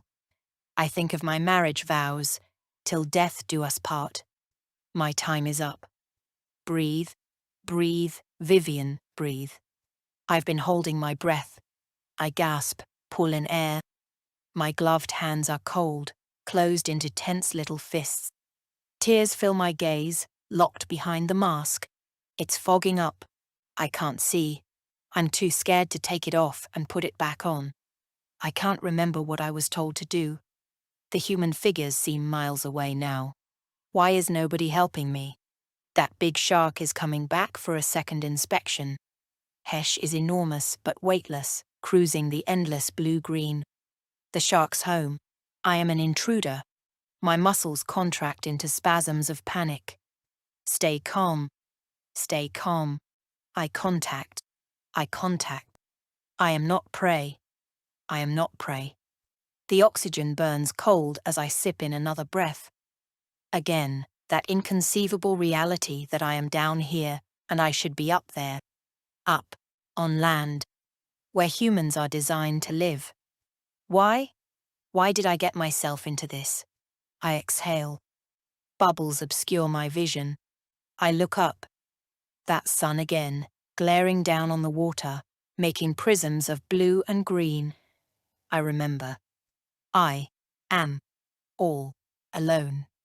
A sudden thrashing flurry. Massive fish bodies swerving and propelling themselves through the deep. The sharks' tails steering left and right, up and down. The current has pulled me into the center of the wreck. Nobody can see me except these creatures. I have been abandoned. Moving with their great fins, these voracious hunters sweep into a circular shoal of fish, mouths open, jaws snapping. Relieved it's not me they're after, I take the opportunity to swim toward my dive group, angling my body around the commotion. I could get mixed up with the prey. Then I feel a nudge on my arm. That shark is back. But no, it's a human in a wetsuit, coming up behind me, out of the blue. My mask's all foggy, thick with panicked tears from thinking I was all alone. It's a woman. I can't make her out. Limbs, arms. She's pulling me to safety with her gloved hands, away from the sharks. She turns me around to face her, grips my shoulders, gives me a sign. Not the peace sign to look, but 2 fingers like the number 2. Is it Lily? I can't even see straight. What is the sign? It seems like an FU. This bears no correlation to the diving signs we learned. As I'm trying to understand what the hell she wants me to do, she rips at my gear, her dark neoprene hands tearing at my regulator, which is the only thing connecting me to my tank. My air. I kick her away to reinsert it, putting the mouthpiece back on my lips as I draw in a lungful of my only life force.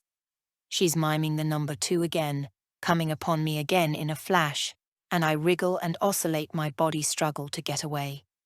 What does she want? Why is she trying to kill me? I give her a momentous kick, harder this time, forcing enough distance between us. A shark cruises between us. Another body. I'm confused. The water has turned murky. Currents are causing swells. It's not clear like before. Is it the same person? I swim into a corner of the wreck to balance myself. Hulking rusty metal acts as a barrier behind me. More sharks. Impaired vision. The figure comes into focus. The same. A woman. By the shape of her slim body. I think I see, through the fog of my mask who it is. Katie. No. Impossible. I'm imagining things. I look again. I can't be 100% sure. As I squint at her, she swims toward me. Another shark. Heart thundering, I make to swim through the sunken ship's port window. Hands creep behind me, tear off my mask. I can't see. The currents stirring up the ocean floor. Sand and particles fly into my vision. A jellyfish swims within inches of my face. I grab my mask and press it back to my face. But my vision's even worse than before without any mask at all. Everything comes at me at once. My desperation to survive. The realization that my daughter's alive and well, but she's trying to murder me. I can't see. She lunges for me again, the lack of gravity making her movements slow enough for me to react. But am I seeing 2 bodies? Orange fins, yellow fins. I'm kicking and gyrating my body in my effort to escape those gloved hands again. As I twizzle myself upside down, my gaze catches the top of the ocean, a rippling ceiling, far, far above, impossibly far away. And even if I could get there, a rapid ascent could kill me, rupture my lungs, or cause an air embolism. We've been warned not to go up too quickly. Then I feel another pair of hands, the same, different, lunge at me with an object, but I sway my body from side to side, dodging. My torso moves too slowly. The density of the water feels like syrup. It's definitely a woman, has one hand hooked around my weight belt, pulling me toward her, stabbing at me with the other gloved hand. A knife. She has a knife. She rips at my regulator again, slashes the knife back and forth, just missing my stomach. Katie trying to stab me anew. Open up my scar? I hear myself scream, but the scream is a gurgle. the regulators hanging down. My hand shoots to my face. I shove the apparatus into my mouth, and I seize another lungful of air. But she wrenches my hand away, yanks the regulator off again, grabs both my arms. Great shadows pass in my peripheral vision, the sharks in a feeding frenzy, lashing through the water, gobbling and guzzling every fish in their path. I see red. I see blood. Think. Stay calm. I double my knees to my chest. No mask, no regulator, the figure pinioning me. Her vice-like grip on my arms impossible to escape. My legs ram at her chest with all my might, catching her chin and her regulator with the tip of my fins. Her head rolls back. She's off me, finally. My arms flail for my regulator again, practically blinded as I am, and this time I start to swim. Anywhere. Just away from her. I don't aim up, but sideways, powering my legs with every scrap of strength left in my body. She catches me by my left fin, pulling at it, hooking me toward her like a fish on a line. I can't see her face. A body, grey, hulking a shark flits by, knocking me hard a great punch in my ribs. I can't see. Orange flippers, my black flippers, sharks, yellow fins, flashes of grey, a knife spinning in the great space of the ocean, falling. I try to catch it, try to catch the knife on the descent, but it floats out of my reach. Everything happening is both in slow motion and fast forward. A mass of bubbles surrounds me, and out of the tail of my eye, I see two female bodies in an underwater dance. Then Ashton. I recognize his form. 3 bodies in wetsuits. Someone has grabbed the knife. There's a swirl of the trio upside down, under, over, as they tackle with one another. Round and round they spin. I can't see who's attacking who's saving who. A slash of the knife. Blood, like watercolor paint, disperses. Red against turquoise. Turquoise against red. Blood. Bubbles. Blood. Is it me bleeding? My ankle is slashed. The sharks are moving in. 39. The aftermath. Swimming back up to the boat happened in a dream. I survived, but only just. I lived to tell my tale, but only just. Someone died that day. Tyler was Katie, the dive master who had been helping Lily. Somewhere along the line I had given Tyler a male persona, the name Tyler, I guess. The word dive master. Katie had started working as Alex Leader's assistant, at first not having a clue whom Lily was. Of course not. How would Katie have known beforehand that Alex Leader was her aunt? It wasn't long before she found out.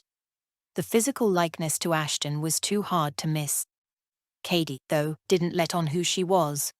She wanted time out alone to sort things out, didn't want me, or Ashton, or anyone tracking her down. She'd created a new identity for herself, Lana Tyler. It wasn't Katie coming back for revenge. It wasn't Katie who ripped my mask off my face. But Lily. Lily wanted me dead. Did she plan it ahead of time? Or was it something she did on the spur of the moment? Katie, when she had started working for Alex Leader in the Bahamas, was suspicious that something might happen. The look of hatred when Lily talked about her brother's bitchy new wife had Katie on alert. I'd foolishly posted something on my Facebook page about our upcoming shark trip a few weeks before. Lily told Ashton how fun it would be for her to join us, and persuaded him that we shouldn't go on the marine safari we had organized with his group of conservation friends, but with her, Alex Leader, the shark expert, the professional, his beloved sister. Ashton agreed and wanted to surprise me. I'd been hounding him so much about his sister, hadn't I? What better way for us to finally meet? Lily surprised me all right. In fact, later I discovered that the intruder Katie and I had heard that night in the house was Lily. The noose, made by Lily especially for me. She'd been creeping around distant sands. She missed killing me, then so hatched a new plan. After Katie rescued me from Lily's underwater attack and slowly brought me to the surface, Ashton and Lily remained under for another 10 minutes. Katie and I were exhausted, slumped on the deck of the boat. We didn't even have the energy to peel off our wetsuits. We were alone together, praying for Ashton to emerge. I was mesmerized by shock at having been attacked. Katie, too, although she had handled it better than I did, because, being a dive master, she knew what she was doing. She had been diving several times with sharks before. When Ashton realized that Lily was trying to kill me, he intervened. We waited for him on deck, staring at the water, waiting. As I fixed my gaze on the ocean in horror, thinking I had lost my husband to the sharks, and Katie sat shaking in the boat, fearing she'd never see her father again, he surfaced.